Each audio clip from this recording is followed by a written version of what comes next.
Chapter 2408. Regard each other as strangers because they didn't see the face. They asked the police who it was. The police answered that it was the female owner of the house. Some also asked how she died, but the police refused to tell them the details, so they stopped asking. After witnessing the body of the female owner of the house being carried away, they didn't dare to stay by house number 35 any longer and immediately left. Someone just died here, so it might cause them bad luck. People who lived next to house number 35 might not be able to sleep well the next few days. It was horrifying that someone died not far from them. Even though they didn't believe in ghosts, they couldn't stop thinking about that. Besides, it was their neighbor who died. Zhang Jingnan told 2 of his men to stay in the house.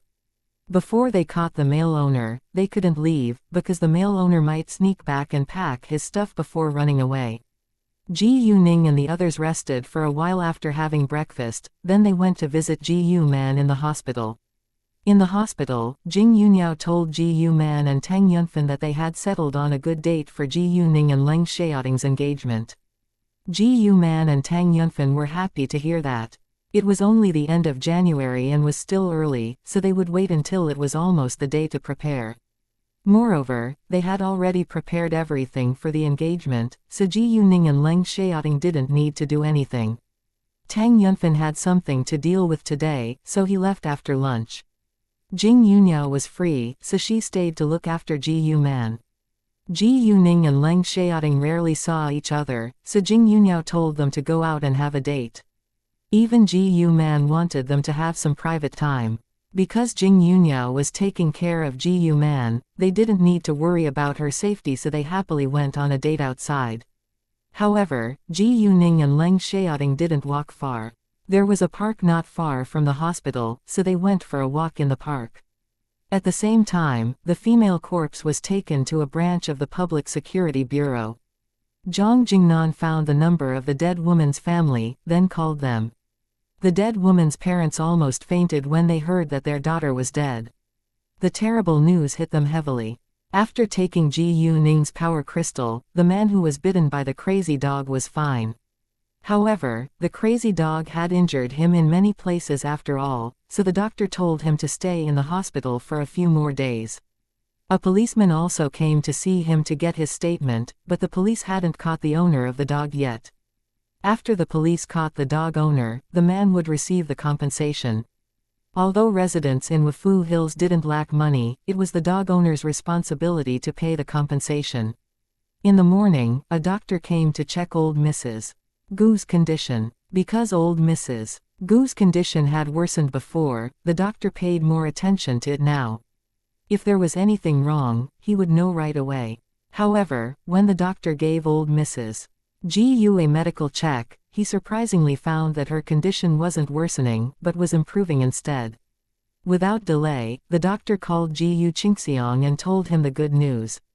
Ji Yu Qingxiang was astonished. He believed that Ji Yuning's medicine could help his mother stay alive, but he didn't expect his mother to become better. Hurriedly, Ji Yu Qingxiang rushed to the hospital and called Ji Yu Qing to share the good news with her. Ji Yu Qing was also very surprised and immediately went to the hospital. The doctor didn't know that old Mrs. Ji Yu had taken a special medicine, so he felt that it was a miracle. Only Ji Yu Qingxiang and Ji Yu Qing were aware that it was the effect of the medicine. In the ward, when the doctor was gone, Ji Yu Qingxiang asked, "Qing, can our mother wake up one day?" He somehow felt that his mother could wake up one day in the future. Old Mrs. Ji Yu just took a pill and yet she got so much better. Ji Yu Qingxiang had another pill in his hands, so he thought that his mother might be able to wake up after taking the second pill.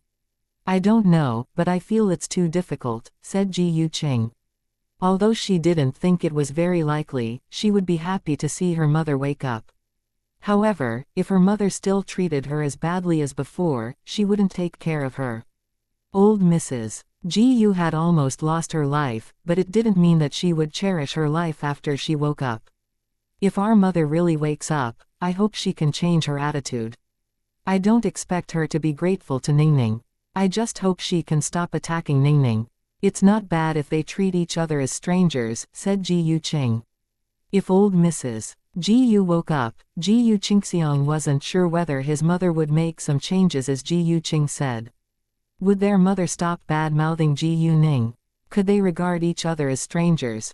Gu Ning had already treated them very fairly, so they shouldn't cause her more trouble. If our mother really wakes up, I think we should stop her from seeing Ningning and Man again, unless they want to see her, said Gu Qingxiang. You're right. Gu Qing nodded. After staying there for a while, they left. Because old Mrs. Gu was in a vegetative state, they didn't need to look after her in person. They paid a nurse to do it for them. Gu Qing didn't tell Gu Ning that old Mrs. Gu was getting better, because she understood that Gu Ning didn't want to know anything about old Mrs. Gu. Therefore, she decided to say nothing and tried to not upset Gu Ning. She didn't tell Gu Man either, because she was afraid that it might affect Gu Man's mood if she brought up their mother. Gu Ning and Leng Xiaoting went back to the hospital after wandering in the park for 2 hours. And at 5 p.m., Leng Xiaoting received Zhang Jingnan's call.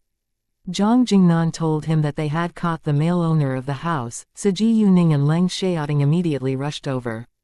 When they arrived at the Pucheng District Public Security Bureau, Zhang Jingnan walked out to welcome them in person. Other people didn't know who they were, so it aroused their curiosity.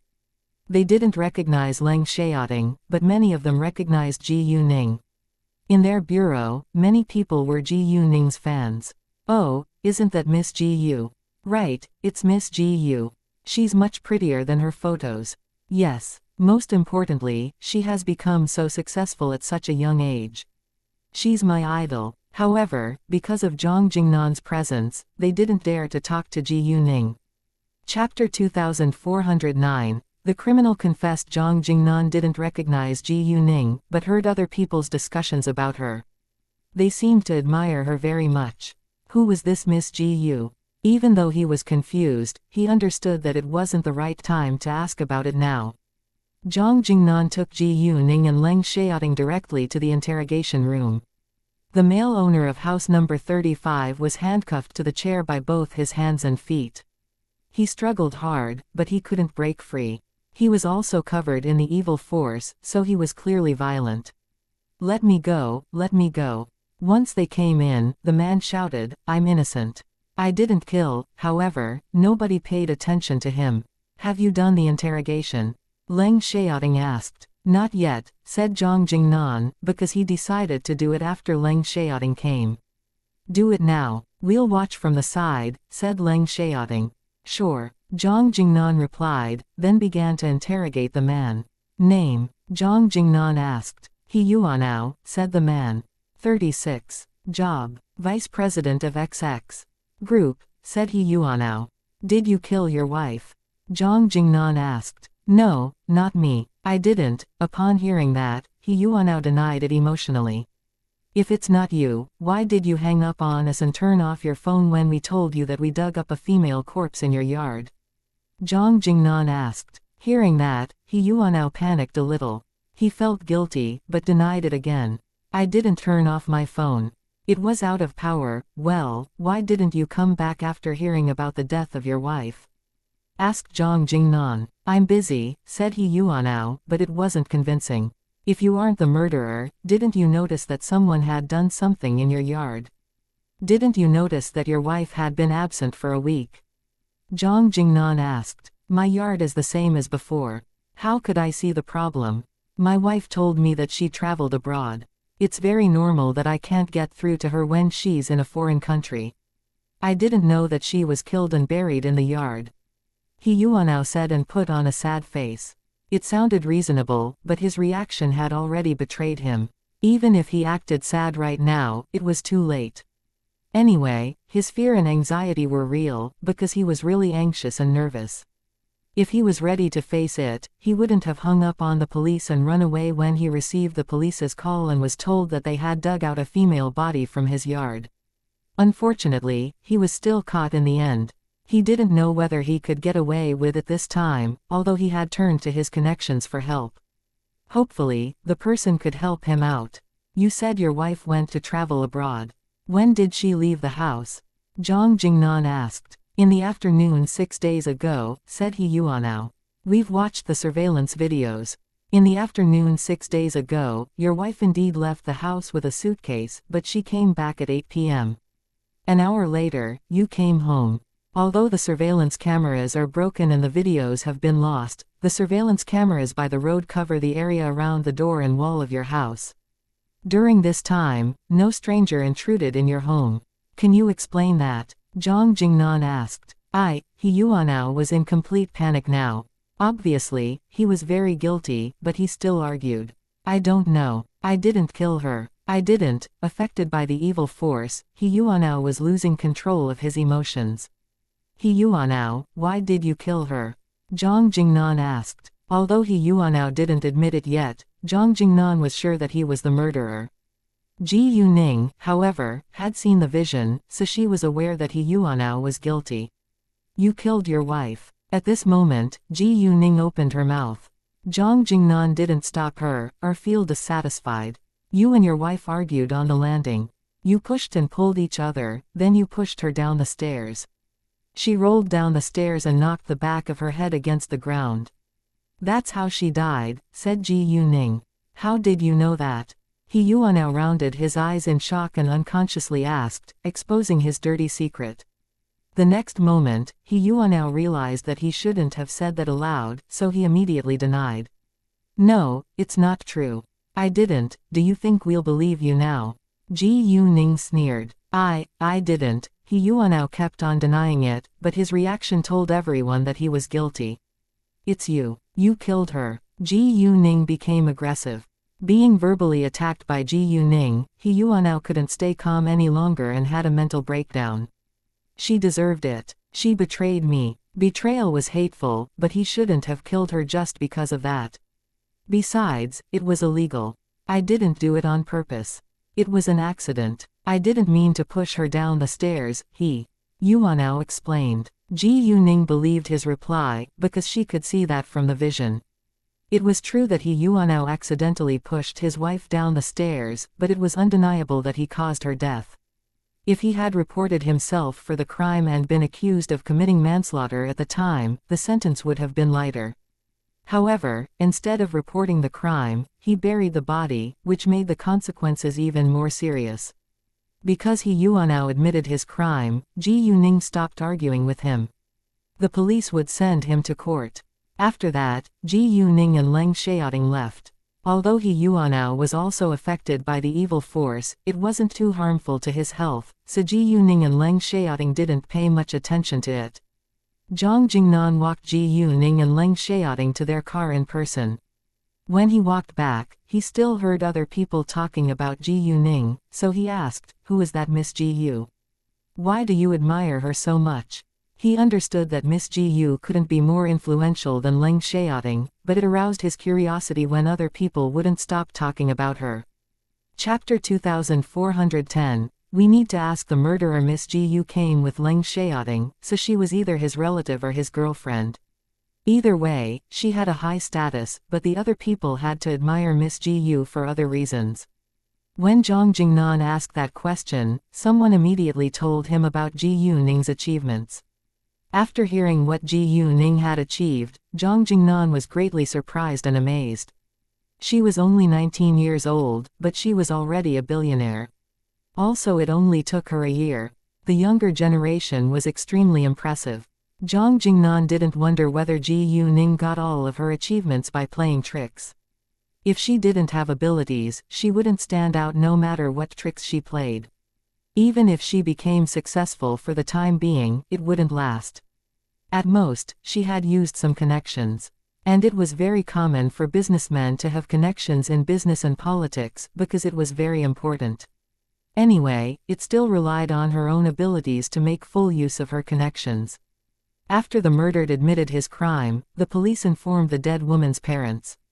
The dead woman's parents stayed in the Public Security Bureau with their daughter's body for a long time. They were unwilling to leave their daughter. It was hard for them to accept the fact that the murderer turned out to be their son-in-law, even though it was their daughter who betrayed him first. If their daughter had cheated on him, he could have divorced her. Their daughter could leave without any money. Why did he have to kill her? He Yuanao said it was an accident, but the dead woman's parents refused to accept that reason. After Ji Yuning and Leng Xiaoting left the house, it was nearly 6:30 p.m. Before they came, they had told Jing Yunyao to eat with Ji Yu Man since they would eat out. When they were done, they would go to the hospital to pick her up. Therefore, as soon as they left the public security bureaus, they went to dine in a restaurant. Because there were only 2 of them, they chose a simple diner. They ordered 4 dishes, including a soup, which was enough for 2 people, after which they drove to the hospital. They stayed with Ji Yu Man at the hospital for a while before they left. Leng Xiaoting and Jing Yunyao were leaving the next morning, so they wouldn't visit Ji Yu Man again. Therefore they needed to say goodbye to Ji Yu Man and Tang Yunfen tonight. Ningning, there is nothing you need to do here. If you have anything to deal with in the capital, you can go now. You can come to see me again when Wenxin gets married, said Ji Yu Man. She didn't want to waste Ji Yuning's time. After all, Ji Yuning wasn't an ordinary student. She was the chairman of a large business group. Right, I don't know any bosses who can be as free as you. I know you trust the managers you hired, and I believe you can make the right choices, but you need to set an example for your staff since you're the boss, said Tang Yunfen. Ji Yuning understood that, but she stayed here for so long because of Ji Yu Man's delivery. In addition, her company didn't need her right now, so she hadn't rushed to leave. Anyway, since Tang Yunfen told her she should pay more attention to her business, she thought that she should go back to work. She believed that the Tang family would take good care of Ji Yu Man. Great, I'll go back with my mother-in-law and Xiaoting tomorrow. I'll come to see you again before Wenxin's wedding. Ji Yuning agreed. Since Tang Yunfen told her to focus on her business, she couldn't argue. In fact, she really had paid little attention to her business recently. Hearing that Ji Yuning was going back to the capital with him, Leng Xiaoting was very happy. There was a faint smile on his face, but it wasn't noticeable. He had to go back to their military base the day after tomorrow, but at least he could spend tomorrow with Ji Yuning. After saying goodbye to Tang Yunfen and Ji Yu Man, Ji Yuning and the others left. What had happened in house number 35 today had already spread. People who lived nearby all felt disgusted. The neighbors didn't dare to walk past house number 35 and had to choose a longer route to go home. If the female owner died of an illness, it wouldn't be so scary. However, the horrifying thing was that she was killed by her husband. They were scared even when they saw house number 35 from a distance, let alone when they went closer. Back at home, Ji Yuning suddenly remembered that she forgot to ask He Yuanao about the jade pendant in his safe. Where did he get it? Because Ji Yuning forgot to ask him about it, she decided to let it go. She couldn't save everyone and spend her whole life helping others. She would only help the innocent when she saw they were in trouble right in front of her. Afterwards, Ji Yuning took out the jade pendant to study it, trying to learn more about it. Jing Yunyao gave it a glance, and said, "It has been kept by an evil cultivator before." Even though Ji Yuning had told Jing Yunyao about the jade pendant that morning, she didn't take it out, so Jing Yunyao didn't see it at that time. Now Ji Yuning took it out, and Jing Yunyao could see that it was covered in evil force and had been kept by an evil cultivator. Hearing that, both Ji Yuning and Leng Xiaoting were surprised, because they hadn't thought about that possibility. They thought it was dug from a grave. Unexpectedly, it had been kept by an evil cultivator before. It was understandable, because Ji Yuning and Leng Xiaoting were at a low level. They hadn't encountered such a thing before, so it wasn't surprising that they knew nothing about it. Does it mean that the murderer has a relationship with an evil cultivator? Ji Yuning asked. They might not have a relationship. The murderer could just have bought this jade pendant from an evil cultivator. Normally, evil cultivators will sell their jewelry for money if they're running out of money. It's also possible that someone else bought it from an evil cultivator, and the murderer got it later, said Jing Yunyao. No matter what, since it's connected to an evil cultivator, I think it's necessary to ask the murderer where he got this jade pendant, said Leng Xiaoting. Ji Yuning and Jing Yunyao agreed on that. Therefore, Leng Xiaoting called Zhang Jingnan at once and told him that he needed to see He Yuanao. Leng Xiaoting couldn't get into the room where He Yuanao was kept unless the policeman on duty let him in. Although it was already 9 p.m., they had to go back to the capital tomorrow. They didn't have much time, so they had to do it now. They would see what to do after they got the answer.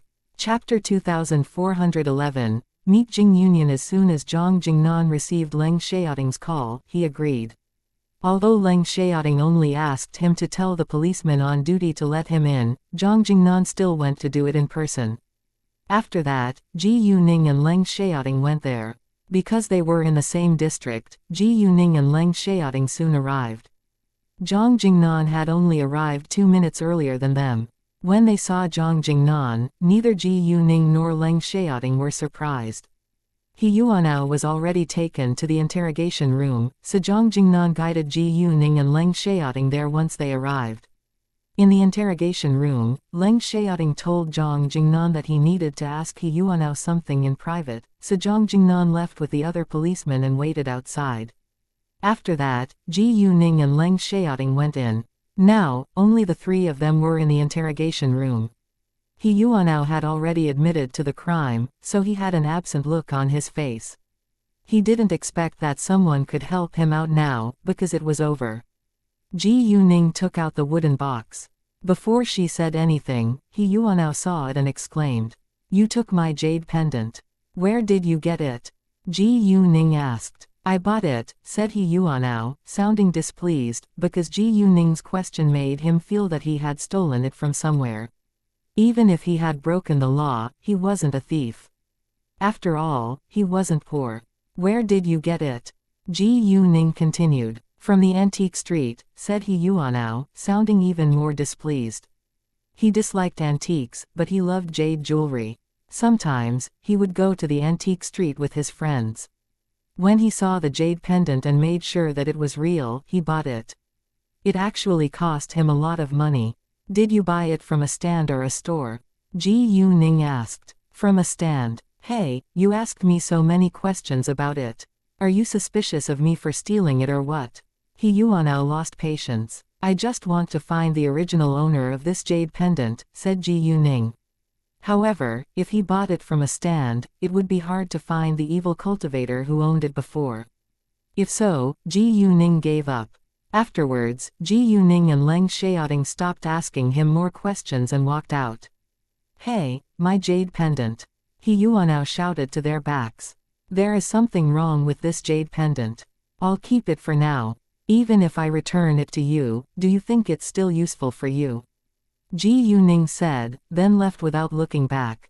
Since the evil force around the jade pendant hadn't gone away yet, it would only harm He Yuanao if Ji Yuning returned it to him. Besides, given He Yuanao's current situation, the jade pendant was useless. Even though he wasn't sentenced to death, he would have to spend the rest of his life in jail. If he dared to wear this jade pendant in the prison, he could be robbed immediately. He Yuanao was mad, but what Ji Yuning said was true. He didn't know how to argue with her over that, so he had to watch them leave. Zhang Jingnan didn't ask Leng Xiaoting what they had asked He Yuanao about. He just walked them to their car, not leaving until they were gone. Back at home, Ji Yuning told Jing Yunao the result. Jing Yunao also agreed that they should stop investigating it. If they encountered evil cultivators, they would do their best to get rid of them, but they wouldn't search for evil cultivators of their own accord. After that, they went to bed. The next day, they got up early in the morning and went to the airport after packing. Ji Yuning called someone over to drive them to the airport. Although she would come back in about a week and needed to use a car at that time, the car would quickly get dirty if it was parked at the airport for a week. Therefore, Ji Yuning didn't drive or leave her car in the parking lot at the airport. She would call someone to pick her up when she came back.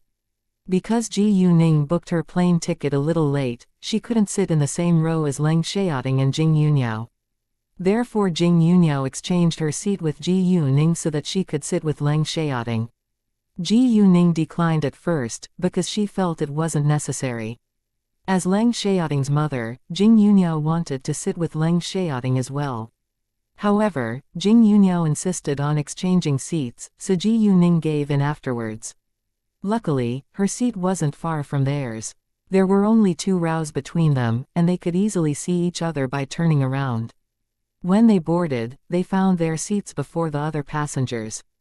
They sensed cultivators nearby just as the boarding almost finished. There should be 2 cultivators. The next moment, they exchanged a glance with a serious expression. They didn't want to be discovered right now, but they couldn't do anything about it if other cultivators noticed them. Without delay, Ji Yuning used her jade eyes to look outside. The moment she saw them, she frowned. "It's Jing Yunyan," said Ji Yuning, but she didn't know the old man who stood with Jing Yunyan. She had never met the old man before, but he seemed to be a master. Hearing that, Leng Xiaoting also frowned, but showed no hatred, because the grudge between Jing Yarong's family and Jing Yunyao had nothing to do with him. He disliked Jing Yunyan only because Jing Yunyan was a member of the Jing family. "Exchange seats with mother. Tell mother to sit with me. Put on a mask and hat. We can greet them as our master's disciples," said Ji Yuning. Sure. Leng Xiaoting thought that it was the only solution, so he immediately stood up to exchange seats with Jing Yunyao. At the same time, he put on a mask and hat. "Who is it?" Seeing Leng Xiaoting coming over, Jing Yunyao asked. She knew that Ji Yuning had a pair of jade eyes, so Ji Yuning must know who was coming. "Jing Yunyan," said Leng Xiaoting. Hearing that, Jing Yunyao became serious. "Ningning said that we should exchange seats. You can go sit with her," said Leng Xiaoting. "Great." Jing Yunyao agreed and went to sit with Ji Yuning at once. Afterwards, she took the mask and hat Ji Yuning gave her, then put them on. "Who's with Jing Yunyan?" Jing Yunyao asked. "An old man, but I don't know who he is. I've never met him before," said Ji Yuning. "Given his level, I bet he should be an elder of the Jing family," said Jing Yunyao. Although elders of the Jing family hadn't physically bullied her, they disdained and hurled abuse at her as everyone else did in the Jing family. As a result, even though Jing Yunyao didn't hate them, she didn't want to see them. However, she wouldn't have conflicts against them either. Chapter 2412, Have Met Somewhere Before Outside. Before Jing Yunyan felt the breath of cultivators in the plain, the old man sensed it. After all, the old man was at a high level. However, the old man only felt 2 cultivators in the plain. One was comparatively weak, while the other was a little stronger. After they got in the plain and walked closer, they clearly sensed the second cultivator, but they couldn't tell the cultivator's level. In that case, the second cultivator must be at a high level. They weren't surprised to meet cultivators, because it happened. There were many cultivators moving around in the mortals' world. When Jing Yunyan walked towards Ji Yuning greeted him at once. "Hi, Mr. Jing, what a coincidence." Ji Yuning said hi to him first simply because she wanted to stop him from looking for the cultivators after knowing that she was there. It was uncomfortable to be stared at for long. Jing Yunyao lowered her head, reading a book. Because an elder of the Jing family came with Jing Yunyan, she didn't dare to raise her head in case she was recognized. Hearing Ji Yuning's voice, Jing Yunyan immediately figured out who the cultivator was. At the same time, he was a little displeased, because he still felt humiliated after what had happened at the kung fu competition. "Oh, hi, you're Senior Shengguan's female disciple," Jing Yunyan replied, although he was in a bad mood. While Ji Yuning chatted with Jing Yunyan, the second elder of the Jing family, Jing Huayang, observed Jing Yunyao. He didn't expect the cultivator at a high level to be a woman. Besides, he somehow felt she looked slightly familiar, but he couldn't remember when he had met her before. Anyway, when Jing Yunyan spoke to Ji Yuning, he learned about Ji Yuning's status. Although he hadn't met Shengguan Yang's disciples before, he had heard that Shengguan Yang's 2 disciples had won the first and second prize in the kung fu competition. Since the girl was Shengguan Yang's disciple, it wasn't strange that she was at a high level. However, Jing Huayang was still curious about Jing Yunyao's identity, so he asked, "May I know this lady's name?" "Oh, she's junior to my master." Ji Yuning replied and Jing Yunyao said nothing. "I see." Jing Huayang said politely, then introduced himself. "Nice to meet you, I'm the second elder of the Jing family." "Nice to see you too, Elder Jing." Jing Yunyo replied in a flat voice, but didn't meet his eyes. Jing Huayang was a little displeased, but said nothing. Because of their way of greeting each other, they attracted attention from people around them. It was very strange in their opinion, so Jing Huayang stopped talking with Jing Yunyo and Ji Yuning. After saying goodbye to Jing Yunyo and Ji Yuning, he went to his own seat. When they walked by Leng Xiaoting, they gave him a glance. Leng Xiaoting was also wearing a mask and a hat. Nobody could see his face, but Jing Yunyan recognized him. He knew it must be Qing Feng, because Leng Xiaoting had the same level and air as Qing Feng, and Shengguan Yang's female disciple, Qing He, was here as well. Jing Yunyan was jealous of Qing Feng, but he was scared of him too, so he didn't dare to mess with him or greet him. Jing Huayang could see that they were in the same circle, and he also figured out who Leng Xiaoting might be, so he didn't bother to ask Jing Yunyan about it. If he asked about it, Leng Xiaoting would hear it and it would be embarrassing. At 11:20 a.m., the flight landed at the capital airport. Ji Yuning, Jing Yunyo, and Leng Xiaoting stood up and got out of the plane together. After they got out of the plane and walked to the exit, Jing Huayang, who followed behind them, ran up and asked, "Qing He, is your master also in the capital? When Senior Shengguan visited the cultivation world last time, I missed the chance to see him. I always hoped that I could meet him one day, but I didn't know where he was. Qing He, can you help me with that?" Jing Huayang asked. Although Jing Yunyan had a conflict with Shengguan Yang's disciples due to the kung fu competition, and the Jing family had bias against Shengguan Yang's disciples, now, they didn't hate them. If it was possible for the Jing family to form a good relationship with Shengguan Yang, they would be more than happy to do so. Therefore, Jing Huayang had the idea to pay Shengguan Yang a visit. "I'm sorry, my master is on retreat these days. He doesn't want to see anyone." Ji Yuning declined. In fact, she didn't want him to see Shengguan Yang. After all, the Jing family was the enemy of Jing Yunyo and Leng Xiaoting. Hearing that, Jing Huayang showed disappointment. Even if he doubted Ji Yuning's words, he couldn't say anything about it. "Oh, what a shame. Well, I hope I can have the chance in the future," said Jing Huayang. Then he stopped bothering them and left. When they were far apart, Jing Yunyan said angrily, "On retreat? I don't believe it. She simply doesn't want to help me." "Forget it, it's not a big deal," said Jing Huayang. Even though he was also unhappy about it, he didn't think that he had the position to blame Ji Yuning. Compared with Jing Yunyan's selfishness and rudeness, Jing Huayang had manners. "If it hadn't been for them, I would have won a prize in the kung fu competition," said Jing Yunyan in annoyance. It had happened a long time ago, but he still felt mad whenever he thought about it. "Don't bring it up again. Don't you feel humiliated? If you were better than them, they wouldn't have ranked above you. I think you should go on retreat after you go back this time." Jing Huayang criticized gently. Jing Yunyan was the son of the Jing family's patriarch, so he couldn't harshly criticize him. Jing Yunyan understood it was the truth, but he was still angry. However, he said nothing further. "I feel like the woman who is junior to Shengguan Yang looks a little familiar, but I didn't see her face, so I don't know who she is." Jing Huayang couldn't forget his meeting with Jing Yunyo, so he kept on wondering who she was.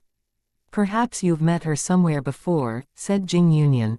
"Probably. Perhaps we know each other, and they put on a mask and a hat because we came.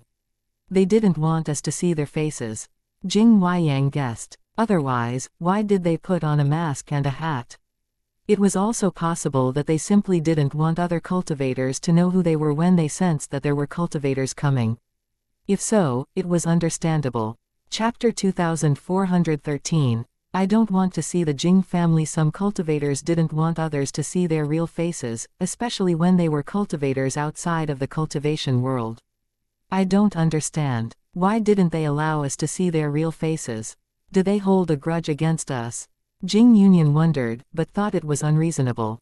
I've met Qing Feng and Qing He before. When they saw you, they still didn't remove their masks and hats. Perhaps they didn't want someone else to see them. All right, stop thinking about it, it's not important. Even though Jing Huayang felt that Jing Yunyo was a little familiar, he didn't feel any hatred from her. Therefore, he believed that wearing a mask had nothing to do with them. He still felt that the woman was slightly familiar, but he couldn't remember where they had met before, so he stopped thinking about it. It was enough for him to know that they weren't enemies. After all, she was at a higher level than him and was junior to Yang. If he dared to mess with her, he would cause himself trouble. Hearing Jing Huayang's words, Jing Yunyan stopped thinking about it. Leng Xiaoting had already called his people and told them to wait for them at the airport. Once they got out, they directly left in a car and went back to the Sihewan.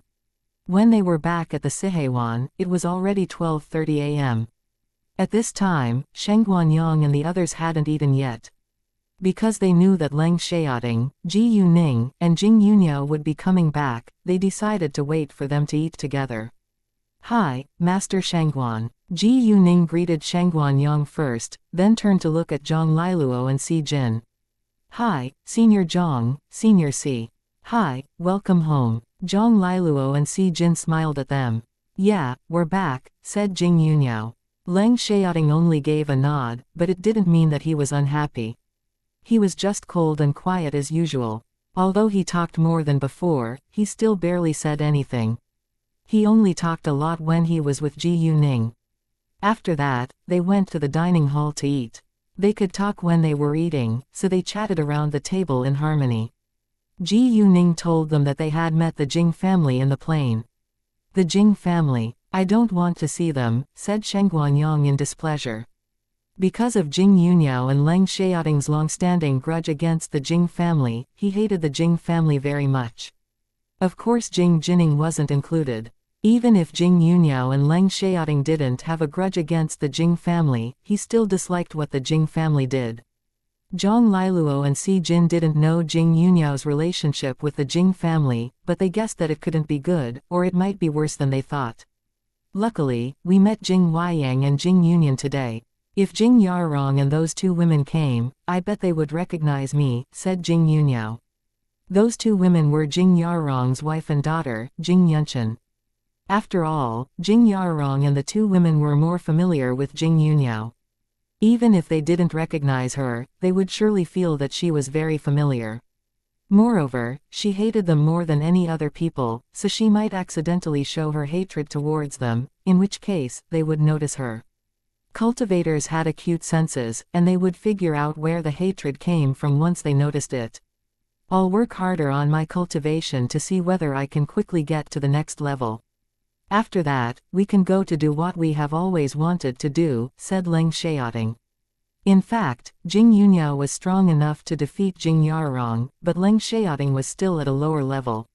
If he could reach the peak of the Yuanying period, there would be nothing for him to be afraid of. They didn't want Sheng Guanyang to be involved, so they waited patiently.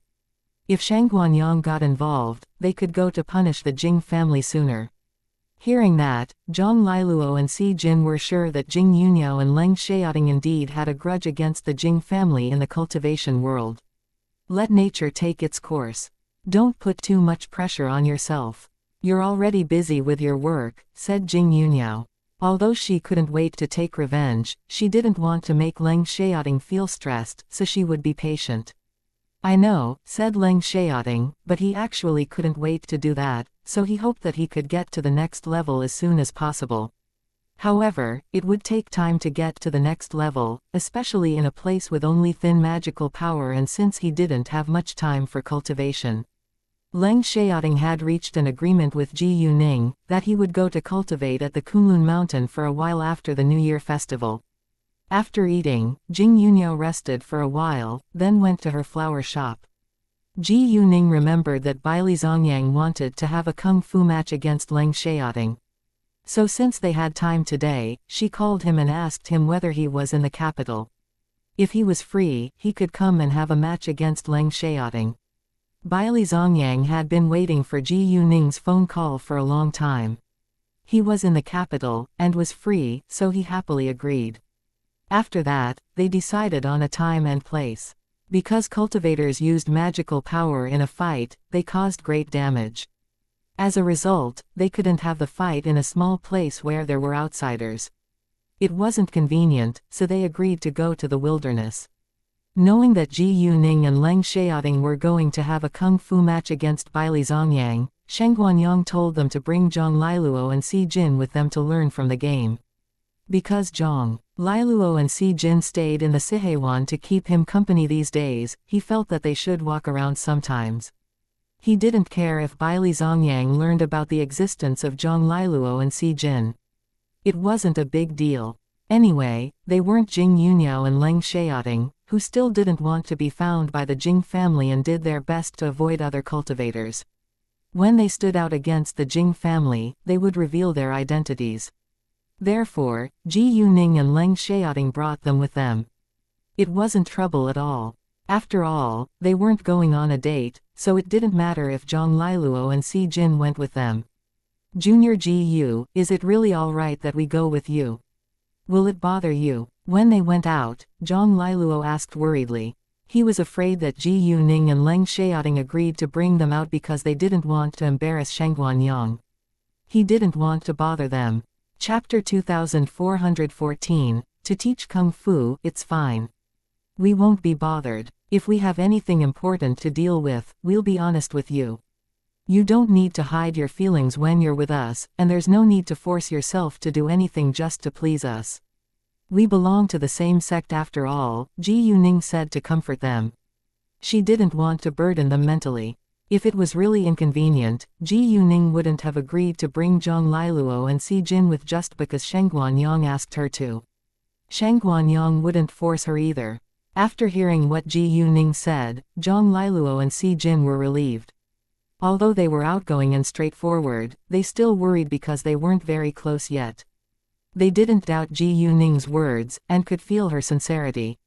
Therefore, they relaxed. I heard from Senior Shengguan that Junior Leng reached the peak of the Golden Core stage within a year of cultivation. And Junior Ji Yu, you also got to the peak of the heartbeat stage within only half a year. It's really unbelievable. We've never heard of such talented people before, said Zhang Liluo with admiration. Although he was aware of Ji Yuning and Leng Xiaoting's level, they didn't know that they made that achievement within a year. Before that, they were only mortals. Leng Xiaoting became a cultivator because he had the blood of cultivators, while Ji Yuning became a cultivator after being a mortal. I know we're very lucky. We're also surprised that we have such talent, said Ji Yuning. That was all she could say. After all, she couldn't tell them that she had the blood of the phoenix. She had it, but Leng Xiaoting didn't, so Leng Xiaoting was really talented. Oh, how much do you know about the food in modern society now? Ji Yuning asked. In the past few days, we've roughly learned about the region of our country. The words are the same as before, but we used traditional characters in ancient times. Now people use simplified characters. I can't recognize some of them, but it's not difficult to learn. We also learn to use mobile phones, but we still don't know how to use it very well. We know how to use WeChat, make calls, text messages, and to search things on the internet. Speaking of that, the internet is really magical. Many things can be found on it. We also read information about you on the internet, Junior Ji Yu. You're so impressive. I can't believe that you can do so much at such a young age. Si Jin said, not hiding her sincere appreciation and admiration for Ji Yuning.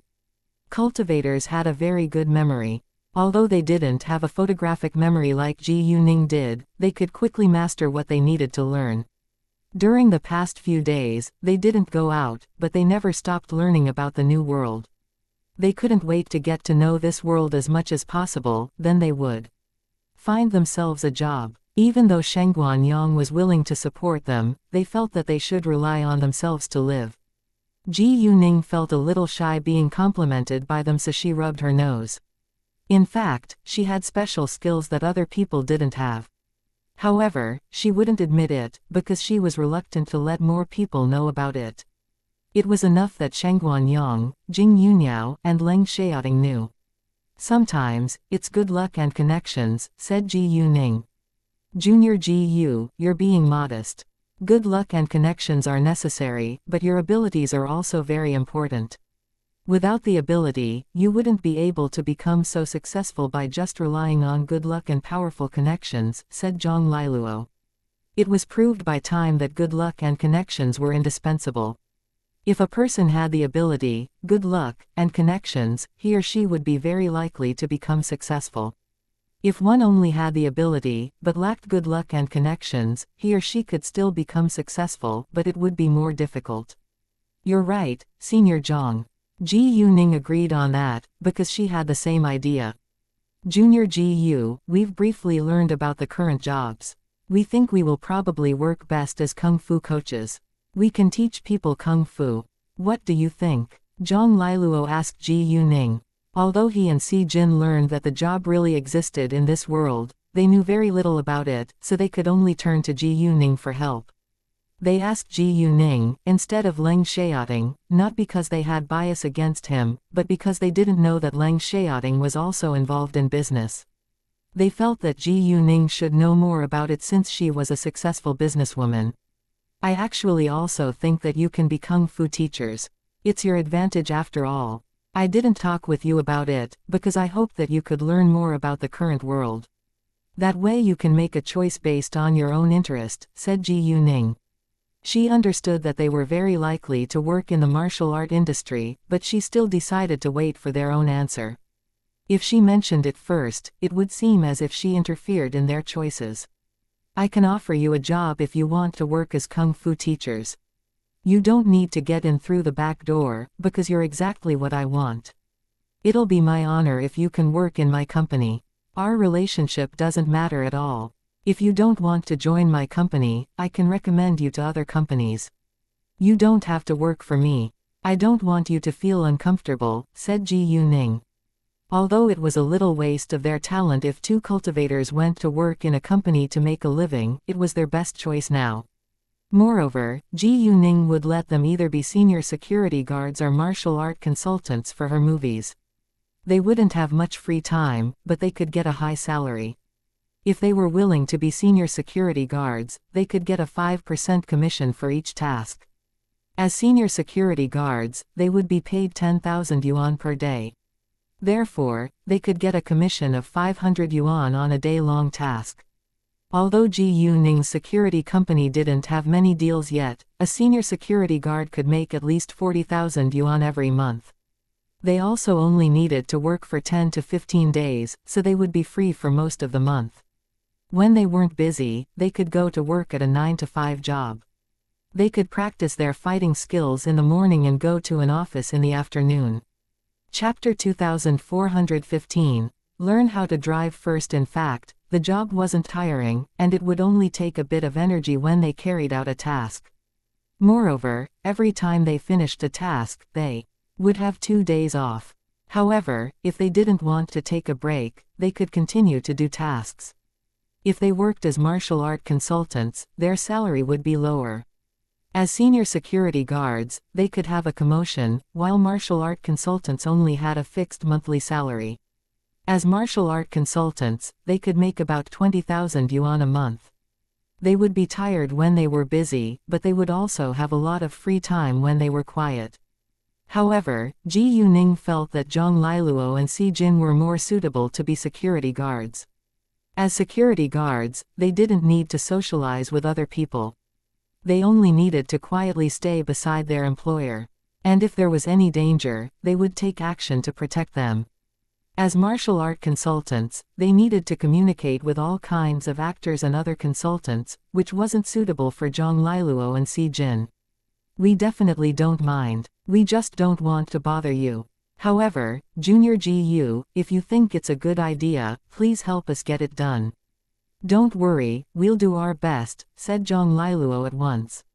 Although he asked Ji Yuning for her opinion, he actually had no intention of letting her help them find a job, because they hadn't known that her company might need them, but since Ji Yuning could provide them with a job, they were happy to work for her. They didn't mind it at all. Great, there are 2 jobs that are related to Kung Fu in my company. You can be security guards or martial art consultants. As security guards, you'll be hired to protect people. You just need to make sure that they're safe. You're not servants, so you don't need to deal with any personal affairs for your employers. Ji Yuning explained. Security guards need to protect people and objects.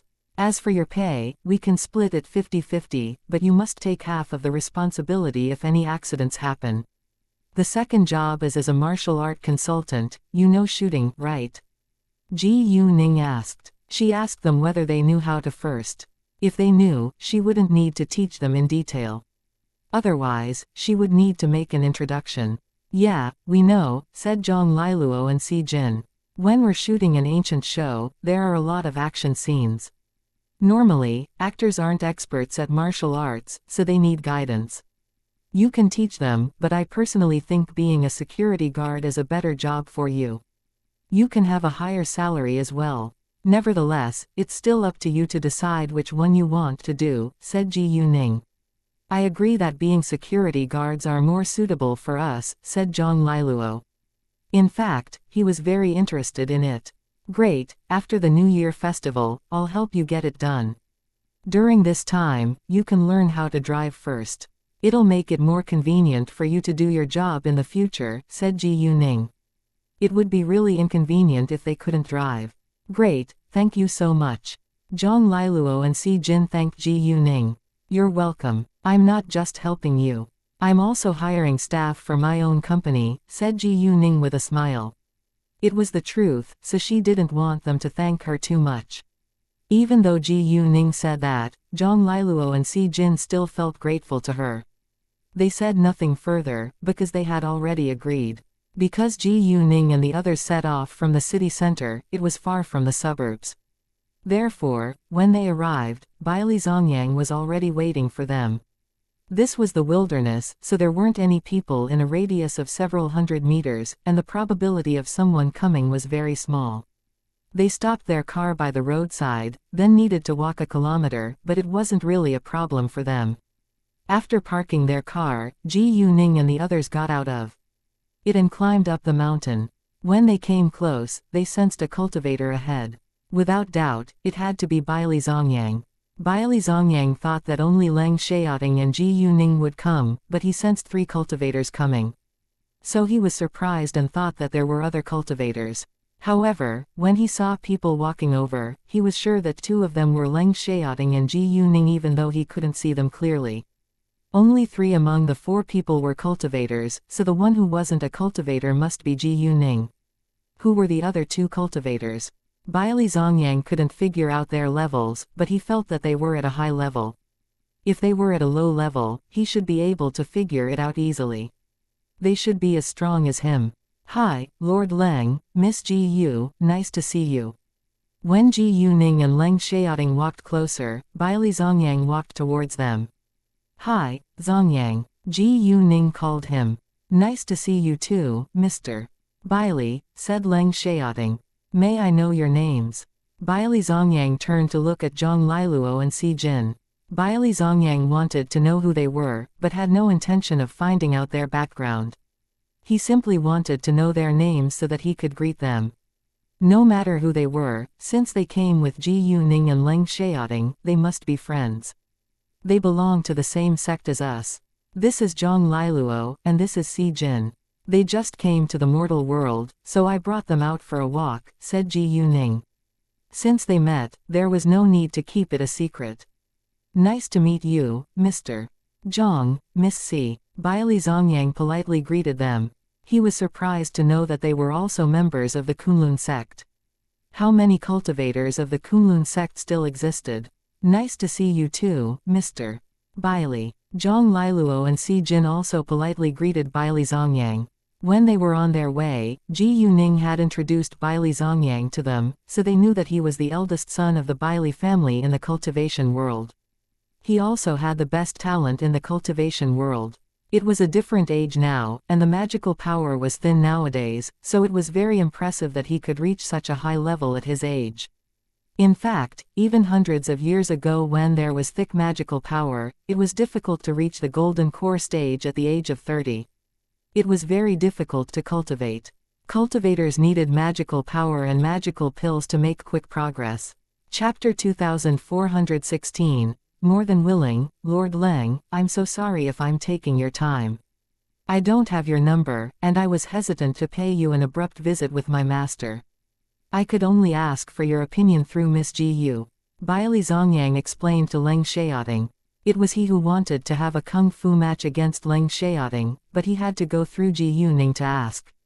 Even though he knew that Leng Xiaoting wouldn't mind, he felt it was necessary to explain it to him as a show of respect. If he didn't explain it to Leng Xiaoting, he might seem rude. No worries, I'm more than willing, said Leng Xiaoting. If he didn't want to do it, he wouldn't come here. Great. Baili Zongyang was relieved. He didn't want to force Leng Xiaoting to come to see him, and hoped that Leng Xiaoting agreed to come willingly.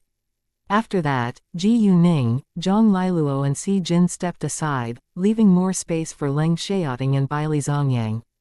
Once they were ready, they began to fight against each other. Both of them were masters, so when they used magical power, it caused a great shaking and storm. During their fight, Ji Yuning didn't forget to observe the surroundings in case anyone saw them. Luckily, they didn't affect a large area. Even if there were people a couple hundred meters away, they wouldn't notice anything abnormal here. Even if they saw the trees shaking, they would think it was caused by the wind. After all, the wind was strong this time of the year, so they wouldn't think of other situations. Zhang Liluo and Si Jin focused on their kung fu game. Baili Zongyang was in the middle stage of the Golden Core stage, while Leng Xiaoting was at the peak of the Golden Core stage. There seemed to be just a gap of a level, but there was a huge difference. Some people had great explosive power, so they would be able to end the game against other people who were a level stronger than them in a draw. Baili Zongyang wasn't weak. If he had been fighting against a normal cultivator at the peak of the Golden Core stage, he might have kept his balance, but unfortunately Leng Xiaoting had a very strong explosive power. He could fight against other cultivators who were at a higher level than him. Therefore, Baili Zongyang was no match for him. However, it wasn't easy for masters to finish a match quickly, even though Leng Xiaoting was at an obvious advantage. Besides, Leng Xiaoting was at a higher level than Baili Zongyang, so it wasn't strange that he was at an advantage. Baili Zongyang was at a disadvantage, but he didn't feel upset. Instead, he enjoyed it very much. Leng Xiaoting was much stronger than he thought. The two of them didn't stop until an hour later. Without surprise, Baili Zongyang lost, but there was no need for Leng Xiaoting to completely defeat him. Even though he lost, Baili Zongyang accepted the result. Before the game began, he already knew that he was going to lose. After all, Leng Xiaoting was stronger than him, but he didn't expect Leng Xiaoting to have such impressive explosive power. Lord Leng's explosive power is much stronger than I thought. You are indeed very talented, said Baili Zongyang sincerely. I'm flattered, Mr. Baili. Leng Xiaoting replied. He said nothing further about it, because he indeed had a lot of talent. At least, compared with Baili Zongyang, he was much stronger. Therefore, if he was too modest, Baili Zongyang would be embarrassed. After all, Baili Zongyang wasn't weak either. Therefore, he admitted his talent, which also approved of Baili Zongyang's abilities. It was a very enjoyable match today. I haven't had so much fun for a long time. If it's possible, I hope we can have a match again in the future, said Baili Zongyang. Baili Zongyang didn't want to defeat Leng Xiaoting. That wasn't his purpose. He simply wanted to improve his own skills. He had really learned a lot from fighting against Leng Xiaoting today. No problem, we can have a match again when we're free. Leng Xiaoting agreed, because he also needed practice to improve. Normally, he didn't have many chances to practice his fighting skills. In the past, every task was a challenge for him, but now he could easily finish his task. After all, he was much stronger than before. As a result, he only had chances to practice his skills when he ran into monsters, ghosts, and evil cultivators who were at high levels. However, it didn't happen often and he would rarely encounter them. Although Shengguan Yang and Jing Yunniao lived with him in the Sihewan and he had improved a lot by practicing his skills with Shengguan Yang, different people had different skills. If he only practiced with Shengguan Yang, his adaptability would be limited. Therefore, he could only make progress by practicing his skills with different people. Leng Xiaoting didn't have the heart to fight against Jing Yunniao, even though he was no match for her. It was hard for him to fight with her. Accordingly, Leng Xiaoting thought it was a good thing that he could practice his skills with Baili Zongyang. Bailey Zongyang couldn't defeat him, but he had to use his full strength to beat him. As a result, Bailey Zongyang could be his competitor. It's not too early. Why don't we share a meal? My treat, said Bailey Zongyang. Sure, said Ji Yuning without hesitation. Since Ji Yuning accepted his invitation, the others also agreed. Well, if it's possible, I hope I can have a kung fu match with Mr. Zhang and Mrs. C. Shang Guanyang said to Zhang Liluo and Si Jin. Both Zhang Liluo and Si Jin were in the golden core stage, so Bailey Zongyang wasn't slighting them. On the contrary, he took them as strong competitors, and if it was possible, he really wanted to have a match with them too. However, he only had an appointment with Leng Xiaoting today, so he didn't ask Zhang Liluo and Si Jin to join them. Of course, said Zhang Liluo. In fact, cultivators were more than willing to spar with each other, because it was a great opportunity for all of them to make progress. When they got back to the city center, it was nearly 6 p.m. Because Bailey Zongyang proposed to buy them a meal, he had booked a place and seat. It was a specialty restaurant, but it was very expensive. Since Ji Yuning and Leng Xiaoting were his guests, Bailey Zongyang booked a table in a good restaurant. Ji Yuning and Leng Xiaoting might not care about it, but Bailey Zongyang did. Chapter 2417, Only Look Familiar. However, there were dramas everywhere. Right after they walked into the restaurant, Bailey Zongyang saw some familiar faces. They were two men and a woman. The two men were about 30 years old, while the woman was around 25. Oh, hi, Bailey, what a coincidence. Upon seeing Bailey Zongyang, one of the two men and the woman walked over to greet him. They seemed very nice. Hi, Mr. Jin, Miss Jin, what a coincidence. Bailey Zongyang replied politely, but showed little interest in them. The way he greeted them showed that their relationship wasn't close. Coincidence? He didn't think so. They must have known that he would be here and were specially waiting for him. Unfortunately, this restaurant is too popular. We failed to book a table. Bailey, if you don't mind, can we join you? I'll pay the bill. What do you think? Mr. Jin asked. I'm sorry, I need to talk with my friends about something private. I'm afraid you can't join us. Bailey Zongyang declined. In fact, there was nothing serious for them to talk about, but Bailey Zongyang didn't want other people to join them. Even if he had been alone, he wouldn't share a meal with them. They might believe that their dirty secret was kept well, but Bailey Zongyang had already found out. In order for his own younger sister to have a sexual relationship with Bailey Zongyang, Mr. Jin had drugged Bailey Zongyang before. However, the drug was not very effective on a cultivator. Therefore, they didn't succeed. Now Miss Jin was impressed by Leng Xiaoting. She was amazed by his extraordinary handsome looks. Ji Yuning frowned a little, but didn't say anything. Leng Xiaoting was displeased, but he didn't show it on his face either. After all, Miss Jin was just looking at him and didn't do anything yet, so he couldn't criticize her. Even Zhang Liluo and Si Jin had a bad impression of Miss Jin, because the way she stared straight at Leng Xiaoting like that was extremely shameless. Both Zhang Liluo and Si Jin were from ancient times, so they had comparatively conservative ideas. Although they knew that people were different nowadays, they couldn't accept it yet. For example, when they went for a walk outside, they wouldn't walk hand in hand. They could only persuade themselves to tolerate other couples doing that. It was normal in ancient times that women got attracted to handsome men, but they wouldn't forget their manners. They only dared to have a peek, while Miss Jin didn't hide her motions at all.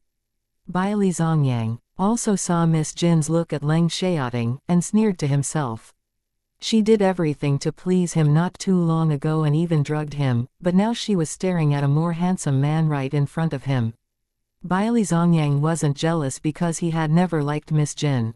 From the very beginning, she approached him with a purpose and even decided to use drugs. Mr. Jin was disappointed, but he couldn't force Bailey Zongyang to have a meal with them. Well, if so, then forget it. Bailey, are you free tonight? Why don't we hang out together after the meal? Mr. Jin asked. He was reluctant to miss this chance. It wasn't easy for him to meet Bailey Zongyang after all. Sorry, I have another appointment with my friends tonight. I'm afraid I can't go with you. Bailey Zongyang rejected again. Since we're all going to hang out tonight, we can have fun together. It'll be more fun with more people, said Mr. Jin. As long as he could spend more time with Bailey Zongyang, he didn't care how many friends Bailey Zongyang had. Sorry, my friends don't want to hang out with strangers. They'll feel uneasy, said Bailey Zongyang. He was losing his patience, but still curbed his anger because he didn't want to make enemies. After Bailey Zongyang rejected him again and again, Mr. Jin had to give up. Fine, if it's possible, we can share a meal in the future, said Mr. Jin. Of course, said Bailey Zongyang. He didn't embarrass Mr. Jin, but he definitely wouldn't go. After that, Bailey Zongyang and the others turned around and were about to leave. Wait a second. Seeing Leng Xiaoting walking away, Miss Jin shouted out. At this moment, Ji Yuning lost her temper and coldly asked, Miss, what do you want? Miss Jin didn't notice Ji Yuning until she heard her voice. When she saw that Ji Yuning was extremely beautiful, she got jealous and it showed on her face, but she soon covered it. However, it was too late and everyone caught her reaction. Staring at Leng Xiaoting, Miss Jin expressed her admiration. I was calling you, hey, he's my fiancé. I bet you don't know each other, right? If you don't know him, are you trying to strike up a conversation with him? If so, I think you should stop, because he's not available. I controlled myself when you were staring at him earlier, but that's enough. Ji Yuning was mad, so she didn't care about the scene or whether the woman would be embarrassed. The woman wouldn't move her eyes from Leng Xiaoting, which annoyed Ji Yuning. If Miss Jin didn't stop them, Ji Yuning wouldn't have criticized her. Miss Jin didn't expect this handsome man to be this girl's fiancé, so she was very upset. Besides, this girl embarrassed her in public. Other people were also surprised that Ji Yuning would suddenly criticize her. Mr. Jin had a normal conversation with Bailey Zongyang, but the atmosphere became tense once Ji Yuning vented her anger on Miss Jin and it attracted a lot of attention from passers-by. What did you say? It's ridiculous. I didn't want to strike up a conversation with your fiancé. I just felt he looked familiar. I thought that he was a friend of my friend.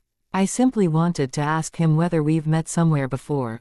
Miss Jin argued. Although she had actually intended to start a conversation, she wouldn't admit it, because it would be embarrassing. Oh, really? Do you think I'm dumb? If you just felt he looked familiar, why did you stare at him the entire time? I could see the obvious admiration in your eyes. Ji Yuning sneered. She didn't hesitate to embarrass Miss Jin. Miss Jin was angry, but couldn't deny it. After all, what Ji Yuning said was right.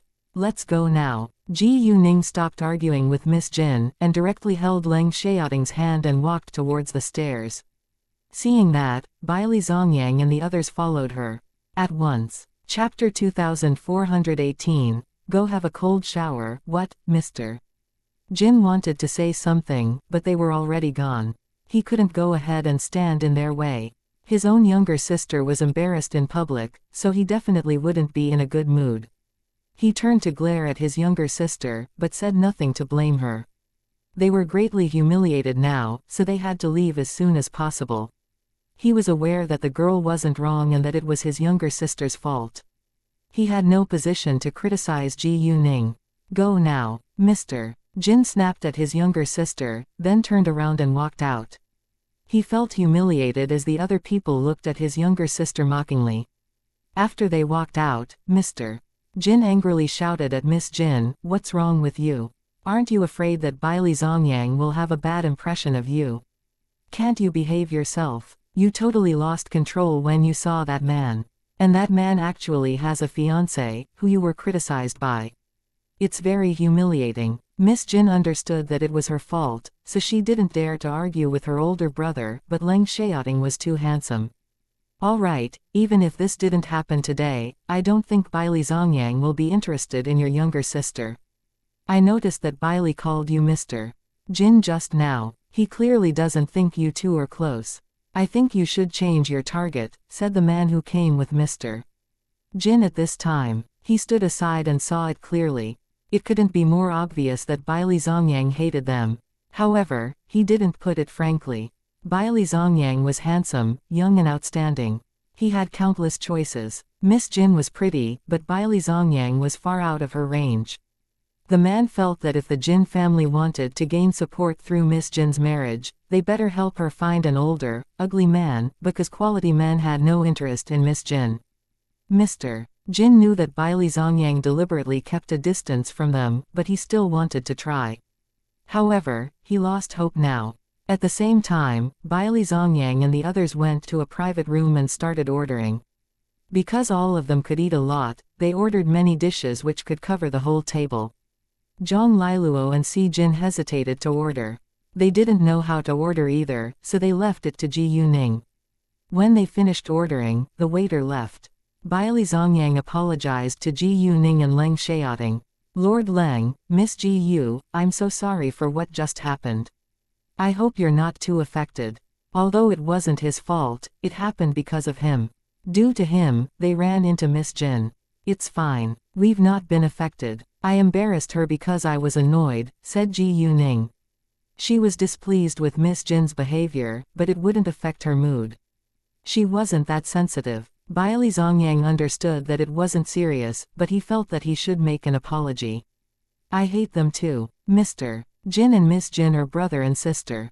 The Jin family's company is in trouble these days, and they need money to keep it afloat. So they targeted me last week.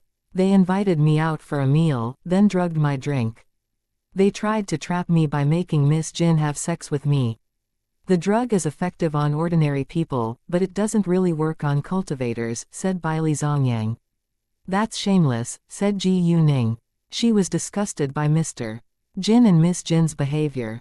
Anyway, she didn't take it seriously. They were merely strangers. It seems that they don't know that you've already found out, said Si Jin with certainty. Yeah, they didn't know yet. If they knew, they wouldn't have been so calm at our meeting earlier. They didn't succeed, so I'm unwilling to argue with them, but I'll keep my distance from them, said Bai Zongyang. You're optimistic. If I were you, I would have beaten them, said Zhang Liluo. He had a quick temper, but he stayed reasonable most of the time. He wouldn't cause other people trouble, but he wouldn't hesitate to fight back if anyone dared to mess with him. In fact, I almost did that, but I still need to do my own business. So I don't want to have unnecessary trouble. After all, their drug isn't useful on cultivators. It can't be examined either, said Bai Zongyang. He wasn't tolerant of everything, but he knew what he shouldn't do. They had ordered many dishes, but they finished nearly all the food, after which they separated and went home. Ji Yuning, Leng Xiaoting, Zhang Liluo and Si Jin returned to the Sihewan. However, Ji Yuning and Leng Xiaoting only stayed there for half an hour, before they left. There were enough rooms in the Sihewan, but Leng Xiaoting wanted to have some private time with Ji Yuning. Back in mid-levels, Leng Xiaoting felt sexually excited, but he was bound to be disappointed when he wanted to have sex with Ji Yuning. I'm on my period, said Ji Yuning with a meaningful smile. She didn't tell Leng Xiaoting that until he was burning with desire because she wanted to tease him. Instantly, Leng Xiaoting stiffened and looked upset. He already had an erection, but Ji Yuning told him they couldn't have sex. Leng Xiaoting took a deep breath and said in a hoarse voice, "You can use your hand." Ji Yuning flushed red at once. Although she had done that before, it didn't often happen, so she wasn't used to it. "Can't you go have a cold shower?" Ji Yuning asked. She regretted teasing Leng Xiaoting. "No," said Leng Xiaoting with determination. He was reluctant to be tortured alone. Why didn't she tell him earlier? She had to pay for that. Really, can't you think about it? Ji Yuning watched Leng Xiaoting with a pitiful look, trying to win his sympathy. "No," said Leng Xiaoting in a determined tone. He even threatened her. "If you don't use your hand, we'll have sex. I don't care that you're on your period." Ji Yuning was struck dumb for a second. She knew that Leng Xiaoting wouldn't do that, but she was also aware that she couldn't escape now. "Can we turn the light off?" Ji Yuning stopped struggling, but still tried to negotiate with him. It was embarrassing with the light on. "No," said Leng Xiaoting. "If the light was off, it would be less enjoyable." Ji Yuning didn't know what to say and had to accept it. Chapter 2419, Not now. After that, Ji Yuning satisfied Leng Xiaoting's arousal with hands. She was so shy and embarrassed that she didn't dare to meet Leng Xiaoting's eyes, especially when he moaned in pleasure. It excited and aroused her, but she had to control herself during her period. Leng Xiaoting didn't force her to do more, because if she got mad and stopped, he would have to finish it on his own. And he much preferred to let Ji Yuning do it for him. After a long while, Ji Yuning was finally done, but her hands were sore. Leng Xiaoting's heart ached a little, but he said nothing to comfort her, because both of them felt happy. Ji Yuning rubbed her sore hands and gave Leng Xiaoting a glare, but it wasn't threatening at all. In Leng Xiaoting's opinion, it was very seductive. "Let me help you." Leng Xiaoting smiled. Afterwards, he reached out his hand. "No need, I need to shower before going to sleep." Ji Yuning avoided him at once, then got up and directly ran away. Who knew what would happen if he caught her? Leng Xiaoting didn't stop her from running away. He just watched her retreating back and smiled. Because Ji Yuning was on her period, Leng Xiaoting didn't flirt with her again, otherwise he would be the one who suffered. Ji Yuning stayed in bed for a longer time the next day. She couldn't go for a run in the morning due to her period. So even if she got up early, she still had to just stay in bed. Ji Yuning didn't leave the bed until Leng Xiaoting prepared breakfast for them. Leng Xiaoting would leave that morning, but he didn't go to the Sihewan before he left, and instead just stayed at home with Ji Yuning. Whenever they were alone together, they couldn't help kissing and touching each other sexually, which ended in a bad situation. "It's cold. Aren't you afraid that you'll have to take a cold shower?" Ji Yuning tried to push Leng Xiaoting away countless times, but failed. Cultivators were very strong and weren't afraid of the cold, but they still felt it. They only had a higher resistance to cold. Therefore, if Leng Xiaoting had to take a cold shower in winter, it would be uncomfortable. "Ningning, I think you can just help me with your hands." Leng Xiaoting covered Ji Yuning's hands. "No way." Upon hearing that, Ji Yuning got rid of his hands. She didn't want to. "Why? Don't you love me?" Leng Xiaoting seemed aggrieved. Ji Yuning rolled her eyes at him and said nothing. At the same time, she complained to herself that he was totally different now. Leng Xiaoting was no longer aloof, and had even learned to act cute. "Ningning, say something. Don't you love me?" Leng Xiaoting acted sad when Ji Yuning didn't reply to him. "It's tiring to use my hands. Don't you care about me?" This time, it was Ji Yuning's turn to act aggrieved. Her pitiful look was quite touching. Leng Xiaoting wasn't the only one who could act aggrieved. "All right." Leng Xiaoting gave up and stopped arguing with her. Even though he knew that she was only acting aggrieved, he didn't want to see her like that. "What do you want to have for lunch?" Leng Xiaoting asked. "Whatever you make," said Ji Yuning. She wasn't picky, so she didn't have a craving for a certain kind of food. Her favorite food was seafood and hot pot, but they were at home now. They just needed to make several ordinary dishes. "I can make myself delicious, then you can eat me. How about that?" Leng Xiaoting squinted at Ji Yuning and said with a vague smile. It was obvious that he was flirting with her. "Great." Ji Yuning agreed, then gently bit Leng Xiaoting's jaw on purpose. She didn't want to hurt him. The next second, she let him go and said disdainfully, "You're not delicious. I prefer to have some food." "What? I'm not delicious?" Hearing that, Leng Xiaoting was unhappy and menacing. If Ji Yuning dared to say something like that again, he would throw himself at her. Ji Yuning panicked a little and avoided meeting Leng Xiaoting's eyes. She deliberately changed the topic and said, I think we can have fried beef, bean fish." However, before Ji Yuning finished, Leng Xiaoting directly interrupted. "You haven't answered my question yet." All right, you're delicious." Ji Yuning was amused. Leng Xiaoting was so domineering. He just had to get the answer he wanted to hear. Leng Xiaoting was cheered up after hearing Ji Yuning's reply. Although she sounded unwilling to say it, what she said was the truth. Anyway, Leng Xiaoting took it as the truth. Unfortunately, he didn't intend to stop right now. "Do you want to eat me now?" "Not now," Ji Yuning said. She was on her period. If Leng Xiaoting lost control of himself, she might be hurt if they really had sex at this time. Then when? Leng Xiaoting asked. When I want it, said Ji Yuning. When will you want it? Leng Xiaoting continued. When I'm not on my period. Ji Yuning understood that she couldn't avoid the topic, so she decided to be honest. Great, I'll let you enjoy eating me when you're not on your period. Leng Xiaoting was finally satisfied, but his implication was very dirty. Ji Yuning immediately realized what he was talking about and flushed red away. She pushed him away from her body, then said, "Go buy groceries now." Of course, said Leng Xiaoting. He couldn't continue to flirt with Ji Yuning, or he would lose control of himself. After that, he got up, put on clothes, then went grocery shopping.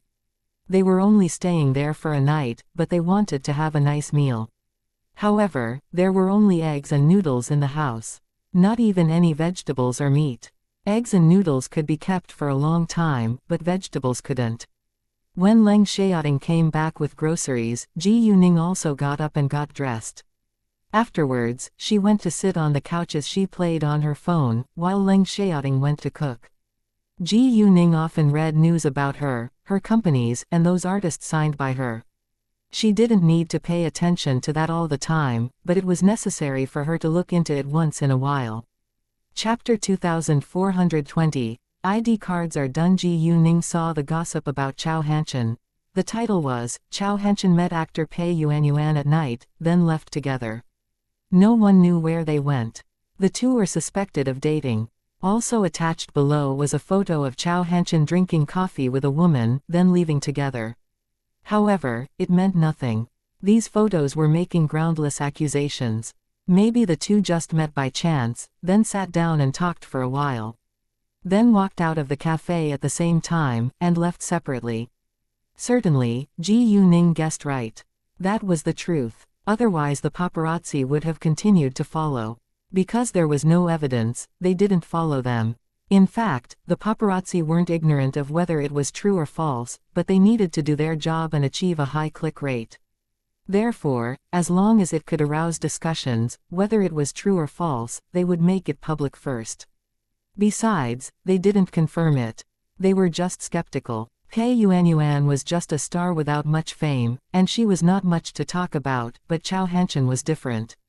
He was relatively famous, and now he had become more popular because of an empress of military blood.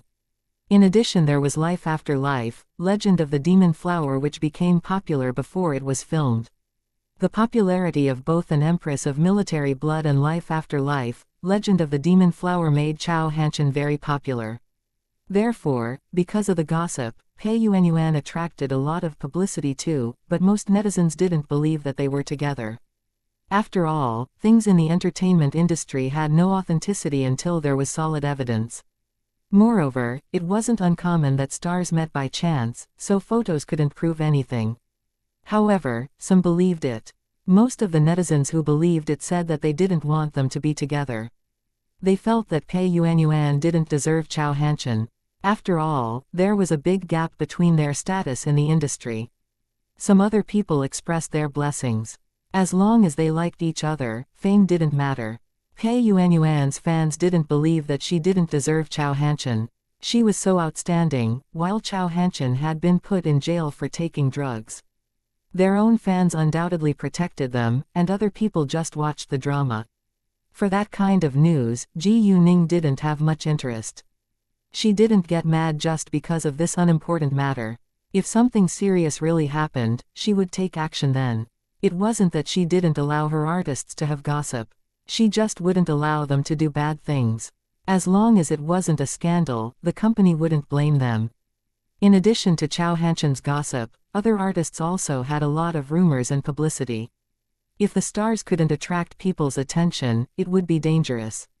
It was rumored that Han Lengxuan and Bai Ling were a couple, and it was understandable for them to say so. Han Lengxuan and Bai Lin were recruited to star in Infinite Horror, then played a role in An Empress of Military Blood. They terminated the contract with the original company at about the same time, then joined Fenghua Entertainment. Now they were starring in Life After Life, Legend of the Demon Flower, and occasionally were seen eating together. Even if there was nothing between them, paparazzi had taken photos of them together many times before. So there should be chemistry between them. Moreover, both of them were good-looking, and had good reputations, so they were a match. Accordingly, many people believed that they were already together in private. However, the truth was that they weren't together, but they did like each other. As netizens thought, even if there used to be nothing between them, they fell in love after making the same decisions and spending a lot of time together. Due to having the same experiences and cooperating many times, there was really chemistry between them, but they felt it was too early to get together. Both of them felt that they had just joined Fenghua Entertainment, and they hadn't made any achievements yet. So they wanted to focus on work first, then be honest with each other when the right time came. If at that time, one of them had changed his or her mind, nothing would happen. It only meant that they didn't have a deep affection for one another. If they didn't love each other enough, there was no need to get together. Ji Yuning didn't know that they had fallen in love because of their cooperation in the shows, but she also felt that they were a good match. If they were really together, she wouldn't mind. If their fans unfollowed them just because they announced their relationship, then they were irrational fans and weren't important. People must live for themselves. If one gave up what he or she loved for vanity, then he or she wasn't worthy of liking. There was no rumor about Su Tongnuo. Most of the news about her was about her first time as the leading actress of Life After Life, Legend of the Demon Flower. Most people who noticed the news left positive comments, because Su Tongnuo's fans knew what style was suitable for her. The makeup photos of Life After Life, Legend of the Demon Flower were also very attractive. There were also some people who disapproved of her. After all, the shooting hadn't yet started, and no one knew what it would be like. Some people, however, attacked Su Tongnuo unkindly, saying other actresses were better than her for the role. They might not necessarily be fans of the other actresses. Some of them deliberately did this to defame other actresses, but there were real fans. Because idols were so perfect in the eyes of fans, they all felt that their idols were suitable for any roles. Then there was a lot of news about Ji Yuning herself. Good news accounted for 78%, while bad news accounted for 23%. Ji Yuning didn't care about the bad news. As long as it didn't cross the boundary, she could turn a blind eye on it. By the time Ji Yuning read the news, Leng Xiaoting had finished cooking, and the two of them ate together. After eating and packing, Leng Xiaoting had to go back to the military base, so he decided to drive Ji Yuning to the Shengning organization along the way. Oh, Senior Yang's and Senior Sis ID cards are done. Do you need me to send them to your company, and you can give it to them? Leng Xiaoting said on the way. Sure. Ji Yuning replied, and asked, what is their address? In XX block. I bought a house there for them. Although they are temporarily living with our master now, they can't live together forever. After all, they will get married and start a family in the future. The house is a gift for them. My man will send over their ID cards, the key to the house and the real estate certificate, Leng Xiaoting said. Okay. Ji Yuning replied. She didn't mind that Leng Xiaoting gave Zhang Liluo and Si Jin a house as a meeting gift. It showed his kindness, and Long Xiaoting didn't lack money anyway. Chapter 2421, Chaoya is missing. If they didn't have the ability, they wouldn't do that. Leng Xiaoting left after driving Ji Yuning to the Shengning organization. Separating was always sad, but they would see each other again in the near future. Anyway, if they didn't go to work and stayed together all day long, they would get sick of each other sooner or later. Everything was going well in Ji Yuning's company.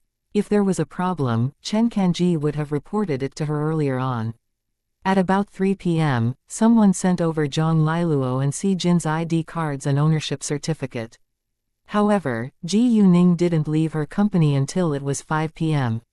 It wasn't rush hour yet, so she went to have dinner in the Sihewan before 6 p.m. When she got back to the Sihewan, Ji Yuning gave the ID cards and ownership certificate to Zhang Liluo and Si Jin. When they received the ownership certificate, both Zhang Liluo and Si Jin were shocked. They only knew that Leng Xiaoting was going to help them with the ID cards. They had no idea that he even bought a house for them. Because they needed a home address to make ID cards, Leng Xiaoting directly gave them a house. It's too expensive. We can't take this. Zhang Liluo and Si Jin were touched, but they felt that they shouldn't take this expensive gift. Since Xiaoting is willing to buy you a house, you can take it.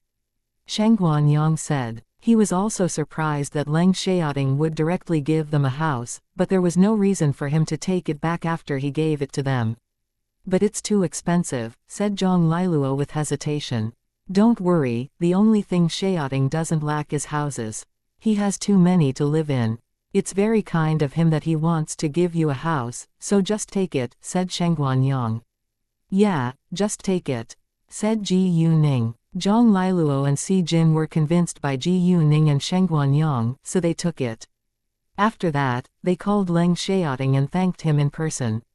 When Ji Yuning was free, she taught Zhang Liluo and Si Jin stuff that they didn't know yet. They had learned a lot these days, but they had almost no knowledge of complicated stuff. They were going to learn how to drive soon, so Ji Yuning introduced its function to them first. Given their good memory, they were able to remember it within a short time. After they got familiar with the structure of the car, Ji Yuning let them read the questions and answers of Subject 1. During this time, Ji Yuning took out her phone and played on it. She hadn't chatted with her friends for a long time, so she decided to ask them how they were doing. Once Song Miaoge learned that Ji Yuning was in the capital, she asked whether she was free the next day.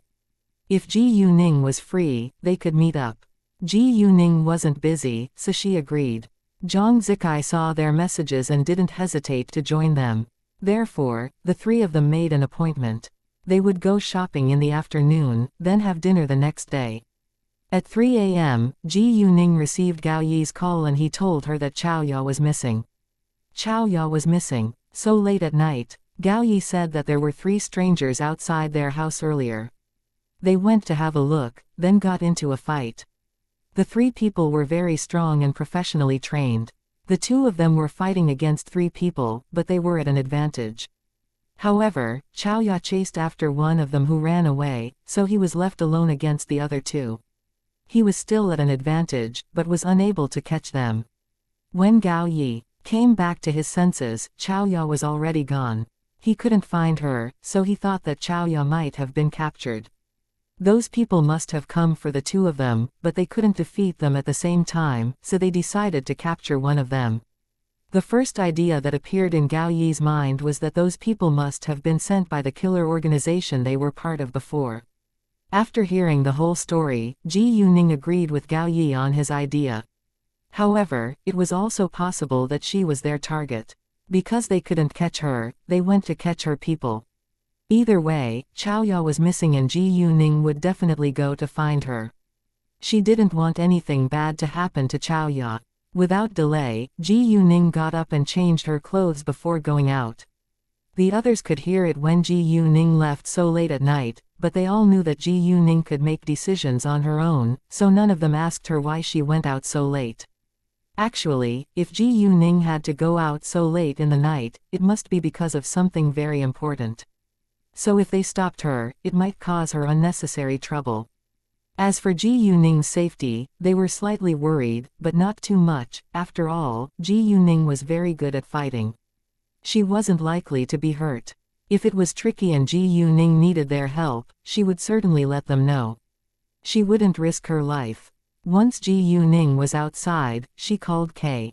K's phone was always on, so he saw it the second Ji Yuning called him.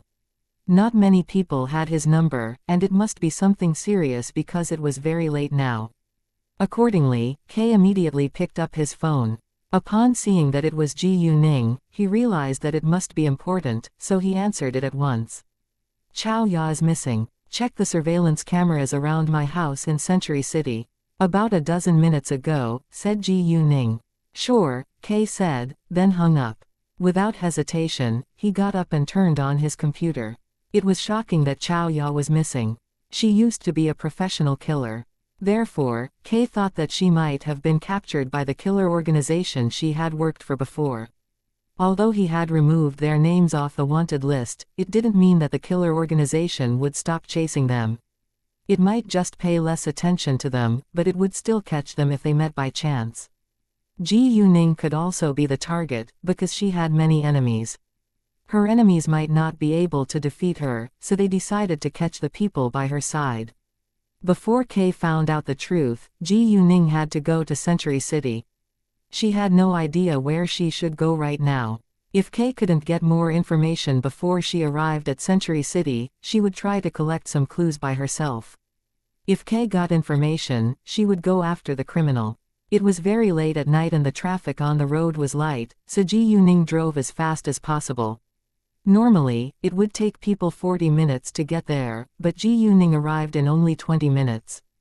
At this time, Kay also had a result. After Xiaoya ran after the fleeing man, the man suddenly threw white powder at Xiaoya. Xiaoya subconsciously blocked it with her hand to prevent the white powder from entering her eyes. Chapter 2422, Why Didn't You Kill Me? The next moment, the man took out a gun and shot Xiaoya in the stomach. Because Xiaoya used her hand to protect her eyes, she didn't notice what the man was doing and was hit by the bullet. After being shot, Xiaoya became slow and began to lose the advantage in the fight. Before long, she was caught and taken away. Although Xiaoya became much stronger after working for Ji Yuning, she was an ordinary woman, so there were many people who were stronger than her. Even if she was very strong, she could make mistakes sometimes. Therefore, even though the man was no match for Xiaoya, Xiaoya was still caught by him. The man wasn't that much weaker than her, so it wasn't difficult to make Xiaoya make mistakes. After Xiaoya was taken away, she was put into a black MPV without a license plate, then it drove in a certain direction.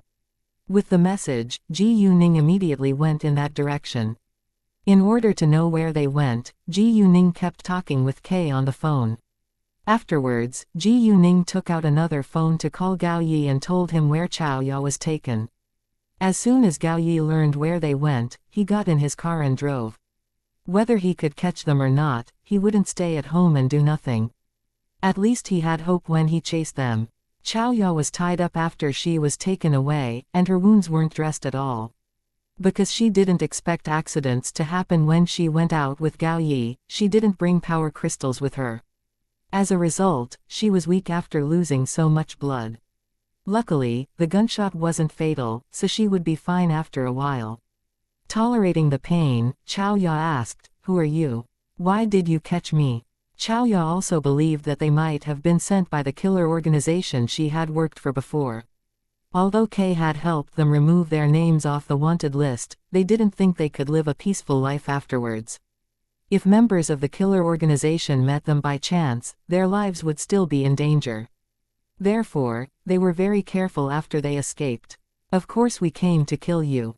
Do you think you can survive just by removing your names from the wanted list?" said the man. He didn't bother to hide their purpose. It wasn't beyond Xiaoya's guess, so she wasn't surprised when the man admitted it. "Why didn't you directly kill me since you found me?" asked Xiaoya. "We haven't caught the flying eagle yet. We need to use you as bait," the man said, "and we know your new leader has something. Our head wants to draw her over to our side. I wonder how important you are to her." He was talking about Ji Yuning. Since they heard of Ji Yuning, they had done thorough research. Xiaoya got mad once she heard that they had actually targeted Ji Yuning, and she blamed herself for dragging Ji Yuning into trouble. "If you want to draw her over to your side, do you know her background?" Xiaoya asked mockingly, as if she was saying that they were merely nobodies. She was aware that they had already collected information about Ji Yuning, but she wasn't sure how much they knew about her. Therefore, she said that to test them. "Well, since we know her, we've done research. She's the chairman of the Shengning organization. She has connections in many industries. She's also excellent at fighting. I have to say that she's very outstanding, or our head wouldn't pick her," said the man. He didn't keep it a secret from Xiaoya. However, they had no idea about Ji Yuning's relationship with the Leng family and the Tang family. They only knew that Ji Yuning had a relationship with many important figures. They didn't know that Ji Yuning was the Leng family's granddaughter-in-law and the Tang family's granddaughter. If they knew, they wouldn't dare to cause Ji Yuning trouble. They weren't afraid of the Leng family and the Tang family's influence in politics and business, but they were scared of their status in the military. Although their organization wouldn't give into power, they would yield to the army. Do you only have me as leverage? Don't you think it's not enough? Xiaoya laughed at herself. She knew that Ji Yuning wouldn't abandon her, but it was impossible for Ji Yuning to work with them. Xiaoya understood that Ji Yuning was dragged into trouble because of her, but she had no intention of committing suicide. At this moment, if she was dead, they would lose the leverage to threaten Ji Yuning, but Ji Yuning didn't need to negotiate with them at all. Given Ji Yuning's abilities, she could rescue Xiaoya without giving up anything.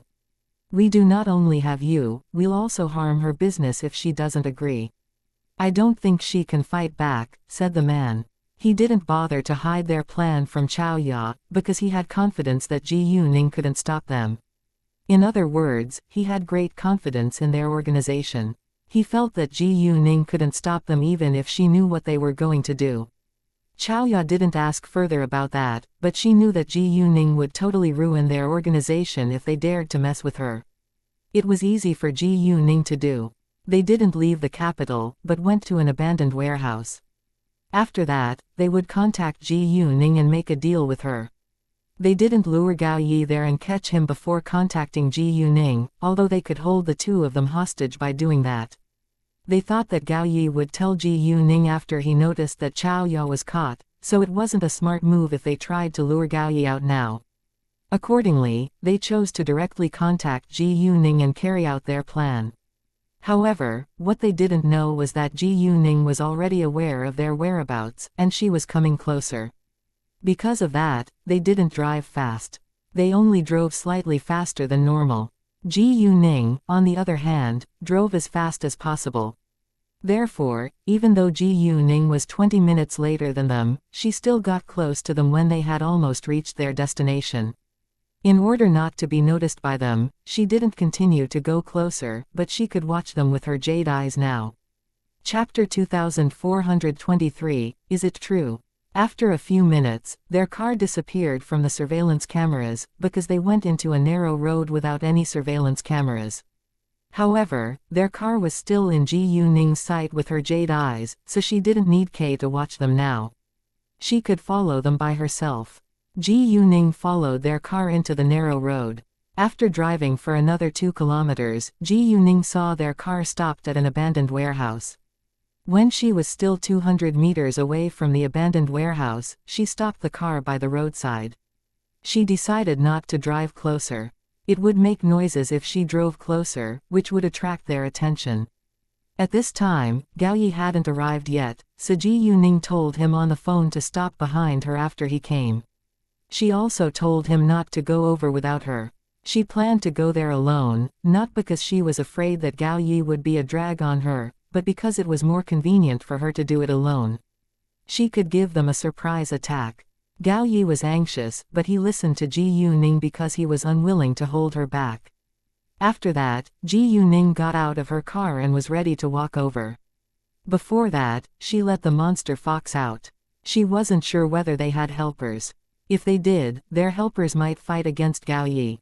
Gao Yi was alone, and it could be dangerous, so Ji Yuning left the monster fox to help him in case any accidents happened. There was a distance of 200 meters between her and the warehouse, but Ji Yuning got over there like lightning. She stopped outside the warehouse and didn't rush inside. Instead, she used her jade eyes to check Xiaoya's condition. Xiaoya wasn't in too bad a condition. She was shot, but her life wasn't in danger. She had just lost a lot of blood, so her face was a little pale and she was weak. In addition to Xiaoya, there were also 3 men in the warehouse. They were those strangers who went to Century City and caught Xiaoya. After that, they gathered and left together. When Ji Yuning had just arrived, one of them took out his phone and was about to call her, but she didn't know that. She only saw that they and Xiaoya were on different sides now, which was a good opportunity for her to take action. Ji Yuning moved very fast. After hearing a loud crash, they saw Ji Yuning standing in front of them. The next second, she directly attacked them. They were scared and immediately fought back. They only knew that someone was attacking them and didn't have time to see the person clearly. However, Ji Yuning used her magical energy to attack them, making her extremely strong. Therefore, even though those men realized that they should fight back, they were hit before they could do anything. The powerful force hit them, like 100 kilograms of gravity sprinting towards them, directly knocking them several meters away. Then they hit a pile of scrap iron behind them, and fell heavily to the ground. The hit seriously injured them and damaged their internal organs. 2 of them had broken ribs, and one was stabbed by a steel bar which was lying under his feet. The 3 of them vomited blood and could barely get up. They might even die because of the serious injuries. All of them were stunned by Ji Yuning's strength, because she easily kicked them away with a single movement and badly injured them. Besides, this person turned out to be Ji Yuning. They knew that Ji Yuning was excellent at fighting, but they didn't know that she was this strong. After injuring them, Ji Yuning left them aside and started to untie Xiaoya. She took out a power crystal and told her to take it. After taking the power crystal, Xiaoya felt much better and was filled with strength again. However, the bullet in her stomach had to be removed as soon as possible. Because the 3 men couldn't move now, Ji Yuning started to remove the bullet for Xiaoya first. Ji Yuning knew that Xiaoya was shot, so she had prepared tools for that when she came here. They were in her backpack. She couldn't take the tools out of her telepathic eye space right here. If she did that, her secret would be exposed. The 3 men were surprised, but Xiaoya soon accepted it. Ji Yuning was very efficient and professional. Within a minute, she removed the bullet. She didn't stitch the wound, but directly took out liquid power energy to deal with the wound. In an instant, it stopped bleeding and quickly healed. The wound stopped bleeding and healed after the medicine was applied once. However, if they wanted to remove the scar, Xiaoya had to continue to apply it, so Ji Yuning handed the rest to her and asked her to apply it once a day. After taking the power crystal and removing the bullet, Xiaoya recovered a lot and could move freely now. Without delay, Ji Yuning called Gao Yi and asked him where he was. Gao Yi had just arrived and stopped his car. In fact, Ji Yuning was only a few minutes earlier than him. Since Gao Yi arrived, Ji Yuning told him to come to the warehouse. After hanging up, Ji Yuning asked Xiaoya, "Do you know who they are?" "Yeah, they were sent here by the killer organization I worked for, but they didn't aim to kill me and Flying Eagle. They actually targeted you. Their head has heard of your abilities, so they want to draw you over to their side. So they caught me first and tried to use me to make you give in. They also said that they will harm your business if you don't agree." "They said that, but I don't think they'll really do it," said Xiaoya. Hearing that, Ji Yuning was displeased. Did they think she was easy to bully? How could they try to make her yield and even harm her business? Ji Yuning immediately turned and walked towards the 3 men. Is that true? She wasn't doubting Xiaoya's words, but she needed to make sure. Otherwise, she lacked a good reason to punish them. If it was true, she needed to ruin their organization before they harmed her. Anyway, the killer organization must have done many bad deeds, so it would be good if it was ruined. "So what? I know that you are strong, but our head always gets what he wants," said a man. Although they were very scared of Ji Yuning, they didn't think that Ji Yuning would dare to kill them, so they wouldn't beg her for mercy for the time being. Chapter 2424. Yes, me, great, if so, I think I should totally destroy your organization first. Ji Yuning sneered. Since they admitted it, there was no reason for her to doubt that. "You." The man showed obvious disdain. He knew that Ji Yuning was very strong, but it was impossible for her to destroy their organization alone. "Yes, me," said Ji Yuning confidently. As a cultivator, with the help of the monster fox and the humanoid tree vine, it shouldn't be difficult for her to destroy a killer organization. If she couldn't do it alone, Zhang Liluo and Si Jin could help her, making it very easy. Funny, they refused to believe it. If there were 10 people of Ji Yuning's level, they might lose. However, although Ji Yuning could easily injure them and they had to admit that Ji Yuning was strong, they thought that she was only able to do it because they weren't prepared. If Ji Yuning attacked them when they were prepared, she wouldn't have succeeded so easily.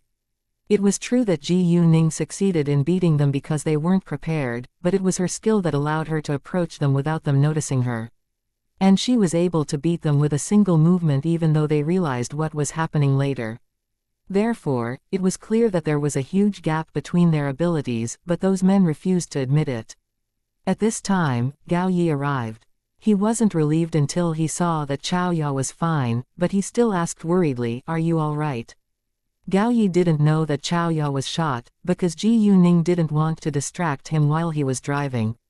If he was distracted, he might have had a car accident, so she didn't tell him. Even though Gao Yi was unaware of that, he knew that she must be injured because although she was very strong, she was still caught by those men. Xiaoya would be fine after Ji Yuning came, but Xiaoya was his girl. Whether she was injured or not, he was worried about her. "I'm fine," said Xiaoya with a smile. After making sure of it, Gao Yi was completely relieved.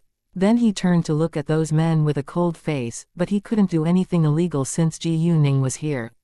"What do you think? What should we do now?" Ji Yuning asked Gao Yi and Xiaoya. "Miss, if you don't want to kill, why don't we disable them?" "They'll lose their skills," said Gao Yi, filled with anticipation. He used to be a professional killer, so killing was his job. He didn't feel guilty when people died in front of him. However, after he started working for Ji Yuning, he didn't kill again. Therefore, even if those men tried to kill them, he was still reluctant to deprive them of their lives. Anyway, disabling those men wasn't exactly a light punishment. Those men would have to live the rest of their lives in pain. Anyway, he and Xiaoya were fine now. No. Once the three men heard that Gao Yi wanted to disable them, they shouted angrily. "If you dare do that to us, our head will get revenge," one of them said. "I know, but he won't do it for you. Don't forget that we've served the same organization. If you fail to finish your task, you'll only be abandoned," said Xiaoya mockingly. All of a sudden, the three men didn't know what to say. It was true that they would only be abandoned if they failed to finish their task. Their head would pay Gao Yi and Xiaoya back simply because he wanted to draw Ji Yuning over to his side instead of taking revenge for them. As a result, they wouldn't survive whether Ji Yuning killed them or let them go. "Great, then we'll disable them." Ji Yuning agreed. "I'll make arrangements and then we can go destroy the organization you worked for before. How dare they target me? I'll teach them to stay away from me." Hearing Ji Yuning's words, Gao Yi was a little confused, because he didn't know that the head of the killer organization was actually targeting Ji Yuning, but it wasn't the right time to ask about it now. "Go back to the car. Leave them to me," said Ji Yuning. She told Gao Yi and Xiaoya to leave first, because she was going to release cold magical power to freeze and disable their limbs. If Gao Yi and Xiaoya stayed, they would be affected too.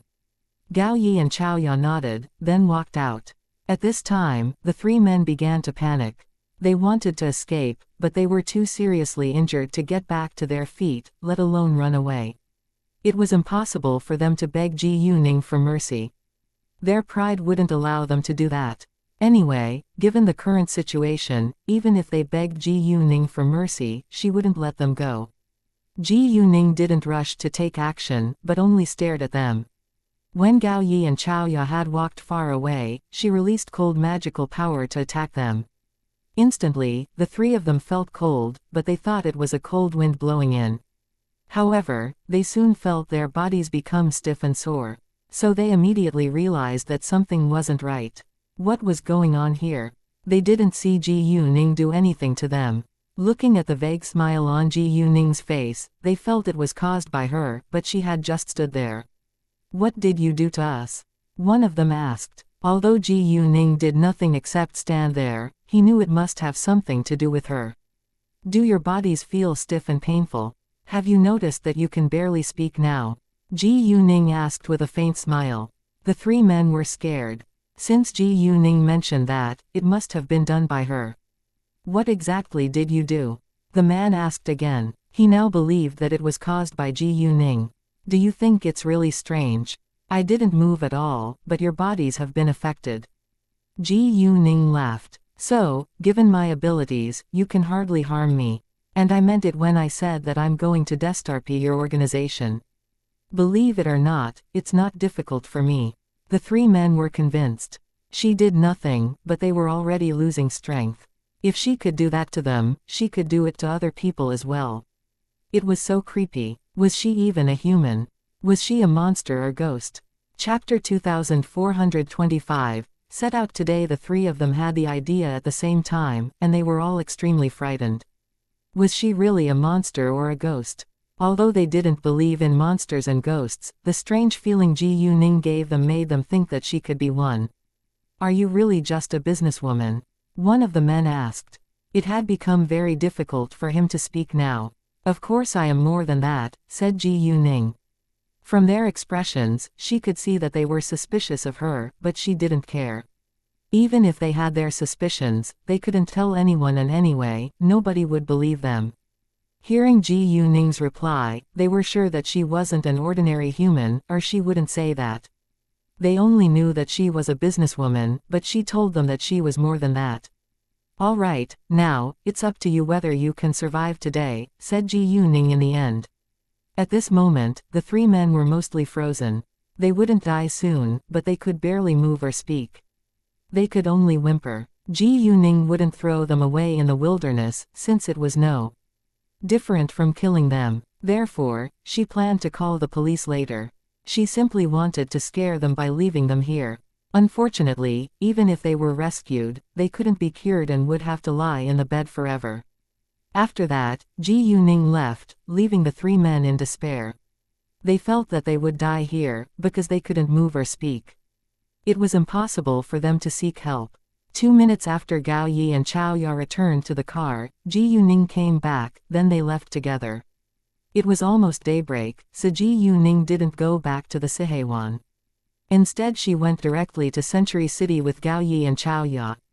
In the morning, she needed to ask them about something, but for now they would have a rest first. Both Gao Yi and Chao Ya used to be professional killers, so they had encountered dangerous situations many times before. What had happened today didn't affect them, and they could still have a good sleep. On their way back, Chao Ya also told Gao Yi that the killer organization tried to draw Ji Yuning over to their side, and even threatened to harm Ji Yuning's business if she disagreed. Gao Yi was very angry about it, but he could do nothing. If the killer organization was determined to do that, it wouldn't be a problem for them.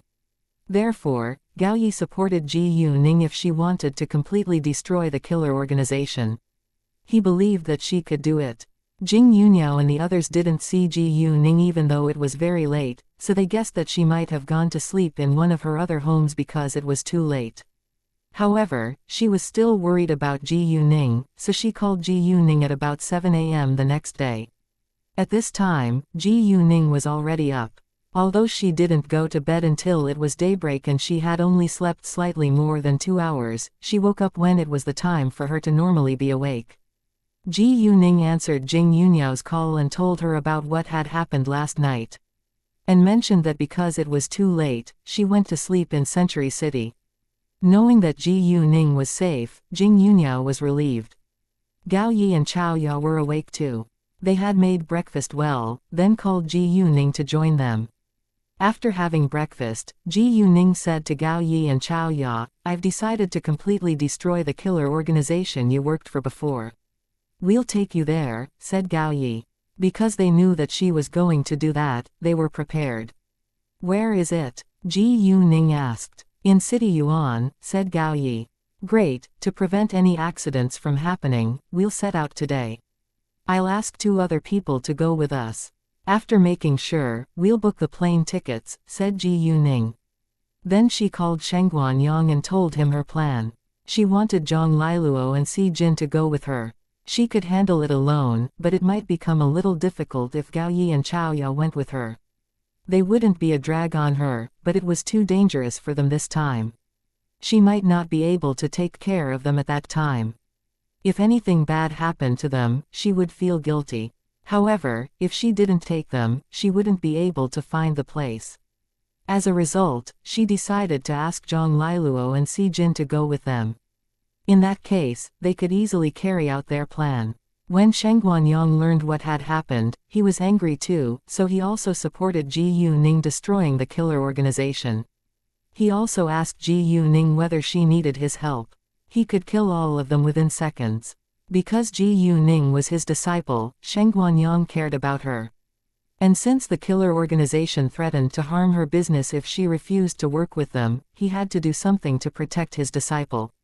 However, Ji Yuning turned him down. It was enough for her to take Zhang Liluo and Si Jin with.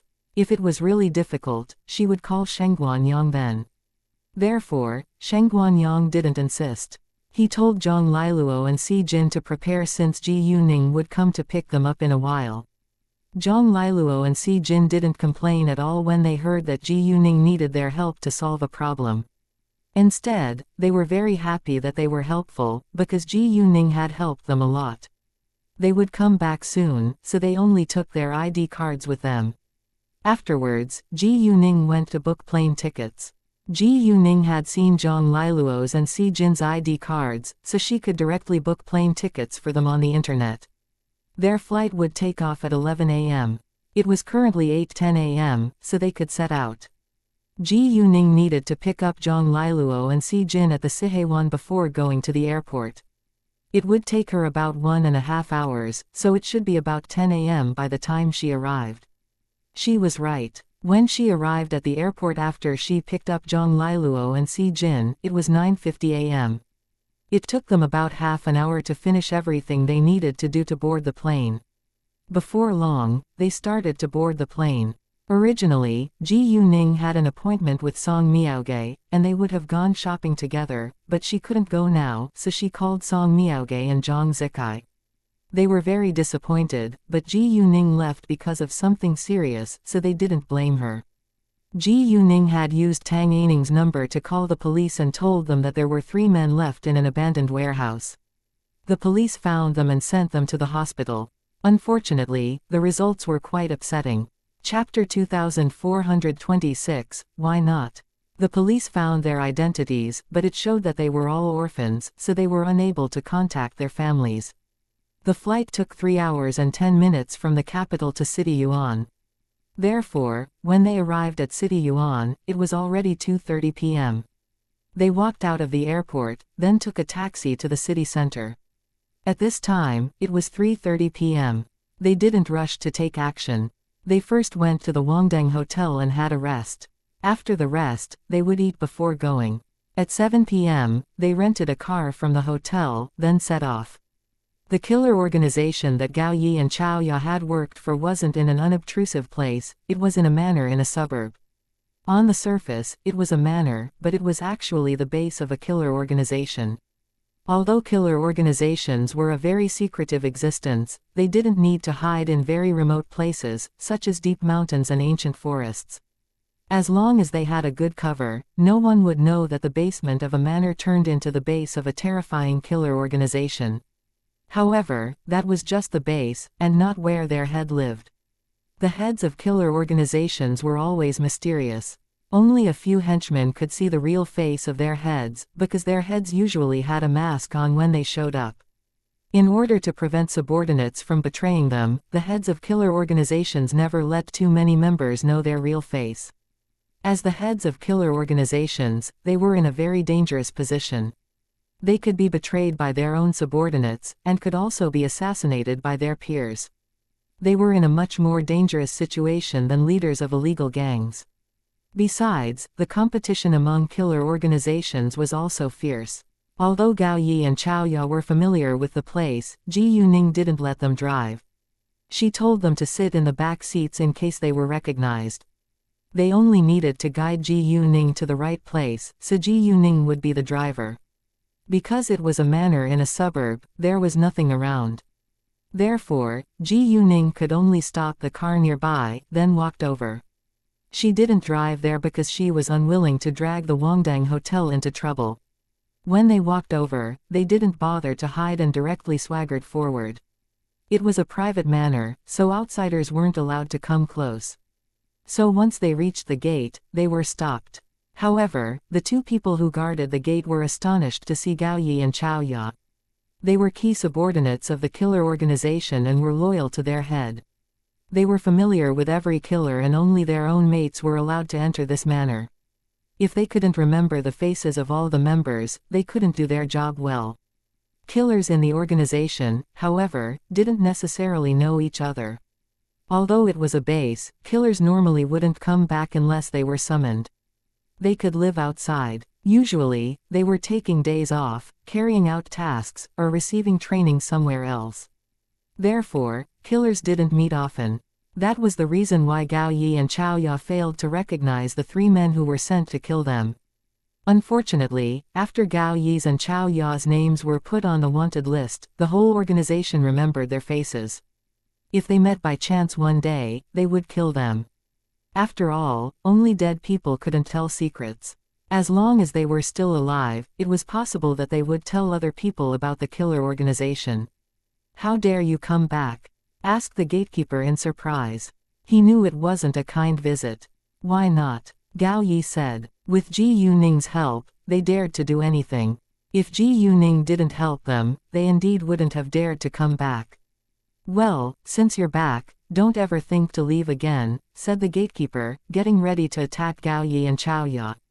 At this moment, Ji Yuning opened her mouth. "Are you sure that you're going to use violence? Do you think you two can defeat the five of us?" Hearing that, the two men were shocked, because they could see that Ji Yuning and the others were very strong. Since they dared to come here, they couldn't be weak. They had to be well prepared. In that case, the two gatekeepers thought that they better stay calm and figure out their purpose first. "Why did you come?" asked a gatekeeper. "We met a few people yesterday. They said that your head wants to see me, so I'm here." "If he really wants to see me, tell him to talk with me in person," said Ji Yuning. The two gatekeepers frowned a little. They didn't know that their head had sent out people to find this girl. Anyway, since she said that, they had to ask for their head's opinions. "What's your name?" asked a gatekeeper. He had to know her name before he went to report it to their head. "Wait for a while. I need to ask our head first," said the gatekeeper. Then he called their head servant. Not many people had their head's number, and they could only call their head servant if anything happened. As soon as their head heard the news that Gao Yi and Chao Ya came back with Ji Yuning, he was very surprised. In that case, his people must have found them and might have been caught in trouble. Otherwise, his people would have called him. The head realized that Ji Yuning didn't cooperate. It definitely couldn't be a friendly visit. Even though it was an unfriendly visit, he still decided to see her. Whether she agreed to work with him or not, he needed to talk with her first. Besides, if he didn't go, she might cause damage to his base. He would become a joke if other killer organizations heard about that. If Ji Yuning was willing to cooperate with him, he could let go of Gao Yi and Chao Ya. However, if she wouldn't, he would kill Gao Yi and Chao Ya because they had betrayed their organization. He wouldn't let Ji Yuning go either. She found out about his base, so she would be a time bomb if he let her go. The head told the gatekeeper to take Ji Yuning and her people to have a seat in the living room, and that he would be there in half an hour. He didn't think Ji Yuning and her people had any choice after they came into his manor. She would either agree to work with him and leave, or be killed. Chapter 2427. For an explanation, Ji Yuning, however, didn't think it was a big problem.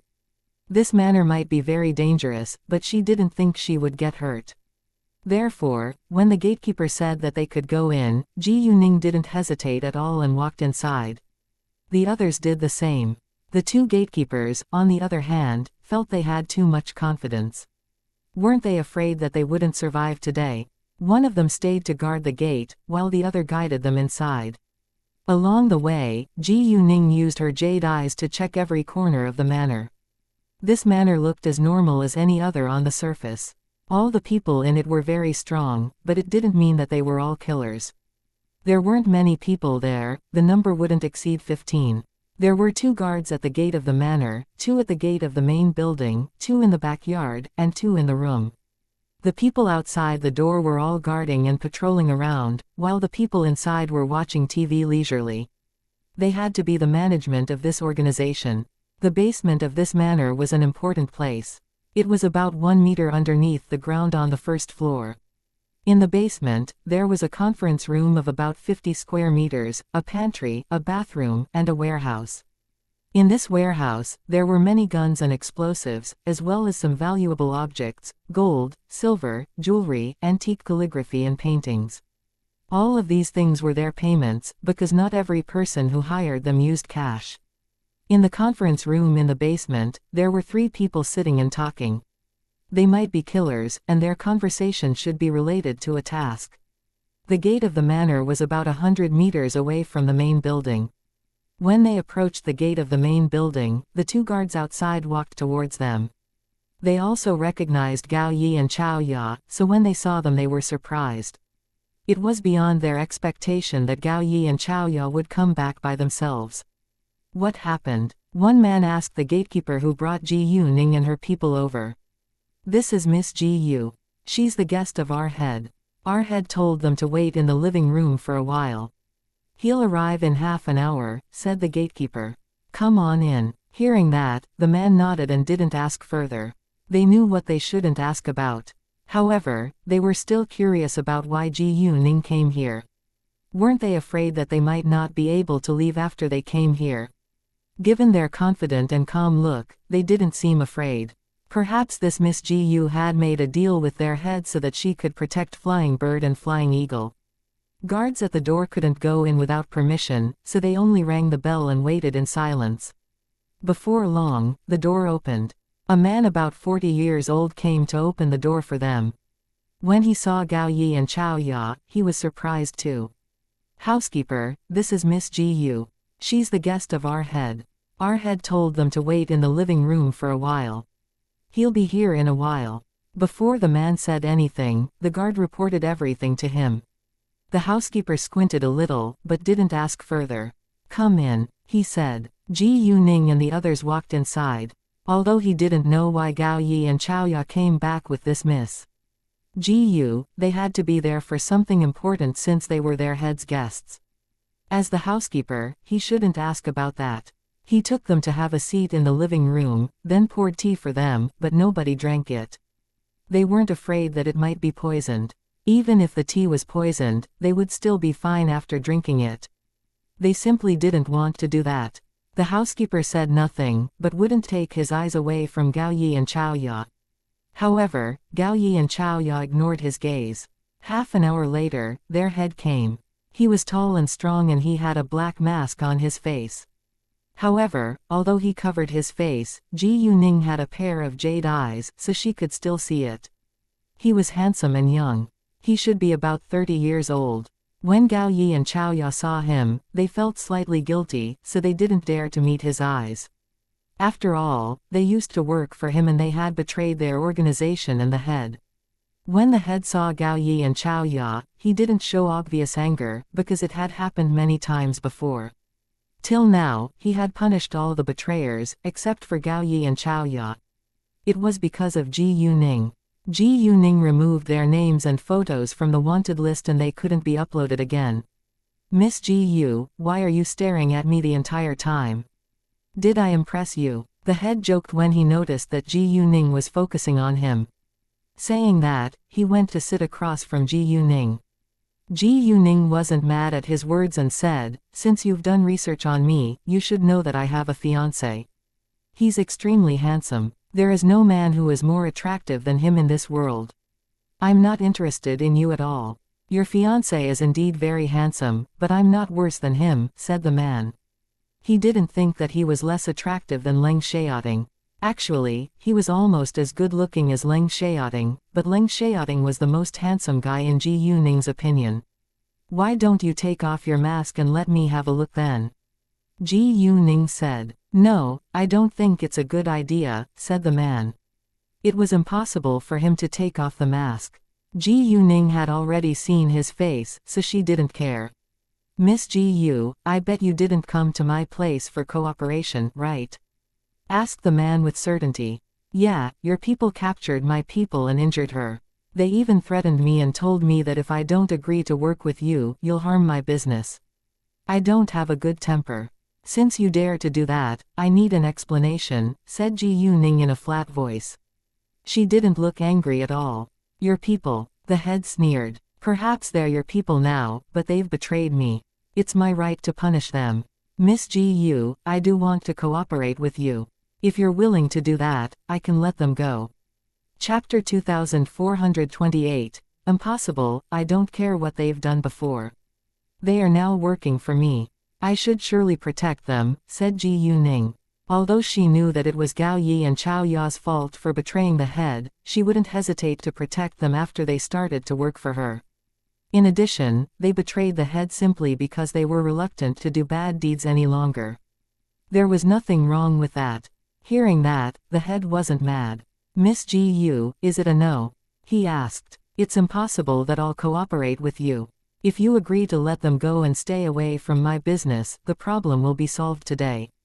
If not, I'm afraid we will have to have a fight to decide who's the boss here, said Ji Yuning. The head wouldn't allow her to leave without paying. Even if Ji Yuning didn't want to have any conflicts with him, he would still cause her trouble. Ji Yuning understood his plan. She either agreed to work with him, then left here safely, or he would stop them from leaving if she refused. However, he might not have the ability to keep them here. Impossible. Well, it seems you have no intention to cooperate with me at all, Miss Ji Yu. You simply came to tell me to let these two betrayers go and stay away from your business. The head snorted. He wasn't surprised, but felt that Ji Yuning was too confident. She specially paid him a visit to tell him to listen to her.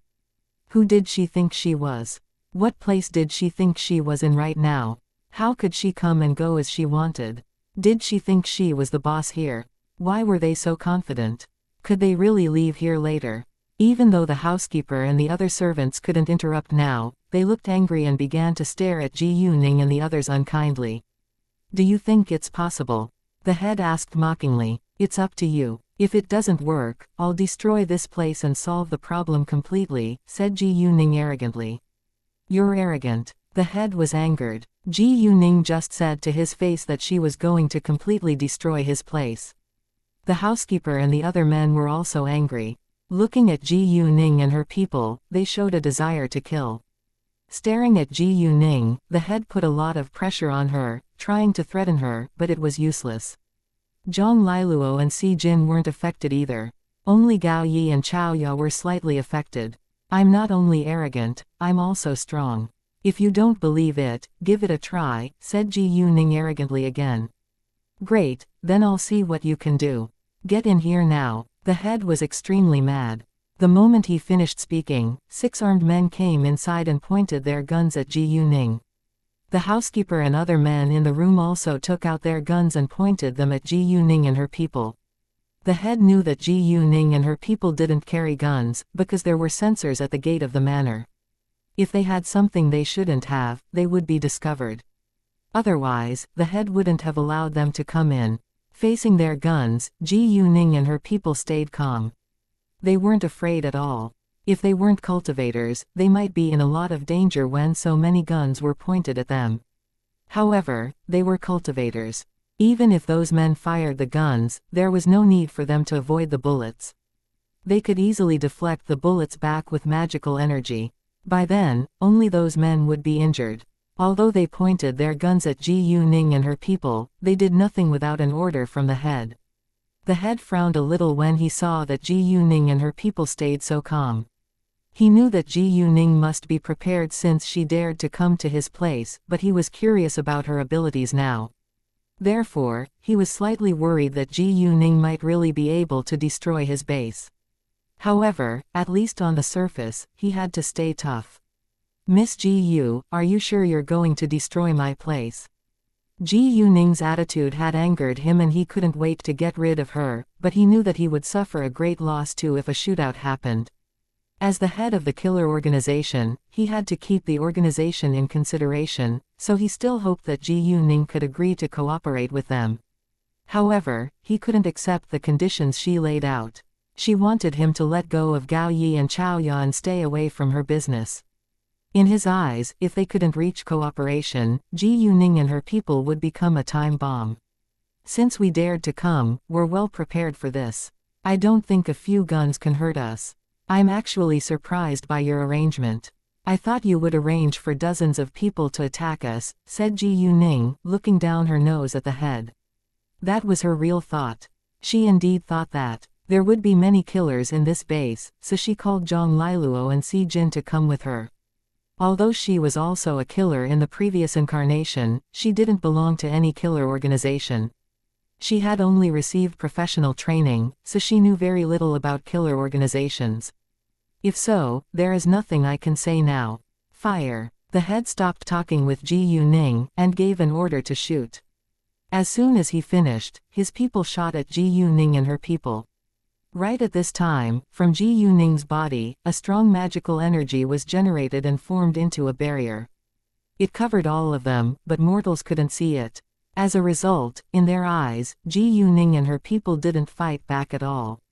Before Ji Yuning and her people came here, they had analyzed the situation in the base. They knew how to handle it, so no one panicked now. The head and his people were shocked when they found that Ji Yuning and her people didn't hide at all.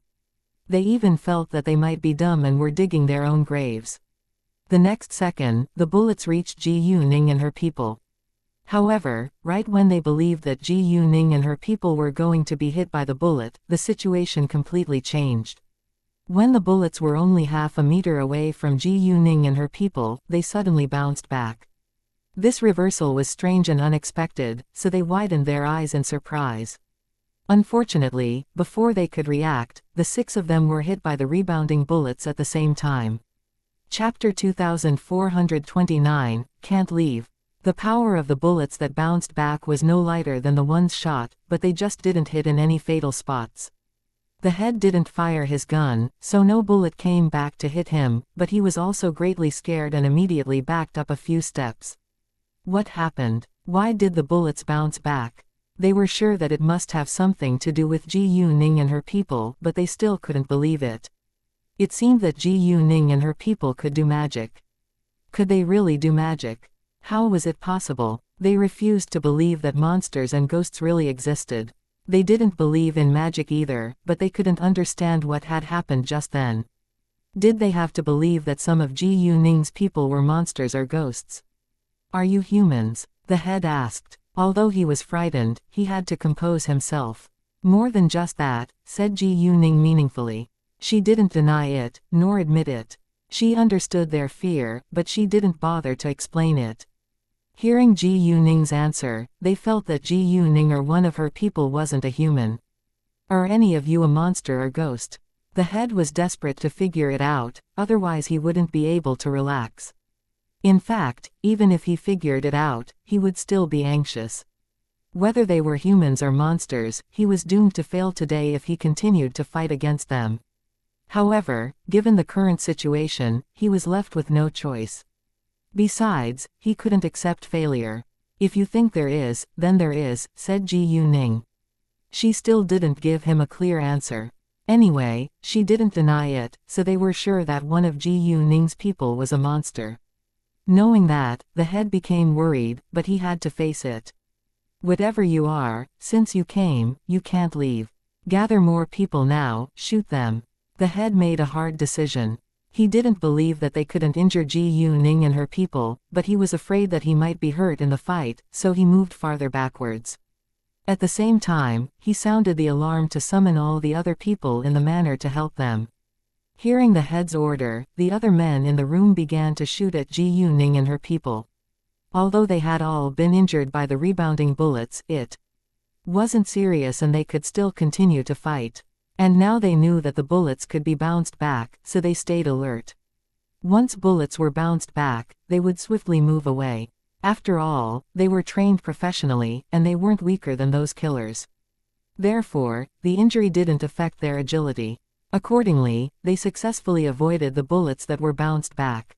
Ji Yuning and her people didn't have patience and wouldn't allow them to continue to shoot at them, so they soon took the initiative and fought back. Although Gao Yi and Chao Ya couldn't knock the bullets away, they could avoid them, so Ji Yuning didn't need to worry about them. In order to capture all of his followers, they had to capture the head first. Without delay, Ji Yuning directly attacked the head of the killer organization. The head was aware that he couldn't escape, so he decided to face the challenge. He wasn't sure whether he could defeat Ji Yuning, but he had confidence in himself. If he was at a disadvantage, he could run away later. He had great pride in himself and would have never allowed himself to escape, but he was unwilling to lose his life when he knew that he was doomed to fail. He would choose to run away in order to survive. As long as he was still alive, he could take revenge in the future. As the head of a killer organization, he was surely skilled. At least, he was a match for Ji Yuning when she didn't use magical energy. However, Ji Yuning was aiming to kill him, so she wouldn't hesitate to use her magical energy. Once Ji Yuning used magical energy, the head was easily controlled by her. He was shocked that Ji Yuning was so much stronger than he thought, and he also clearly knew that he was going to lose within the next few moments. As a result, he wanted to escape now more than ever, but Ji Yuning controlled him and there was no chance for him to run away. He wanted his subordinates to help him out, but his subordinates were even weaker than him. They were already lying beaten on the ground. His subordinates were injured before him and weaker than him. What was worse, Zhang Liluo and Si Jin were at a higher level than Ji Yuning, so it couldn't be easier for them to beat those men. Because Gao Yi and Chao Ya were not really comparable to Zhang Liluo and Si Jin, they each fought against one man at a time and were at an advantage. After Zhang Liluo and Si Jin beat 4 men, they quickly went to help Gao Yi and Chao Ya. With a single movement, they punched those men, knocking them down and those men could hardly get back to their feet. Zhang Liluo and Si Jin used powerful magical energy, so they could kill with a single punch. However, they couldn't kill right now, so they only seriously injured them. Once the alarm was sounded, all the other people in the manor gathered in the room. Unfortunately, the second they came in, they were beaten up. They had no chance to save the head. At this moment, the head was also injured by Ji Yuning. Afterwards, Ji Yuning caught his hand and put cold magical power into his body. She didn't do that through the air, so that other people wouldn't be affected. Before Ji Yuning came here, she had no intention of killing. She just planned to disable them and destroy their base. Ji Yuning wasn't afraid that the head subordinate would come to pay her back for him. She would beat them up if they dared to cause her trouble. Anyway, she didn't think that the subordinates would do that for the head. A killer organization was a cold-blooded place, especially for those killers. Nearly all of them were trafficked here when they were little. They were forced to receive the training, or they would be killed. Therefore, even though they listened to their head, they hated him too. They killed to survive. If the head was in trouble, they wouldn't wait to run away. Only those who had been treated sincerely by the head would have the idea of taking revenge for him. Those people were his henchmen. Ji Yuning was a little worried about that, because they would be desperate. They might suddenly place a bomb in one of her companies and she would suffer a loss. Chapter 2430. Not afraid of revenge. Therefore, Ji Yuning decided to go to the basement and take all the valuables. If they really took revenge for the head one day in the future and caused her damage, she would take the valuables as compensation. After all, her companies were in many different places. She might protect some of them, but it was impossible for her to guard every one of them. Although the cold magical power Ji Yuning put into the head's body didn't affect other people, Zhang Liluo and Si Jin felt it because they were also cultivators. However, they were confused when they noticed that it was an evil magical power. Ji Yuning was a good cultivator. How could she release evil magical power? Wasn't this what evil cultivators could do? They were right. Normally, only evil cultivators could use cold magical power to hurt people. Good cultivators couldn't do that. They were curious, but it wasn't the right time to ask about that. Even though Ji Yuning could use evil magical energy, she was a good cultivator and an upright person. Moreover, she was also Shangguan Yang's disciple, so they wouldn't have negative opinions about her. The head immediately felt that something was wrong with his body. He knew it must have been caused by Ji Yuning. He was scared and struggled at once, but he barely had strength to escape. "What did you do to me?" he questioned angrily. "Relax, I won't kill you, you will just be unable to move ever again. You won't be able to talk either. That's the price you pay for your stupidity," said Ji Yuning meaningfully. Being unable to move or speak ever again was torture, but the head lacked courage to ask Ji Yuning to kill him. He still had hope that he could get better as long as he was still alive. However, for now, he tried to persuade Ji Yuning to let him go. "I accept the condition you just set," said the head. Although he was reluctant to do that, he didn't want to be dumb and disabled. Too late, anyway I just said that, I didn't really mean it. Since I came here, I had no intention of letting you go. To be honest, I came here from afar in order to completely destroy your organization. Or it'll be a waste of my time. Ji Yuning sneered. The head was angry. He was mad that Ji Yuning just said that to fool him. However, he could do nothing about it now, because Ji Yuning had complete control over him. He could only try to threaten her. You'll be paid back if you treat me like this. At this time, it was very difficult for him to say a complete sentence, which scared him. If I was afraid of revenge, I wouldn't have come here, said Ji Yuning. She knew that if she didn't kill all of them, she would be paid back. However, if she didn't take action first, her business would be damaged, so why shouldn't she take the initiative? It would be better if she killed all of them before they damaged her business. Killer organizations had no moral standards. If they had, they wouldn't have established such cold-blooded organizations. Therefore, Ji Yuning believed that they meant what they said. They were really going to damage her business. The head was struck dumb. It was true. If Ji Yuning was afraid of them, she wouldn't have come here. Besides, given Ji Yuning's abilities, she could protect herself. She might only lose some money. In addition, he wasn't actually sure whether there were people who were willing to pay Ji Yuning back for him. People were selfish. If other people knew how strong Ji Yuning was, they wouldn't risk their lives for him. What was worse, there were plenty of people who wanted his seat in the organization. Those people couldn't wait to see him get in trouble. They would thank Ji Yuning for disabling him instead of paying her back for him. The head fell into despair. As long as Ji Yuning refused to let him go, he would suffer the result Ji Yuning told him. For the first time in his life, he regretted messing with Ji Yuning. He didn't know how strong she was, but she was much stronger than a human. In fact, exactly because he had no idea how strong Ji Yuning was, he had made that decision to threaten her. If it happened again, he might make the same decision and suffer the same result. When the head couldn't move or speak at all, Ji Yuning stopped, because he might die if she continued. Wait for me here, I'll be right back, Ji Yuning said to Zhang Liluo and the others. She was going to rob their storeroom. Sure, they replied, and Ji Yuning went out. With the help of her jade eyes, Ji Yuning quickly found the entrance of the basement.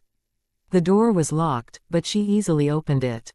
Afterwards, she swiftly went into the storeroom and put all the valuables into her telepathic eye space. When she was back into the hall, only 5 minutes had passed. Nothing else happened later, and those killers did nothing. They were subordinates, but Ji Yuning didn't let them go. She disabled all of them, but not as seriously as what she had done to the head. After that, they left. They didn't destroy the manor, because she only came to disable the members of the killer organization. She couldn't kill them all, but it was enough that the head was disabled. Besides, not every member of the killer organization was in the base, and she didn't have time to find them. If some of them really took revenge, she would deal with them then. Half an hour later, someone showed up at the manor. It was the deputy head of the killer organization. Some of his people were in the manor, so he soon heard about what had happened. Ji Yuning didn't injure the other men seriously, so they could still move and talk a little. They just had a hoarse voice and it was difficult to hear them clearly. When the deputy head learned that the head was seriously injured, he was extremely happy, because he had waited for today for a long time. He was more experienced than the head, but he wasn't the head. He couldn't accept that. After the deputy head witnessed what had happened to the head, he laughed out loud. Ha ha, Night Soul, look at you now. Do you know how long I've waited for today? Night Soul was the head's codename. He used to be a professional killer. Relying on his own abilities, he made it to the position of the head of their organization. Unfortunately, he ran into Ji Yuning. Chapter 2431, When to Get Married. Night Soul was aware that the deputy head had waited for today for a long time. In fact, the deputy head had tried to harm him many times before, but had never succeeded. Besides, he didn't have evidence to prove it, so he couldn't do anything about it. In the killer organization, the deputy head had no less influence than him, so he didn't dare to turn against the deputy head.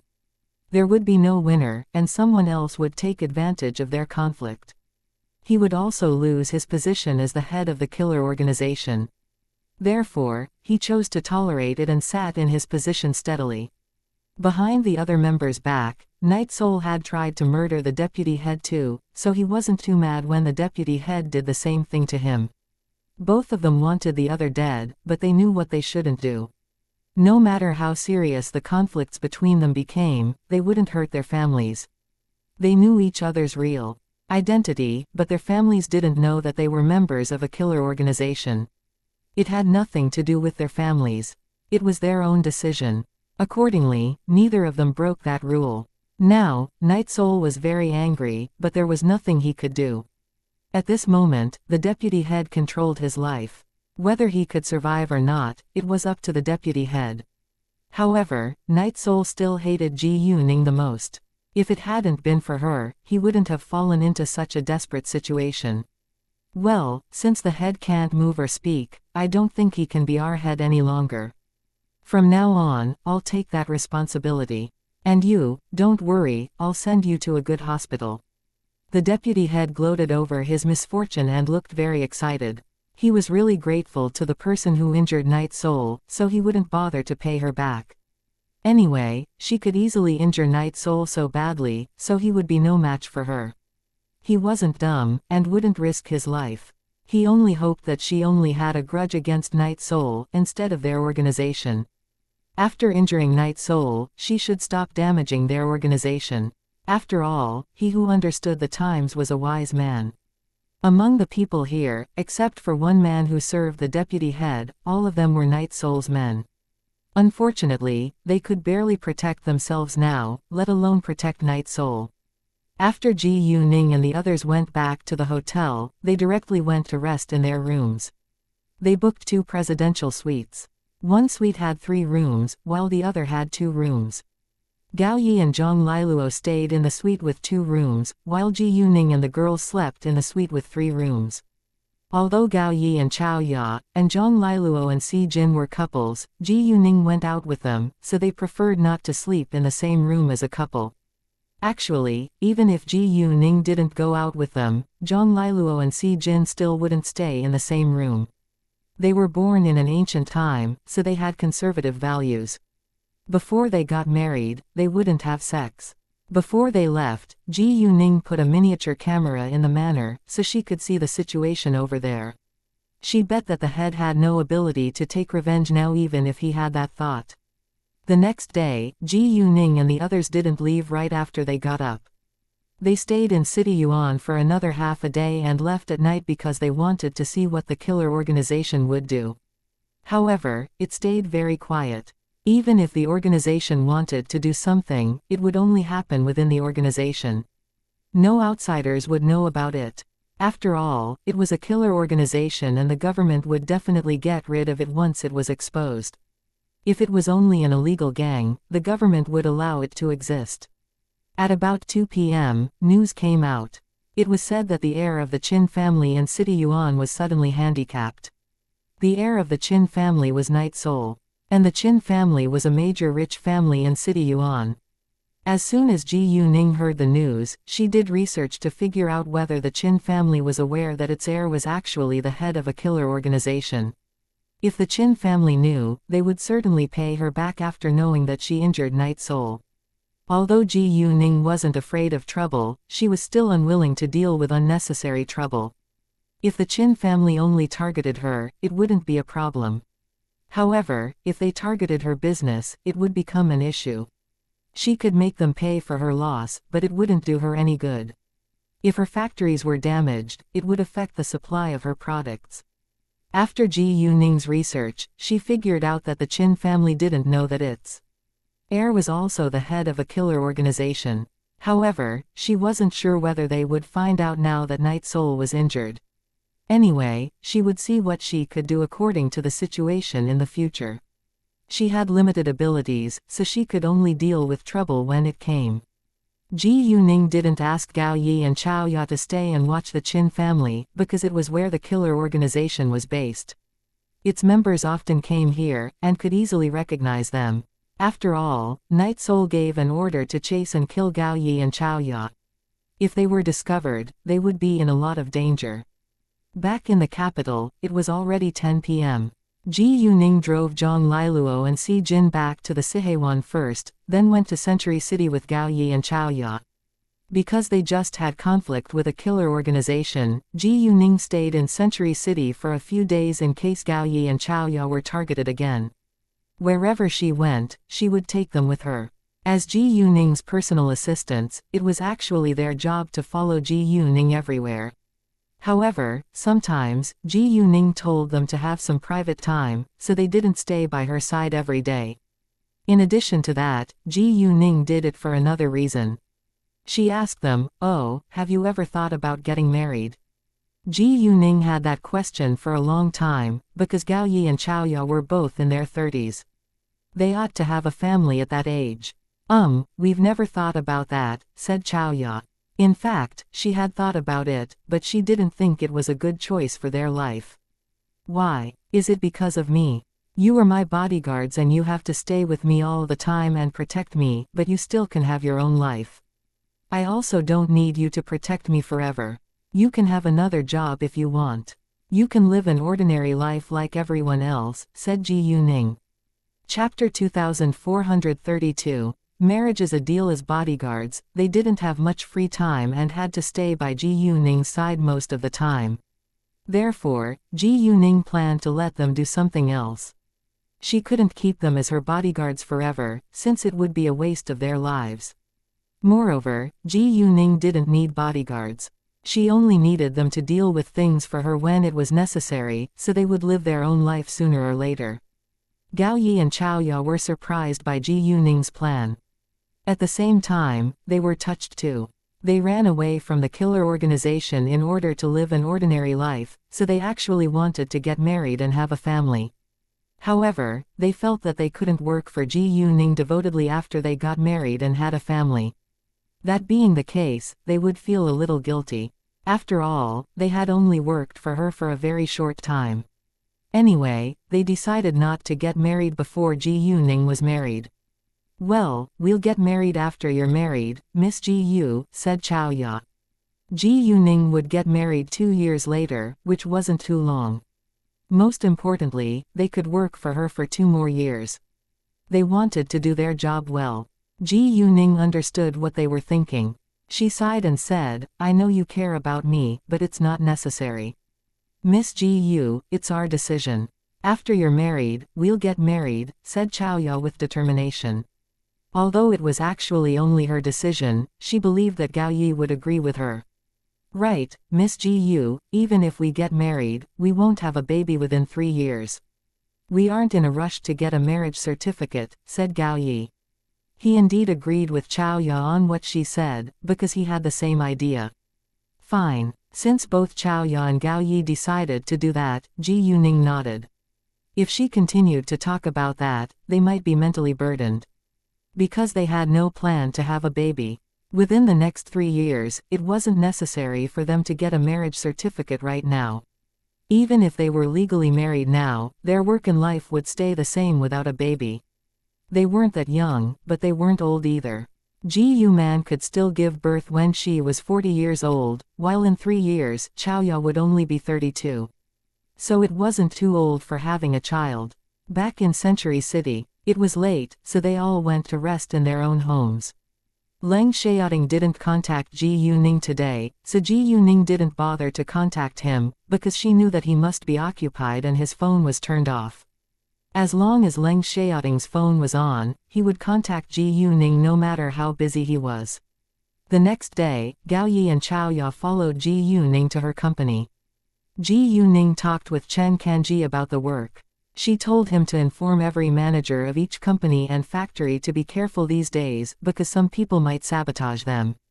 Although it might not happen, they could never be too careful. Actually, if their enemies sent strong people to cause them problems, it would be hard for them to protect the business. However, no matter what, they had to be cautious. At the same time, they needed to protect themselves too. If anything bad really happened, they must learn to survive first. Ji Yuning only told the managers instead of all the staff, because it would cause fear and panic. She didn't want her people to fall into chaos before her enemies took action. Meanwhile, Ji Yuning also told Kay to pay special attention to the Qin family in City Yuan. Although she could get some information about them through surveillance cameras, she might lose the information she wanted to know. Facing Chen Kanji and Kay, Ji Yuning was very honest. She told them about the Qin family's relationship with Night Soul. They were aware of the existence of monsters and ghosts in this world. They also knew that Ji Yuning wasn't an ordinary girl, so there was no need for Ji Yuning to keep secrets from them. It was Ji Yuning's order, so they took it very seriously, so once she left, they carried it out. Ji Yuning wasn't able to go see Song Miaoge and Zhang Zikai the day before yesterday, so they changed the appointment to today. She was going back to City B the day after tomorrow, and she wouldn't be able to see them then. Because it was the holidays, Song Miaoge and Zhang Zikai were free all day long. They could go out anytime. Therefore, at 3 p.m., Ji Yuning went to see Song Miaoge. Without surprise, she took Gao Yi and Chao Ya with her. It was better if they did not separate for a while, so she would take them back to City B later. Song Miaoge and Zhang Zikai didn't mind that Ji Yuning came with Gao Yi and Chao Ya. After hanging out for 2 hours, it was time for dinner, so they went to have a meal. Oh, Ji Wenna broke off her engagement with Yuan Yiyang. She said that Yuan Yiyang is useless now. Right afterwards, she formed a relationship with an important heir of another major family. Although the man's family isn't comparable to the Yuan family, it's better than the Ji family. But that man has already divorced once. He also has a plain face and is in his late 30s. He's 10 years older than Ji Wenna, said Song Miaoge all of a sudden. When they talked about Ji Wenna now, Song Miaoge stopped gloating over her bad luck. She just felt that Ji Wenna was like a commodity which was sold and bought randomly. She had no right to choose at all. To be honest, Song Miaoge hated her, but sometimes she felt bad for her. For her, marriage is just a deal, said Ji Yuning. Although she didn't care about Ji Wenna, she also felt a little sad for her. My family has never had that thought. My parents said I must marry someone who truly loves me and takes good care of me, said Song Miaoge. She felt that she was much luckier than Ji Wenna. At least her parents loved her and wouldn't force her to do anything. They also respected many of her decisions. They didn't approve of all of her decisions, because sometimes she made mistakes. Only parents who truly loved their daughters would hope that they could marry someone that really cared about them. Unfortunately, many snobbish parents only use their daughters to make deals. Chapter 2433, Zhang Zikai is abducted. Some parents asked for a very high bride price when their daughters got married. It was beyond what the bridegroom could afford, so the wedding was ruined. A betrothal gift was a part of traditional customs, but marriage wasn't a deal. Parents shouldn't sell their daughters for money. It was a gift and the number shouldn't be too high, unless the bridegroom was willing to give more. Actually, some men were very mean and calculating. They didn't want to pay a cent when they married a woman and even blamed the bride's parents for selling their daughter. The world was big and had all kinds of people. It would be best when both the bride and bridegroom agreed to the conditions for marriage. My family doesn't have the thought of using my marriage to make a deal with the rich or the powerful. They just hope that I can marry a man from a family of the same status as my family. If there is a huge gap, it might cause problems, said Zhang Zikai.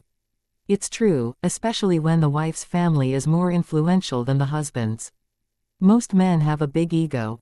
They are normally unwilling to marry a woman whose family is more influential than theirs, because it makes him feel inferior to his wife.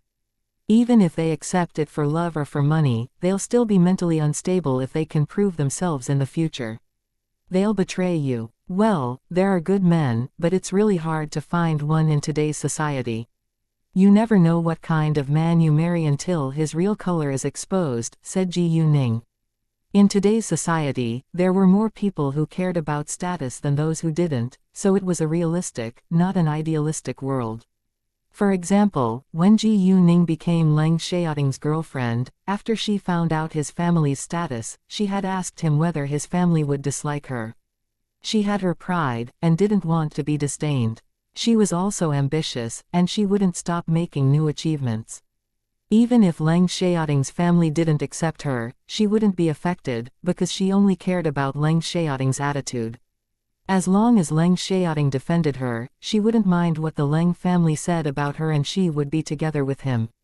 As for those who disdained her, she would take them as strangers. In their relationship, if Leng Xiaoting hesitated to protect her, she would leave him without delay. Her pride wouldn't allow her to yield. I think men nowadays are even more realistic than women. Just take those men I met as examples. Women actually don't care much about a man's background, but men are different. They want a wife who's no worse than him and can make money, give birth to kids, and take care of the family. They're looking for a free servant. My uncle divorced last week, just because my aunt didn't want to do housework after she came back home from her work. In fact, after my aunt gave birth, she kept their home clean and tidy that year, but my uncle blamed her for not working. Men are never satisfied, and my aunt couldn't stand him any longer. She divorced him and left with the kid, said Zhang Zikai.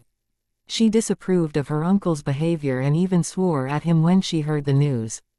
Actually, she only complained about that at her home, because it was her uncle's family affair and she couldn't judge him. Her mother, however, directly criticized her uncle to his face, but her uncle didn't think it was his fault, so her mother had to stay away from her uncle. 2 days ago, her uncle called her mother for help, but her mother refused. Although they were cousins, her mother disliked her uncle, because her uncle wasn't a good man. Well, I hope we can meet good men. There are no perfect men in this world, but we don't need a perfect man. We just want him to be upright, caring, and loving. Even though that kind of man seems really rare, said Song Miaoge. She was worried that she might meet a terrible man. After eating, they didn't go somewhere else, and instead just went to their own homes. Because it was still early, Ji Yuning didn't drive them home. They would usually be safe by themselves. Unfortunately, accidents happened when you thought it was impossible. Ji Yuning didn't leave until her female friends left in a taxi. However, 10 minutes later, Ji Yuning received Zhang Zikai's call. Strangely, Zhang Zikai wasn't talking to her, she was talking to the taxi driver. Hey, I think you just took the wrong way. I remember that we shouldn't change direction here, said Zhang Zikai. She sounded calm, but Ji Yuning could hear that she was nervous. Upon hearing that, Ji Yuning understood that something was wrong. Therefore, she immediately told Gao Yi to turn their car to chase after Zhang Zikai. At the same time, she kept listening to their conversation on the phone. There is a lot of traffic on the road ahead, so we can go faster by taking this road, said the taxi driver. Zhang Zikai was born in the capital, so she couldn't be more familiar with it. She often went to the city center and she knew whether it was the road back home by a glance. Therefore, she was clearly aware that the taxi driver took the wrong road. It wasn't the way to her home. She felt that she might have been abducted. All right, said Zhang Zikai. She stopped asking about that, then hung up and sent Ji Yuning her location. Zhang Zikai was very nervous and was trembling a little, but she had to calm herself down. Because she knew that Ji Yuning was coming to save her, she could keep calm for now. The taxi driver glanced at Zhang Zikai in the rearview mirror once in a while. When he saw the calm expression on Zhang Zikai's face, he thought that she believed him. She wasn't playing on the phone either, so he wasn't worried that she was already alert. Gao Yi drove as fast as possible towards the location Zhang Zikai sent them. He didn't care about how many red traffic lights there were along the way, because he needed to save a girl. Zhang Zikai wasn't separated from Ji Yuning for long, and the taxi driver didn't drive fast, so Ji Yuning caught up to the taxi after 10 minutes.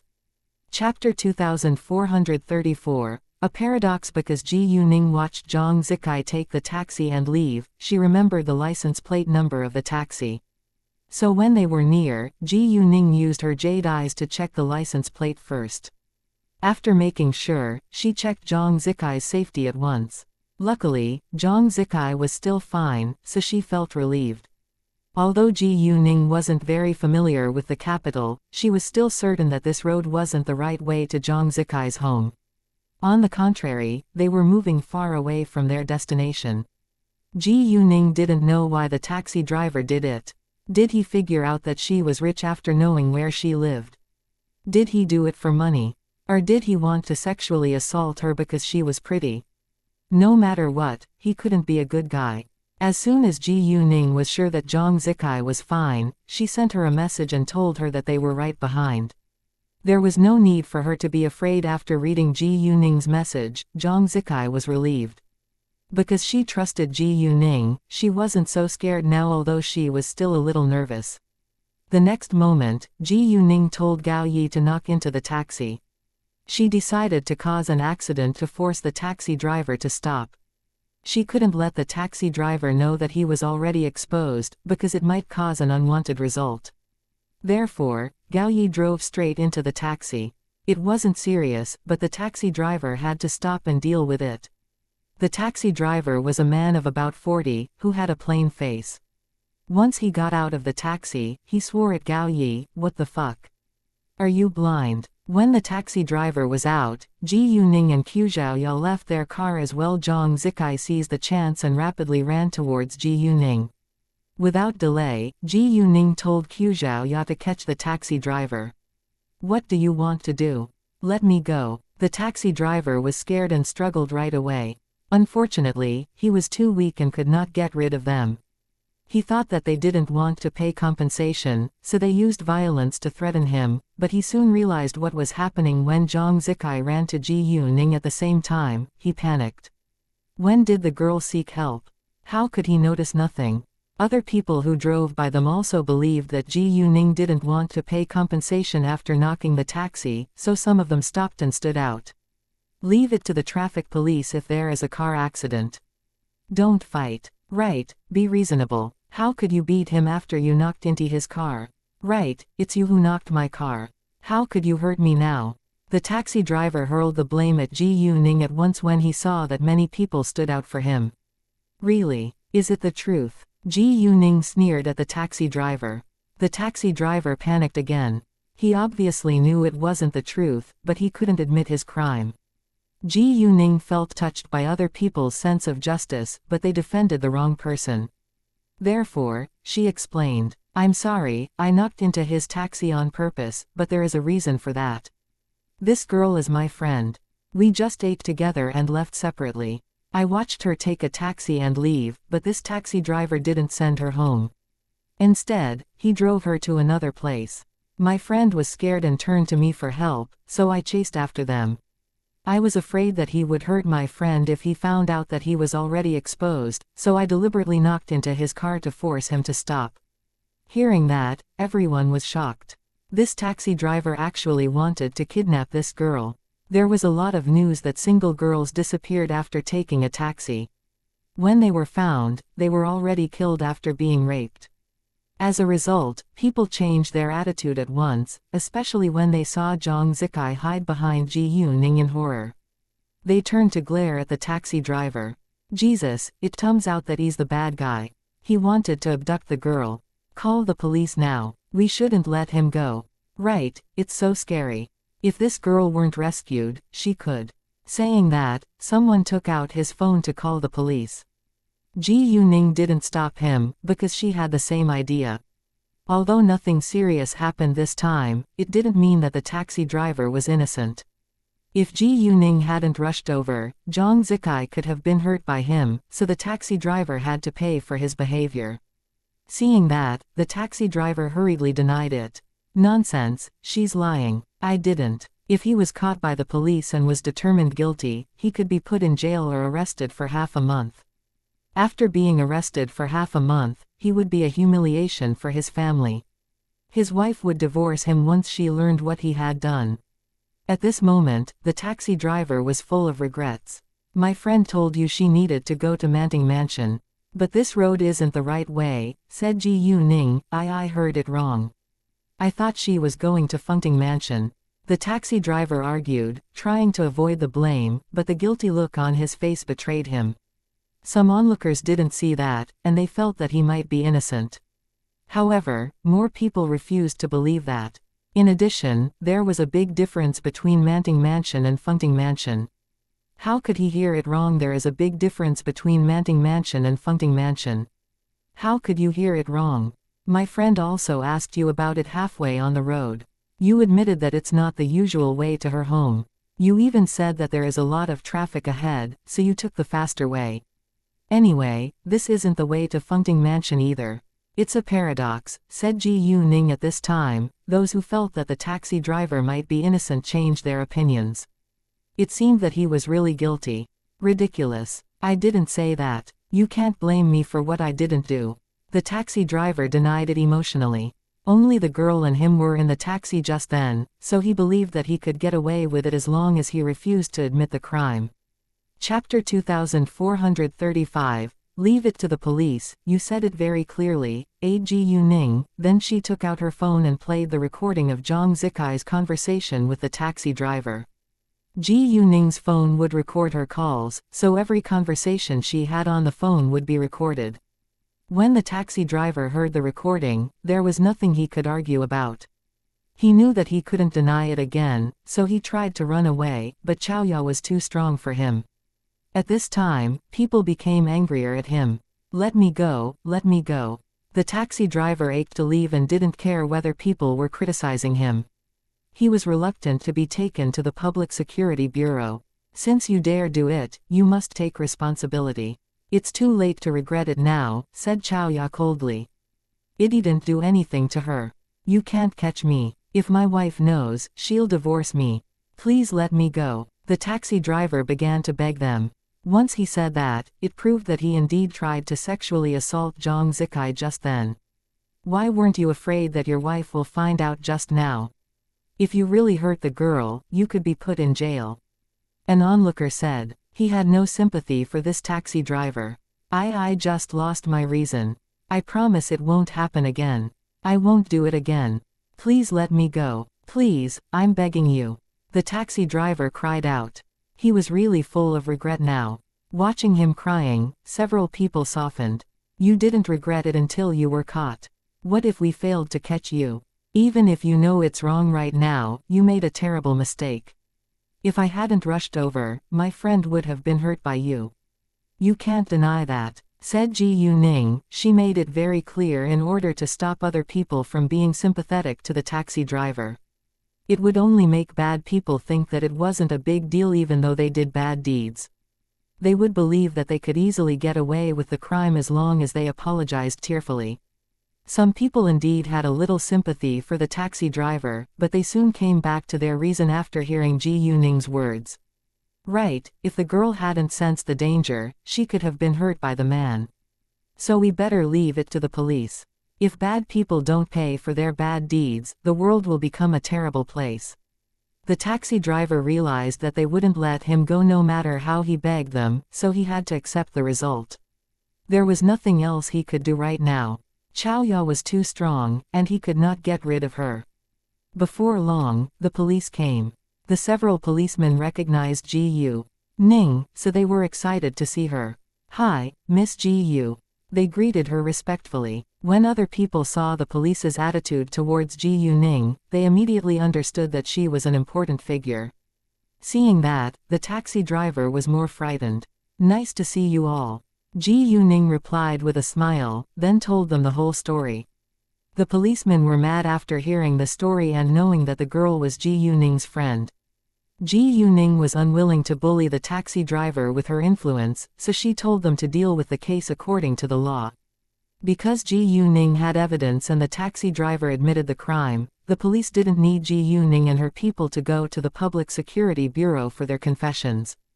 They just took the taxi driver and Ji Yu-ning drove Zhang Zikai back home. It wasn't a bad crash, so their car could still drive normally. She told Gao Yi to knock against the taxi, so she would pay for the damages. After all, the taxi didn't belong to the taxi driver, it belonged to the taxi company. After driving away, Ji Yu-ning called Song Miaoge and asked her whether she was home. Zhang Zikai encountered trouble on her way home, so Ji Yu-ning was a little worried about Song Miaoge. She had to call her to make sure that she was safe too. Even though Song Miaoge was strong and could surely protect herself, Ji Yuning wouldn't be relieved until she made sure that Song Miaoge was safe. Song Miaoge said that she would be home soon, and Ji Yuning told her to send her a message after she was home. She wouldn't be completely relieved until Song Miaoge was safely home. Ji Yuning didn't tell Song Miaoge what had happened to Zhang Zikai in case Song Miaoge got anxious. After driving Zhang Zikai back to the block where she lived, Ji Yuning and her people left. Zhang Zikai was safe now, because it was still early and there were many people in the block. However, she was still scared by what had happened today, so she couldn't sleep at night. Luckily, she felt much better the next day after she got up. Zhang Zikai didn't tell her family about the terrible experience. After all, she was fine now and she didn't want to worry her family. She would let her family's chauffeur drive her and pick her up in the future. The next day, Ji Yuning went to ask about the taxi driver's condition. The taxi driver confessed that he had the idea of sexually assaulting Zhang Zikai when he saw her, because she was very pretty. He had an argument with his wife, so he was in a bad mood, but now he really regretted it. However, no matter how he apologized, he couldn't deny the fact that he had committed the crime. Even though he failed, he would still be punished. As a result, he was held in detention for a month. He should feel lucky that he didn't succeed, or he could have been sentenced to life in jail. He might even lose his life there. Although the Zhang family had standards, they weren't weak. They normally wouldn't bully other people with their influence, but they wouldn't hesitate to fight back. In fact, the Zhang family was unaware of what had happened to Zhang Zikai this time. If her family heard about it, the taxi driver would surely be put in jail for a few years. According to the law, he shouldn't have a serious punishment, but the Zhang family knew how to play the game. They didn't want him to die. They just needed him to be punished seriously. It was Zhang Zikai's idea to keep it a secret from her family, or Ji Yuning wouldn't have taken care of it.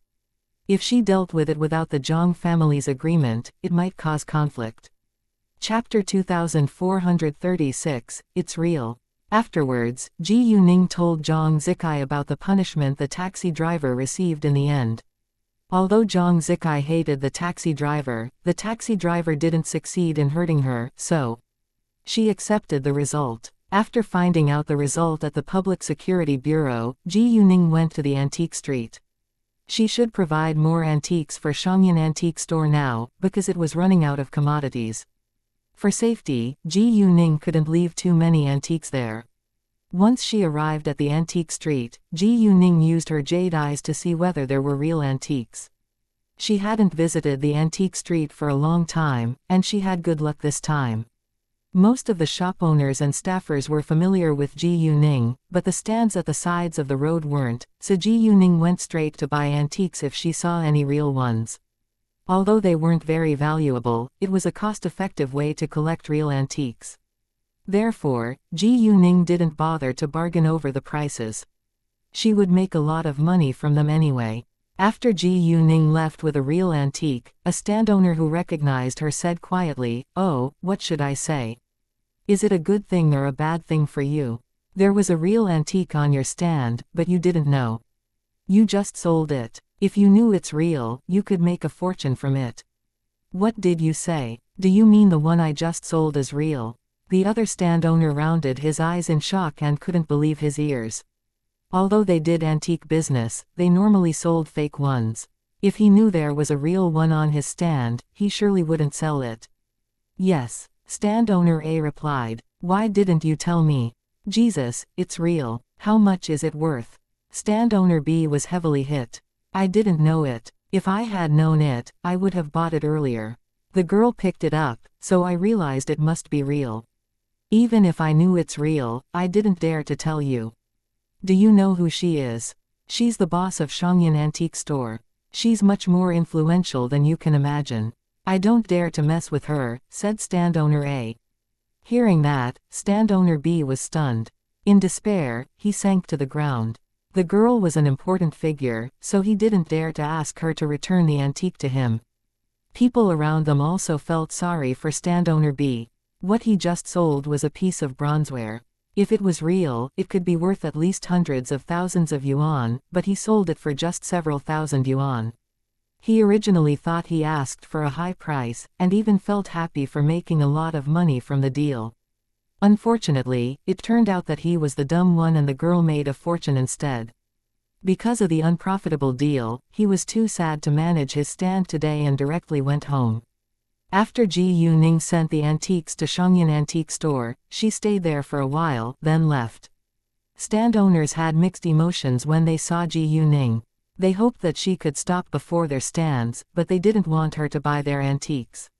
If she stopped before their stands, it meant that there were real antiques and they could sell them to make money on their own. However, if she wanted to buy the real antiques, they didn't dare to refuse in case she was displeased. Therefore, they had mixed emotions. Along the way, Ji Yuning didn't stop before another stand, because there were no more real antiques. Even if she saw a real one, it wasn't worth a lot of money, so Ji Yuning did nothing. It was impossible for her to go ahead and tell the stand owner that there was a real antique on his stand. After leaving the antique street, she went back to the southern district. It was time for lunch, so they dined outside. After having lunch, she went back to her company, then in the afternoon, she took Gao Yi and Chao Ya to have dinner at the Sihewan. Because she was going to City B tomorrow, it would be the last meal she had with Sheng Guanyang and the others at the Sihewan. It wasn't the first time that Gao Yi and Chao Ya had visited the Sihewan. They were familiar with Sheng Guanyang and Jing Yunyao, so it wasn't inconvenient for Ji Yuning to take them with her. Although Gao Yi and Chao Ya didn't ask about it, they knew that both Sheng Guanyang and Jing Yunyao were people with magical power. Therefore, they had great respect for them. In fact, even if they weren't people with magical power, Gao Yi and Chao Ya would still respect them, because they were senior to Ji Yuning. Because of Gao Yi and Chao Ya's presence, they weren't as carefree as usual. After having the meal and a rest, Ji Yuning left with Gao Yi and Chao Ya. She also told them that she was going back to City B tomorrow. She would leave tomorrow afternoon, so she would visit Master Leng in the morning. Because she would go visit him tomorrow morning, she told Master Leng in advance. Master Leng was very happy to hear that Ji Yuning was coming to see him. At 9 a.m. the next day, Ji Yuning went to the Leng family's house. The seniors were out for work, while the young were home. However, Leng Xiaojia locked herself in the room all the time. Only Leng Xiaoxi and Leng Xiaoxun stayed in the living room with Master Leng. Actually, they sat there because they knew that Ji Yuning would come, otherwise they would go to deal with their own business. Gao Yi and Chao Ya didn't follow Ji Yuning to visit the Leng family, because they would be very embarrassed and nervous. Therefore, Ji Yuning drove there alone and told Gao Yi and Chao Ya to wait for her at her place. Everyone was happy to see Ji Yuning, except for Leng Xiaojia. Normally, Leng Xiaojia would walk around once in a while, but she directly hid when Ji Yuning came. She even told a servant to serve food to her in her room. Ji Yuning felt nothing about it. She didn't force Leng Xiaojia to stay in her room. Leng Xiaojia was the one who refused to go out. Ji Yuning's flight would take off at 3:50 p.m., so she left the Leng family's house at 2 p.m. to head to the airport. She told Gao Yi and Chao Ya to take a taxi to meet her there. Otherwise, it would be troublesome if she had to go back to Century City, which was in another district. Ji Yuning arrived at the airport earlier than them, so she went to get her plane ticket and passed the security check. Gao Yi and Chao Ya arrived 10 minutes later. It was 20 minutes away from the departure time. By the time they arrived at City B, it was 6 p.m. After they left the airport, it was 6:20 p.m., so they took a taxi to the city center and dined outside.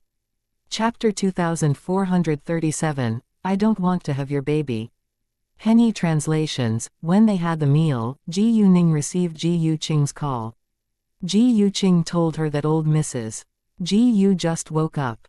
Although Ji Yuqing understood that Ji Yuning didn't want to hear news about old Mrs.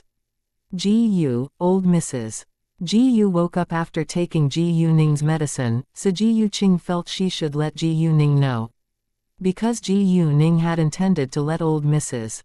Ji Yu wake up, she wasn't surprised when she heard the news. However, she had no interest in it, so she only gave a light response. Hearing her light response, Ji Yuqing realized that it wasn't out of Ji Yuning's expectations. In other words, it was Ji Yuning who made old Mrs. Ji Yu wake up. Figuring that out, Ji Yuqing had mixed emotions. Ningning, thank you. At this moment, Ji Yuqing didn't know what else she could say. Does my mom know? Ji Yuning asked. Not yet, I haven't told her yet, said Ji Yuqing. She was hesitating to tell Ji Yu Man about it. Although Ji Yu Man had a terrible relationship with old Mrs. Ji Yu, it was her biological mother after all, so Ji Yu Man had the right to know. Don't tell her then. My mom just delivered. She needs to have a good rest. I don't want her to be affected, said Ji Yuning. Sure, said Ji Yuqing.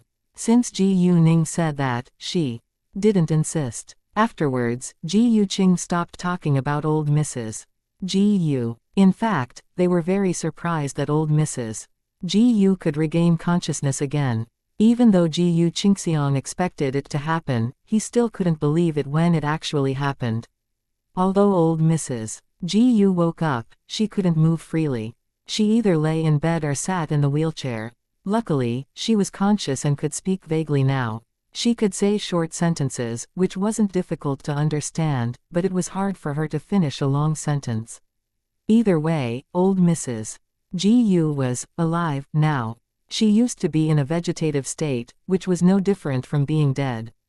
Ji Yu Man was physically strong, but she just gave birth to a baby, so she went to have a nap too.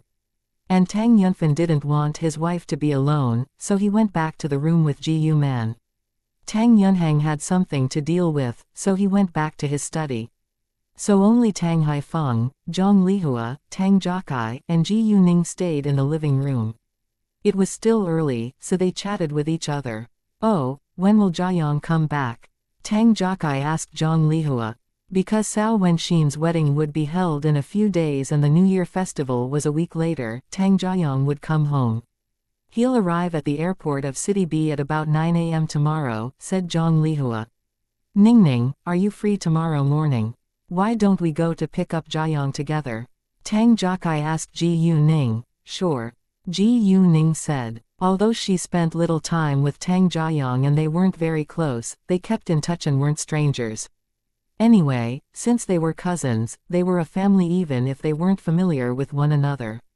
At 10 p.m., all of them went back to their own rooms and at 10:30 p.m., Ji Yuning received Leng Xiaoting's call. When Ji Yuning and Leng Xiaoting chatted on the phone, she told Leng Xiaoting the idea she just had. I've rarely seen such a beautiful newborn little baby, but it's reasonable, because my parents are very good looking. I was thinking that our baby will probably be pretty too. Both of us are attractive after all. Hearing that, Leng Xiaoting stiffened a little, then suddenly had an impulse to have a baby with Ji Yuning. Unfortunately, Ji Yuning hadn't reached the age of consent yet, or he would really have a baby with her right now. Even though people were more open-minded nowadays, he wouldn't let Ji Yuning get pregnant before they were married, because it could cause rumors, especially since Ji Yuning was a celebrity. However, he still joked about it. Ningning, are you implying that we can have a baby now? I'll work on it when I'm back. Ji Yuning was struck dumb for a second, feeling embarrassed. I don't want to have your baby, she argued. Chapter 2438. Ignore her. The moment Ji Yuning finished speaking, she realized that she was wrong. She just said that their baby would be good-looking because both of them were beautiful, but now she refused to have his baby. She was embarrassing herself. Ji Yuning wanted to explain it, but Leng Xiaoting threatened her on the phone. Ningning, if you don't want to have my baby, whose baby do you want to have? It didn't mean that. I was just saying that I don't want to have your baby right now. We're not married yet. I don't want to be blamed for getting pregnant before marriage. I'm a celebrity after all, said Ji Yuning. Great. Leng Xiaoting was satisfied. Xinbei and your cousin will hold their wedding in a few days. If there is nothing to deal with, I'll go to City B the day after tomorrow. Perhaps I can stay there for a few days and go back to the capital for the New Year festival. My mom and I will visit the Tang family afterwards, said Leng Xiaoting. Because Master Lang was old now, he couldn't travel much, so he would only give Tang Haifeng a call to exchange well wishes. In the Tang family, Ji Yuman was still recovering and Tang Yunfen couldn't leave her, so Ji Yuning would visit the Lang family on behalf of the Tang family. Ji Yuning and Lang Xiaoting weren't formally engaged yet. They weren't married either, so it wasn't necessary for them to make a formal visit to each other's family during the New Year festival. However, if they came, the Tang family would surely welcome them. After they were engaged and married, they would pay a formal visit. That's just my plan, but it might change, so don't tell your family about it yet, said Lang Xiaoting. Sure, said Ji Yuning. She didn't want any emergencies to happen and hoped that Lang Xiaoting could enjoy a happy festival at home. In fact, as the leader, Lang Xiaoting could take days off as he liked, while many soldiers couldn't go back home for the New Year festival for years. The next day, after having breakfast and resting for a while, Ji Yuning and Tang Jiakai went to the airport. Ji Yuning was the driver, because she was better at driving. Whenever Ji Yuning was with them, Tang Jiakai didn't want to drive. Ji Yuning sensed their glances, and understood that they might have misunderstandings about her and Tang Jiakai, but she didn't care. They were cousins, and there was nothing wrong between them. After that, with a glance, Ji Yuning saw a familiar face. It was Zhang Yutong. There was also a girl who was with Zhang Yutong. Zhang Yutong heard that Tang Jiayong would come home today. Although she didn't know when he would arrive, she knew it would be this morning, so she came very early. Actually, they could see from the display screen that there was only one flight from the capital of country Y to city B in the morning and it set off at 9:10 a.m. Zhang Yutong was aware that Tang Jiayong disliked her and even kept a distance from her. Her family had also warned her not to mess with Tang Jiayong, but she still liked him, really deeply. She couldn't stop herself from collecting information about him and coming to see him. Ji Yuning saw Zhang Yutong, but Zhang Yutong didn't see her. After all, there were too many people in the arrival hall, and there was a distance between them. Tang Jiakai didn't notice Zhang Yutong until he saw Ji Yuning was looking at her. In an instant, Tang Jiakai was mad and said coldly, "Why is she here? She must know that Jiayong is coming home. She came for Jiayong." Tang Jiakai hated Zhang Yutong very much. If so, she'll only embarrass herself. We can just ignore her, said Ji Yuning. They couldn't stop Zhang Yutong from coming to the airport, and they would see what they could do if she really went to bother Tang Jiayong. Well, Zhang Yutong is so hateful. She's really crazy. How could she fall in love with her cousin? Does she think she's still living in the ancient times? Relatives can't get married, and Jiayong dislikes her. He only controls his temper because they are relatives. If I were him, I would have swum at her. Tang Jiakai complained. He felt it was totally unacceptable that Zhang Yutong fell in love with Tang Jiayong. Not everyone is mentally healthy, and it's hard to control one's emotions, especially love. We can't stop her from loving Tang Jiayong, but we can stay away from her. I also think that Jiayong should really show his real attitude towards her, or she won't stop, said Ji Yuning. She didn't want Tang Jiayong to be bothered by Zhang Yutong. Chapter 2439. I don't want you to sit in it. I must tell Jiayong to be more unkind to Zhang Yutong this time, said Tang Jiakai. When Ji Yuning and Tang Jiakai were talking, someone took photos of them and posted the photos on Weibo. She wanted to figure out their relationship. Although she didn't have many fans, she had mentioned many gossip influencers, so her post was quickly reposted and many internet users saw it. Some internet users thought that Ji Yuning might have a new boyfriend. Other internet users, however, felt there was nothing wrong about Ji Yuning being with a male friend. It was very normal after all, and they were in a public place.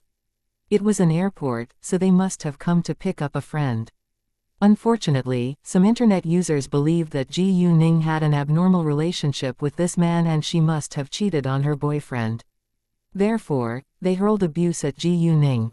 Luckily, there were more internet users who stood with Ji Yuning, and a few photos couldn't prove anything. A girl who had a boyfriend could also have male friends. There was nothing wrong even if a girl was alone with her male friend.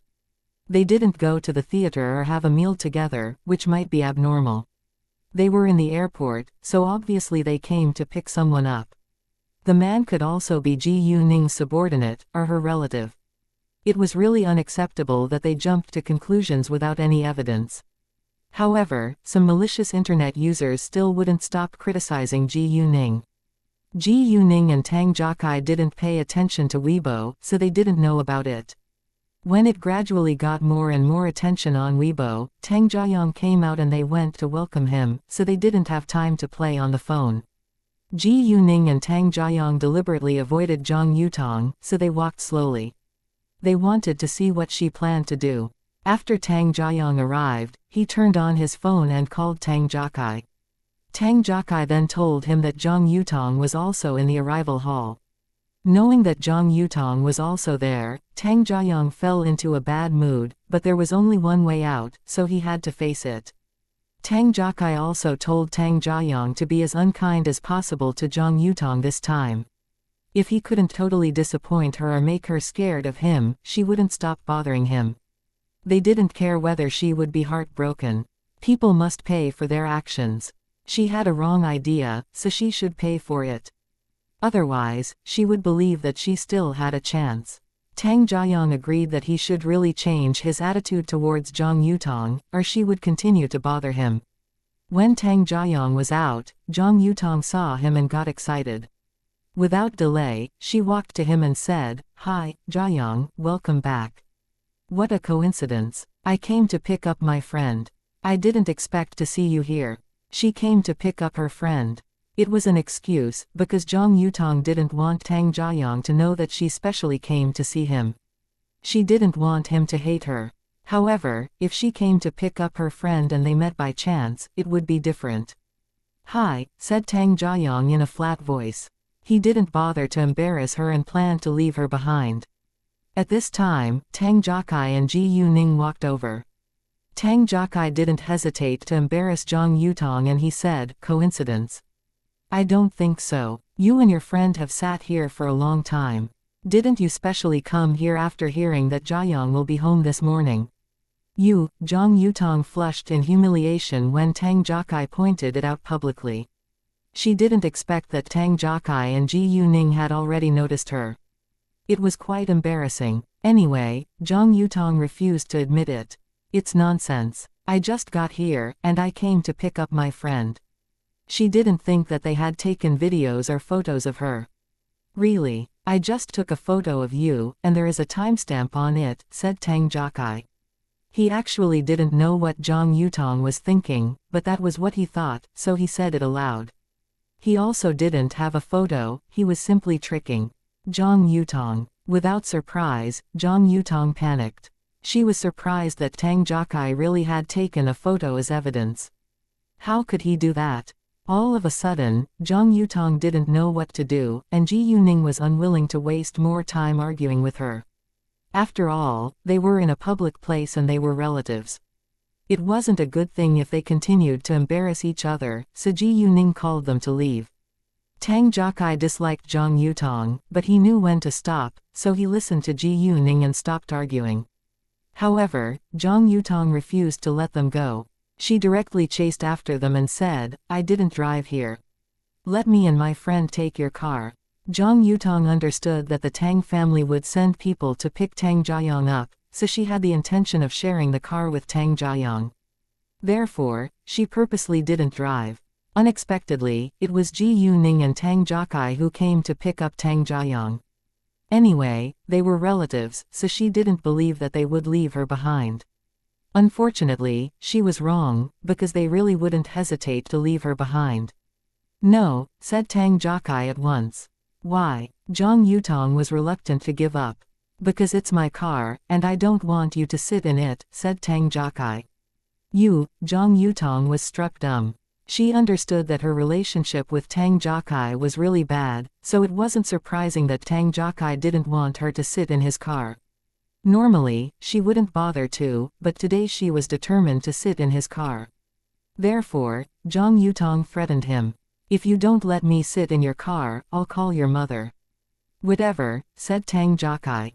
He couldn't care less. Although he knew that his mother would tell him to let Zhang Yutong sit in his car, he would still refuse to do that. "Let's go," said Tang Jiakai, then pulled Tang Jiayang and Ji Yuning away. Zhang Lihua didn't call Zhang Lihua, but she continued to follow Tang Jiayang. Ji Yuning and the others said nothing, but they wouldn't allow her to get in their car. "Yutong, why don't we take a taxi?" Zhang Yutong's friend said. She was willing to be cooperative, but it was too embarrassing and she really wanted to leave. Chapter 2440, Do You Want to Fight? Although she also felt it was unacceptable that Zhang Yutong fell in love with her cousin, it was her personal affair. She had no right or courage to judge her. In Zhang Yutong's eyes, she was only a lackey, but the Zhang family was more influential than her family and her parents ordered her to form a good relationship with Zhang Yutong.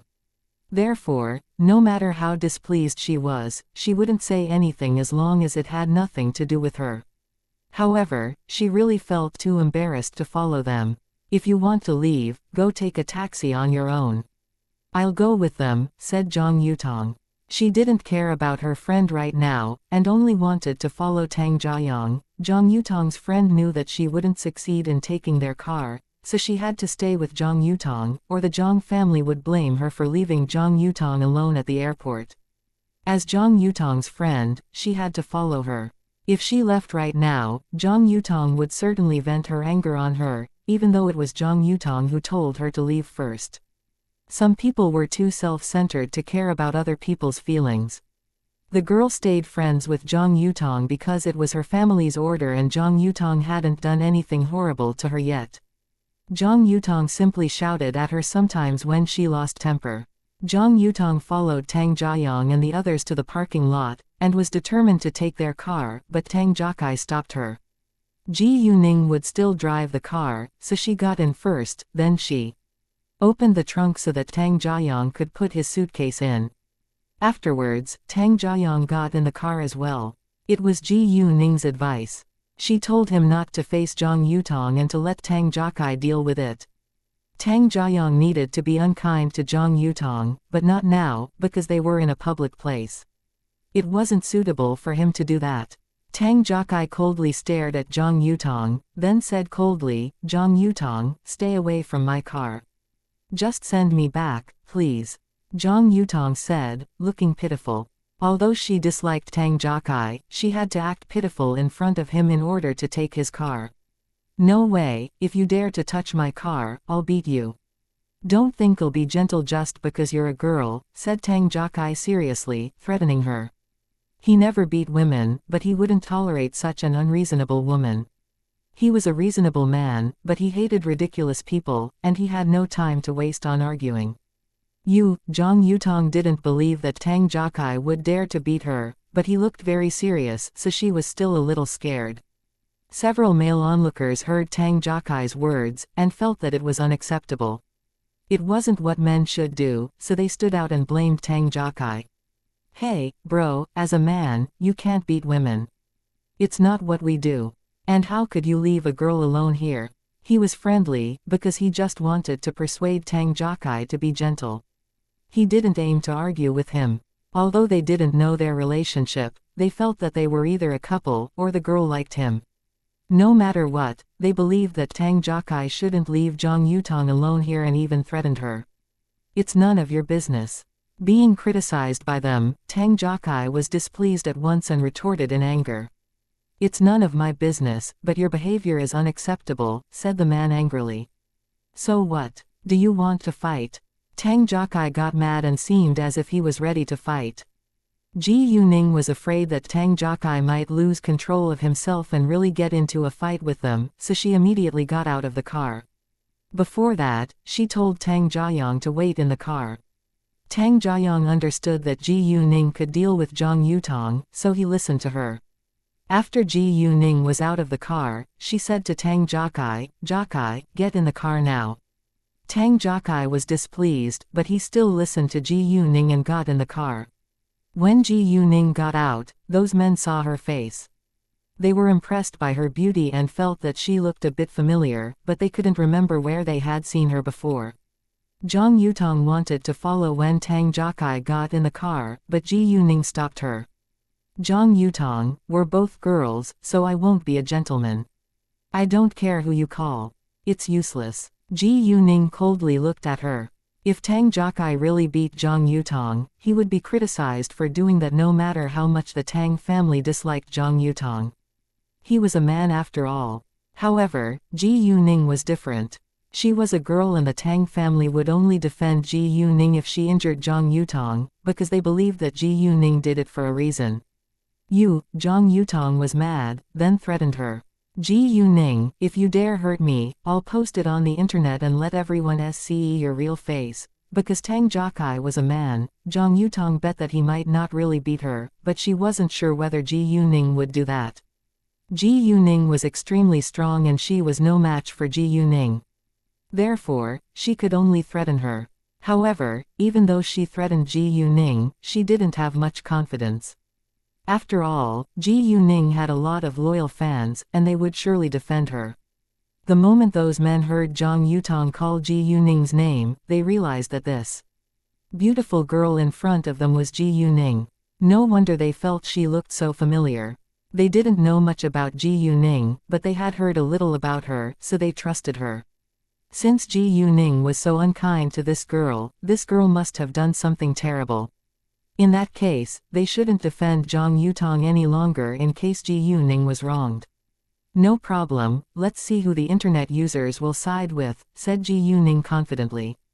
I think you better tell them the whole story and let people judge whether you're a girl without standards or with an infatuation. Chapter 2441, Stay away from her. Ji Yuning said that not because she wanted Zhang Yutong to post it on the internet, because it would damage Tang Jiayong's reputation to some extent. Ji Yuning said that because she believed that Zhang Yutong didn't dare to tell the truth. She would be the only one who was criticized and judged if she did that. Anyway, in case Zhang Yutong lost control of her reason, Ji Yuning continued. Well, if you decide to post it on the internet, you better be prepared to accept the unexpected result. You must be mentally strong to face the criticisms and dirty words hurled at you by the internet users. Perhaps your family will also be affected. After all, you're from a rich family. And if it affects the Tang family, I bet you'll suffer a worse result. It wouldn't cause a sensation, but Ji Yuning wanted to scare Zhang Yutong. Zhang Yutong was a young girl who lacked experience, so she could be easily frightened. Without surprise, Zhang Yutong looked scared once she heard Ji Yuning's words. She didn't want to be criticized on the internet.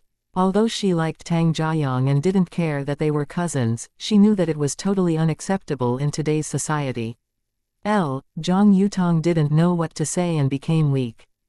Those men didn't know the specific reason for their conflict, but they figured out that it must be Zhang Yutong's fault and she must have done something totally unacceptable first. Miss Ji Yu, I'm sorry, we didn't know the reason, so, Miss Ji Yu, I'm sorry. Those men apologized to Ji Yuning at once. Even though they stood out due to a sense of justice, they had indeed made a mistake. It's fine, I know you have a sense of justice. That's a good thing. Although it's a misunderstanding, it's understandable given that situation, said Ji Yuning. They misunderstood them, but it proved that they had a sense of justice, so she shouldn't blame them for that. Ji Yuning didn't blame them, and they were relieved. How about me? They just shouted at me. I feel aggrieved now. Who should take responsibility for that? In the car, Tang Jiakai was still displeased when he heard their conversation. His voice wasn't loud, and only Tang Jiayong who sat next to him could hear it clearly. All right, they didn't know the reason.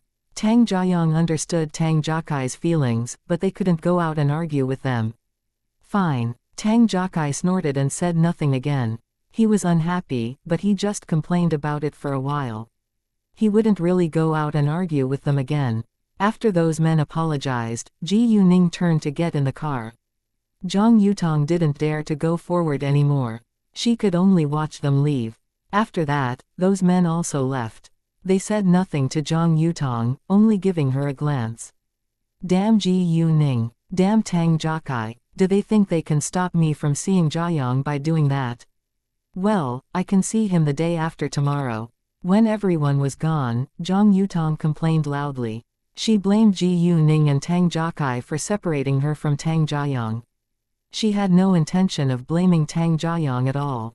However, Tang Jiayang also didn't want her to leave with him. Since they were gone, Zhang Yutong wouldn't stay here any longer, so she walked out alone. She didn't call her friend to follow, but her friend still did it obediently. Bet she'll still seek chances to approach Jiayang, said Tang Jiakai. He didn't bother to hide his hatred for Zhang Yutong. There is a chance. At Wenxin's wedding, Zhang Yutong will surely show up, said Ji Yuning. The Zhang family was the Tang family's relatives. Wenxin was the Tang family's granddaughter-in-law, so the Zhang family would undoubtedly be invited. Right. Hearing that, Tang Jiakai was in a really bad mood, but he couldn't shut Zhang Yutong out. We can just stay away from her at that time, said Tang Jiayang, although he never wanted to be close to her. If she's as shameless as usual, we'll hurt her deeply. I don't care whether she can accept it. She is asking for it, said Tang Jiakai. Right, said Tang Jiayang.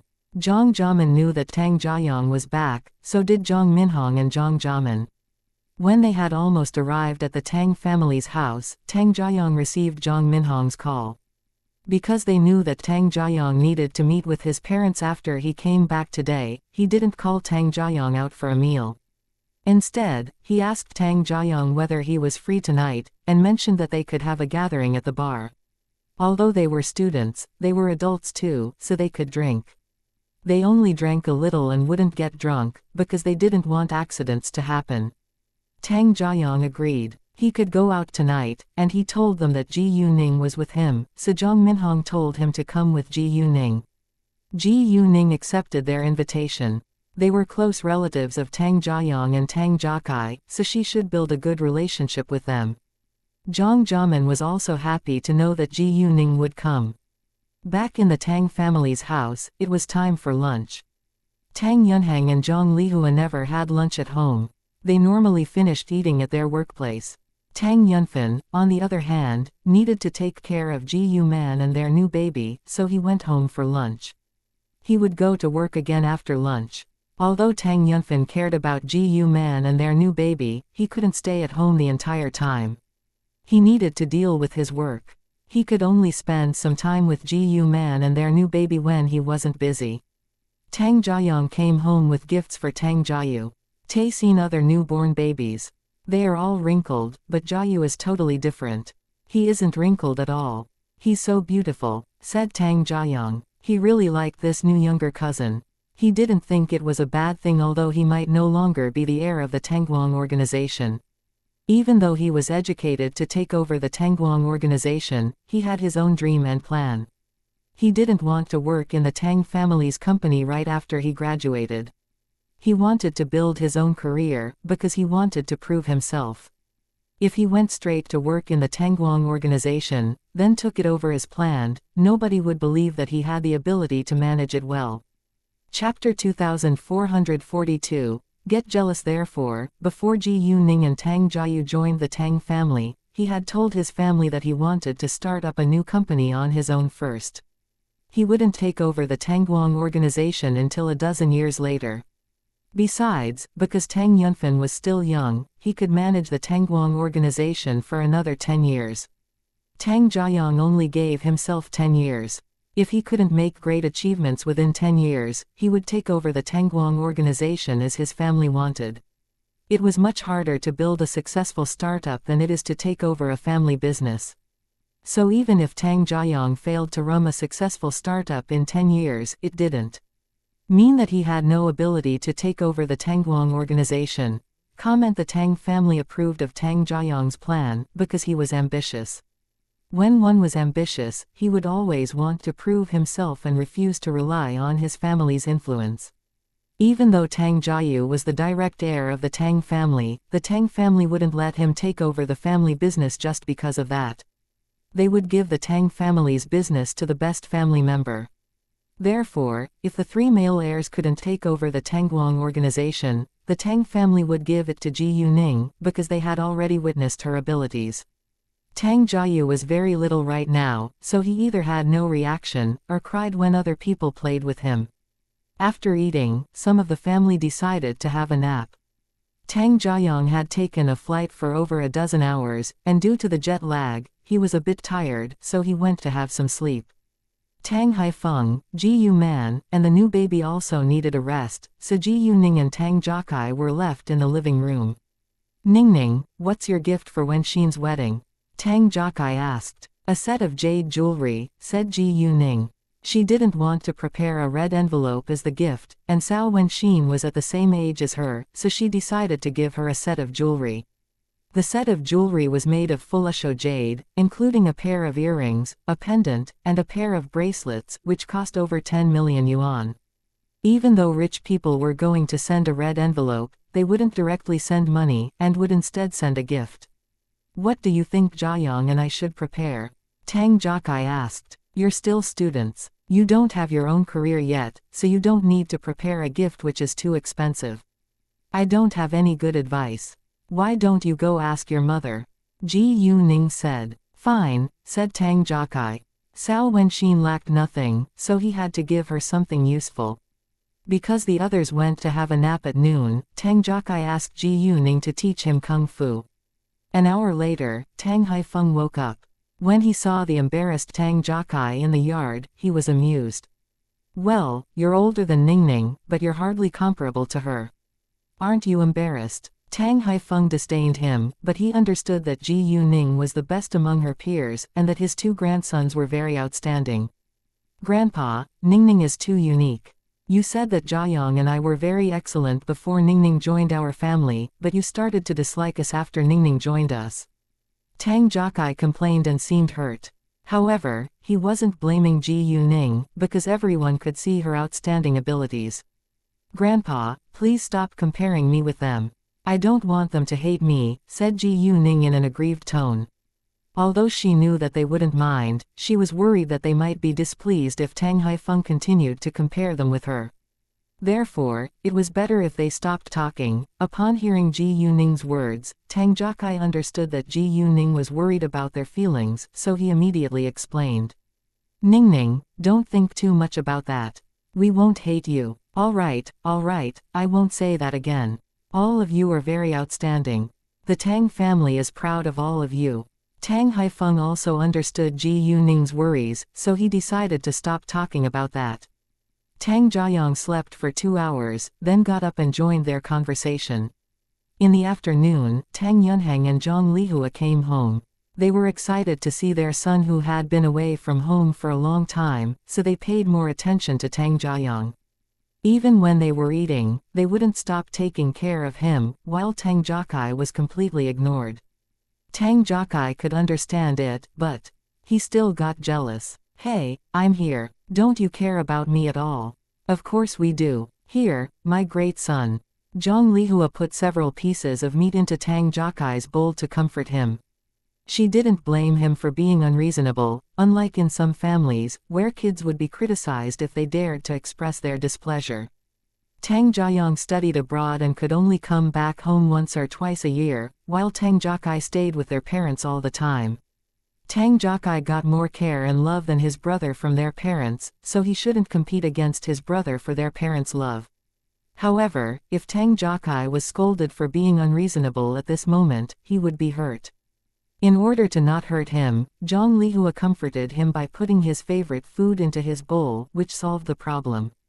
Tang Jiakai wasn't being mean, but Zhang Lihua didn't want to disappoint him. After Zhang Lihua paid some attention to him, Tang Jiakai cheered up at once. Since Zhang Lihua took care of Tang Jiayong and Tang Jiakai, she couldn't forget Ji Yu Ning. Although Ji Yu Ning wasn't used to it, she accepted Zhang Lihua's kindness when Zhang Lihua also put several pieces of meat into her bowl. After eating and resting for a while, they went to meet Zhang Minhong and his sister. They were all adults, so the Tang family didn't bother to restrict them, especially when Ji Yu Ning was with them. There was nothing for them to worry about. Normally, they only went to bars owned by familiar people, because they were willing to help their friends with their businesses and it was safer. However, they could easily meet familiar people in the bars opened by their friends, and these people weren't always kind. Zhang Minhong came with Zhang Jiamen and Zhao Fulin. Zhao Fulin wasn't a stranger, so it wasn't a big deal. Chapter 2443, Dirty ideas. Hi, Jiayang, Ji Yuning, it's been a while. Hi, Lord Tang, Ji Yuning, haven't seen you for a long time. Once Ji Yuning and the others came, Zhang Minhong and the other people greeted them. Hi, Minhong, Minjia, Miss Zhao. Hi, you all. Ji Yuning and the others replied to them. Because Tang Jiayang and Tang Jiakai weren't familiar with Zhao Fulin, they called her Miss Zhao. Although Ji Yuning wasn't familiar with Zhao Fulin either, she directly called her Fulin because they were closer. Oh, Ji Yuning, Jiakai, do you know that someone took photos of you at the airport today and posted the photos on Weibo? Zhang Jiamin asked. Although she felt they should know about it, she still asked out of concern. They were mad when many internet users were suspicious of Ji Yuning's relationship with Tang Jiakai. They also defended them on Weibo, but nobody cared about them. When they remembered that, they were still angry, so they asked Ji Yuning in annoyance. Hearing that, both Ji Yuning and Tang Jiakai were surprised. Ji Yuning was aware that someone had taken photos of them, but she didn't pay much attention to it. However, now she realized that something bad might have happened. Not yet, but it seems something unpleasant has happened from your reaction, said Ji Yuning, but she still didn't think it was a big problem. There were probably just some rumors.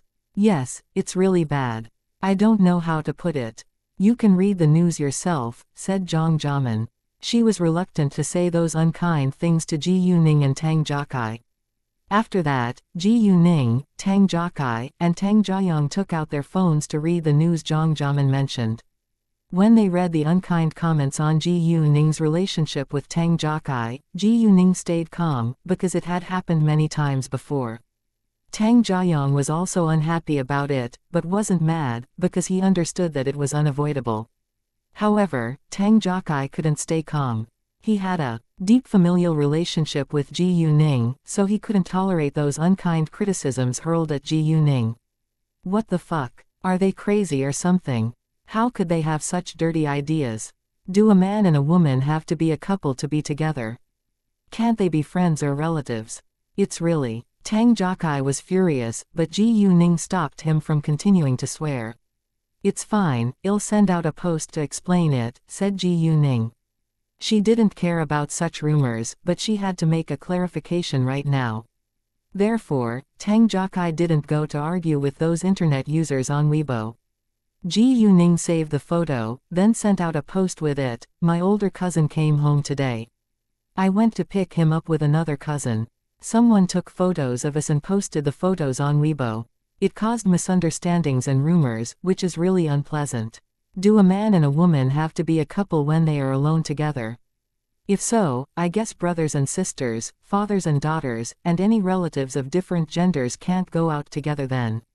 Once Ji Yuning sent out the post, a lot of internet users defended Ji Yuning and started to criticize those people who spread the rumors about them.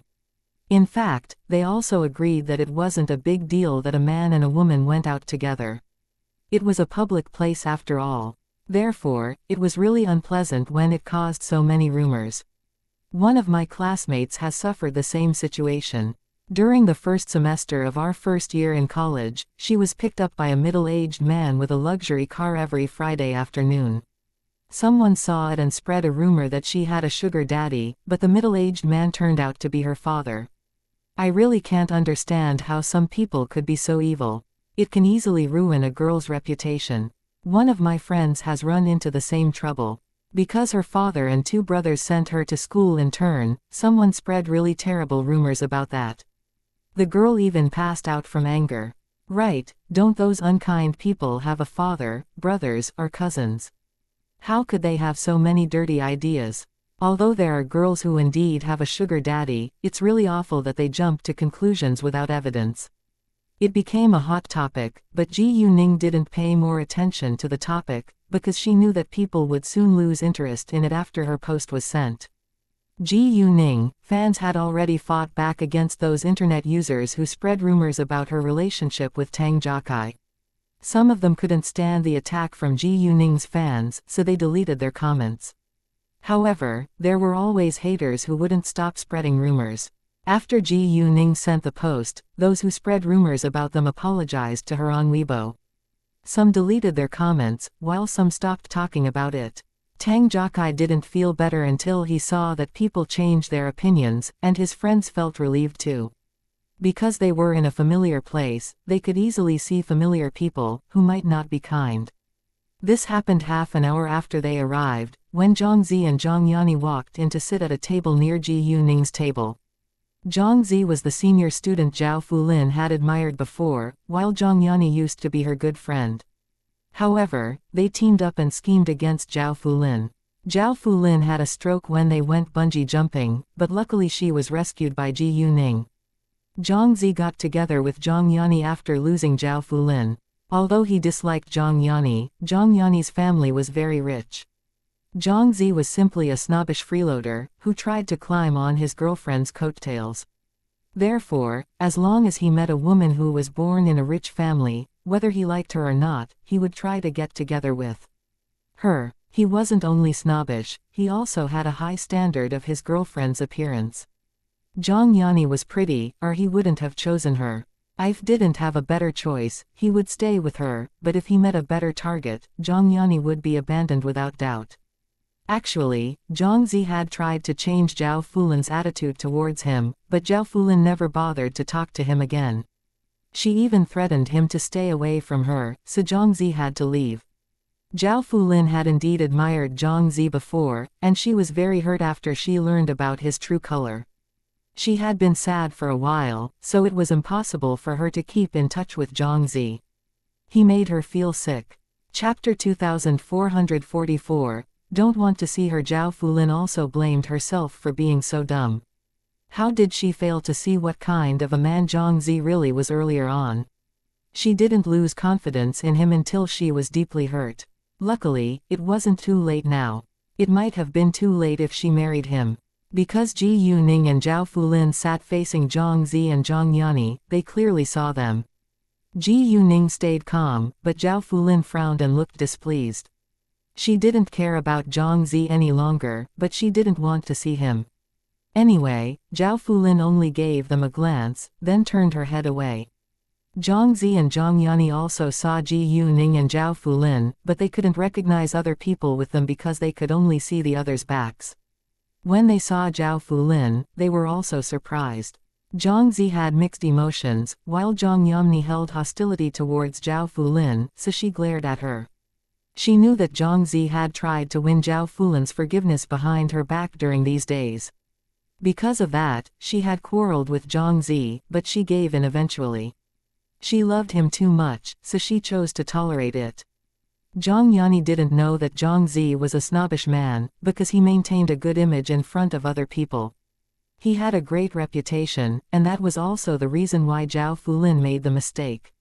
Therefore, when Zhang Zi went to see Zhao Fulin behind her back, Zhang Yani felt that he still couldn't forget Zhao Fulin.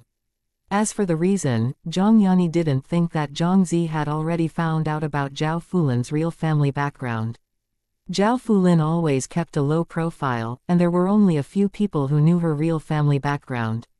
It was also impossible for Zhao Fulin to tell Zhang Zi by herself. Therefore, she believed that Zhang Zi couldn't get over Zhao Fulin because Zhao Fulin was prettier than her. Zhang Yani had to admit that Zhao Fulin was more beautiful than her, but precisely because of that, she was extremely jealous of Zhao Fulin and did everything to defame her. Zhao Fulin's family was richer than hers, and she was also more attractive than her. So when they fell in love with the same man, she couldn't let Zhao Fulin steal the man from her. Although Zhang Yani had argued with Zhang Zi because of Zhao Fulin, she yielded in the end. She loved him more than he loved her, but she was still angry and blamed Zhao Fulin. She believed that it was Zhao Fulin's fault that Zhang Zi couldn't focus on her. She had questioned Zhao Fulin, wanting her to stay away from Zhang Zi. Zhao Fulin didn't bother to tell Zhang Yani that Zhang Zi had told her that Zhang Yani often bad-mouthed her behind her back. She simply told Zhang Yani that she had already lost interest in Zhang Zi. It was his own actions if he refused to leave her alone. She told Zhang Yani to control Zhang Zi's behavior, because she didn't want to see him and he was bothering her. Zhang Yani refused to believe that Zhao Fulin had already lost interest in Zhang Zi, but she didn't dare to do anything no matter how much she disliked Zhao Fulin. After all, her family was not comparable to Zhao Fulin's family. It couldn't be easier for the Zhao family to sabotage the Zhang family. Zhang Yani only stared at Zhao Fulin for a few seconds, then immediately turned to look at Zhang Zi. When she found out that Zhang Zi was also watching Zhao Fulin, she became even more displeased. Without hesitation, she pulled him to stop him from focusing on Zhao Fulin. Zhang Zi actually didn't pay that much attention to Zhao Fulin, but he hadn't withdrawn his gaze right away. After Zhang Yani pulled him, he understood that she was mad, so he became a little displeased, but he said nothing. In fact, when he was with Zhang Yani, he was also tolerating her temper, because she was self-centered. Sometimes, he didn't want to hang out or watch a film, but Zhang Yani forced him to do that with her. To be honest, he didn't love her, so he didn't have patience with her. However, for his future, he had to give in and pretend to love her. Because Zhang Yani pulled him, Zhang Zi stopped looking at Zhao Fulin. They went to sit down in their seats, but both of them were in a bad mood after seeing Zhao Fulin by chance, especially Zhang Yani. Although Zhang Zi said that he wouldn't go to see Zhao Fulin again and Zhao Fulin had made it very clear that she had already lost interest in him, they were sitting in the same room now, so it was embarrassing, because Zhang Yani was obviously in a bad mood. Their friends noticed her difference. One girl moved closer and asked, "Yani, what's wrong? Are you in a bad mood?" "Just saw someone I don't want to see, so I am upset," said Zhang Yani. "Who?" asked the girl. "Zhao Fulin," said Zhang Yani. This girl had a good relationship with Zhang Yani, so she knew the story between them, but she didn't know everything, because she only knew what Zhang Yani told her. Therefore, she was only aware that Zhao Fulin had admired and chased Zhang Zi for a long time, but Zhang Zi was in love with Zhang Yani. After Zhao Fulin heard about it, she got mad and cut off her relationship with them. As a result, in other people's eyes, it was Zhao Fulin's fault. "Just ignore her. Let's drink now," the girl said disdainfully. After that, she raised her glass to clink against Zhang Yani. Zhao Fulin didn't bad-mouth Zhang Yani, but Zhang Yani wouldn't stop defaming her. Anyway, Zhao Fulin didn't care about that, because her friends knew what kind of person she really was. As for those who weren't close to her, she couldn't care less about their opinions. Zhang Zi, however, still tummed to stare at Zhao Fulin once in a while. Even though he was aware that it was impossible for them to get together, he couldn't control his affection for her.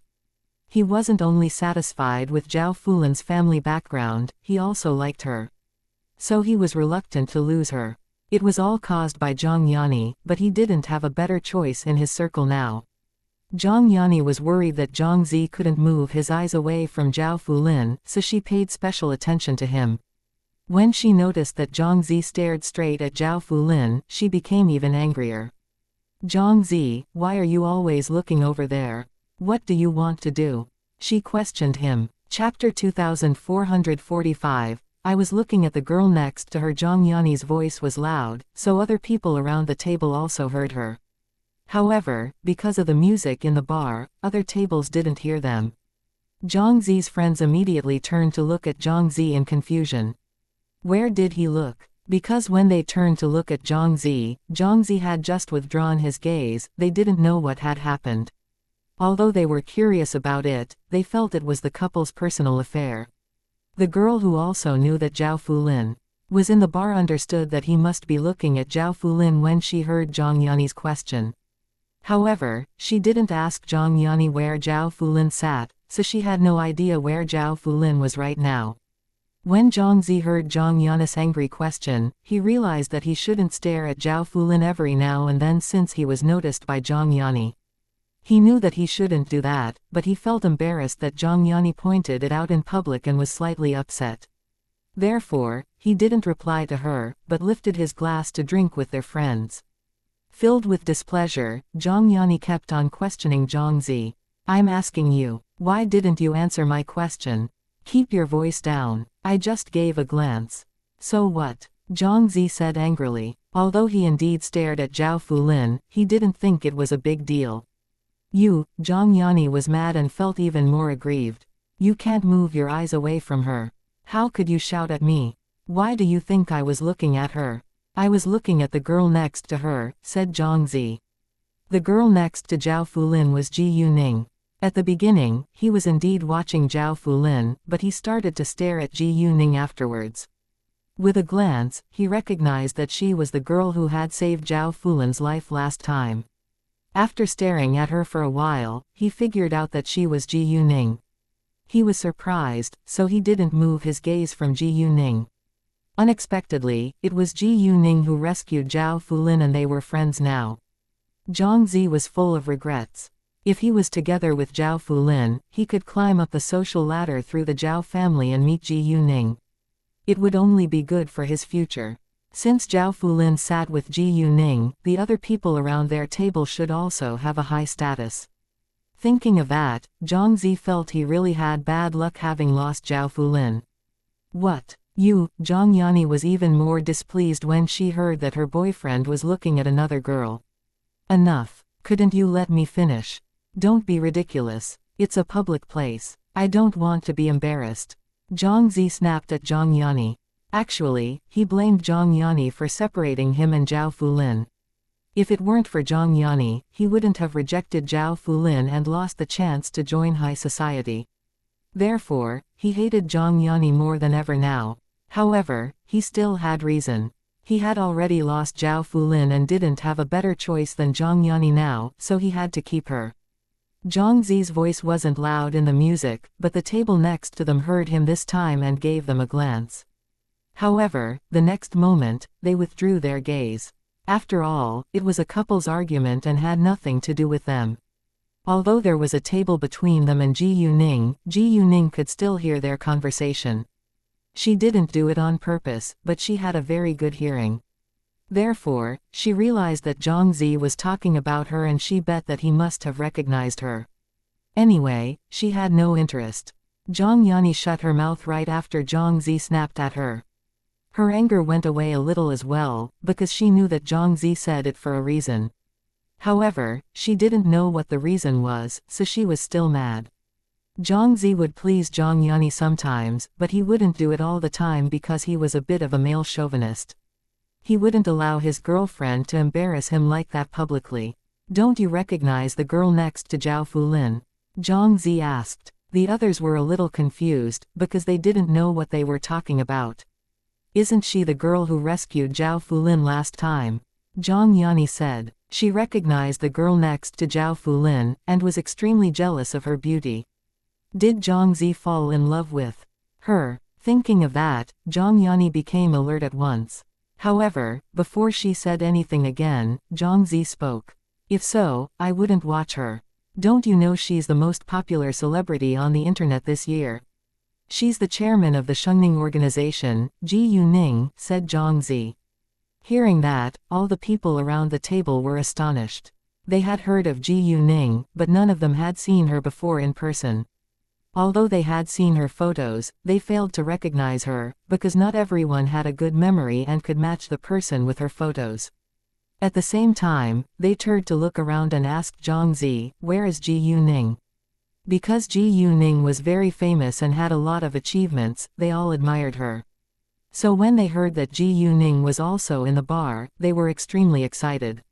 "She's at the table next to the table near us," said Zhang Zi.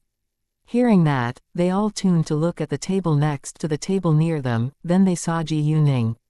Ji Yuning heard their conversation and knew that they were looking at her, but she had her head lowered and was talking with her friends, so she didn't see them. Because Zhang Zi told them it was Ji Yuning, they immediately recognized her. Jesus, it's really Ji Yuning. She's much prettier than her photos. I didn't know that Zhao Fulin has a relationship with Ji Yuning. The girl who knew that Zhao Fulin was also here was very surprised, as were the other people. They didn't expect Zhao Fulin to have a relationship with Ji Yuning. None of them was aware of Zhao Fulin's real family background, and they didn't know that Zhang Zi rejected Zhao Fulin because he thought that she was born in a common family. If they learned about Zhao Fulin's real family background, they would feel sorry for Zhang Zi. At this moment, Zhang Yani was shocked and became even more jealous of Zhao Fulin. To her astonishment, the girl turned out to be Ji Yuning. Chapter 2446, Zhang Zi lost his temper because many of them were looking at the table Ji Yuning sat by. Tang Jiakai and Tang Jiayang also sensed their gazes. When they noticed that the people around another table were all very surprised as well, they thought that they must have recognized Ji Yuning. After all, Ji Yuning was a celebrity, so it was normal that many people recognized her. People at Zhang Zi's table immediately withdrew their gaze when they realized that Ji Yuning's friends were staring at them. It was embarrassing. After that, Tang Jiakai and Tang Jiayang turned their heads back. They didn't think it was a big deal, so they observed Ji Yuning's reaction. They knew that Ji Yuning could feel that the people around another table were looking at her, but Tang Jiakai still said, "Hey, the bunch of people sitting around the table next to the adjacent table were looking over at us. I think they must have recognized Ningning. Ji Yuning is a celebrity after all, and she's so popular. It's very normal if she's recognized," said Zhang Jiamin proudly. "Right." Zhang Minhong agreed. Hearing their discussion, Ji Yuning smiled and said nothing, then they stopped paying attention to the other people. They continued to play games and drink. However, Zhang Zi and Zhang Yani were in a very bad mood now. If it was possible, they wished that they could leave right now. Unfortunately, their friends were also born in rich families like Zhao Fulin, so Zhang Zi didn't dare to be the wet blanket. What he couldn't accept hadn't ended yet. "Oh, I read on Weibo that Ji Yuning is also the Tang family's granddaughter. Her father is the chairman of the Tangguang organization. I don't know, but they should be relatives even if they aren't father and daughter. If Ji Yuning is really Lord Tang's daughter, she has an unbelievable family background. She's already a billionaire, and now her family is also super rich and powerful. Nobody dares to mess with her in City B." They were all envious of Ji Yuning. Although some people had broken the news that Ji Yuning was Tang Yunfan's daughter, not everyone saw and believed it. Therefore, they weren't sure. One meter curious to know the family background of the other people who are sitting with Ji Yuning now. They can't be ordinary people. And so if Zhao Fulin is one of them, her family can't be simple. They knew Zhao Fulin, but they weren't familiar. They were only aware that Zhao Fulin had admired Zhang Zi before, but she kept a distance away from them after Zhang Zi got together with Zhang Yani. Hearing that, Zhang Yani and Zhang Zi were more displeased. At this moment, Zhang Zi was full of regrets, while Zhang Yani was jealous and a little panicked. Because she had lied to Zhang Zi that Zhao Fulin was born in a poor family, if Zhang Zi learned the truth, he would surely be mad at her. She didn't know that Zhang Zi was a snobbish man, but she had already bad-mouthed Zhao Fulin's character to him before. Zhang Zi claimed that he disliked girls without standards, and never mentioned that he cared a lot about the girl's family background. Anyway, Zhang Yani had lied to him, so she was worried that it might be exposed. In order to prevent Zhang Zi from finding it out, Zhang Yani said, "I don't know. She always told me that she was born in a poor family." After she said that, Zhang Zi wouldn't think that she had lied to him even if he found out that Zhao Fulin was actually born in a very rich family. They used to be good friends, but it didn't mean that she clearly knew Zhao Fulin's family background. Therefore, nobody doubted Zhang Yani's words, except for Zhang Zi.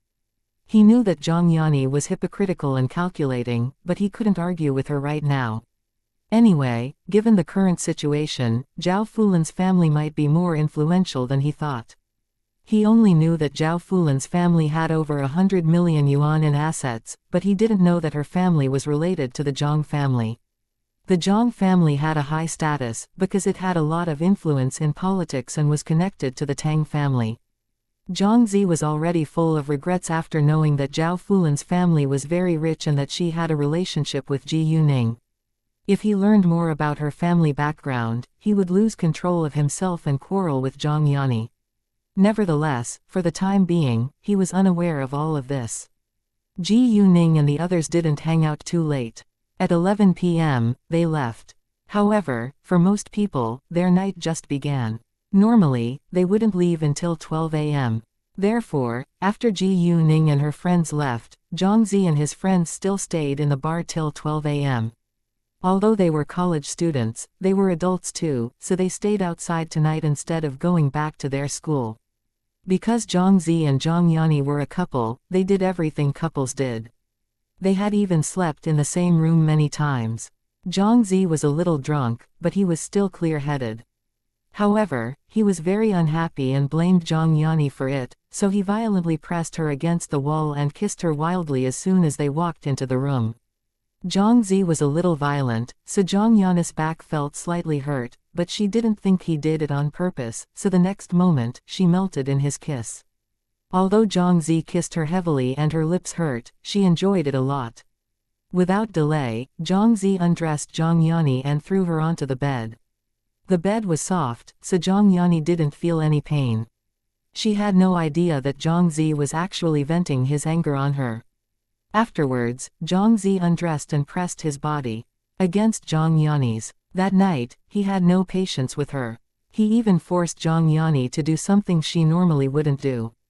Chapter 2447, I can teach you. He forced her to use her mouth to satisfy him. Because Zhang Zi was too violent, it didn't seem that they were making love, but as if he was venting his anger. Zhang Yani felt excited at the beginning, because they normally had sex gently, but she soon couldn't stand it and begged Zhang Zi to stop. However, Zhang Zi ignored her and continued to be violent. He didn't seem tired at all. After that, Zhang Yani finally realized that Zhang Zi was different today. He was unusually violent and impatient. She started to feel that they weren't making love. He lost control of himself. Zhang Zi, stop it now. I can't stand it any longer, shouted Zhang Yani. You can't stand it. We have a long future ahead. Aren't you afraid that I'll cheat on you if you can't satisfy me? You know men love sex.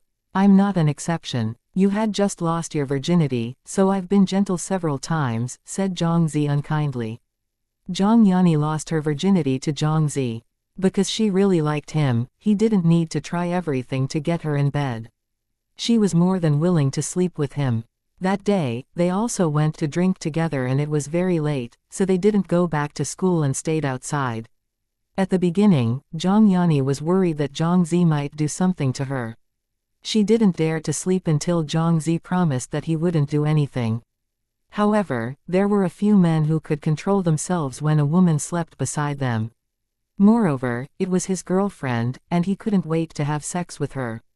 It wasn't Zhang Zi's first time, so he wasn't nervous at all. He clearly knew how to get Zhang Yani excited. Since Zhang Yani was willing to sleep in the same room with him, he made the very important first step. Therefore, at the beginning, Zhang Zi only hugged and kissed her. When Zhang Yani melted into his arms, he began to fondle her body. Zhang Yani was scared and immediately pushed Zhang Zi away, but Zhang Zi insisted on saying that he was just fondling her body and they wouldn't have sex. Zhang Yani wasn't prepared, but she was an adult, and she wanted it too. As a result, she let Zhang Zi fondle her. Gradually, Zhang Yani began to feel aroused and even started enjoying it. When Zhang Zi touched her sensitive part, she pushed him away again. She was afraid that both of them might lose control of themselves, but Zhang Zi comforted her once more. He said that he just touched it and wouldn't penetrate her.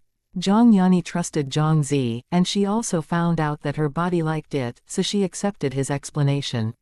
When Zhang Zi rubbed her sensitive part, she felt her whole body trembling in excitement. She even wanted him to penetrate her. Because Zhang Zi's fingers were rubbing her sensitive part and was hesitant to penetrate, Zhang Yani moaned a little in pleasure. Yani, are you willing to give your virginity to me? If not, I'll stop, said Zhang Zi. I won. Zhang Yani flushed. She wanted to say yes, but was too timid to say it aloud. I won't force you, but I'm so uncomfortable now. Can you help me with your hands? Zhang Zi asked. Before Zhang Yani could say anything, he pulled her hands and placed them on his erect part.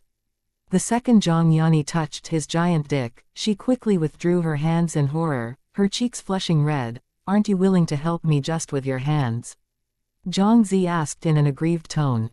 Zhang Yani stammered, and didn't know what to say. She was willing to help him, but this was the first time that she had ever touched a man's dick. She was terrified and nervous. She had watched sexual videos before, but it was totally different from what she was doing right now. I don't know how, said Zhang Yani. She was also excited, so she didn't refuse him. It's fine. I can teach you, said Zhang Zi. Then he took Zhang Yanni's hand and clasped it around his touch dick, moving it up and down. Just like this, faster. It took Zhang Yanni some time to get familiar with it, but she soon learned the skill. Zhang Zi moaned heavily, which embarrassed Zhang Yanni.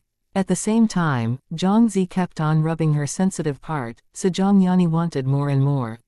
Suddenly, she wanted Zhang Zi to directly press her down the bed so that she couldn't push him away.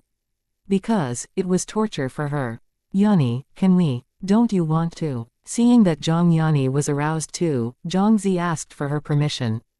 I'm scared. Zhang Yanni was still very shy. I'm still a virgin. Are you afraid that I'll abandon you, or are you afraid of the pain? If you're afraid that I'll abandon you, I can promise to you right now. As long as you love me, I'll never leave you. Since we're girlfriend and boyfriend now, I hope that you and I can be together forever. I hope we can have a family. I just don't know whether you're willing to marry me, said Zhang Zi sincerely.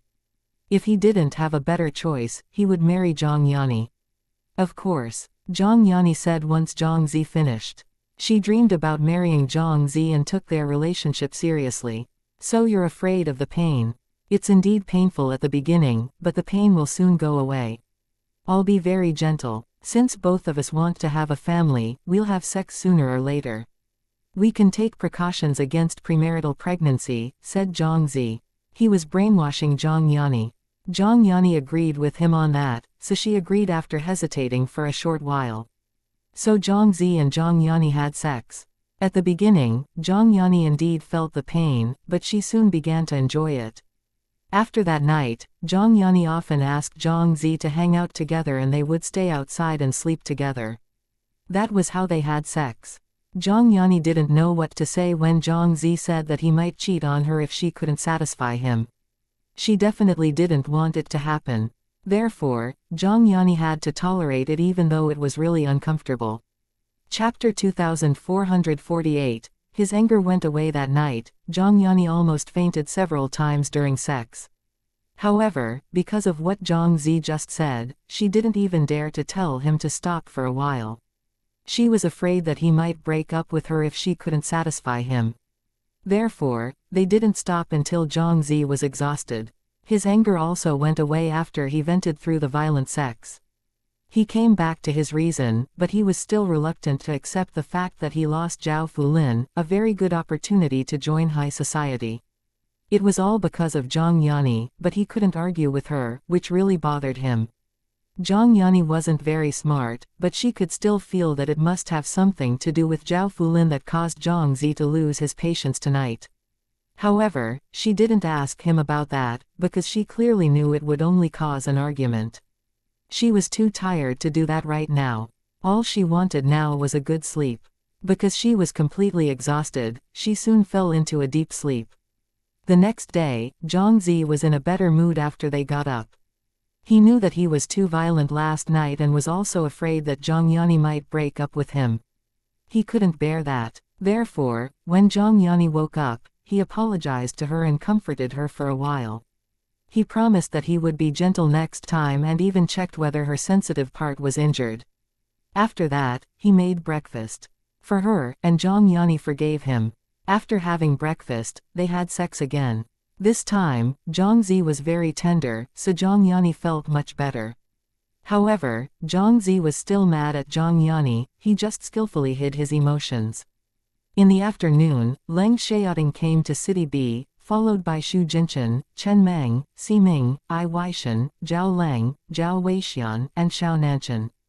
Among the 12 members of the Red Flame, in addition to the bridegroom, 8 were present and 3 were absent because they needed to deal with something else. Anyway, it was a good thing that so many of them could come. After all, it wasn't easy for them to get together normally, unless there was a task or training. After they arrived, Leng Xiaoting called Ji Yuning out and they had dinner. Ji Yuning had met all of them before, so she didn't feel embarrassed. In fact, even if they were completely strangers, she wouldn't feel uneasy, since she was brave and outgoing. It was not only them, Zi Beiying and Chu Yuxin also came. Chu Yuxin was very busy, so she was often absent when they had a gathering. During these days, she had an activity to attend, but Cao Wenxin's wedding was more important, so she cancelled it. Modeling was just an interest and she didn't attach great importance to wealth and fame, so she could schedule her own work. She accepted so many job offers because Ximing was occupied. Even if she was free, she wouldn't be able to see him, so she preferred to work. Only when Ximing was free would she clear her schedule and go to see him. Xi Beiying, Chu Yuxin, and Ji Yuning all came with their men, while the others were either single or came alone. It was upsetting to be alone among a bunch of couples. They also called Xin Bei out today, but Cao Wenxin didn't come because she was pregnant. She needed more rest, so Xin Bei would go back home to stay with her right after eating. They called Xin Bei out because they needed to talk about how to pick up the bride tomorrow morning. As the bridegroom's best men, they would handle that part of the ceremony. Because they needed to pick up the bride tomorrow, they didn't drink tonight. After eating, Xin Bei went home, while Leng Xiaoting and the other men went to enjoy themselves in a clubhouse. There were many activities to do in the clubhouse, and they could play games together. All of them stayed in Xianxia Hotel tonight, so they would set off together tomorrow. They had to arrive at the Cao family's house before 8 a.m. Xin Bei had already bought a house for his new family. Because he didn't have much time, he directly bought a well-decorated house. It was chosen by Leng Xiaoting for Xin Bei, and it was built by a real estate company controlled by the Xianxia organization. Actually, Leng Xiaoting prepared it for himself, because he needed a place to stay when he came to City B. After all, it wasn't appropriate for him to stay in Ji Yuning's house every time. However, since Xin Bei needed a house now, Leng Xiaoting gave it to him.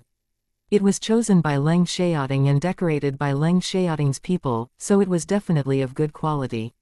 Leng Xiaoting also asked for a very reasonable price. He sold the house to Xin Bei at the original price with the decoration and furnishing being free. The decoration and furnishing fee was about 3 million yuan. The house was done 3 months ago, so it was aired, but Cao Wenxin was pregnant now, so it was better if she stayed in another house for a few more days. After they got married, they would move into Cao Wenxin's house in Wufu Hills until Xin Bei's house was completely done. Because they were going to pick up the bride early in the morning tomorrow, they needed to go to bed early tonight. So at 10 p.m., they separated. Members of the Red Flame stayed with them, so Xu Jinchen couldn't sleep with Xi Beiying in the same room tonight. Ji Yuning and Xi Beiying also decided to go to Wufu Hills. The two girls would stay there for the night. And Chu Yuxin's family was in City B, so she went to sleep at home. Leng Xiaoting and Xu Jinchen sent Ji Yuning and Xi Beiying to Wufu Hills, then they went back to the hotel. Ximing drove Chu Yuxin back to her home. Ji Yuning wouldn't leave with them tomorrow, because she was going to the Cao family's house. Wenxin was her cousin, so she would go to stay with the bride. Cao Wenxin actually wanted Ji Yuning to be her bridesmaid, but Ji Yuning was unwilling to do that. Cao Wenxin wasn't unhappy about that, and instead turned to Anran, Zhu Yuanjun, Tong Jiayao, and Cao Wenwen for help. Cao Wenwen was her other cousin.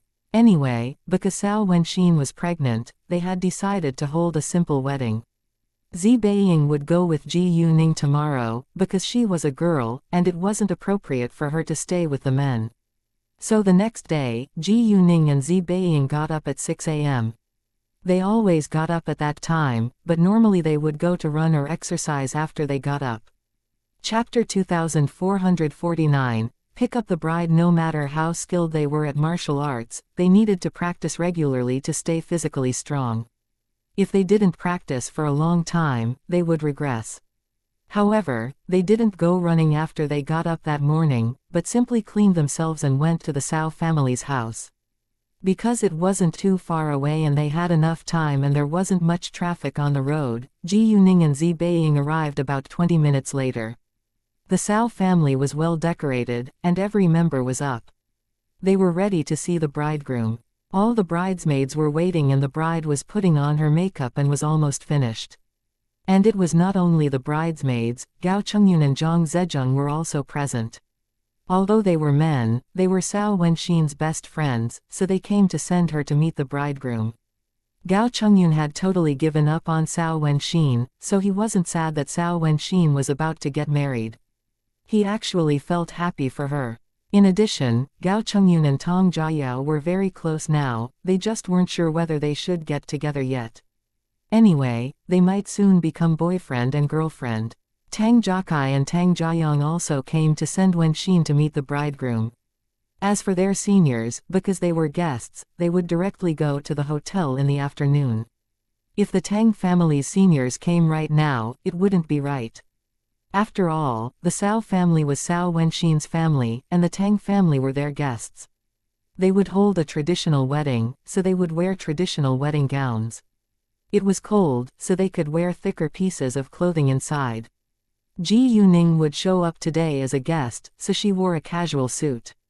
Normally, pregnant women shouldn't wear any makeup, but kuzi wasn't harmful, and since there was magical power in its products, it could even take care of a woman's skin. In addition to the magical power, the raw materials of kuzi products were all taken from natural plants, and they were all chemical-free. No wonder everyone says that the bride is the most beautiful. As soon as Ji Yuning saw Cao Wenxin, she was impressed.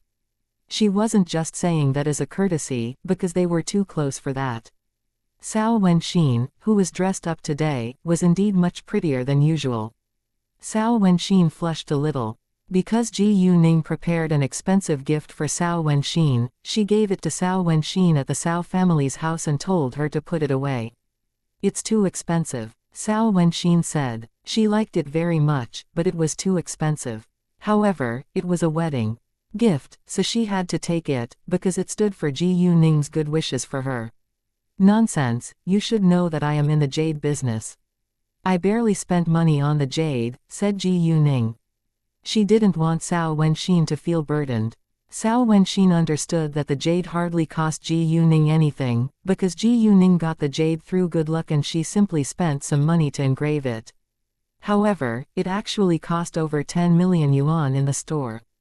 Zi Beiying came with Xu Jinchen this time, and Xu Jinchen would give a present on their behalf, but she had met Cao Wenxin a few times before. They weren't very familiar, but they weren't strangers either, so she also prepared a gift for Cao Wenxin. It wasn't as expensive as Ji Yuning's, but it wasn't cheap. Receiving Zi Beiying's gift, Cao Wenxin felt a little embarrassed, because they weren't very familiar. She felt it wasn't right to accept Zi Beiying's gift. However, since Zi Beiying came with a gift, she couldn't refuse to take it. Zi Beiying was a guest, and she had to care about their guest's feelings. Therefore, she bore it in mind and decided to send Zi Beiying a gift when Zi Beiying got married. They gathered together in Cao Wenxin's room and chatted casually.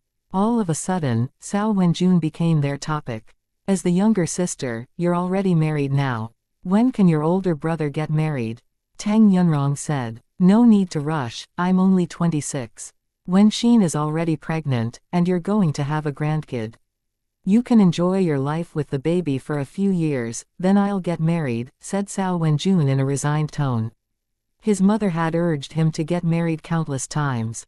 In fact, many men didn't want to get married early, at least not before 30. Cao Wenjun was only 26 years old now, so he thought that he still had time. However, parents often didn't think so. They believed that kids should get married after graduation, so they always urged their kids to get married as soon as possible. Well, I always feel like you're already 30, said Tang Yunrong. She wasn't lying. Cao Wenjun rolled his eyes. Do I look like a man of 30? Many people believe I'm still a college student. Eyes not about your appearance. You've graduated and worked for several years, so I think you've already reached the age to get married, said Tang Yunrong. Hearing that, Cao Wenjun didn't know what to say, but most of his colleagues and friends already had a family, so he could understand it. He could understand it, but it didn't mean he would live the same life. It didn't matter to him whether he could get married as soon as possible, because he wanted to marry for love. After all, getting married was a very important decision, and it would be painful if he married someone he didn't love. Unfortunately, there were few people who could marry for love, but he would try to find his love. At 7:30 a.m., the bridegroom came. There were 12 luxury cars. And in addition to Leng Xiaoting, there were about 30 men. If only members of the Red Flame came, it wouldn't be grand. Although Xiao Wenxin was pregnant and they would hold a simple wedding, they wouldn't omit the necessary parts. Xinbei was very generous and prepared many thick red envelopes for the bridesmaids so that the girls wouldn't stop him from seeing the bride. The moment Xinbei saw Xiao Wenxin, he was stunned, because she was so beautiful today. Even he felt a little self-abased before her. Nevertheless, he was more proud of her, because she was his girl. After that, Xinbei knelt down before Xiao Wenxin and proposed to her again. At this moment, their friend seized this chance and bombarded him with questions. Who would be in charge of the money? Of course Xiao Wenxin. Who would do the housework? Undoubtedly, he would do that. The bride accepted the flowers happily, but they couldn't leave right away, because they needed to find her wedding shoes.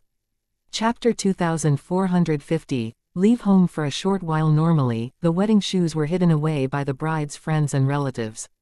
If the bridegroom couldn't find the shoes on his own, he would have to turn to them for help by giving them red envelopes. However, Xinbei and his brothers were super good at finding things, so it wasn't difficult for them to find the shoes. Therefore, within only a minute, they successfully found the shoes. Even though they found the shoes, Xinbei still gave the friends and relatives a red envelope. The Cao family was very satisfied with his generosity. After that, he helped the bride put on the shoes, then they went to serve their parents tea in the living room. Although daughters would get married after they grew up, as parents, it was hard not to cry when their daughters were leaving them. As a result, tears welled up in Tang Yunrong's eyes, but she did her best to fight them back. Actually, even though Xiao Wenxin was married, she would still live in the Cao family's house during her pregnancy because Xinbei couldn't stay and take care of her. Thinking of that, Tang Yunrong felt much better. Moreover, Xinbei didn't have parents, and they would regard him as their own son. If Xinbei agreed, he could live together with Xiao Wenxin in the Cao family's house. However, they wouldn't say that aloud, because it might cause misunderstanding. After all, Xinbei was a grown-up man. As a young couple, he and Xiao Wenxin also preferred to live their own life. Therefore, when Xinbei was absent, Xiao Wenxin would stay in the Cao family's house, and when Xinbei came back, she would go to live with him and live their own life. Kneeling before Tang Yunrong and Cao Ruowa, Xinbei promised them that he would treat Xiao Wenxin to the best of his ability. Tang Yunrong and Cao Ruowa believed his words. Nobody knew what would happen in the future, but they felt that Xinbei was much more reliable than most people. Even if anything happened and Xinbei changed one day, they would take good care of Xiao Wenxin. At the same time, Xinbei also apologized to them again. Because he was always occupied with work, he couldn't stay by Xiao Wenxin's side most of the time.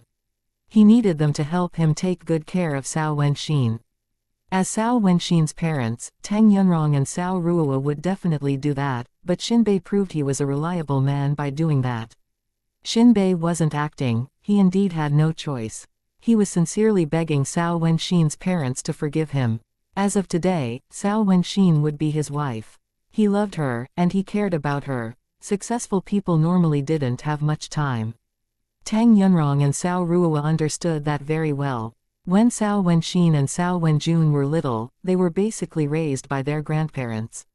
If they married Xiao Wenxin to a man who had a lot of free time to stay with her, the man couldn't have great achievements. The man should either be a good-for-nothing, rich, second-generation heir or lazy. And the Cao family wouldn't choose a useless man. Although Xinbei wasn't born in a rich family or a family with a high status, he made great achievements on his own. And he had a bright future ahead. Xiao Wenxin's parents appreciated him very much. After all, a man couldn't rely on his family to live his life. The Cao family's close friends and relatives were very surprised when they heard that Xiao Wenxin was going to marry a man who wasn't born in a super-rich family nor a family of power. They didn't understand why the Cao family would agree to marry Xiao Wenxin to a man without an influential family. However, after they learned about Xinbei's achievements, they didn't dare to disdain him. After picking up the bride and bridegroom went to serve Tang Yunrong and Cao Ruowa with tea. Then Tang Yunrong and Cao Ruowa gave each of them a thick red envelope. Afterwards, they went out, heading to their house for the marriage. Zi Beiying got in Ji Ning's car and they drove at the end of the motorcade, followed by Tang Jiayang, Gao Chengyun, and other people. They went to send Cao Wenxin to her new home, though only her family would stop at the door of the house. Watching Cao Wenxin leaving in the car, Tang Yunrong cried. Even though she knew that Cao Wenxin would come and live with them after the wedding, she still couldn't help it at this moment. All right, she'll come back and live with us after the wedding is over, said Cao Wenjun to comfort his mother. Right, she'll only leave for a short while. She'll be back in a few days, said Junior Mrs. Cao. She agreed that Cao Wenxin could still live in the Cao family's house after she got married, because they had a good familial relationship. Although she and Tang Yunrong argued with each other sometimes, they wouldn't harbor grudges. They weren't biological sisters, but they were family, so they cared about each other's feelings. She understood that Cao Wenxin was in a special situation because Xinbei was too busy and no one could take care of her. Cao Wenxin was pregnant now, so she needed care. That was the reason why she chose to live with her parents. Even if Xinbei's mother was still alive and could take care of Cao Wenxin, it was totally fine if Cao Wenxin still wanted to live with her parents. Junior Mrs. Cao also had a daughter, and she would be happy if her daughter could live with her even after she got married. Only parents who had a daughter could understand that feeling. Normally, it was hard for mothers-in-law to get along well with daughters-in-law, so mothers would always defend their daughters if their daughters encountered any trouble. However, since she was reasonable, if her daughter made mistakes, she would criticize her. Junior Mrs. Cao had good luck in her life. She got along well with her mother-in-law, because both of them were open-minded and cared about each other. It wasn't realistic to expect there to be no conflict at all, and they sometimes argued, but it wasn't serious. Unfortunately, in her own family, it was a little serious because both her mother and sister-in-law were domineering, and neither of them were willing to compromise. Chapter 2451, I'm with you. It was mostly her mother's fault, because her mother was too bossy. At the beginning, her older brother sided with their mother, so her sister-in-law felt aggrieved and even wanted to have a divorce, but now her older brother learned to be smart and quiet. He would let them argue and wouldn't say anything about it. Their mother was old now and didn't have much energy to frequently argue, so they could finally live in harmony. Junior Mrs. Cao's younger brother and younger sister-in-law didn't live in City B, so they didn't live under the same roof as their mother. Therefore, her younger sister-in-law didn't have a close relationship with their mother and there was no conflict between them either. I know. I just can't help it, said Tang Yunrong. Then she gave a sigh. She didn't go back to her room until the wedding cars were totally gone from her sight. They needed to prepare too, because after having lunch, they would go to the hotel. When their cars arrived at the wedding house they burned fireworks, then the bridegroom carried the bride on his back into the house. Along the way, friends and relatives tried to stop them and they had to distribute red envelopes to successfully get to their destination. In the wedding house, the newlywed couple needed to serve the bridegroom's parents tea. Because Xinbei didn't have parents, his uncle and aunt sat there to represent his parents. Therefore, Xinbei and Cao Wenxin served Xinbei's uncle and aunt tea. Because Xinbei's uncle and aunt were also relatives of the Cao family, Cao Wenxin was familiar with them. She respectfully greeted them along with Xinbei. Afterwards, they received red envelopes from Xinbei's uncle and aunt, which finished the part of their wedding. At this moment, it was about 10 a.m., so Cao Wenxin rested for a while, then changed into a casual suit before going to the hotel with the others. Then after eating, the newlywed couple went to prepare for their wedding. Because of the cold weather and the fact that Cao Wenxin was pregnant, she still wore the same thick traditional wedding gown. Their friends and relatives could walk around or help them with the ceremony which would begin in the afternoon. It would start at 6 p.m., but the newlywed couple needed to welcome their guests at the gate of the hotel at about 4 p.m. Cao Wenxin was pregnant, but she wasn't weak, so she would go and stand outside. And if she felt tired, she could rest for a while. They actually didn't need Leng Xiaoting and the others' help, but the others didn't know what else they could do, so they decided to go to the hotel with the bride and bridegroom. The best men were Zhao Weixian, Xiao Nanchen, Zhao Leng, and Lu Fan. They had a close relationship with Xinbei. In fact, Xinbei had countless close comrades in the military, but he only needed 4 best men, so he called them. Ai Weishan and Chen Meng weren't the best men because they felt they were too old to fit that role. As for Xu Jinchen and Si Ming, their girlfriends came with them, so they weren't the best men either. Zhao Weixian also wanted to attend the wedding along with his girlfriend. In fact, he had already proposed to his girlfriend and his girlfriend accepted his proposal. So she should be his fiancée now. However, they hadn't settled on the wedding date yet, and would do that after the weather turned warm. Zhao Weixian wanted to come with his fiancée, but his fiancée was occupied, so he came alone. Therefore, he could be the best man. Leng Xiaoting, on the other hand, wasn't suitable for the best man. It had something to do with his character, because he always stayed cold. It was a wedding and they came to celebrate it, so people wanted to see smiles, but Leng Xiaoting rarely smiled. Therefore, if the guests saw his cold face, they might think that he was unhappy. There might also be rumors that his girl had been stolen away. On such a good day, nobody wanted that to happen. Leng Xiaoting was Xinbei's close brother, but honestly he wasn't a good choice. Besides, Leng Xiaoting's girlfriend was also invited. Moreover, his status was so high that Xinbei didn't dare to ask him to be the best man. After they came to the hotel, it was still early, so they had a rest first. Cao Wenxin didn't need to put on more makeup, so she only needed to touch it up, do her hair, and put on the gown later. "Are you still nervous now?" Ji Yuning asked Cao Wenxin. "Not too much, but still a little," said Cao Wenxin. Upon thinking that there would be many guests watching them from under the stage, it was hard for her not to feel nervous. After all, the Cao family was a dominant family with businesses in many industries. They had a lot of connections, so there were a large number of guests. "Relax, I'm with you." Before Ji Yuning said anything, Xinbei comforted Cao Wenxin. In fact, he was also very nervous, but he composed himself well. "Sure," Cao Wenxin said, and felt better. At 3 p.m., Cao Wenxin began to change her style and clothing, so by the time everything was done, it was about 4 p.m. Although they should go to welcome the guests now, it was still 2 hours away from their formal wedding, so there weren't many guests yet.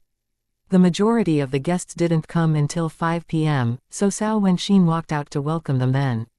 Ji Yuning and the other people stayed in the lounge. They didn't go out, because they couldn't do anything.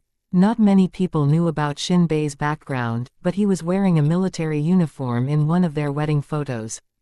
Therefore, people realized that he was a lieutenant colonel. It was shocking news. If he was a lieutenant colonel, he was only a rank lower than Cao Wenxin's father. He was so young, and he had a bright future ahead. Guests who saw the photo immediately shared the news with other people, and it soon spread abroad. More and more guests heard that the bridegroom was a young lieutenant colonel. They didn't know much about the bridegroom before they came to the wedding today, but he couldn't be ordinary since he was able to marry Cao Wenxin. However, they thought that the bridegroom must have been born in an influential family. Now in everyone's opinion, the bridegroom was good-looking and had great abilities. Actually, it was not only the bridegroom, the impressive best men also attracted a lot of attention from the female guests. Some of them even walked ahead to ask for their WeChat account, but they were all rejected. Xinbei's comrades didn't like to add strangers as their friends on WeChat.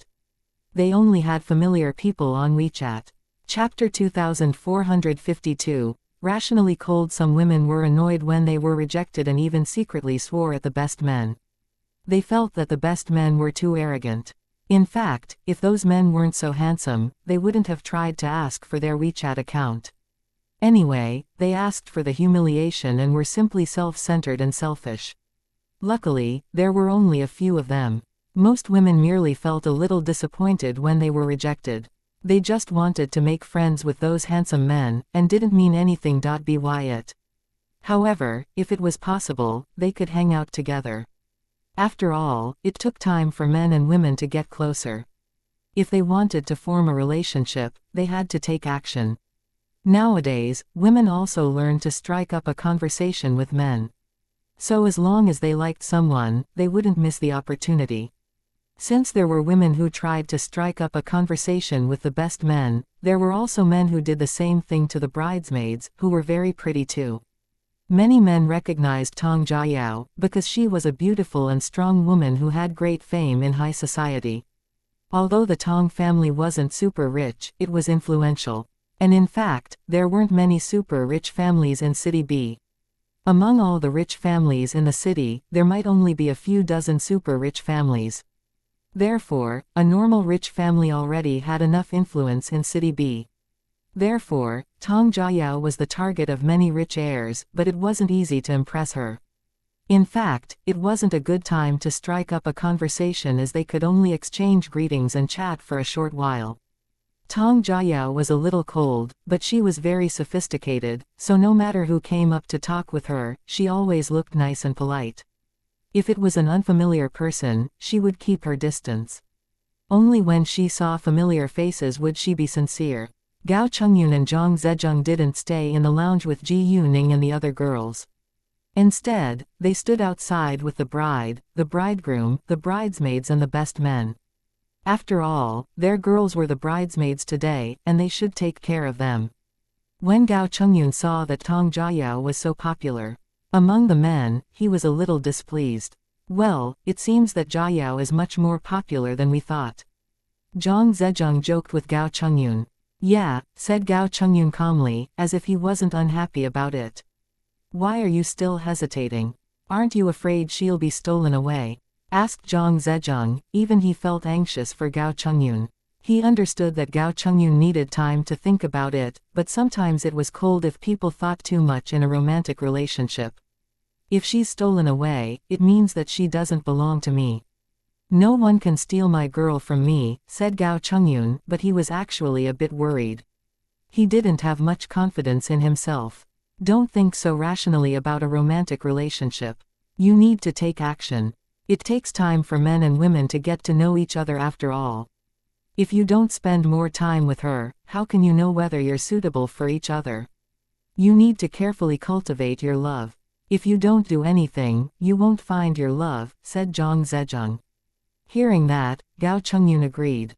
In fact, he had been thinking about that recently. Should he confess his affection for Tong Jiayao now? However, he was afraid that Tong Jiayao would reject him, so he hesitated to take action. Zhang Zezheng continued. Perhaps she's waiting for you to take the first step. If you're still wasting time, she might doubt whether you really like her. It'll have a harmful effect on your relationship. Upon hearing that, Gao Chungyun got nervous. It seemed that he should really make up his mind and confess his affection for Tong Jiayao now, or it would be too late if the damage was done. It was true that Tong Jiayao was waiting for Gao Chungyun to make the first step. She could do it if Gao Chungyun still hesitated. In today's society, women could also take the initiative.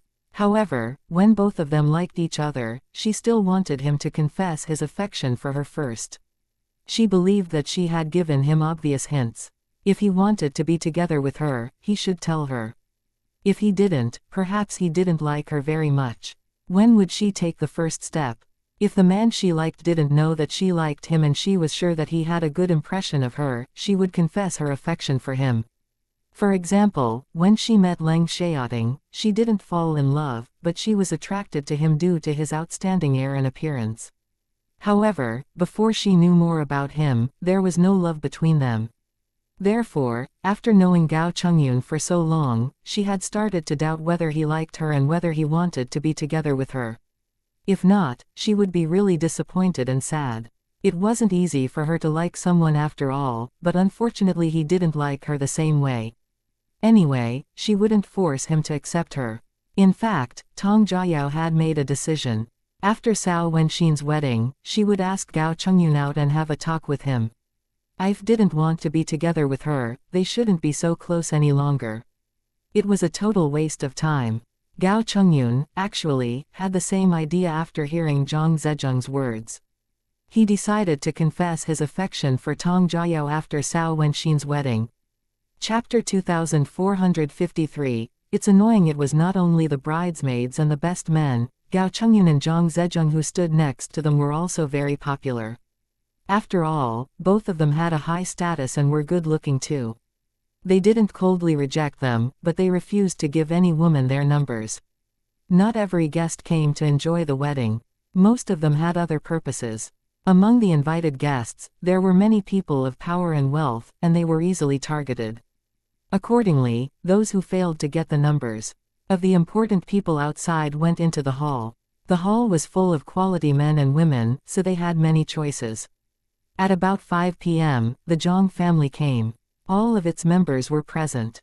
Zhang Minhong and Zhang Jiamen had separately prepared a gift for Cao Wenxin. Because they were at the same age and had a good relationship with Cao Wenxin, they sent her a gift on behalf of themselves.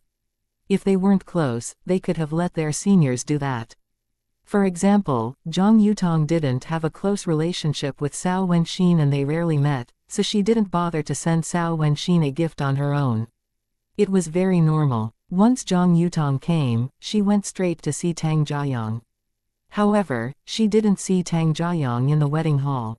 Then she saw Zhang Lihua and went to ask her, "Aunt Lihua, where is cousin Jiayang?" Zhang Yutong asked. She had a very good attitude towards Zhang Lihua, because Zhang Lihua was her aunt and Tang Jiayang's mother. Looking at Zhang Yutong, Zhang Lihua, however, seemed displeased. Actually, ever since she learned that Zhang Yutong had fallen in love with Tang Jiayang, she began to dislike her. "No idea, I just arrived," Zhang Lihua replied in a flat voice. Even though she disliked Zhang Yutong now, she didn't make things difficult for her. Fine. Zhang Yutong didn't think that Zhang Lihua refused to tell her where Tang Jiayang was.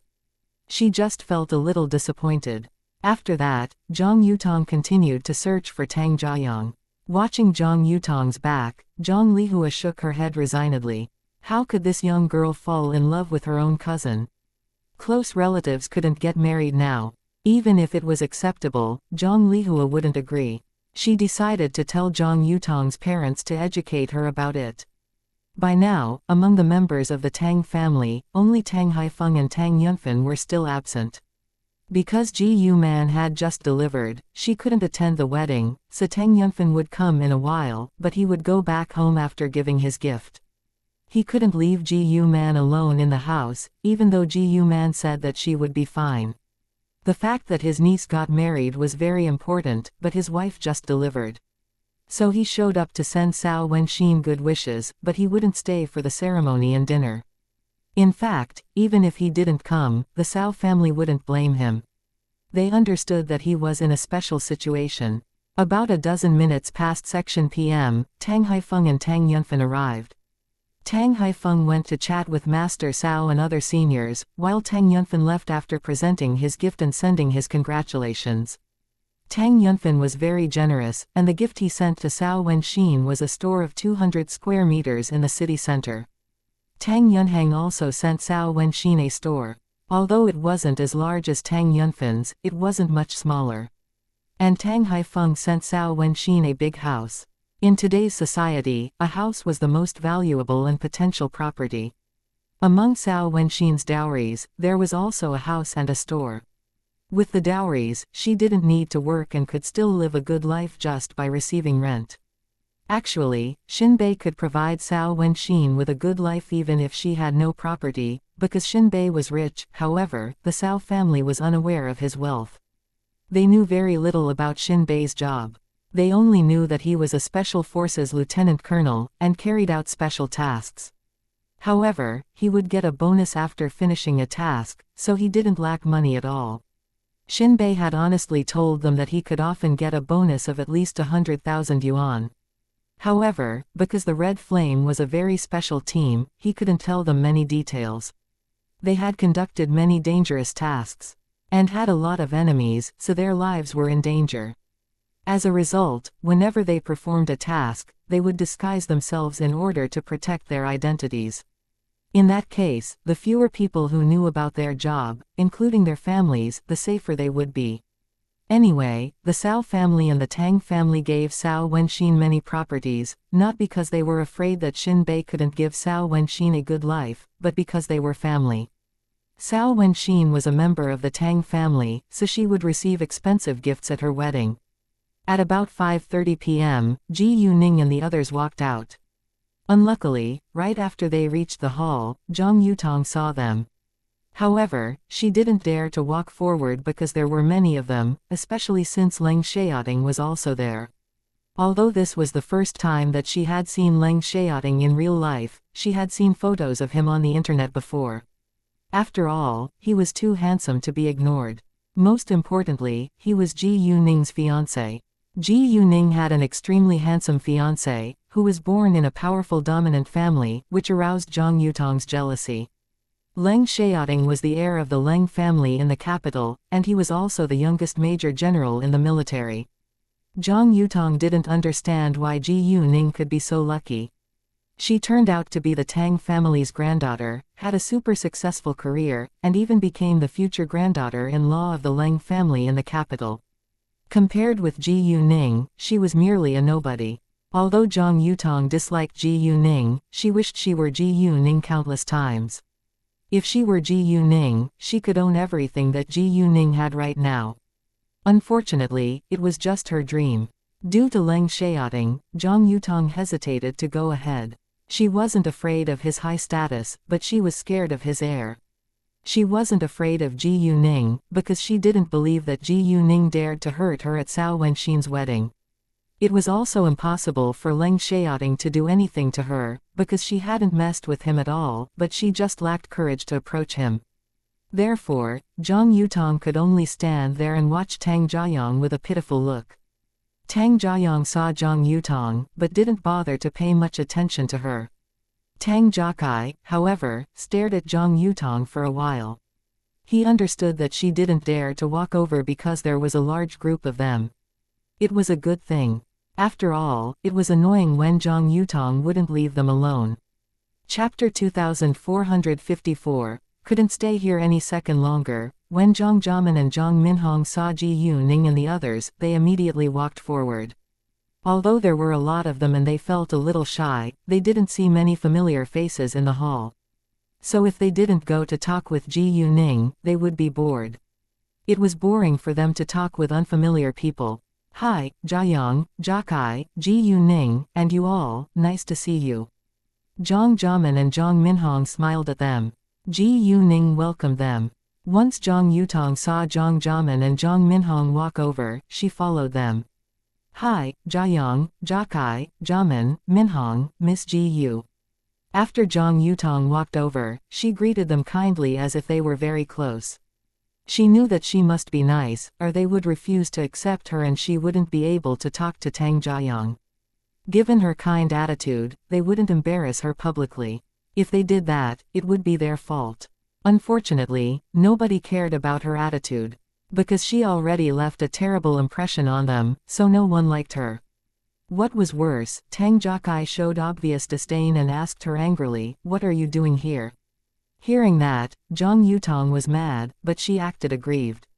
"I'm bored by myself, so I wanted to stay with you for a while. I don't think we're that close. Whenever we meet, we always argue. Do you want to argue again?" Zhang Jiamen retorted at once. It had nothing to do with Tang Jiayong that she picked on Zhang Yutong. She and Zhang Yutong never got along. Embarrassed by Zhang Jiamen in public, Zhang Yutong was mad, but she still curbed her anger. "I haven't seen Jiayong for a long time. Now he's home. I just want to chat with him for a while. Is there anything wrong with that?" "I'm not familiar with you. There is nothing we can talk about," said Tang Jiayong coldly, showing obvious hatred. This time, Zhang Yutong couldn't help crying. How could he say that to her face? They were cousins. If other people said that to her, she wouldn't be heartbroken, but now even Tang Jiayong hated her. It seemed that they teamed up and bullied Zhang Yutong, but they didn't want to do that. It was Zhang Yutong who asked for it herself. Therefore, Leng Xiaoting and the other people said nothing. They didn't think it was wrong. Moreover, they could see that Zhang Yutong wasn't an honest girl. She was pretending to be weak. They had no sympathy for girls like her. "Did you hear that? Jiayong isn't familiar with you, so you should go now." Tang Jiakai gloated over Zhang Yutong's misfortune. He really didn't want to see her. Zhang Yutong felt even more aggrieved. "All right, let's go to see Wenxin now," said Ji Yuning. It was a public place and they came to celebrate the good event. No one wanted to cause trouble. After that, they followed Ji Yuning away. "TL go with you." Zhang Yutong was reluctant to be left behind, so she immediately caught up to them. Although they had just embarrassed her, she refused to believe that they would chase her away. "Who allowed you to do that?"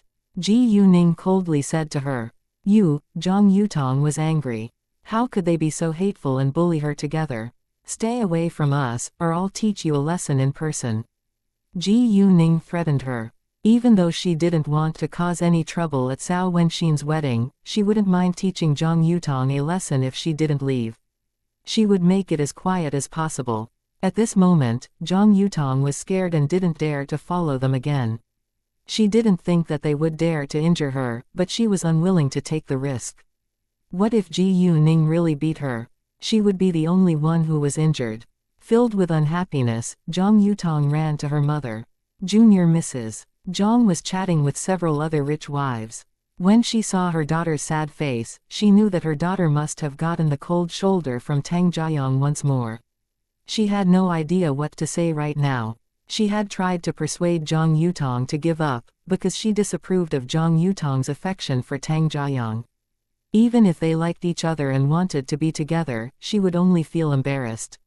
How could her daughter fall in love with her own cousin? Luckily, only her family was aware of that.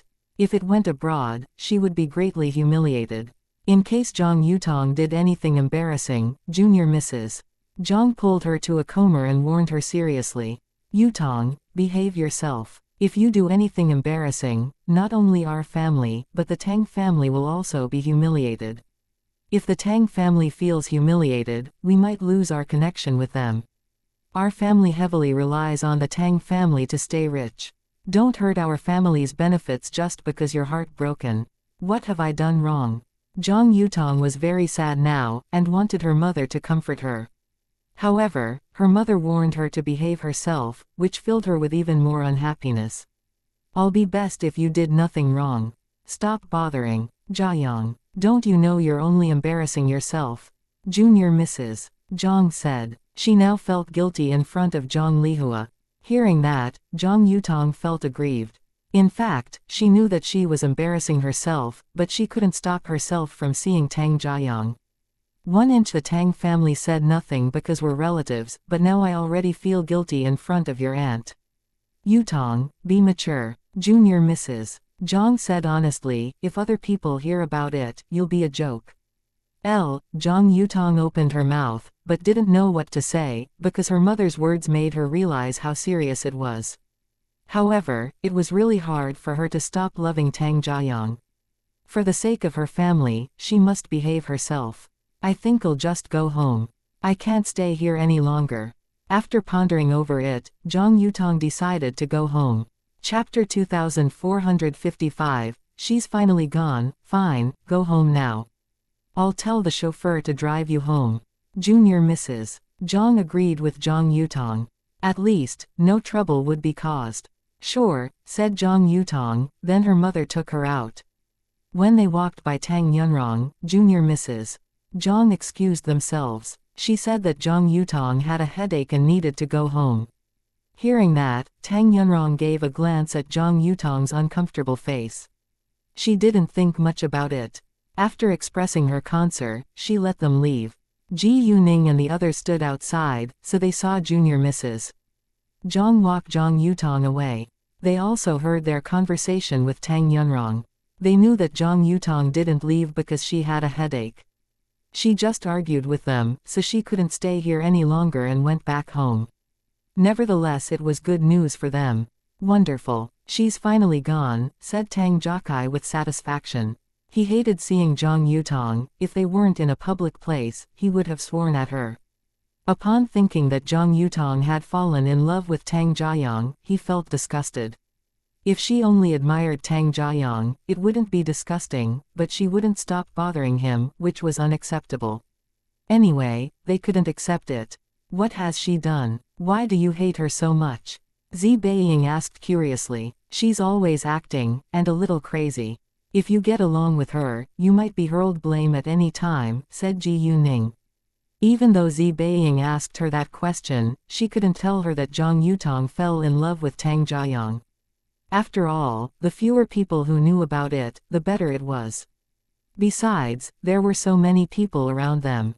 If she said it aloud, other people would hear it and Tang Jiayang would be embarrassed. Tang Jiayang didn't want more people to know about it. Although he did nothing and he disliked Zhang Yutong, he would still feel humiliated if other people learned about it. Therefore, he was anxious when Zi Beiying asked about it. He was worried that his friends might blurt the truth out. He didn't feel relieved until Ji Yuning gave an explanation. Zi Beiying nodded, and stopped asking about it. Ji Yuning and the others only stayed there for a short while, but many guests had already come to chat with Ji Yuning, not because Ji Yuning was Tang Yunfan's daughter. She was much younger than them, so they wouldn't bother to greet her first. They went to chat with Ji Yuning because she was the chairman of the Shengning organization. She was now a star in the business world, and the most successful entrepreneur among them. Therefore, whether they were envious or jealous of Ji Yuning, they respected her. Because Ji Yuning was with many of her friends, those businessmen didn't chat with her for too long. They simply had a brief chat with her, then went inside. If they had a long talk with Ji Yuning at this moment, they would be gauche. Those who knew Tang Jiayang and Tang Jiakai also politely greeted them. People who were aware that Leng Xiaoting was Ji Yuning's fiancé gave him a smile, but they didn't know his background. Only a few were aware of that. Tang Jiakai and Tang Jiayang also attracted a lot of attention from many girls, but none of them dared to come to talk with them because there were too many people around them. Those who came to chat with them were all familiar faces. All of them belonged to high society, so they weren't strangers. However, they were only familiar with each other, and it didn't mean they were close. After all, people in high society gathered together for benefits. They all wanted to climb up the social ladder on other people's coattails. Therefore, usually there weren't sincere friends in their circle. It was very normal that they got what they wanted through connections. As long as no one deliberately hurt the others, they would stay in the circle. As a result, whether they were familiar or not, Tang Jiakai and Tang Jiayang gave them a polite reply. Yuzi also came today. She sent Cao Wenxin a luxurious and delicate gown. She paid for the materials this gown was made of, and didn't use the money of their company. Although Ji Yuning didn't care about that, Yuzi had her principles. In addition, Yuzi didn't spend her work hours making this gift for Cao Wenxin. She spent 3 days and nights on it and she finished it at her home. Cao Wenxin was pregnant and couldn't put on the gown right now, but she would put it away. After she gave birth to the baby, she could wear it then. Anyway, the gown would be popular for years. All the gowns made by Yuzi were very beautiful, so Cao Wenxin loved the gift. Because Yuzi had become a new star in the fashion industry, she enjoyed as much fame as a B-list actress and wasn't only known in the design industry. Therefore, when those rich ladies and wives saw Yuzi, they all smiled at her. It wasn't easy to buy a gown designed by Yuzi now, and they had to wait for at least half a year. Actually, Yuzi only needed to finish 4 gowns during the half year. It was time-consuming and energy-consuming to design and make a gown. Moreover, Yuzi did all the work on her own. Custom-made gowns were all unique, and charm wouldn't make a second piece. If there was a second piece, it had to be fake. Some gowns produced by Charm were also designed by Yuzi, but they weren't unique. However, they were limited, because they would lose their value if there were too many of them. Yuzi always did the work by herself. Although she had many customers, she didn't take all the orders at a time. She only took orders that she could finish within half a year. If she took too many orders, it might damage her reputation if she couldn't finish all of them. The competition was always strong in every industry, so if she made any mistakes, she could lose customers. Ever since Charm was established, it had been through a lot, but its general manager handled all the trouble very well. Chapter 2456, Han Saitong. Many guests asked Yuzi for her number. Yuzi gave it to them, but not her personal number. She gave them the number of her office and her secretary would reply to them. Because Yuzi was very busy and was a boss now, she didn't need to deal with everything in person. Recently she wouldn't take orders for custom-made gowns, so there was no need for her to answer the potential customers' calls. Her secretary and assistant would help her turn them down. The guests didn't care what number they got. They just wanted to contact Yuzi. After that, Xu Jinlin came. He came along with several of his friends, namely An Yan, Ji Wenbu, and Ji Wenbu's girlfriend, Gaola. Although they were Xu Jinlin's good friends, they had also had a close relationship with Leng Xiaoting and Leng Xiaoting's bros, so they often hung out together. Therefore, they were also invited to attend Xinbei's wedding. It was just that they lived far away, so it took them a longer time to get here. Anyway, they wouldn't miss their friend's wedding. Sadly, Wenxi and Zhang Kiki, who was An Yan's wife, couldn't come because they were occupied with work. After Xu Jinlin and the others came, Ji Yuning and other people guided them inside to find their seats. The seats were arranged according to their status, but Ji Yuning sat at the front because she was the bride's family member. As friends of the bridegroom, Leng Xiaoting and his comrades also sat at the front. Nevertheless, most of the guests were invited by the bride's family because Xinbei was an orphan. He didn't have many relatives. Ever since Xinbei's parents passed away, most of his relatives had stayed away from him. In addition to his loving uncle and aunt, only a few relatives kept in touch with him. Therefore, he only invited them to attend his wedding. He had a lot of friends, but only half of them were present. After all, his friends were very busy and worked worldwide, so not all of them could come, but no matter what, they still sent him a wedding gift. Xinbei had only invited his close friends to attend his wedding. He didn't send an invitation letter to unfamiliar friends, because he didn't need their gifts. After walking into the hall, Xu Jinlin saw many familiar faces in business, so he went to talk with them. Ji Yuning then guided the other people to their seats. Many guests also wanted to chat with Ji Yuning, but there were too many people around her, so they didn't walk over. Eventually, only a few guests came to say hi to Ji Yuning. On the other hand, because Xu Jinlin was the general manager and heir of the Jinlin organization, he was extremely popular. He was especially popular among the ladies who were born in rich families too. Although those girls were also rich, their families were barely comparable to the Jinlin organization. Accordingly, they had the same purpose, to hook up with Xu Jinlin. If they could win Xu Jinlin's heart and marry into the Xu family, it would be a large step up the social ladder. Some businessmen directly introduced their daughters to Xu Jinlin, but this was their first meeting, so they had to hide their intention. However, Xu Jinlin could easily see what they aimed to achieve, because it had happened countless times in his life. When Xu Jinlin was finally alone, a beautiful, tall and sexy woman in her 20s walked towards him. "Hi, Manager Xu, nice to see you. My name's Han Saitong, my family is the Han family in City B. I'm managing an entertainment company right now. We've met before at a charitable activity. We also had a brief chat. Do you still remember me?" The Han family was a rich family with some influence in City B. Moreover, Han Saitong managed an entertainment company on her own right now, so obviously she had the ability. Because of that, she had an air of confidence. Even though when compared with Xu Jinlin, she was hardly impressive, there were not many people who were comparable to him. At least, in the high society of City B, she was very outstanding. In fact, she was even better than Tong Jiayao. Tong Jiayao's family wasn't richer than hers, and she built up a company on her own, while Tong Jiayao directly took over the family business. However, as for their appearance, she had to admit that Tong Jiayao was prettier than her. Anyway, she didn't lose any confidence in front of Tong Jiayao. She was only slightly less pretty than Tong Jiayao, but it didn't mean that she wasn't beautiful. "Hi, Miss Han," said Xu Jinlin politely, but not intimately. He remembered Han Saitong not because she was impressive, but because he had a good memory. In addition, the charitable activity was held 3 months ago. If he couldn't remember it, he shouldn't be proud of his good memory. Han Saitong, however, didn't think that Xu Jinlin still remembered her because he had a good memory. She believed that her charm had impressed him. Therefore, Han Saitong felt very satisfied, but didn't show it on her face. "Actually, I hoped that we could exchange numbers at our last meeting."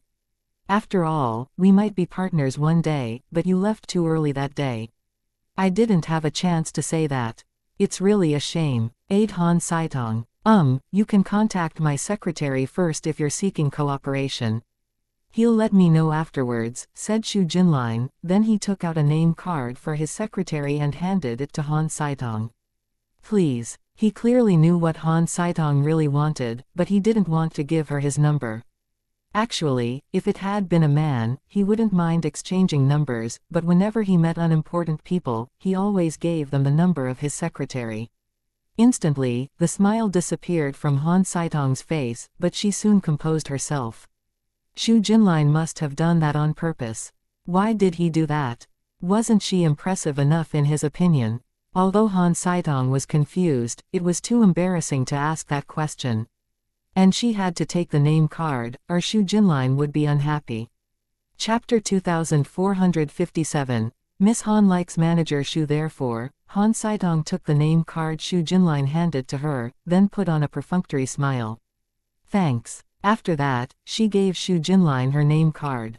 Manager Xu, this is mine. No matter what attitude Xu Jinlin had, since he handed her a name card, she should give him hers, or it would be embarrassing. Given her status, it was impossible that she would embarrass him. Xu Jinlin took Han Saitong's name card. He wouldn't keep it and would instead give it to his secretary later. Whatever Han Saitong's purpose was, they were in the same circle, so it was necessary to stay polite. A businessman next to them saw through Han Saitong, so he deliberately asked Xu Jinlin, Manager Xu, I heard that you've been engaged for a while. When is your wedding? Can I be invited? He said that in order to embarrass Han Saitong, because he disliked her. Although there was no conflict between them, she had humiliated his nephew, so he didn't get along with her. His nephew had pursued Han Saitong before, but Han Saitong rejected his nephew and even said that his nephew was an ugly frog that didn't deserve her who was a beautiful swan. His nephew's family wasn't comparable to Han Saitong's, but his nephew was a very outstanding young man. The point was that she humiliated his nephew after rejecting him, which was really unkind. Upon hearing his words, Han Saitong was surprised. Xu Jinlin was already engaged. After being surprised, she was greatly disappointed. If he was already engaged, she would have no chance.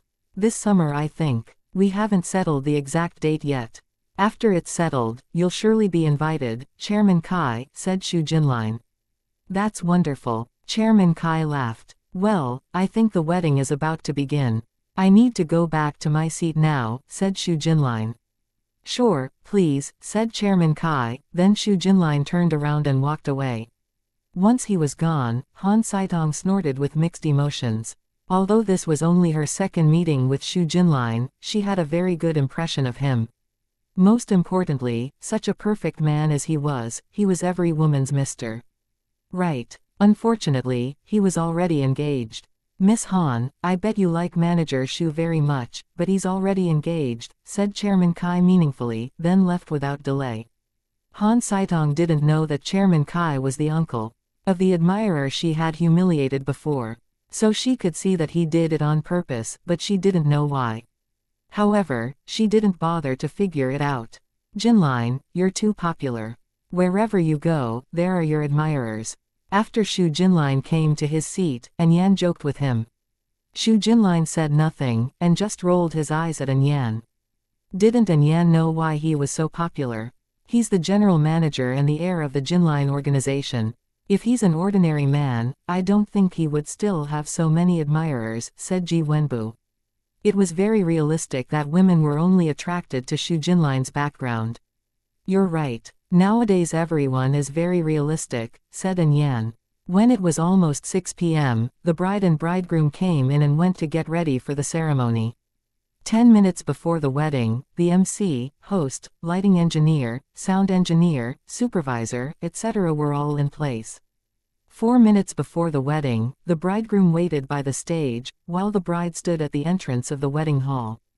2 minutes before the wedding song was played, and the next moment, the bride and the bridegroom walked out.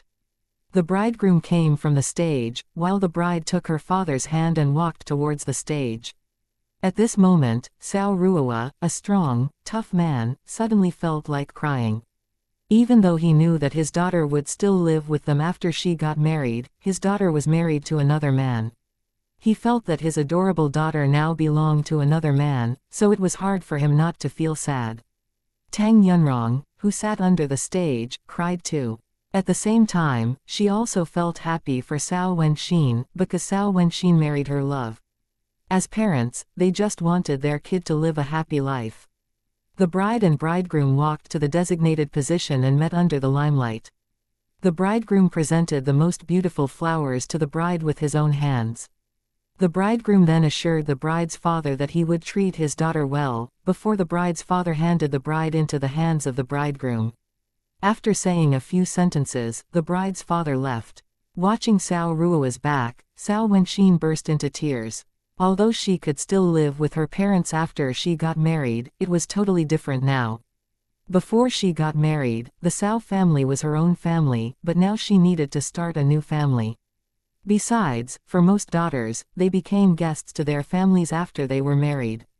The Sao family wouldn't treat Sao Wenxin as a guest after she was married, but the situation was different.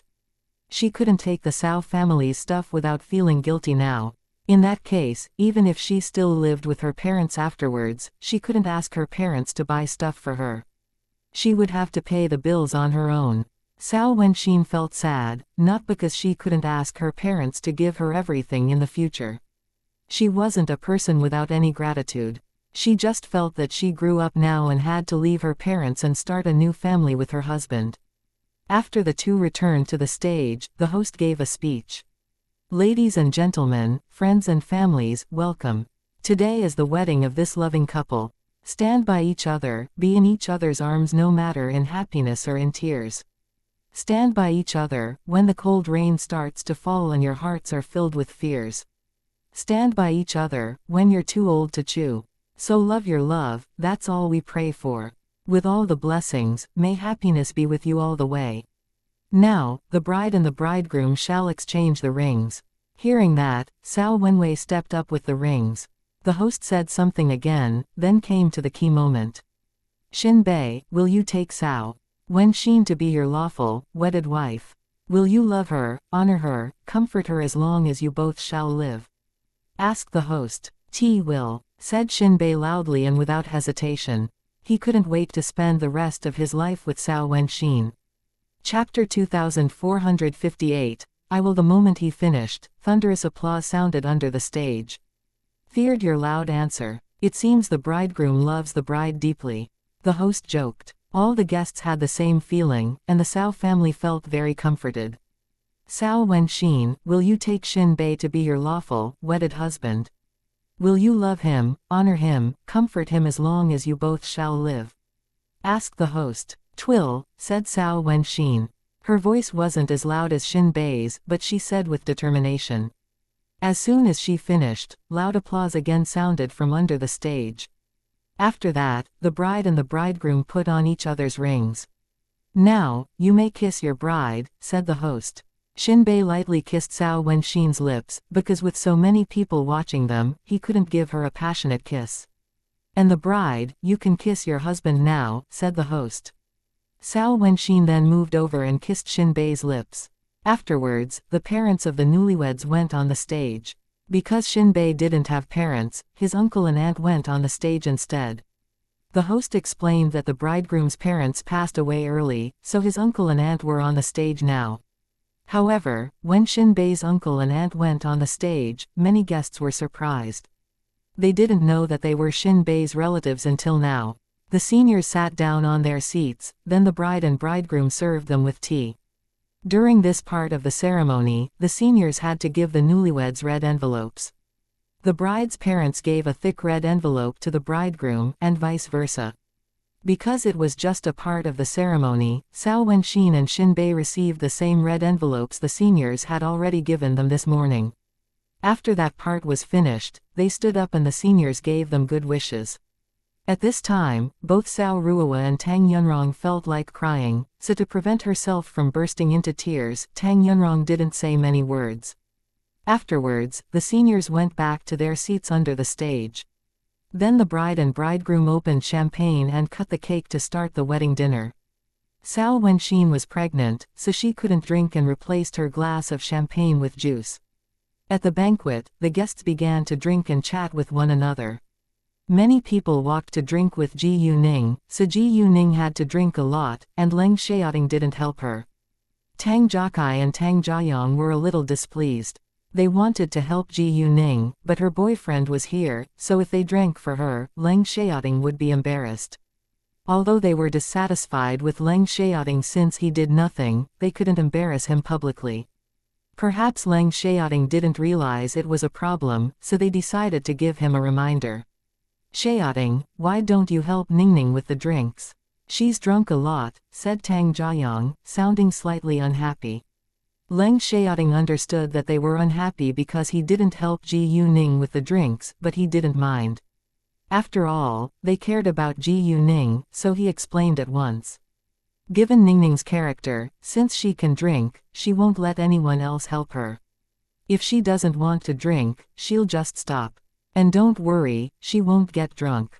Did you forget that she has a magical medicine with her? She will be fine. Hearing that, Tang Jiakai and Tang Jiayong suddenly realized that Ji Yuning could protect herself with her magical medicine. Moreover, given Ji Yuning's character, if she was willing to drink, she indeed didn't need help. If she couldn't drink more, she would just stop. Therefore, they felt a little guilty because they were dissatisfied with his behavior earlier. Compared with Leng Xiaoting, they knew too little about Ji Yuning. Ji Yuning heard their conversation, so she said to them when she had a break, "Don't worry, I won't force myself to drink if I can't drink more. I didn't drink too much, so it's not a big deal. If you don't believe me, I can give each of you a magical pill later. I promise you will get rid of the effects of the alcohol right away." "You convinced us," said Tang Jiakai and Tang Jiayong. They believed it, they just forgot earlier. After all, they witnessed Ji Yuning drinking all the time, so they were worried about her. Anyway, since Ji Yuning joined the business world, it was unavoidable for her to drink. Not to mention that it was just the beginning, and she had to learn to handle more social events in the future.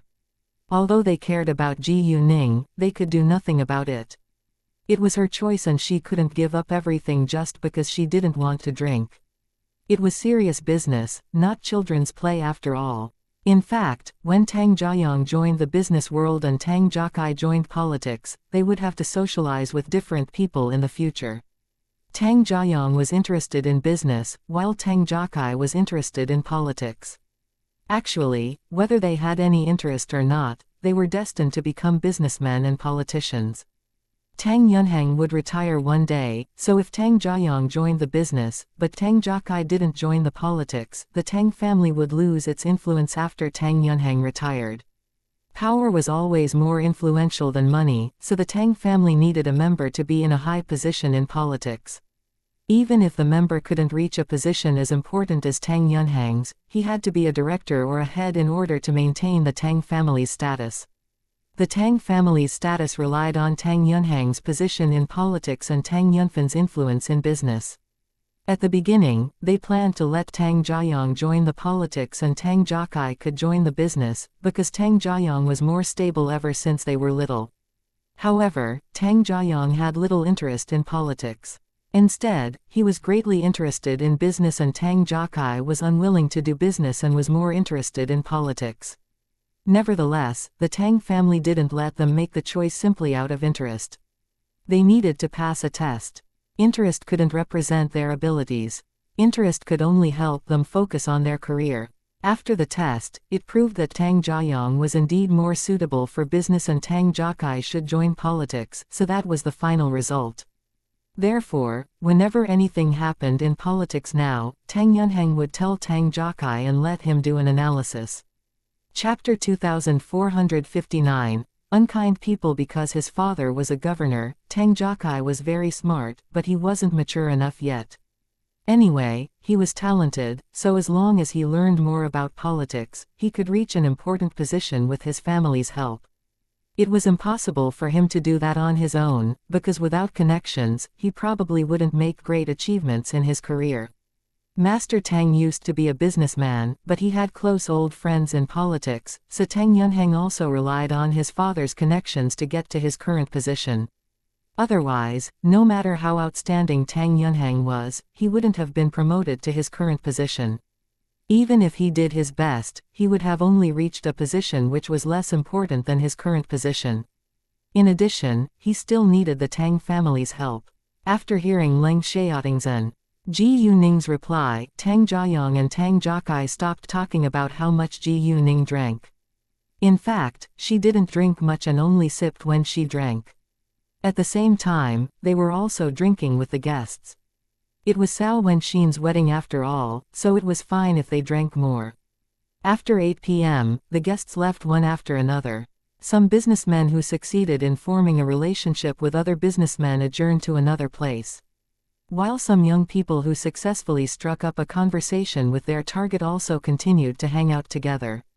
Ji Yuning and her friends, however, followed the bride and bridegroom to their wedding suite after the banquet was over. After that, they had some fun in the room.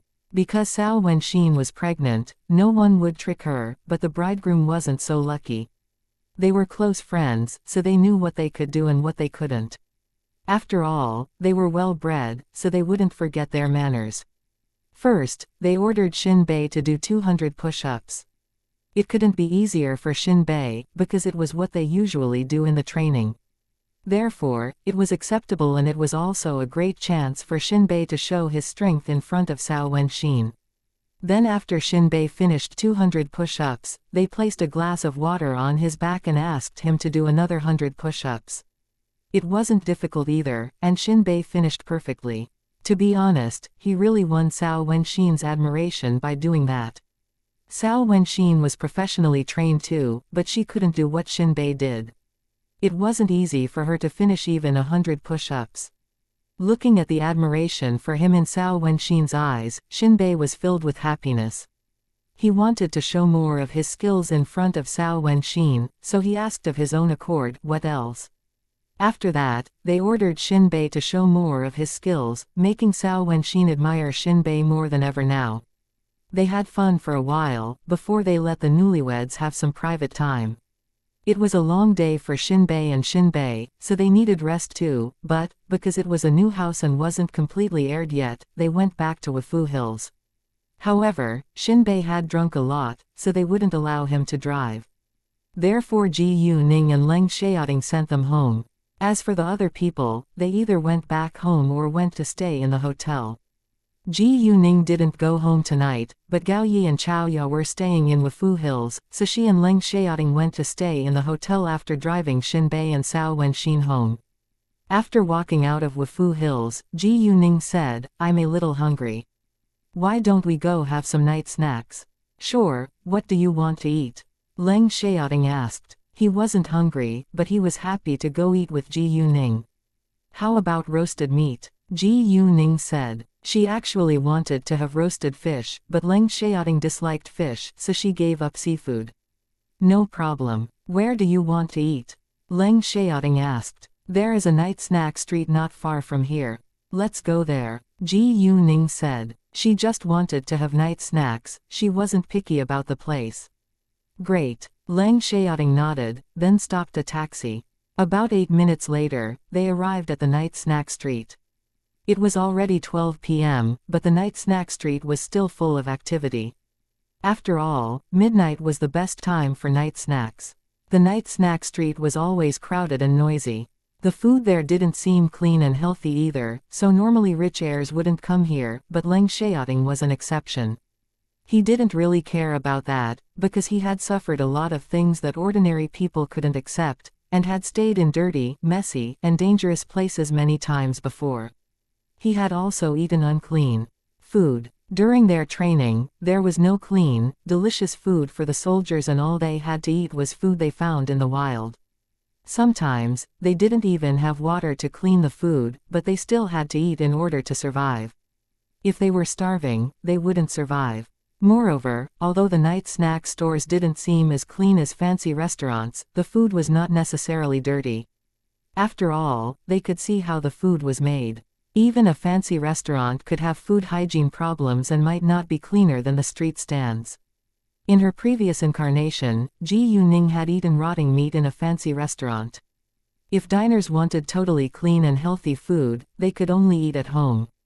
If they dined outside, they could never have food as clean and healthy as that which they made at home. Therefore, there was no need to care too much about that when they dined out. Because Ji Yuning and Leng Xiaoting was a very beautiful couple, when they walked into the night snack street, they immediately attracted a lot of attention. They were already used to it, so they didn't care about it, but they saw a table of 6 people sizing them up when they walked by a small restaurant. As a result, they stopped walking and sat directly across the small restaurant. Ji Yuning actually wanted to dine in the small restaurant, but there weren't any available seats, so they had to eat somewhere else. Ji Yuning and Leng Xiaoting just stopped there because they noticed the group of unkind people. Chapter 2460. Please forgive us. Ji Yuning and Leng Xiaoting weren't looking for trouble, but they felt that the group of people were bad guys. If they wanted to do something bad, they would give them the chance so that they could punish them. If the group of men didn't attack them today, other people might become the victims. Therefore, since they ran into them today, they wouldn't mind teaching them a lesson. Anyway, they were free now. Moreover, Leng Xiaoting was a soldier, so he couldn't ignore it when he ran into bad guys. Besides, those men were obviously good at fighting. Although they weren't that strong, they could easily harm ordinary people. The group of men had a quiet discussion after they saw that Ji Yuning and Leng Xiaoting went to sit across from them. How about them? They are wearing expensive clothes. They must be rich. Why don't we choose them? It's not a bad idea. Great, we'll target them first.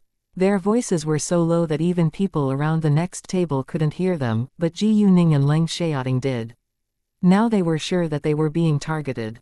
And it seemed that they wanted money. After Ji Yuning and Leng Xiaoting sat down, they ordered some roasted meat. Ji Yuning then saw shrimp, so she ordered a serving for herself. Leng Xiaoting disliked seafood, so he could eat the roasted meat. Want some beer? Ji Yuning asked. They wouldn't get drunk since they simply drank for fun, but every table was drinking, so if they didn't drink, it would be strange. Why not? Leng Xiaoting didn't care about that. After all, they could easily get rid of the effects of the alcohol with their magical power. How many do you want? Leng Xiaoting asked. Each of us can have 2 bottles, said Ji Yuning. After that, Leng Xiaoting ordered 4 bottles of beer. It took some time for the roasted meat to be done. As for the shrimp, because they were boiled, they were soon placed on the table. Before Ji Yuning did anything, Leng Xiaoting peeled a shrimp and put it into her bowl. Ji Yuning gave him a smile, then let him do the work. She poured each of them a glass of beer, and drank together with Leng Xiaoting. After drinking a few glasses, the roasted meat was done. While Ji Yuning and Leng Xiaoting were enjoying the meat, the group of men glanced at them every now and then. Ordinary people might not notice it, but Ji Yuning and Leng Xiaoting quickly sensed it. They didn't eat slowly, so they soon finished the food. Afterwards, they settled the bill and left. Seeing that, the group of men followed them. After they targeted Ji Yuning and Leng Xiaoting, they had stopped drinking and eating. However, because Leng Xiaoting and Ji Yuning didn't finish yet, they pretended to eat more. They didn't drink more, because they were afraid that it might affect their actions. The street was full of people, so it wasn't strange that they swaggered behind Leng Xiaoting and Ji Yuning, but Leng Xiaoting and Ji Yuning were already aware that they didn't have good intentions. However, because they intended to give them the chance, they didn't take a taxi when they left. Instead, they wandered hand in hand. It was nearly 1 a.m., so not many people were walking around on the main road. It was the best chance for the group of men since they had no idea that they were already exposed. When there was no one around, they suddenly sped up and ran to surround Ji Yuning and Leng Xiaoting. Leng Xiaoting subconsciously protected Ji Yuning behind him. Although he knew that Ji Yuning could easily defeat the hoodlums, he still wanted to protect her. What do you want? Leng Xiaoting asked calmly, not sounding afraid at all. Give us all your money, or we'll beat the shit out of you. And, leave your girl to us for a night, and we'll let you go. They leered at Ji Yuning. She was so beautiful that they couldn't let her go. Ji Yuning and Leng Xiaoting wouldn't be too mad if they just robbed them, but Ji Yuning was mad since they even had the intention to rape her. Leng Xiaoting lost control of his anger, and directly attacked them. They were surprised that Leng Xiaoting would suddenly attack them and at such a high speed, so before they could even react, they were beaten on the ground. Even though a few of them at the back came back to their senses, they were no match for Leng Xiaoting. With a single move, Leng Xiaoting swiftly beat them down too, to the point that they could barely get back to their feet. The group of men were totally shocked. To their astonishment, Leng Xiaoting was so strong. Clearly they had made a terrible mistake today. Please stop, because Leng Xiaoting was too strong, they didn't dare to fight back and immediately begged for his forgiveness. Please let us go. If they didn't beg for his mercy, they would only suffer. Let you go. Didn't you want to rob us? Leng Xiaoting said coldly. We're sorry. It was a stupid mistake. We promise it won't happen again. Please let us go this time. Please let us go. Leng Xiaoting said nothing, but walked to one of them. The man was the one who asked Leng Xiaoting to leave Ji Yuning to them for a night. He didn't bother to hurt the others, because they were already injured and would have to stay in bed for at least a week. However, he wouldn't let go of this man, who asked him to leave Ji Yuning to them for a night. The man also realized that his words had angered Leng Xiaoting, so he shrank and begged again. Please, no. Before he could finish, Leng Xiaoting kicked him in the crotch and he screamed in pain. He wasn't disabled, but the pain would probably last for a month, because it was the most vulnerable part of a man's body. The man tightly covered his crotch and shrank from the pain. Witnessing that, the other men also subconsciously covered their crotches, in case they suffered the same treatment. His scream was unusually loud in the night, which scared pedestrians, causing several of the passers-by to turn and see a few men lying on the ground and two people standing over them. Chapter 2461, Ningning, do you want me? It couldn't be more obvious that the bunch of men caused the couple trouble but were punished instead. That being the case, nobody had sympathy for them, so no one went over. Moreover, they weren't willing to be dragged into the trouble. After beating them up, Leng Xiaoting pulled Ji Yuning away and they went to get a taxi back to the hotel. Although Leng Xiaoting had punished those men, he was still in a bad mood. How could that guy ask him to leave his girl to them? Upon thinking of that, he was furious. Knowing that Leng Xiaoting was unhappy, Ji Yuning comforted him. Alright, they learned their lesson. Leng Xiaoting quietly looked at Ji Yuning, saying nothing, but after a while, he felt better. Oh, when are you leaving tomorrow? Ji Yuning asked. After lunch, said Leng Xiaoting. Speaking of that, Leng Xiaoting felt reluctant to leave Ji Yuning. He held her hand and refused to let go. Great, then I'll have lunch with you tomorrow. The New Year festival is in about 5 days. If you have time then, come to visit with your mother. Then we can go back to the capital together afterwards. Because of my mother, my family can't go to visit your family, so I'll do it on their behalf, said Ji Yu. Sure, if there is nothing special to deal with, I'll come, said Leng Xiaoting.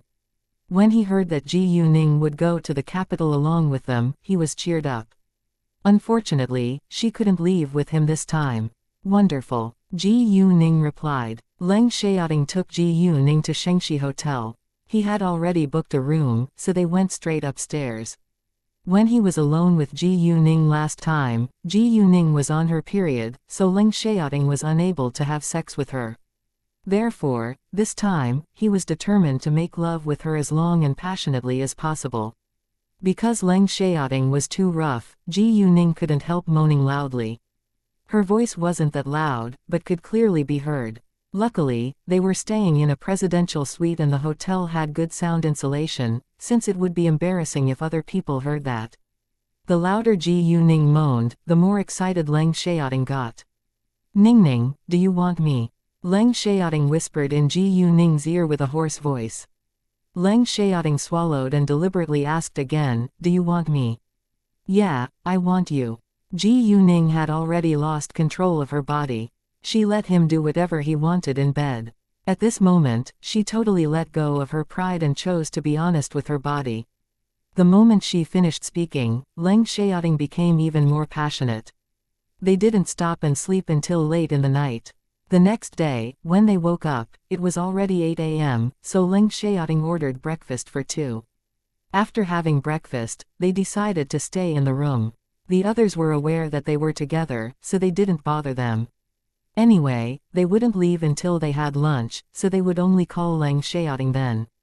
While Leng Xiaoting and Ji Yuning were together, they had sex again and enjoyed every second of it. At 11 a.m., Leng Xiaoting's phone rang and the caller was Xu Jinchen, mentioning that it was almost time for lunch, so at 11:30 a.m., Ji Yuning and Leng Xiaoting went to eat with their friends. However, only Leng Xiaoting's comrades were in the private room, because Xu Jinlin stayed in the Jinlin Hotel and left early that morning. Because they needed to deal with something this afternoon, they left earlier, whereas Leng Xiaoting and his comrades could leave later. Xu Jinchen had already ordered the dishes, so the food was placed on the table shortly after Ji Yuning and Leng Xiaoting came. They ordered first not because they disrespected Ji Yuning and Leng Xiaoting, but because they were very close. There was no need for them to care about those details. After Ji Yuning came, Xu Jinchen asked her what else she wanted to eat, so that they could order more. However, Ji Yuning wasn't picky, so they didn't order anything else.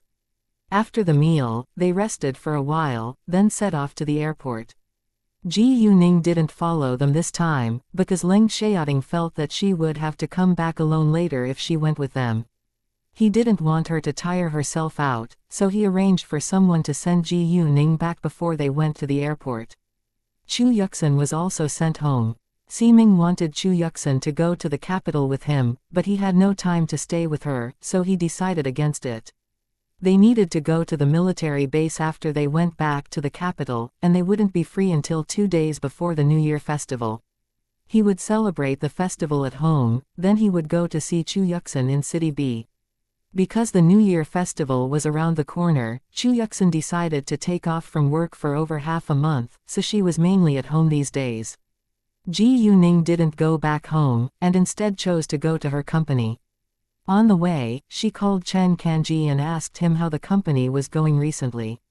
She wanted to know whether the Qin family from City Yuan had tried to cause trouble. Chen Kanji told Ji Yuning that everything was fine right now.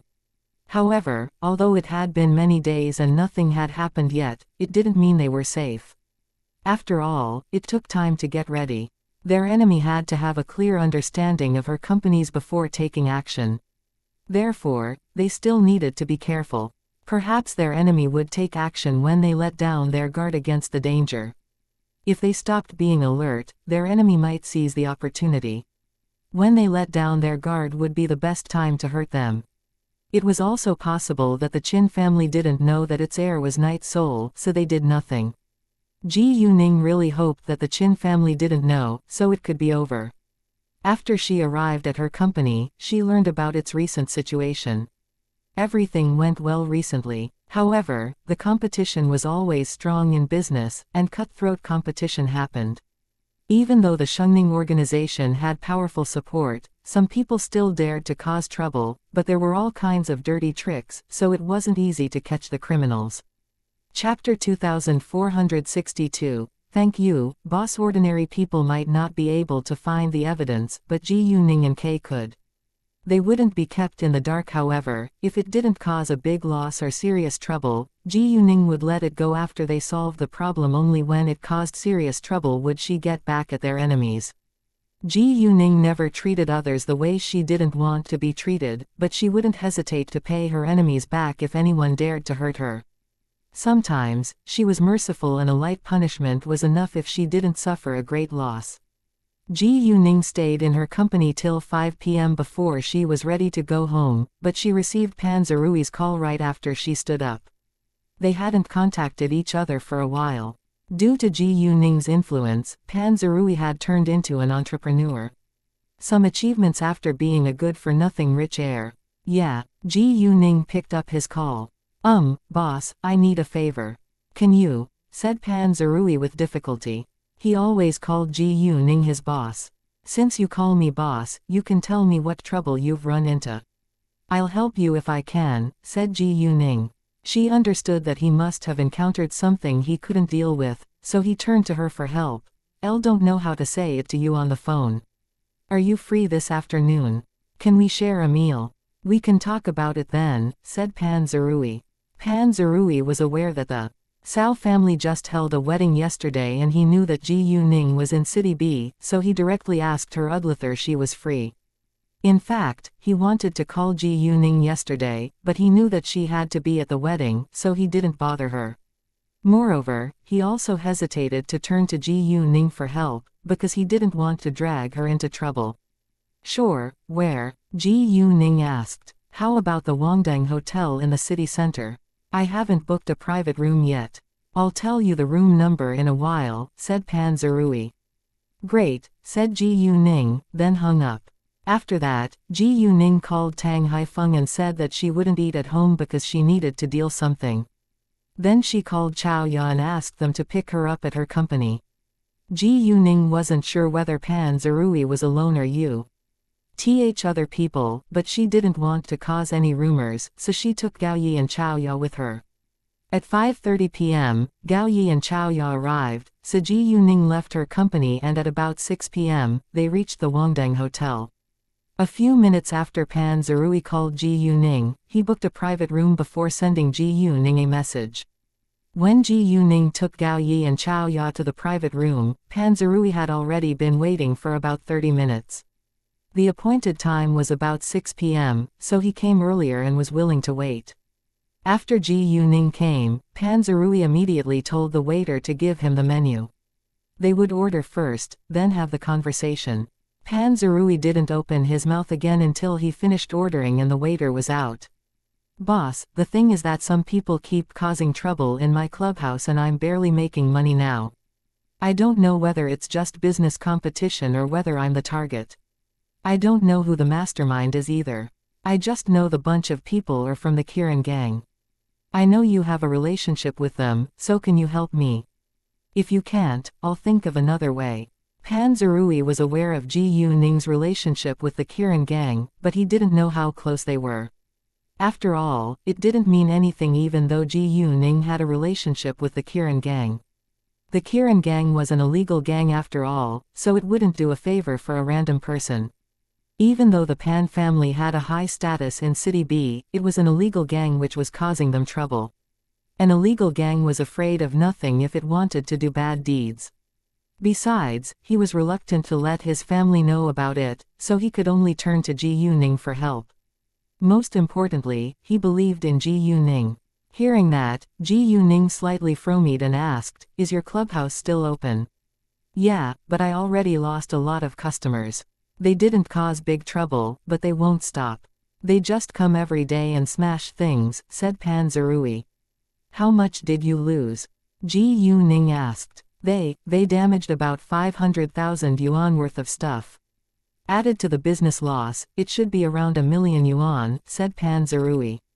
Because Pan Zerui had many friends in City B, whether they were real friends or fair-weather friends, they were willing to spend money in his club.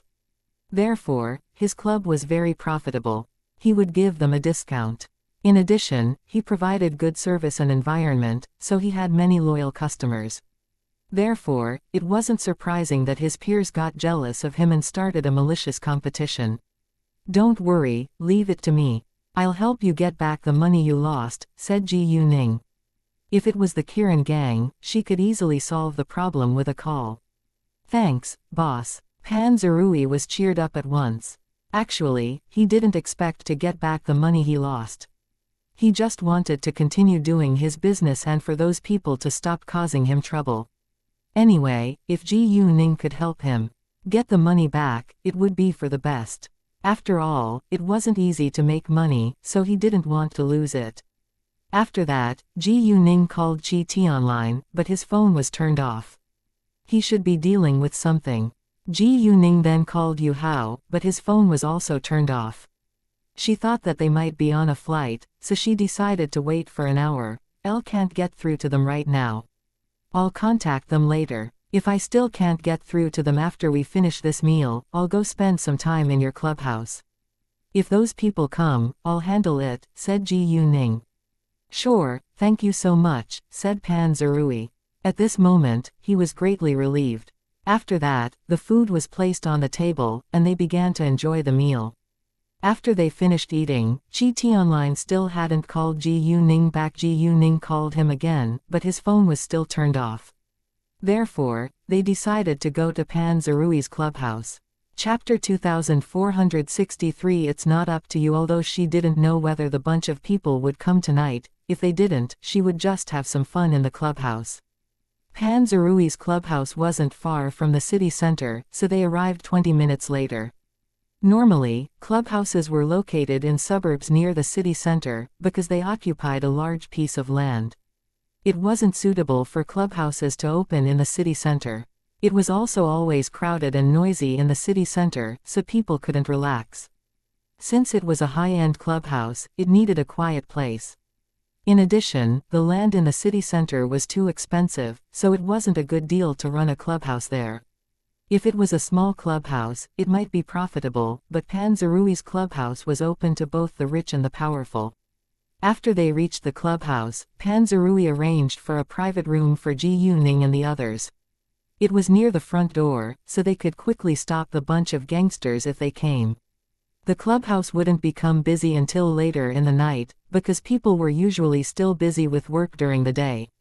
At about 8 p.m., people would gradually come to the clubhouse to relax. However, when Ji Yuning and the others stayed till 9 p.m., there were only 4 groups of men and women coming in. This clubhouse had over 40 private rooms.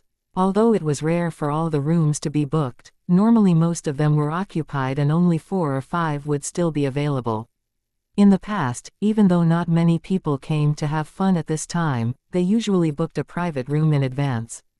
Therefore, at this time, at least 20 private rooms should be occupied. However, only 4 or 5 private rooms were booked recently. As a result, there was a huge difference. Customers often spent over 12,000 yuan in a private room, so it was a great loss if over 20 private rooms were still empty. Upon thinking of that, Pan Zerui felt upset. The Pan family was rich and Pan Zerui owned a car worth over 12 million yuan, but no businessman wanted to lose money. No matter how rich he was, he couldn't afford the loss for a long time. After a few hours, Chi Tianlin's phone was still turned off. It seemed that Ji Yuning couldn't get through to him today. Because Ji Yuning and the others came to enjoy themselves at the same time as they were waiting, they drank a little. Pan Zerui opened a bottle of red wine for them and they drank together. Ji Yuning couldn't get through to Chi Tianlin, but Pan Zerui wasn't worried because she stayed here. At 10 p.m., there were about 6 groups of people in the clubhouse. Moments later, a bunch of gangsters walked in. Once they came, the receptionist called Pan Zerui and his men immediately went out. There were about 12 of them. Each of them were muscular and violent with a steel bar in their hands.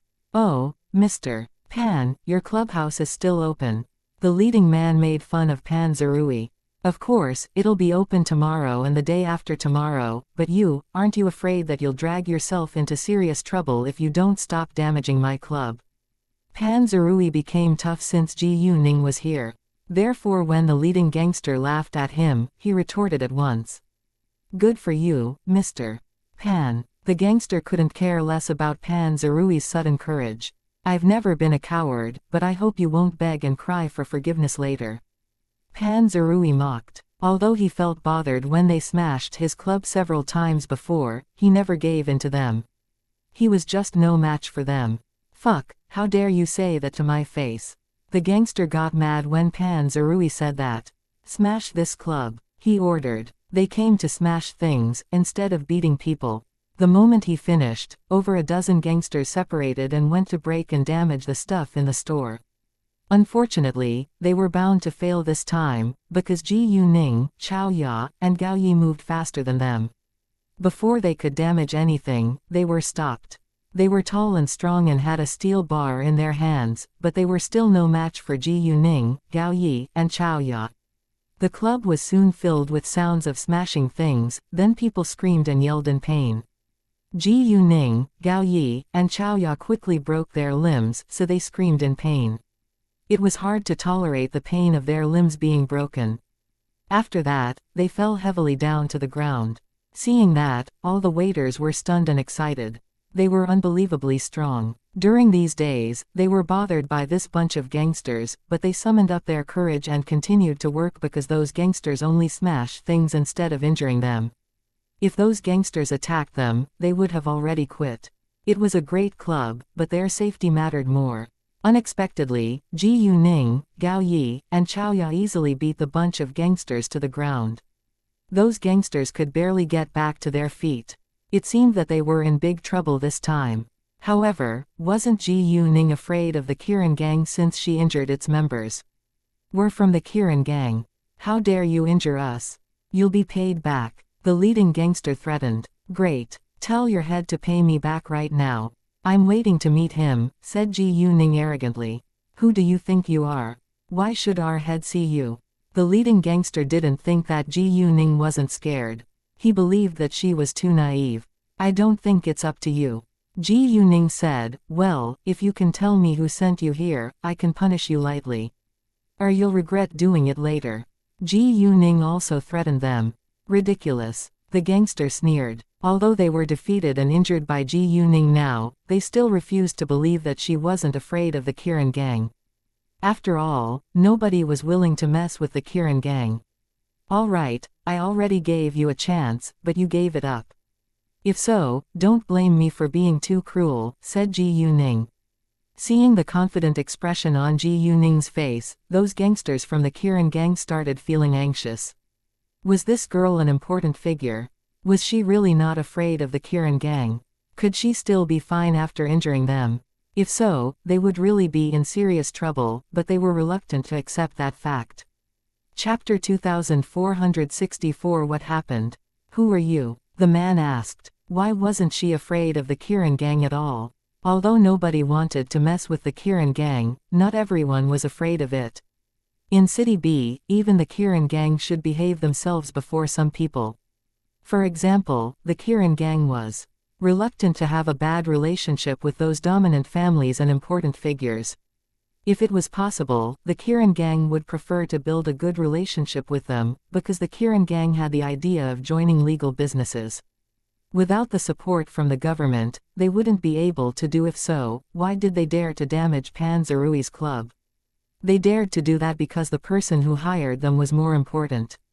Moreover, they protected themselves by only smashing things and not injuring anyone.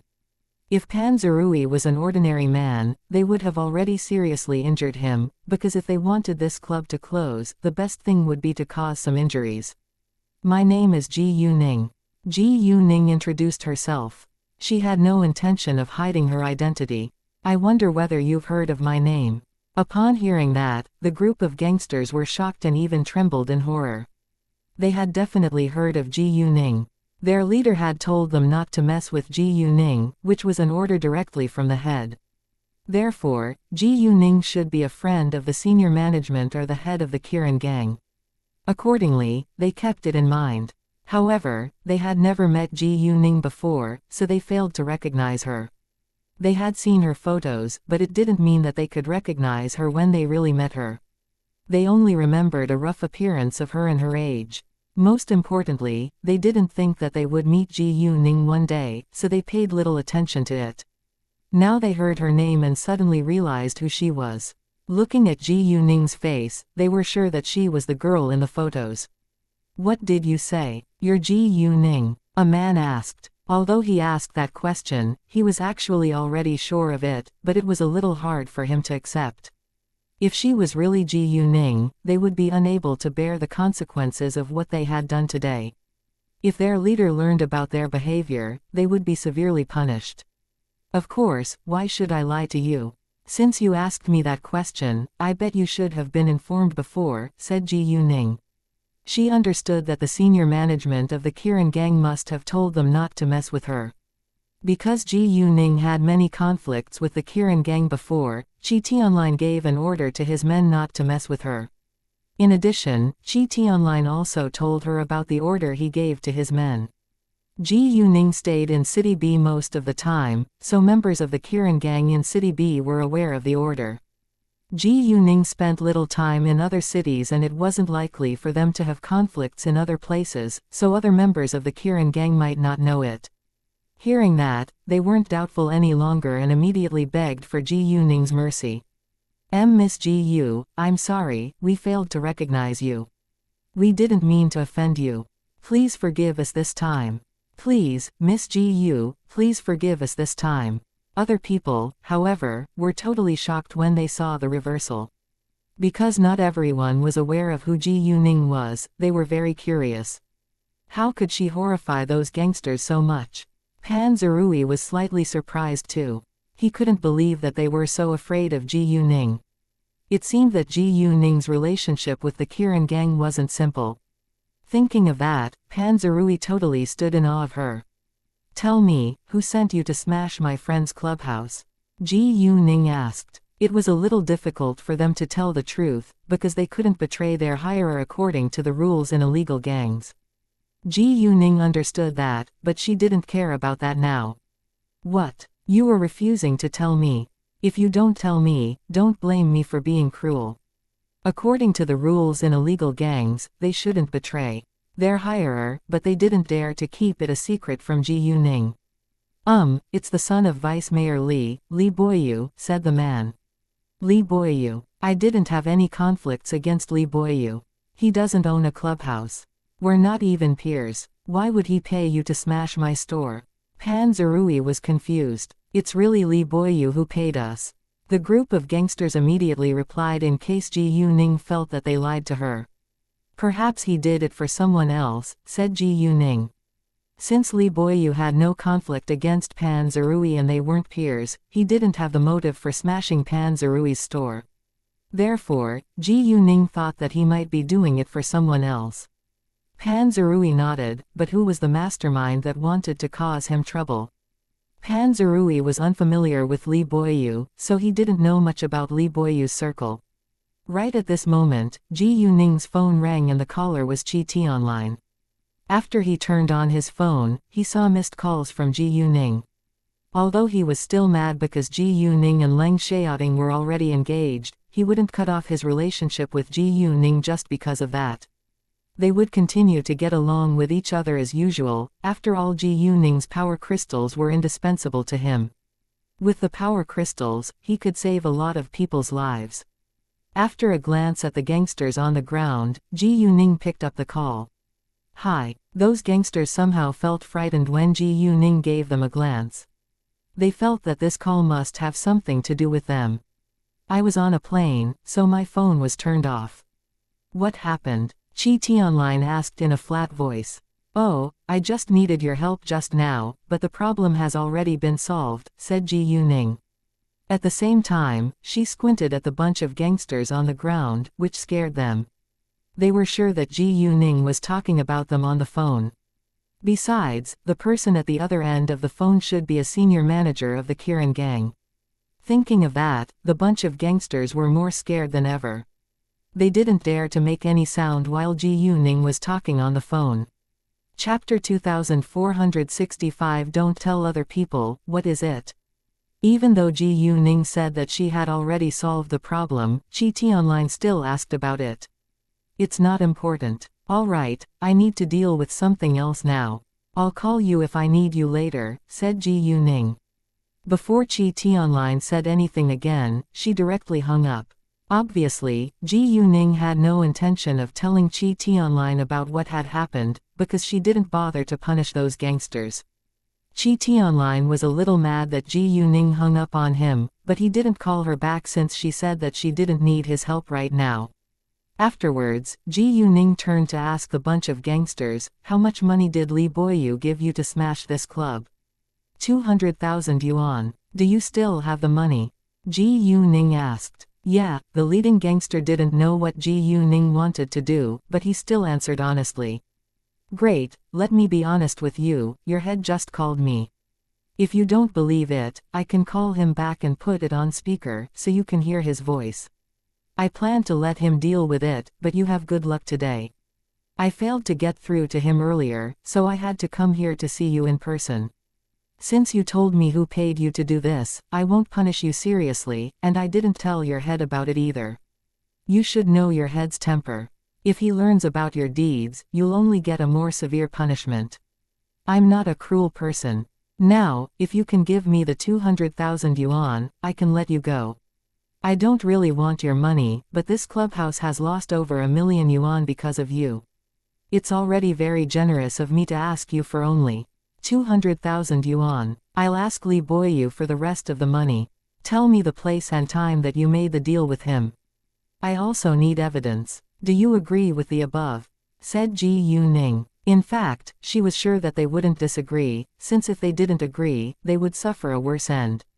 Although Ji Yuning had injured them, they were still alive.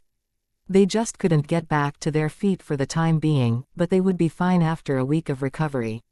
However, if they disagreed, Ji Yuning would injure them more seriously. Of course. The bunch of gangsters weren't dumb, so they agreed at once. They didn't doubt Ji Yuning's words, and believed that the collar was their head. If they dared to doubt Ji Yuning's words, Ji Yuning would immediately call their head back and tell him about what they had done. In that case, they would suffer a worse result. Although they had done many bad deeds before and had no standard, they couldn't mess up. If they messed up, they would be punished. When Pan Zerui and the staff by him heard Ji Yuning's words, they were shocked. What? The person who just called Ji Yuning was the head of the Kirin gang. It was unbelievable. Knowing that, Pan Zerui admired Ji Yuning more than ever now. Because he used to be a good-for-nothing playboy and had behaved the same way as a gangster, he didn't have a bad impression of illegal gangs. Instead, he thought they were very cool. Therefore, Pan Zerui didn't think it was bad that Ji Yuning had a relationship with the head of the Kirin gang. On the contrary, he was impressed by her. In the old days, he often hung out with a bunch of hoodlums. Even though those hoodlums had no influence in the Kirin gang, he felt it was very cool when he hung out with them. Afterwards, those hoodlums left City B, because City B wasn't the headquarters of the Kirin gang. Therefore, the majority of the Kirin gang in City B did legal businesses. Many of them were involved in illegal activities. Moreover, they often traveled to different cities, and Zerui's staff disliked illegal gangs, but it didn't damage their good impression of Ji Yuning when they learned that she had a relationship with the head of the Kirin gang. It wasn't a big deal, because she wasn't a member of the Kirin gang. In addition, the problem was solved and they could continue to work safely precisely because Ji Yuning had a relationship with the head of the Kirin gang. The leading gangster tolerated the pain all over his body and took out a card at once. Here, there is 200,000 yuan in it. It doesn't need a password. Ji Yuning didn't doubt it and directly took the card. They wouldn't dare to lie to her. After taking the card, she told Pan Zerui to transfer the money right now, in case any accidents happened. Then the leading gangster told Ji Yuning where and when they made the deal with Li Boyu. He also gave her their call recording. It was a habit. No matter who paid them to do anything, they would make a recording. Ji Yuning let Pan Zerui hear the recording to see whether it was Li Boyu's voice.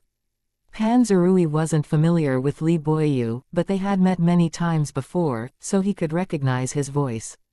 After hearing the recording, Pan Zerui was sure that it was Li Boyu. The leading gangster told Ji Yuning the whole story and even gave her the phone number of one of them. If Ji Yuning needed them, she could contact them. After Pan Zerui got the money, Ji Yuning told the bunch of gangsters to leave. They were injured, but they were still able to walk. Unfortunately, they couldn't drive now, but Ji Yuning didn't care about them. They had to solve the problem on their own. Ji Yuning didn't tell them to call Li Boyu over right away, because she knew that he wouldn't come. Besides, he would hide if he learned that he was already exposed. As a result, Ji Yuning decided to go see him in person. "Boss, do you really have a relationship with the head of the Kirin gang?" Pan Zerui asked when the bunch of gangsters were gone. Although Ji Yuning said so, he still wanted to make sure. Yeah, Ji Yuning nodded. She didn't bother to hide it, but she didn't want Pan Zerui to tell more people. "Just keep it among us. Don't tell other people." Saying that, Ji Yuning turned to give a glance at Pan Zerui's staff in the club. She was also talking to them. Chapter 2466 Inches. Of course, I won't, said Pan Zerui. Even if Ji Yuning didn't say that, he wouldn't tell anyone else. He was different now and had become much more mature than before. However, he still got extremely excited after hearing an affirmative answer from Ji Yuning's mouth. Miss Ji Yu, we won't tell other people. The staff immediately showed their attitude. Boss, thank you. If it hadn't been for you, I honestly would have had no idea how to solve the problem. Pan Zerui thanked Ji Yuning. He might be able to solve the problem, but it wouldn't have been so easy. Since you regard me as your boss, I will definitely help you if I can. They won't cause you trouble again, but I don't know whether other people will do the same. If you can't handle it, just call me, said Ji Yuning. She helped him once, so she wouldn't mind helping him again. Anyway, they were friends, and friends should help each other. Thank you, boss, Pan Zerui said. He was deeply touched and felt very honored, because Ji Yuning acknowledged him as a friend today. All right, let's go to the private room now, said Ji Yuning. She wanted to completely solve the problem involving Li Boyu today, so she decided to ask Kay to find out where Li Boyu was right now. Young people normally went everywhere with their phones, so they would easily be able to find Li Boyu through the internet. It wasn't difficult for a highly skilled hacker at all. Therefore, the group of them went back to the private room, and Ji Yuning called Kay. She told him Li Boyu's number so that he could find Li Boyu's location. Hearing Ji Yuning's conversation with Kay on the phone, the others knew what she wanted to do, so they didn't bother to ask her about it. 10 minutes later, Kay told Ji Yuning Li Boyu's location, then Ji Yuning took Pan Zerui to find him. Li Boyu loved hanging out and was a frequent visitor of a nightclub. He usually visited it at least 4 days a week, and that was where he was right now. About 20 minutes later, Ji Yuning and the others arrived at the nightclub. Because Ji Yuning didn't want to show up with her real face, she disguised herself as Tang Aining on their way there. Seeing how Ji Yuning disguised herself, Pan Zerui was shocked. It was so impressive, and he even thought that Ji Yuning was able to do anything. After reaching the nightclub, Ji Yuning walked in with Pan Zerui, leaving Gao Yi and Chao Ya in the car. She didn't need too many people to solve the problem with her. Kay only knew that Li Boyu was in the nightclub, but they needed to find him on their own. With the help of her jade eyes, Ji Yuning soon found Li Boyu. When Ji Yuning asked Kay to help her find where Li Boyu was, she also got Kay to send her a photo of Li Boyu if it was possible. Therefore, Ji Yuning had seen Li Boyu's photo and recognized him with a simple glance. Without delay, she directly walked towards where he sat. Pan Zerui recognized the several people who were sitting there with Li Boyu, but they weren't familiar. The moment they saw Pan Zerui, they were struck dumb for a second, especially Li Boyu. Li Boyu was a little embarrassed, because he had secretly caused Pan Zerui trouble. Li Boyu didn't know that what he had done was already exposed, so he thought that it was just a coincidence that Pan Zerui came here. However, Pan Zerui stopped in front of their table. They did nothing, because it was very normal for acquaintances to exchange greetings. Oh, hi, Lord Pan, what a coincidence. Did you also come here for fun? A man smiled at Pan Zerui, then his sight fell on Ji Yuning. Wow, you have a new girl. She's much prettier than the last one. His eyes lit up at once. He said that purposely because he was implying that Pan Zerui had a new girlfriend because she was prettier. It happened in reality, but it sounded embarrassing and as if Pan Zerui was playing around with different beautiful girls. It wasn't the truth, but Pan Zerui felt it was a humiliation towards Ji Yuning and got angry. Right as Pan Zerui wanted to open his mouth and deny it, Ji Yuning said, sounding displeased, "We came to see Li Boyu." Li Boyu, it's something serious. Do you want to talk right here or outside? Hearing that, Li Boyu was surprised and suddenly had a premonition. Did Pan Zerui figure out that he paid a bunch of hoodlums to smash the clubhouse? Although he felt it was impossible, it could happen. However, if he listened to them and went out with them, he would seem like a coward, but if he had the talk right here, his friends would find out what he had done. He didn't want them to know, so he decided to avoid it. I don't know you. Why should I go out with you? Stop bothering me, or I'll call the security guards over. Li Boyu threatened them. Lord Li, I think you better be cooperative. I prefer to deal with it in private, otherwise you'll be the only one who is embarrassed if it goes public. Do you want that to happen? Pan Zerui said meaningfully. He was also threatening Li Boyu. If Li Boyu was willing to pay him the compensation and apologize to him, Pan Zerui would forgive him. After all, Li Boyu was also born in a rich family, so it might not do him any good if it became serious trouble. Upon hearing that, Li Boyu was sure why they came here. He felt guilty and mad. If Pan Zerui learned it was done by him, the group of hoodlums must have betrayed him. And if those gangsters really had betrayed him, it meant that they were caught after they failed. They were incompetent. Li Boyu's friends glanced at Pan Zerui, then at him. They didn't know what Pan Zerui had on Li Boyu, but since Pan Zerui angrily came to see Li Boyu, it must be something terrible. What exactly did Li Boyu do to Pan Zerui? They were full of curiosity, but couldn't ask about it right now. Being threatened by Pan Zerui, Li Boyu felt greatly displeased, but Pan Zerui was right. If it went public, only he would be embarrassed. Chapter 2467. Therefore, no matter how reluctant Li Boyu was, he had to go out with Pan Zerui and Ji Yuning. However, he decided to deny it. He didn't think that they could force him to admit it. He had that idea, because he didn't know that those gangsters had a voice recording of their call. Fine, it's too noisy here. Let's go out and have a talk. I need to know what exactly you want to talk about with me. For the sake of his face, Li Boyu agreed to go out with them, but he still said that on purpose to make it seem as if he wasn't wrong and it was Pan Zerui's fault. From the very beginning, everyone knew that he must have done something terrible to Pan Zerui for Pan Zerui to confront him now, but the others were all his friends, so none of them said anything. Even if he was wrong, they would still side with him. Moreover, because of Li Boyu's family background, they had to maintain a good relationship with him in order to please him. Lord Li, do you need us to go out with you? Asked one man. He was really worried about Li Boyu. After all, Pan Zerui was from a rich family as well, so it was possible that Pan Zerui would beat Li Boyu. Ji Yuning didn't care about that at all. Even if they had the talk right here, she wouldn't mind if other people heard it. Li Boyu, on the contrary, didn't want to embarrass himself, especially in front of his friends.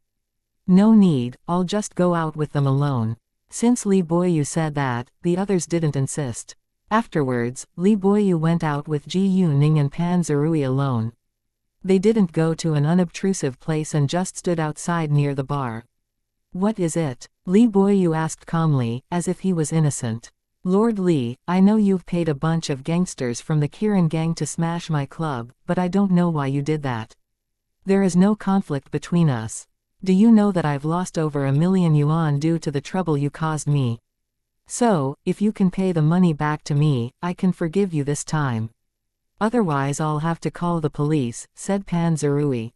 Because of Ji Yuning's support, he was very confident at this moment.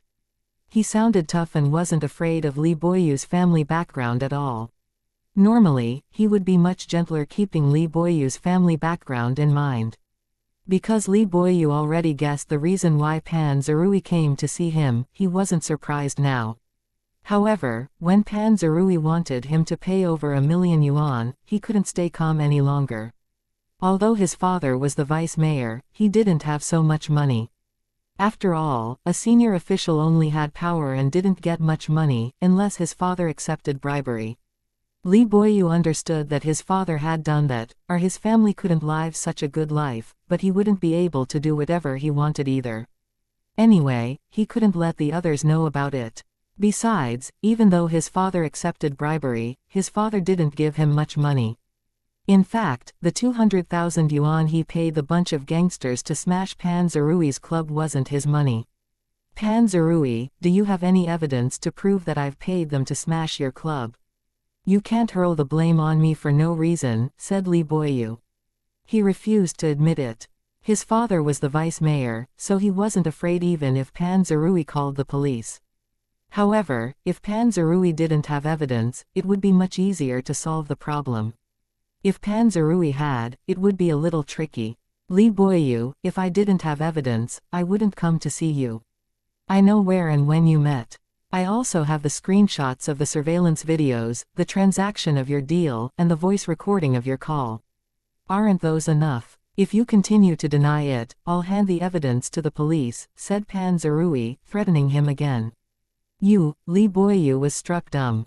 To his surprise, they had everything to prove his bad deed. In that case, it would be impossible for him to deny it. However, he still refused to face it, so he said, "Where is the evidence? Let me have a look. I don't believe your words." Li Boyu still hoped that he could have good luck and that Pan Zerui was simply bluffing. "No problem," said Ji Yuning this time. The next moment, she took out her phone and played the voice recording. Because there was no one around, nobody else would hear it. As soon as Li Boyu saw her take out her phone, he realized that they really had evidence, but he didn't give up until he heard his own voice from the recording. "Li Boyu, why did you do that?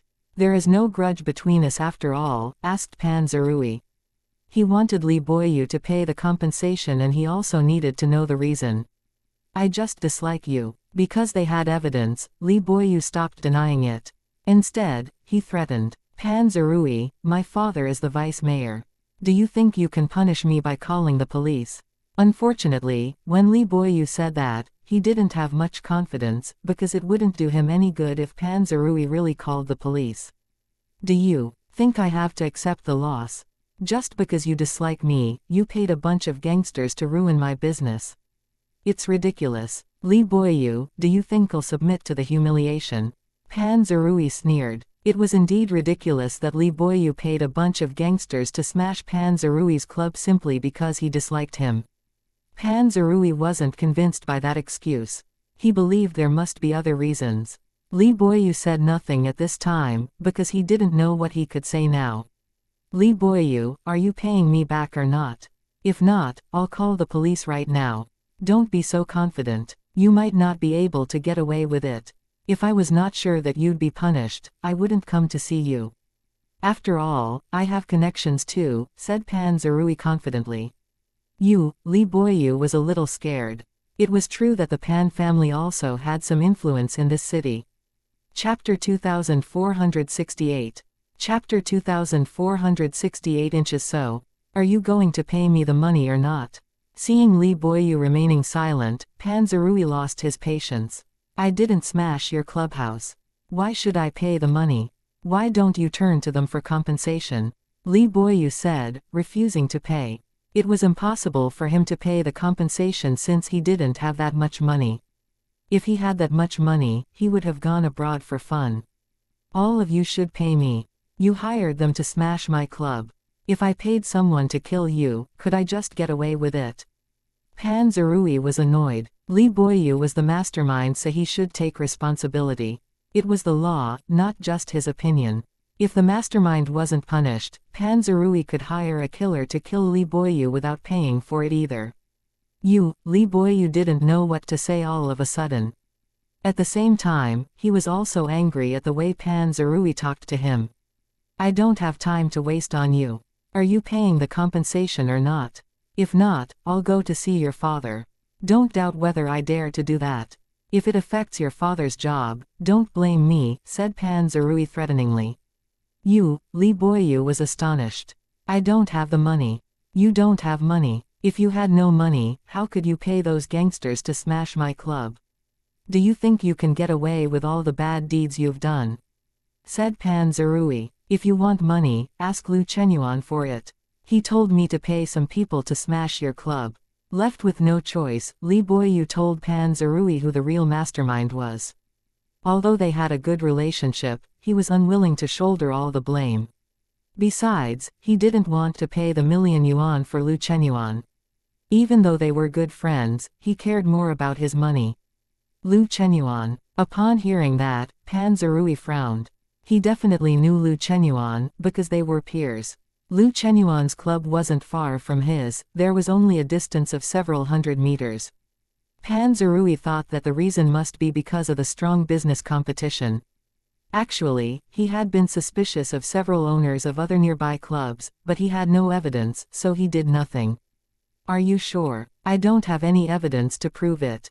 I can only prove that you called a group of gangsters from the Kirin gang to smash my club. If it's really Lu Chenyuan, let's go to see him together. If he admits it, he'll pay the $1,000,000. If not, you should take responsibility, said Pan Zerui. Although he didn't doubt Li Boyu's words, he had no evidence to prove that the real mastermind was Lu Chenyuan, so he couldn't go to see Lu Chenyuan alone. If Li Boyu was willing to stand out and help him, he would let Lu Chenyuan pay the money. However, if Lu Chenyuan refused to take responsibility, Li Boyu still had to be punished. Li Boyu was mad. He wasn't dumb and he understood what Pan Zerui said was true, but he couldn't accept it because he had never been caught before. All right, wait a second, let me give him a call, said Li Boyu. No matter what, he didn't want to pay the money. Sure, said Pan Zerui. Whether it was Lu Chenyuan or Li Boyu, they had to pay the money. He didn't want to mess with them, but he wouldn't be so kind if it happened again. Pan Zerui only wanted them to pay him the money, not because he was kind, but because both Lu Chenyuan and Li Boyu were born in powerful families. If he punished them seriously, they would get back at him one day. After that, Li Boyu walked to the side to call Lu Chenyuan. At this time, Lu Chenyuan was singing and drinking with his friends. He had called Li Boyu to join them, but Li Boyu already had an appointment with his friends, so they didn't meet today. All of a sudden, Li Boyu felt it was strange that Pan Zerui could find him so soon. Who told Pan Zerui his location? When Lu Chenyuan received Li Boyu's call, he was in the washroom, so he quickly answered it. Hey, Chenyuan, Pan Zerui found out what I've done. He now wants me to pay compensation of $1,000,000. If I don't do that, he'll call the police. I don't have so much money, and I did it for you, so I think you should give him the money, said Li Boyu. What? Pan Zerui knows that you paid some people to smash his clubhouse. He also wants you to pay him $1,000,000. Couldn't you just deny it? Lu Chenyuan was surprised to hear that. He was also displeased that their dirty secret was exposed, so he blamed Li Boyu for it. I denied it, but he has evidence. He has the voice recording of my call with those hoodlums, said Li Boyu. What? He has the voice recording? Did you pay a bunch of good-for-nothings? Lu Chenyuan got mad once he heard that. Although Li Boyu was surprised that those gangsters had a voice recording of their call, he did it for Lu Chenyuan and Lu Chenyuan agreed on his choice. However, now that they failed, Lu Chenyuan blamed him for everything. Anyway, since Pan Zerui could force them to betray me, he can't be simple. The Pan family is a rich family. It's not surprising that he has some connections, said Li Boyu. Hearing that, Lu Chenyuan realized that he shouldn't blame Li Boyu for everything. After all, he didn't want to damage their relationship. Do you mean Pan Zerui has more powerful support and doesn't care about you? Lu Chenyuan asked. I know some guys in the Kirin gang, but I don't dare to mess with them. If Pan Zerui got the evidence from them, he must have support from a more influential person, said Li Boyu. Lu Chenyuan was struck dumb, because what Li Boyu said was right. Chapter 2469 New Year Festival. However, he was reluctant to give Pan Zerui $1,000,000, even though he was the real mastermind. What if I don't pay compensation? Lu Chenyuan asked. Li Boyu lost his patience. If you refuse, he'll call the police. If he calls the police, I'll be the first one who's punished, because all the evidence proves that I'm guilty. You wanted me to help you, so I did it for you. However, now that the secret has been exposed, I don't want to shoulder the blame for you. If Lu Chenyuan was unwilling to give Pan Zerui the money and Pan Zerui called the police afterwards, he would betray Lu Chenyuan. After all, it was Lu Chenyuan who refused to take responsibility, it wasn't his fault. Hearing that, Lu Chenyuan understood that he had to give in. If he didn't give Pan Zerui the money, Li Boyu would be arrested by the police. And if Li Boyu was caught, he would be exposed too. Anyway, he was left with no choice now, or his reputation would be greatly damaged. Besides, his relationship with Li Boyu would also be completely ruined. Although he didn't want to pay the money, $1,000,000 wasn't much for him. All right, tell Pan Zerui to give me his bank details. I'll transfer the money to him tomorrow, said Lu Chenyuan. He was unwilling to face Pan Zerui in person. Sure, said Li Boyu, then hung up. Pan Zerui didn't hear Li Boyu's conversation with Lu Chenyuan on the phone, but Ji Yuning did. Since Lu Chenyuan already yielded, there was no need for them to pay more attention to after that. Li Boyu said to Pan Zerui, Lu Chenyuan agreed to pay you the money. Give me your bank details. He'll transfer the money to you tomorrow. Great. As long as Lu Chenyuan gave him the money, Pan Zerui didn't care what method he used. He wasn't afraid that they lied to him, because he wouldn't let them go if they dared to do that. Pan Zerui then told Li Boyu his bank details. Afterwards, Ji Yuning and Pan Zerui left. From the beginning to the end, Ji Yuning said nothing. Pan Zerui was surprised that the problem was solved smoothly, but Li Boyu quickly admitted his crime. If he insisted on denying it, it would have been difficult for them to solve the problem. Moreover, with Ji Yuning's support, he dared to be tough and let Li Boyu know that he wasn't scared of him. If he was scared of Li Boyu, he wouldn't have been able to solve the problem either. Boss, thank you so much. If it hadn't been for you, I honestly would have had no idea how to deal with it. Pan Zerui thanked Ji Yuning once more. That was all he could do right now. All right, you've thanked me countless times. You don't need to do it again. If you still don't get the money tomorrow night, let me know, said Ji Yuning. Since she agreed to help him, she didn't need him to repeatedly thank her. Sure, said Pan Zerui. He wanted to thank her again, but Ji Yuning said it was enough, so he stopped. Pan Zerui understood that Ji Yuning thought they were close enough not to say thanks now. On the way back, Pan Zerui took a taxi. Ji Yuning and the others didn't drive him back, because he was a grown man, so they directly returned to Wafu Hills. The next day, Pan Zerui received the money in the afternoon before letting Ji Yuning know. And that was the end of it. If Lu Chenyuan dared to cause him trouble again, he wouldn't let him go so easily the next time. However, Lu Chenyuan wasn't dumb, and he immediately told Li Boyu to figure out who was supporting Pan Zerui. When he heard that the person was Ji Yuning, he was shocked and full of regret. If he had known earlier, he wouldn't have been so stupid. Now he lost 1.2 million yuan. Due to Ji Yuning's fame, he was aware that she was the chairman of the Shengning organization, was Tang Yunfan's daughter, and also had connections in high places. Most importantly, the group of gangsters told them that Ji Yuning was their head's friend. Their head had ordered them not to mess with her. Therefore, after knowing that it was Ji Yuning who was behind Pan Zerui, they didn't dare to cause him trouble again. Originally, Lu Chenyuan thought that Ji Yuning only had contact with the Heike organization, which was owned by the Kirin gang, but unexpectedly, she had a close relationship with the head of the Kirin gang. That mattered a lot more than just having contact with the Heike organization. In addition, the head of the Kirin gang had specially given an order that they shouldn't mess with Ji Yuning, which meant she was very influential in the Kirin gang. And even if she didn't have a close relationship with the Kirin gang, she was the chairman of the Shengning organization, so Lu Chenyuan didn't dare to offend her. Therefore, he had to admit that he had bad luck this time and would have to be careful in the future.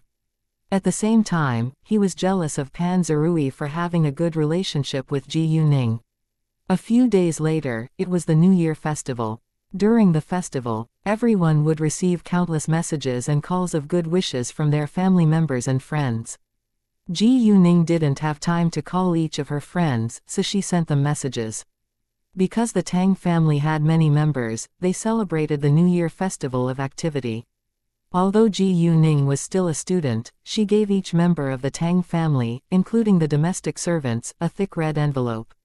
They didn't really care about how much money was in the red envelope since it was just a sign of love, but Ji Yuning was very generous, so she even gave each of the servants 10,000 yuan. There were a few dozen servants in the Tang family, so she gave them hundreds of thousands of yuan in total. The normal servants would get 10,000 yuan, while those senior servants would get 20,000 yuan. The Tang family also gave them a red envelope every year. Each of them would get about 40,000 yuan. After all, they did their jobs to the best of their ability, so it was very normal. Their salaries weren't low. The normal servants could have a monthly pay of about 10,000 yuan, while senior servants had a pay of 20,000 yuan. Ji Yuning also gave every member of the Tang family a red envelope, while the senior members of the Tang family gave her a red envelope in return. Because Ji Yuning already had her own career, she could afford to give her family red envelopes. However, in the eyes of the senior members of the Tang family, Ji Yuning was junior to them. She was still a kid, so they were willing to give her red envelopes. Chapter 2470. Why do I lose all the time? Because it was the New Year festival, except for Ji Yu Man who was pregnant, everyone drank a little, including Tang Haifeng. Tang Haifeng was old and shouldn't drink, but he was healthy, so it wouldn't be a problem if he had a few cups. Even if he really felt uncomfortable, Ji Yuning could help him. They had complete confidence in the effect of Ji Yuning's medicine, since all of the members of the Tang family stayed in good health due to her power crystals. Ji Yuning left a bottle of power crystals in the Tang family's house, but they wouldn't take the pills every day. Normally, they would put a power crystal into the soup and would share it to keep themselves strong. Otherwise, their bodies wouldn't be able to absorb the magical power and it might harm them. If they had a minor disease like a cold, there was no need for them to take the power crystal. They could just take medicines produced by Kulain instead. There was also magical power in them after all, and they had no harmful side effects. Only when they suffered from serious diseases would they directly take power crystals. That New Year festival, Leng Xiaoting took Jing Yunyao back to the Leng family's house while Sheng Guanyang, Zhang Liluo, and Si Jin stayed in the Sihewan. Leng Xiaoting had invited them to celebrate the festival with the Leng family, but Sheng Guanyang felt it might be bothersome if so many of them went. They might also be nervous, so he preferred to stay in the Sihewan. However, if Sheng Guanyang was alone, he would have gone with Leng Xiaoting. So therefore, Leng Xiaoting didn't insist. They could share a meal with them the next morning, and they would go to visit the Tang family in City B together. Xinbei celebrated the festival with the Cao family this year. Because Xinbei didn't have parents or his own home, the Cao family told him to stay in their house if they felt lonely in the future. "Do you need some soup to get rid of the effect of the alcohol?" asked Zhang Lihua after they finished the meal. Although none of them had drunk a lot, they were a little drunk, so in case they were uncomfortable, Zhang Lihua asked that question. "No need, if we get rid of the effect of the alcohol, it'll be meaningless to have drunk together earlier," said Tang Yunhang. They drank to celebrate the New Year festival, and they didn't want to ruin the atmosphere. All right. Since Tang Yunhang said that Zhang Lihua didn't continue, anyway, she actually agreed with him. "Let's play cards now," Tang Jiakai said to Tang Jiayang and Ji Yuning. The Tang family had no interest in gambling, but they gambled for fun when they were free. "Sure, but don't cry if you lose later," said Ji Yuning, but she wouldn't use her jade eyes when she played with her family. Upon hearing that, Tang Jiakai suddenly realized that Ji Yuning was extremely talented at gambling. "Can't you be nice to me?" He looked upset. "It's gambling. It won't be fun if Ningning deliberately lets you win. You can't take advantage of her." Tang Haifeng rolled his eyes at Tang Jiakai. He thought it would be unfair if Ji Yuning was forced to let Tang Jiakai win. "Ningning is too talented. If I play with her, I will never win," said Tang Jiakai and felt aggrieved. Given Ji Yuning's abilities, it was impossible for him to take advantage of her. He had witnessed how Ji Yuning defeated her competition in the games. It was crazy. Tang Jiayang had heard about it from Tang Jiakai, and he also believed it, but he wasn't afraid of playing with Ji Yuning. They were family after all, so he didn't care about the result. "Come on, I'm not as talented as you think." Ji Yuning felt a little embarrassed and rubbed her nose. If she didn't use her jade eyes, she would be much less skilled. However, she couldn't tell them that she had a superpower. "If you can't afford to lose, you shouldn't take part in the game. If we're going to gamble, everyone should do his or her best," said Tang Haifeng. "Who said I can't afford to lose?" Tang Jiakai retorted. He was unwilling to be regarded as a coward. "As you, let's gamble now." "Everyone should do his or her best," said Tang Jiakai. Anyway, it wasn't embarrassing if he lost to Ji Yuning. After that, Tang Jiakai, Tang Jiayang and Ji Yuning began to play cards. Ji Yuning didn't use her jade eyes, so she didn't win every time, but she had good luck, and won many times. Tang Jiayang didn't lose a lot. Tang Jiakai, however, lost a lot of money. They didn't bet much money, and the bet was several yuan in each round, but Tang Jiakai still lost over 300 yuan after playing for an hour. Why'd I lose all the time? Tang Jiakai was unhappy. He thought that Tang Jiayang would also lose like him, but he was disappointed. He was the only one who never won once, so he lost his balance. You have bad luck and skills, said Tang Jiayang, how is it possible? Tang Jiakai snorted, but it was true that he had bad luck, and because he rarely played cards, he wasn't good at it.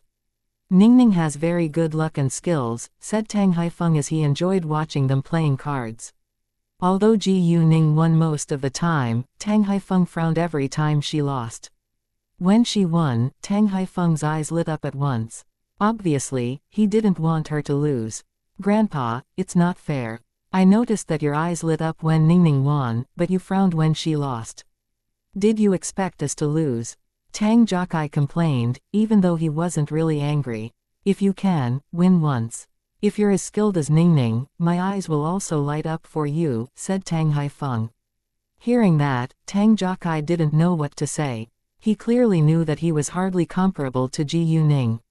After they played for another half an hour, Tang Jiayang lost some money too, but Tang Jiakai still couldn't win once. It consumed his patience, so he decided to quit. It wasn't about the money, he just disliked losing all the time. After 12 a.m., they received many messages of good wishes. Leng Xiaoting also called Ji Yuning and wished her all the best. Because it was the New Year festival, Leng Xiaoting understood that Ji Yuning would receive countless calls, so he didn't talk to her for long, but he let her know that they would come to visit the Tang family tomorrow afternoon. Ji Yuning's phone didn't become quiet again until 1 a.m. After that, she went to bed. Chapter 2471. Why do you want to kill her?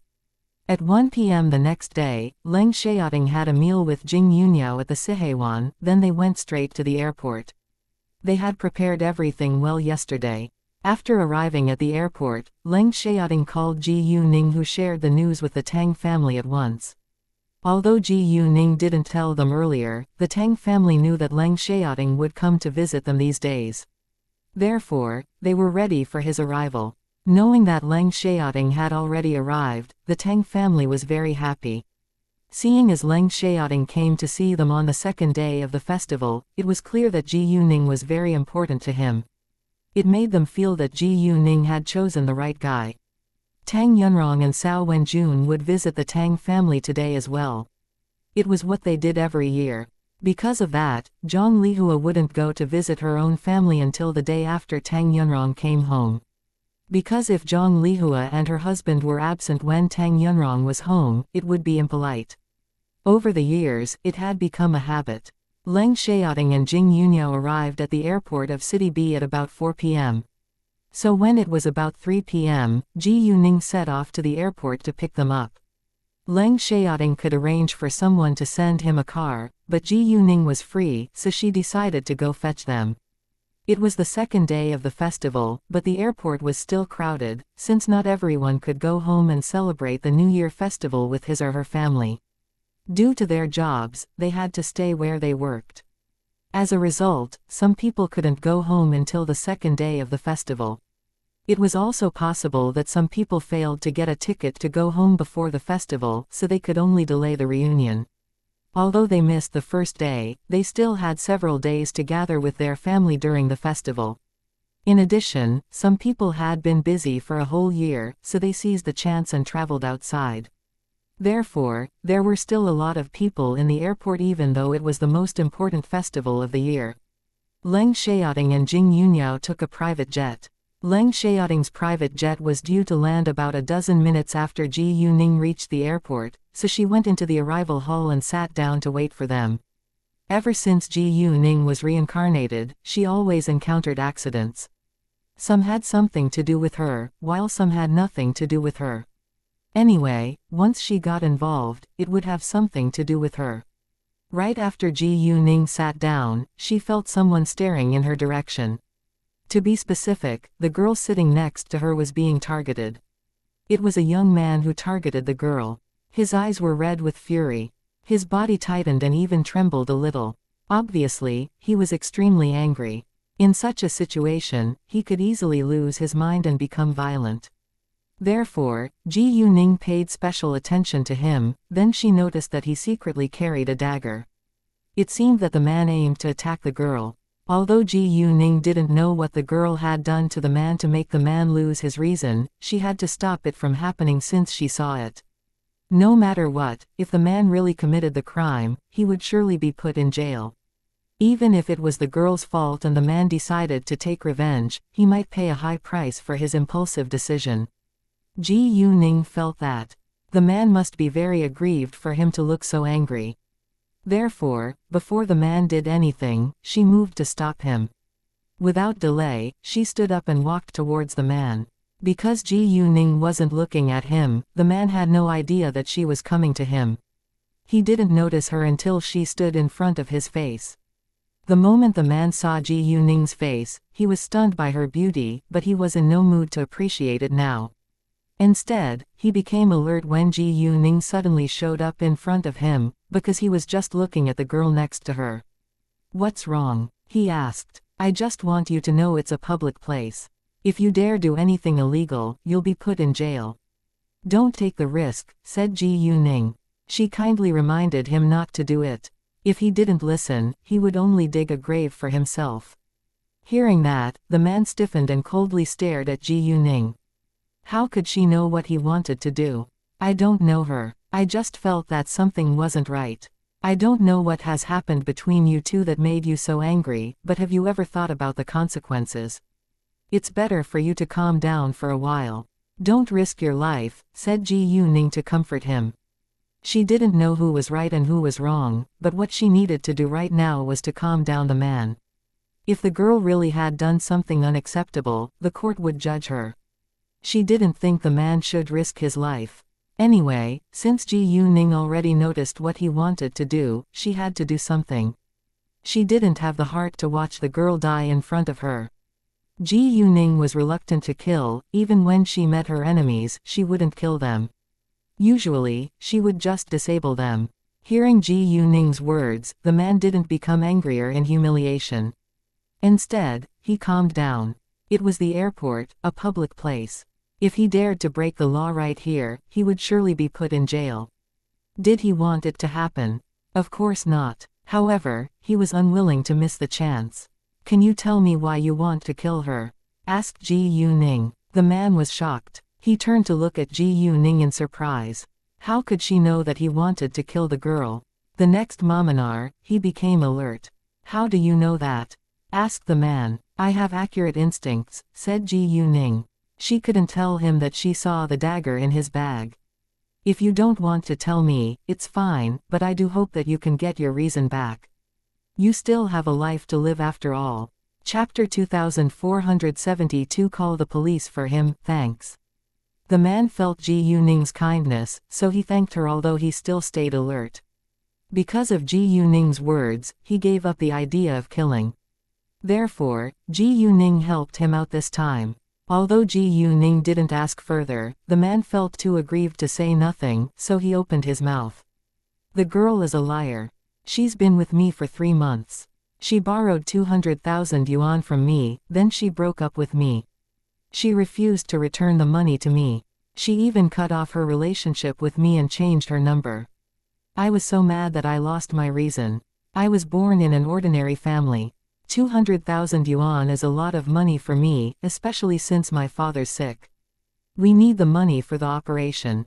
Saying that, the man felt like crying. He made a mistake and chose the wrong girl, but he was just being kind. He shouldn't bear the tragic consequences. Knowing that, Ji Yuning frowned. It seemed that she guessed correctly. The girl indeed had done something unacceptable. If so, why didn't you call the police? Ji Yuning asked. "I did, but even the police couldn't find her. It took me a long time to finally find her. I asked her for the money, but she refused to pay me back. She insisted on saying that I gave the money to her of my Own accord, said the man. Now you found her. Why didn't you call the police? Why did you come up with the idea of killing her? Asked Ji Yuning. I did, but the police said that I don't have evidence to prove that I lent her the money. They can't arrest her without proof, but I have the transaction record. I know the police just didn't want to solve the problem for me, so I lost control of my emotions, said the man, sounding very upset. Hearing that, Ji Yuning was also displeased. Even though it was the reality and not every policeman was responsible, she still felt annoyed when it really happened. Is that true? Ji Yuning stared at his eyes. She wanted to know whether it was true from his reaction. Of course, said the man sincerely, so Ji Yuning decided to believe him for the time being. All right, I can call the police for you. The police will solve your problem. Although you don't have evidence, the transaction record can come to use. No one will transfer money to another person for no reason. It can be judged to be fraudulent, said Ji Yuning. Really? The man was surprised. Will the police come? Because the police refused to help him, the man wondered whether Ji Yuning's call could make a difference. Don't worry, they'll come, but you should promise to me that you didn't lie, said Ji Yuning. I promise I didn't lie. Miss, please help me call the police, said the man seriously. Sure, said Ji Yuning, then she took out her phone to call Zhang Jingnan. Due to He Yuanao, Ji Yuning remembered Zhang Jingnan's number, but they didn't exchange numbers. Yeah, who's that? Zhang Jingnan asked. Hi, Deputy Director Zhang, this is Ji Yuning, Xiaoting's fiancé. Ji Yuning introduced herself. Oh, Miss Ji Yu, very nice to hear from you. Did something happen? Zhang Jingnan immediately replied politely. Here is the thing, Ji Yuning told Zhang Jingnan the man's story. Zhang Jingnan was very mad when he heard that the police refused to help the man. He was responsible, so he couldn't tolerate it, even though it had already become the norm. As for the trouble the man ran into, it could be judged as fraud with the transaction record. Anyway, they needed the man's account. Miss Ji Yu, don't worry, just leave it to me. I'll handle it in person. I'll call the police station at the airport and get a man over right now. Miss Ji Yu, if you don't mind, I'll give them your number so that you can help us confirm the person involved, said Zhang Jingnan. No problem, said Ji Yuning. Afterwards, they hung up. When the man heard how Ji Yuning greeted the person at the other end of the phone, he was astonished. Although he didn't know what deputy director it was, it must be a very important figure. In that case, this girl before him must have a high status too. All right, they'll arrange for policemen to take you to the Public Security Bureau right now. You can go with them. I'm sure they'll help you out, but that's all I can do for you, said Ji Yuning. It was already very nice of her that she was willing to help him out. Thank you, Miss Ji Yu. The man thanked Ji Yuning. Oh, what's the girl's name? Ji Yuning asked. Yang Meiki, said the man. And yours? Zhang Yu. The man answered. Great, you can wait here. I'll go to see her. Don't come over until the police arrive, said Ji Yuning. Sure, said the man.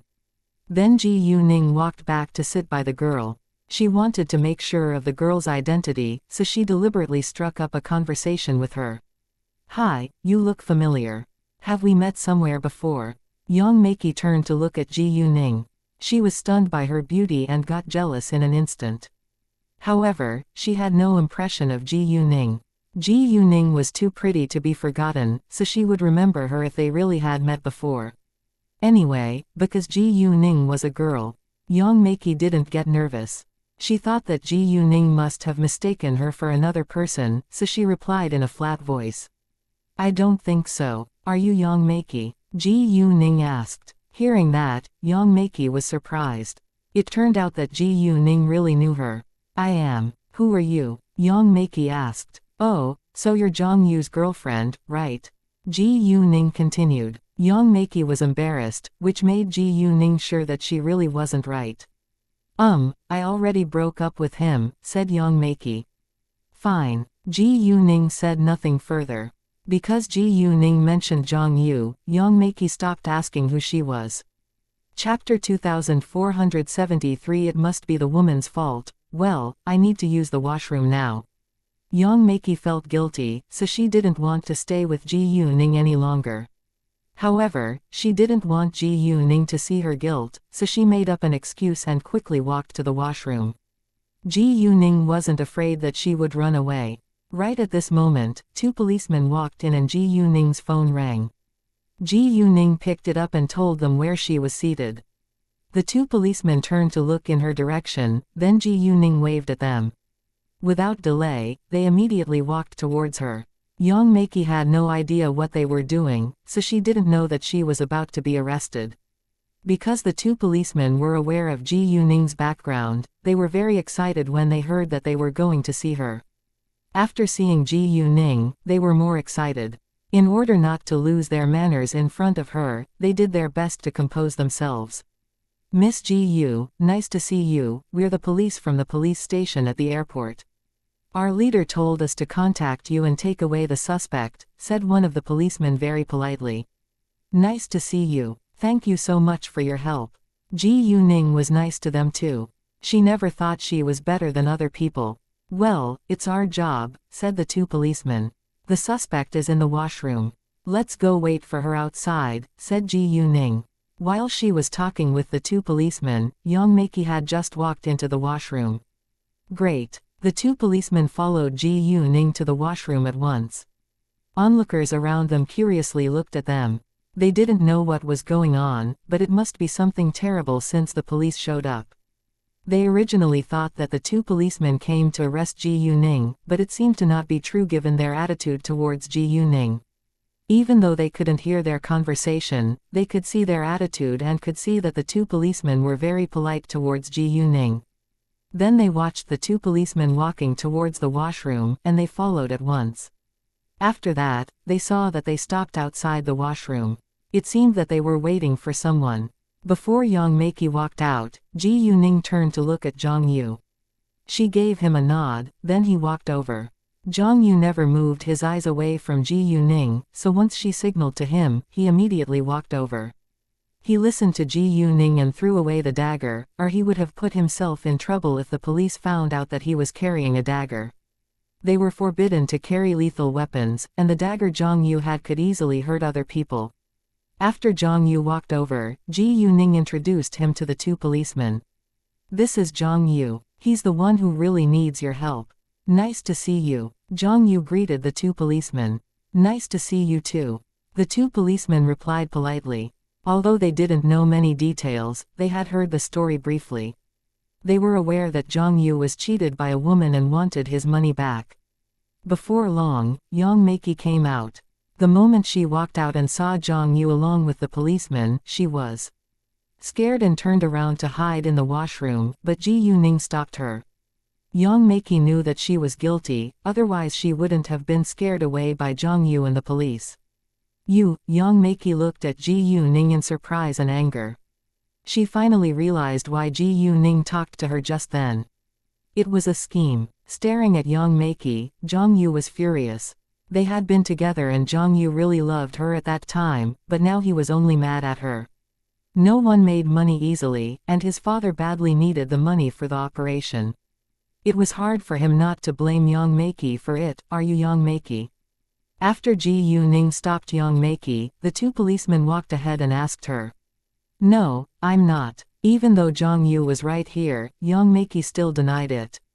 She hoped that she could get away with it by refusing to admit that she was Yang Meiki. It wasn't very likely, but she still wanted to try. "No, you are Yang Meiki." As soon as Yang Meiki denied it, Zhang Yu interrupted emotionally, in case the police were fooled by her. "How could you know my name? Who are you? I told you I'm not Yang Meiki." Yang Meiki retorted. She looked mad at Zhang Yu. Although she had cheated Zhang Yu out of 200,000 yuan, she didn't think it was wrong. If she thought it was wrong, she wouldn't have done it. In fact, she was an adept liar and she had no sense of shame. "We've been together, so I know you." "You are Yang Meiki," said Zhang Yu. "The world is big. There are many people who resemble each other. Do you have any proof to prove that we were together before?" Yang Meiki argued. She dared to say that, because she had already deleted everything when she was together with Zhang Yu. She didn't think that he could provide any proof. However, she still panicked a little. After all, there were 2 policemen in front of her and her reaction already betrayed her. When other people saw young Maki surrounded by the police, they got curious. They heard their conversation, but still had no idea what had happened. Why did the police want to arrest the woman? Although the woman insisted on saying that they had mistaken her for another person, they could see from her expression that she was lying. What had she done? Onlookers couldn't wait to gossip about it. What's going on here? No idea. The police are here. The woman must have done something wrong. Everyone discussed it. If you're not young Maki, show us your ID card, said a policeman. Hearing that, young Maki panicked again. She subconsciously tightened her hold on her bag. It was impossible for her to give them her ID card.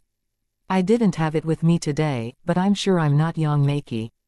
I just talked with you. You said you are. You also told me that you already broke up with Zhang Yu.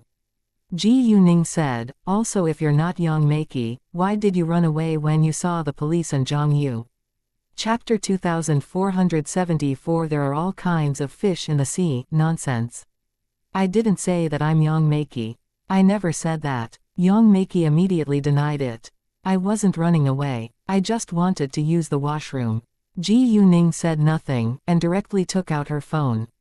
She played the recording of her conversation with young Maki just then.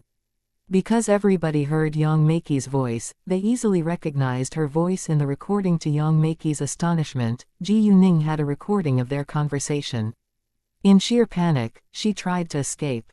Unfortunately, the moment she moved, Ji Yuning caught her. The 2 policemen walked forward. Young Maki, you're suspected of fraud. Now come back with us for an investigation. After that, they took young Maki from Ji Yuning's hands. Hearing that, onlookers were surprised. They didn't expect this beautiful woman to be a scammer. They knew that she must have done something wrong, and the police came to arrest her, but they were still stunned after knowing what had happened. Let me go. Let me go. I didn't do it. He gave the money to me of his own accord. Young Maki struggled. She refused to admit that it was a scam, because she would be punished seriously according to the law. However, given her words, she admitted the fact that she indeed had accepted Zhang Yu's money. We'll figure it out later, said a policeman, then he excused himself from Ji Yuning and left. Miss Ji Yu, thank you so much. Zhang Yu gave Ji Yuning a deep bow before he walked away. My pleasure. Ji Yuning smiled at him. Afterwards, he left the airport. All of a sudden, Ji Yuning felt that she had minded other people's business many times. Anyway, due to her strong sense of justice, she thought that she had to do something. When they were gone, Ji Yuning went back to her seat. A few minutes later, her phone rang and the caller was Leng Xiaoting. He told her that they arrived. However, it took them a while longer to see her. About 10 minutes later, Leng Xiaoting and Jing Yunyao showed up. Hi, Mother, Xiaoting, Happy New Year. Once Ji Yuning saw them, she exchanged greetings with them. And where is my red envelope? She asked, acting cute. Leng Xiaoting and Jing Yunyao were amused, but they had already prepared a red envelope for Ji Yuning. Here, Happy New Year. Thanks. Ji Yuning thanked them and took the red envelopes, then she took out 2 boxes. One was large, while the other was small. This is for you too. She gave the boxes to Leng Xiaoting and Jing Yunyao separately. Leng Xiaoting's box was large and had a belt inside. The box Jing Yunyao received was small, but there was a necklace in it. Both of the gifts were produced by Ji Yuning's company. Thank you, Ningning. Leng Xiaoting and Jing Yunyao happily took the New Year gift from Ji Yuning when they left. Leng Xiaoting drove the car, while Ji Yuning and Jing Yunyao sat in the rear. In the car, Jing Yunyao took gifts from her Chenkin bag. It was convenient for her to keep the gifts in the Chenkin bag since she didn't need to carry gifts with her hands. There were a lot of them and they couldn't carry all of them. Mother, how was your festival in the Leng family? Did Zhang Shuyuan and Leng Xiaojia do anything to annoy you? Asked Ji Yuning. Because she clearly knew that Zhang Shuyuan and Leng Xiaojia never got along with Leng Xiaoting and Jing Yunyao, she was afraid that Jing Yunyao had an unpleasant New Year festival. They didn't. Nothing unpleasant happened, said Jing Yunyao. Right now, no matter how displeased Zhang Shuyuan and Leng Xiaojia were, they dared not cause any trouble. Great. Ji Yuning was relieved. She disliked Zhang Shuyuan and Leng Xiaojia, but they were members of the Leng family. For Master Leng's sake, she didn't want them to be bitter enemies. As long as they didn't make things difficult for Jing Yuniao and Leng Xiaoting, she wouldn't cause them any trouble. Even though it was impossible for them to form a good relationship, it wasn't bad if they got along like strangers. On the road, Ji Yuning told Leng Xiaoting and Jing Yuniao about what she had witnessed at the airport. Well, there are all kinds of fish in the sea. Jing Yuniao shook her head. A few years ago, I ran into the same thing in City Zhe, but the victim was a woman.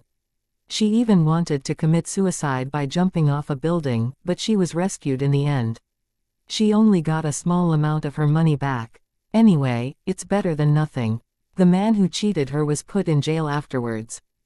If the man spent all the money, he would only be put in jail and the woman wouldn't have gotten any of her money back. Hopefully, the man I helped today can get his money back. Even if he can't get all of his money back, I hope he can get back at least 2/3 of it. His father badly needs the money for medical treatment, said Ji Yuning.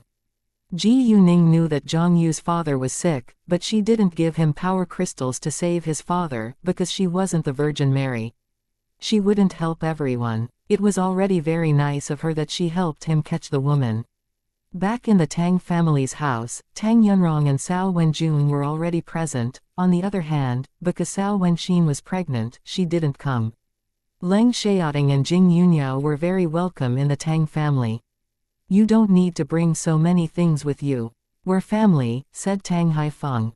Although it was custom that they visited other people with gifts, Leng Xiaoting and Jing Yuniao brought too many this time. All of them were very rich, and they were family, so there was no need for them to stick to the customs. Anyway, since they already brought many gifts, the Tang family couldn't turn them down. After all, the Tang family really appreciated Leng Xiaoting. Therefore, they happily accepted the gifts, then invited them to come in. It wasn't dinner time yet, so they sat and chatted together. When it was time for dinner, they went to enjoy the meal. During the meal Leng Xiaoting drank a little, but the females didn't.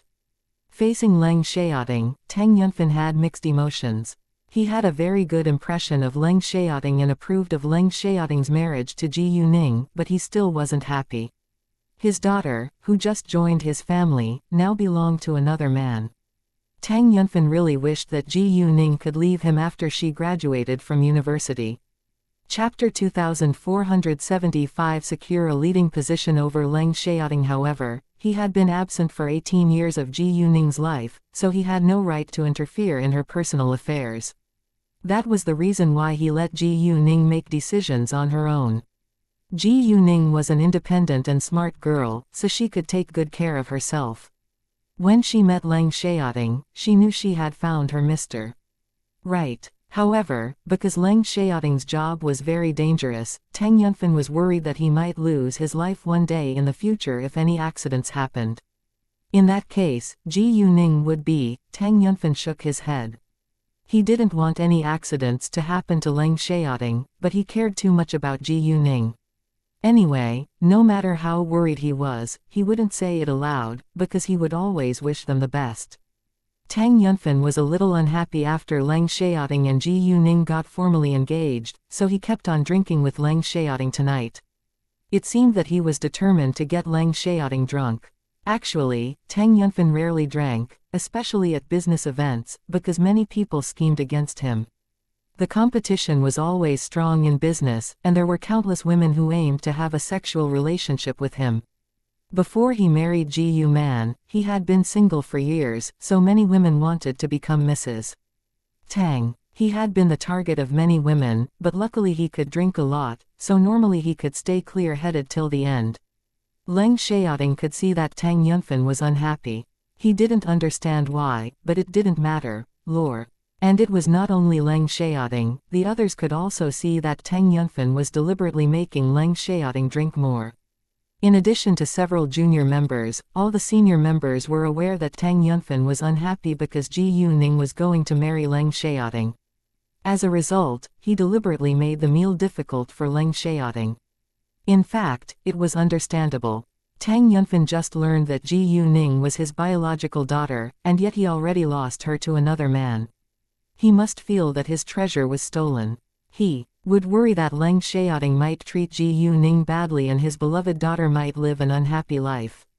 Tang Jiakai and Tang Jiayang, however, didn't understand it, so they exchanged a glance, but they said nothing about it around the dining table. Leng Xiaoting didn't know what he should do. Should he defeat Tang Yunfan or not? If he defeated Tang Yunfan at drinking, would Tang Yunfan be mad at him? And if he lost, would Tang Yufan be disappointed? Leng Xiaoting hesitated to make the decision, so he turned to Ji Yuning for her opinion when Tang Yunfan wasn't paying attention to him. Receiving the glance from Leng Xiaoting, Ji Yuning understood his hesitation. However, she had no idea what he should do. One of them was her fiancé, while the other was her father. She didn't know whom she should side with. In fact, Ji Yuning knew that Tang Yunfan wouldn't be disappointed if Leng Xiaoting lost at drinking, because Tang Yunfan simply wanted to vent his unhappiness. It wasn't a big deal. Don't drink too much. It's not good for your health, said Tang Haifeng all of a sudden. He understood Tang Yunfan's intention, but it was meaningless to split hairs after their engagement was settled. Well, I'm just happy to see Xiaoting. It's the New Year festival. We must drink to celebrate it, said Tang Yunfan. He seemed to be really happy to meet Leng Xiaoting, and he refused to admit that he was making the meal difficult for Leng Xiaoting. Tang Yunfan understood that other people could see his intentions, but he wouldn't change his mind. At this moment, he was an unhappy father who needed to vent his negative feelings. Moreover, they were just drinking, not fighting. Grandpa Tang, it's fine. Mr. Tang is right. It's the New Year festival. We must drink to celebrate it. I'm also very happy to share dinner with you all. Mr. Tang, Mrs. Tang, I want to thank you for raising such a good girl like Ningning. I feel so blessed that I could meet and marry her. I promise I'll do my best to take care of her for the rest of my life. I know it's too early to say that, but time will prove it. Now, let's have a toast. Leng Xiaoting said honestly, then downed the wine in his glass. Hearing that, everyone was surprised by his sincerity, especially Ji Yuning, Jing Yunyao, and Ji Yuman. Among them, they spent the longest time with Leng Xiaoting, so they knew that he wasn't good at speaking. Therefore, the short speech he just gave totally impressed them. In addition, Ji Yuning was touched. Although Leng Xiaoting had said sweet nothings to her many times before, it was always simple, but it was different today, so she was deeply touched. Tang Yunfan was also impressed by Leng Xiaoting's words, so he gave up on picking on Leng Xiaoting. Great, we trust you, but it takes time to prove it. I know you're also the love of your parents. As parents, we only want you to live a happy life, said Tang Yunfan and downed the wine in his glass too. Because Ji Yuman couldn't drink, she had a mouthful of juice. Leng Xiaoting gave the speech to both of them, so she should drink along. Afterwards, Tang Yunfan stopped making the meal difficult for Leng Xiaoting. Everyone understood that he was touched by Leng Xiaoting's speech. Leng Xiaoting gave the short speech sincerely and didn't care whether he would lose at drinking with Tang Yunfan. If Tang Yunfan got drunk, he would act drunk as well. In that case, Tang Yunfan wouldn't be embarrassed. Chapter 2476 Whether to have a baby. After that, they drank for a while longer, then stopped, because Tang Yunfan felt a little drunk. Leng Xiaoting was also affected by the alcohol, but he wasn't drunk yet. After dinner, they sat together and began to chat casually. Leng Xiaoting and Jing Yunyao would stay in the Tang family's house tonight. They mentioned staying somewhere else, but the Tang family stopped them, so they changed their plan. The Tang family's house was very large and had abundant guest rooms, so it was large enough to accommodate several guests. At about 11 p.m., they went back to their own rooms. It wasn't early anymore, and they didn't want to stay up too late, unlike young people nowadays, who have a bad habit of going to bed late. When Ji Yuning stayed in the Tang family's house, she usually went to sleep early.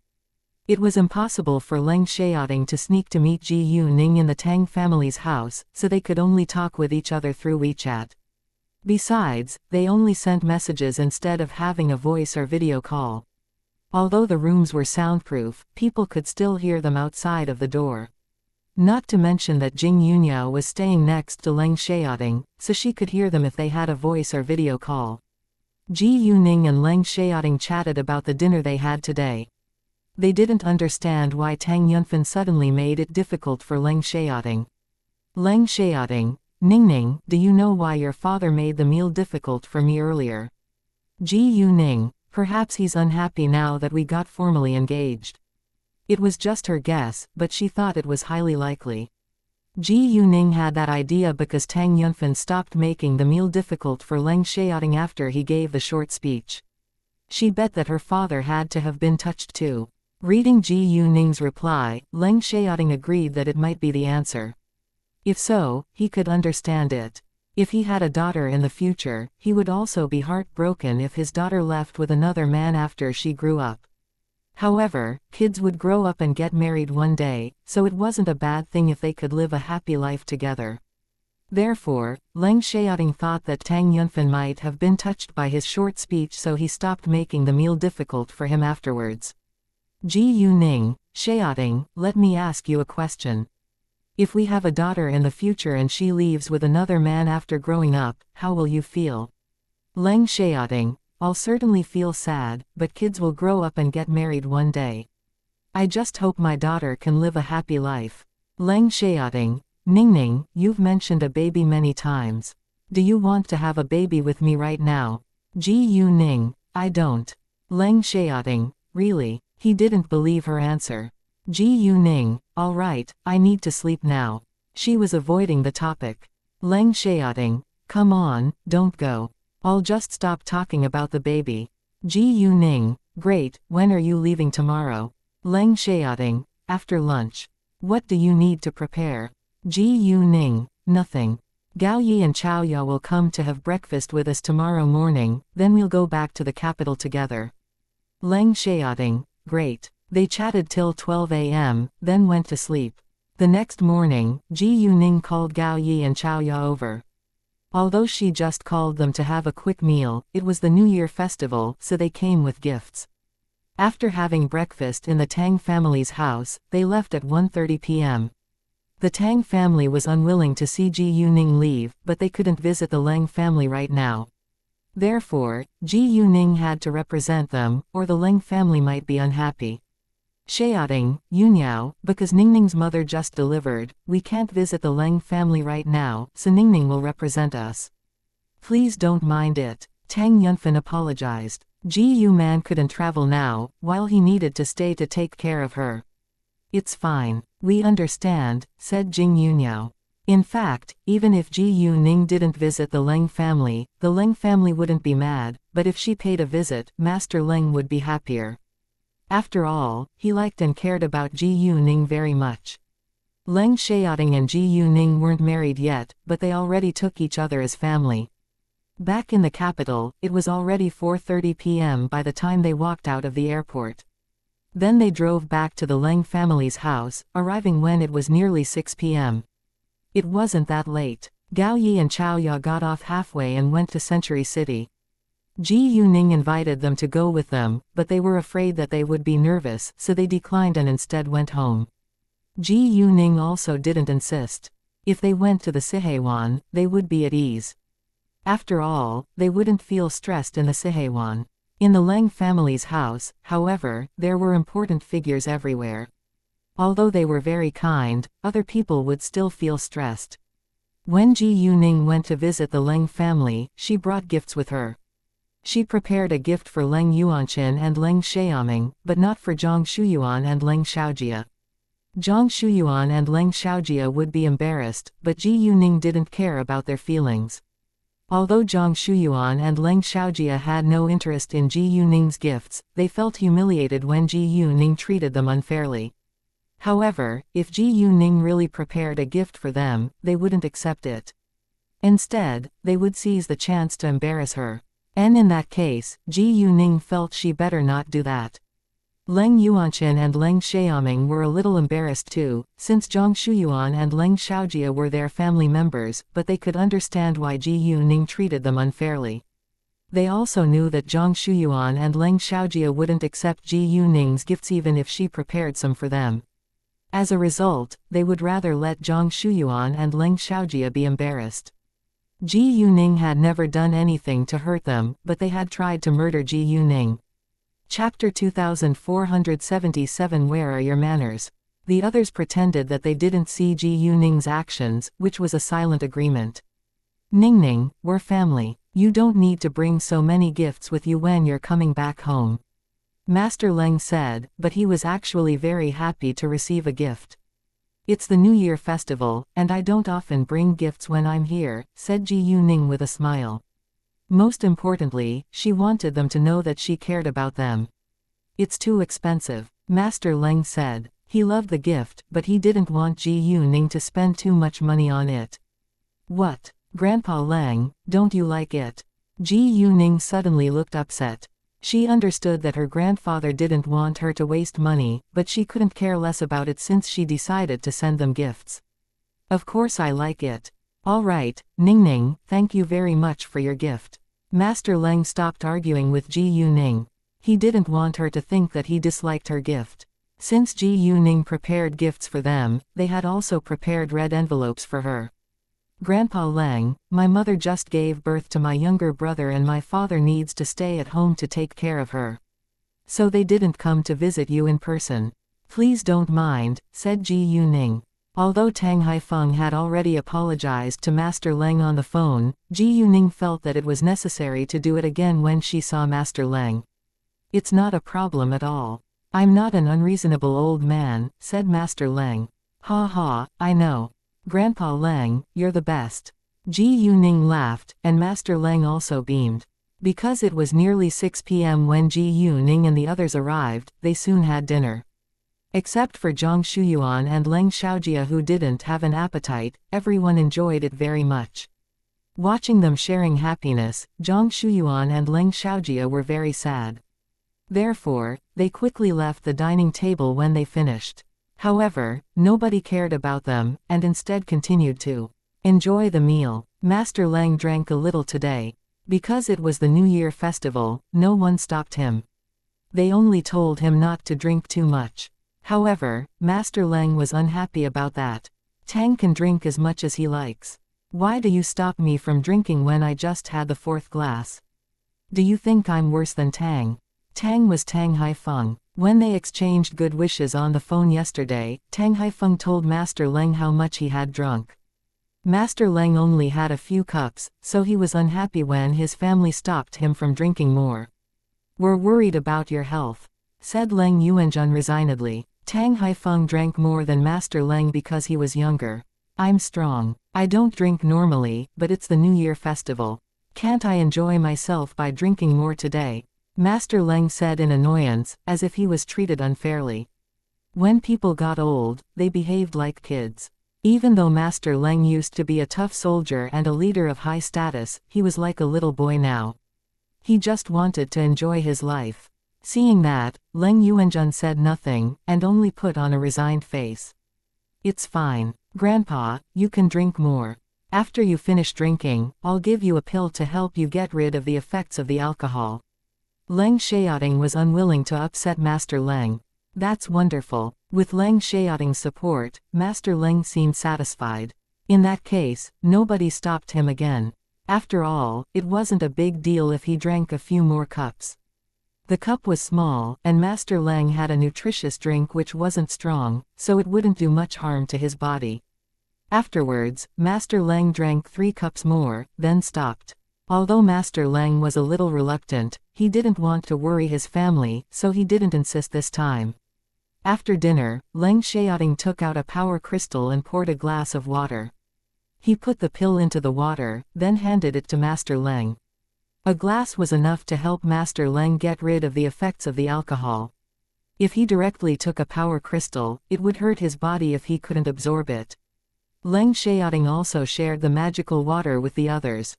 They just enjoyed themselves by drinking together, so it would be meaningless if they got rid of the effect of the alcohol right away, but they felt uncomfortable under the effects.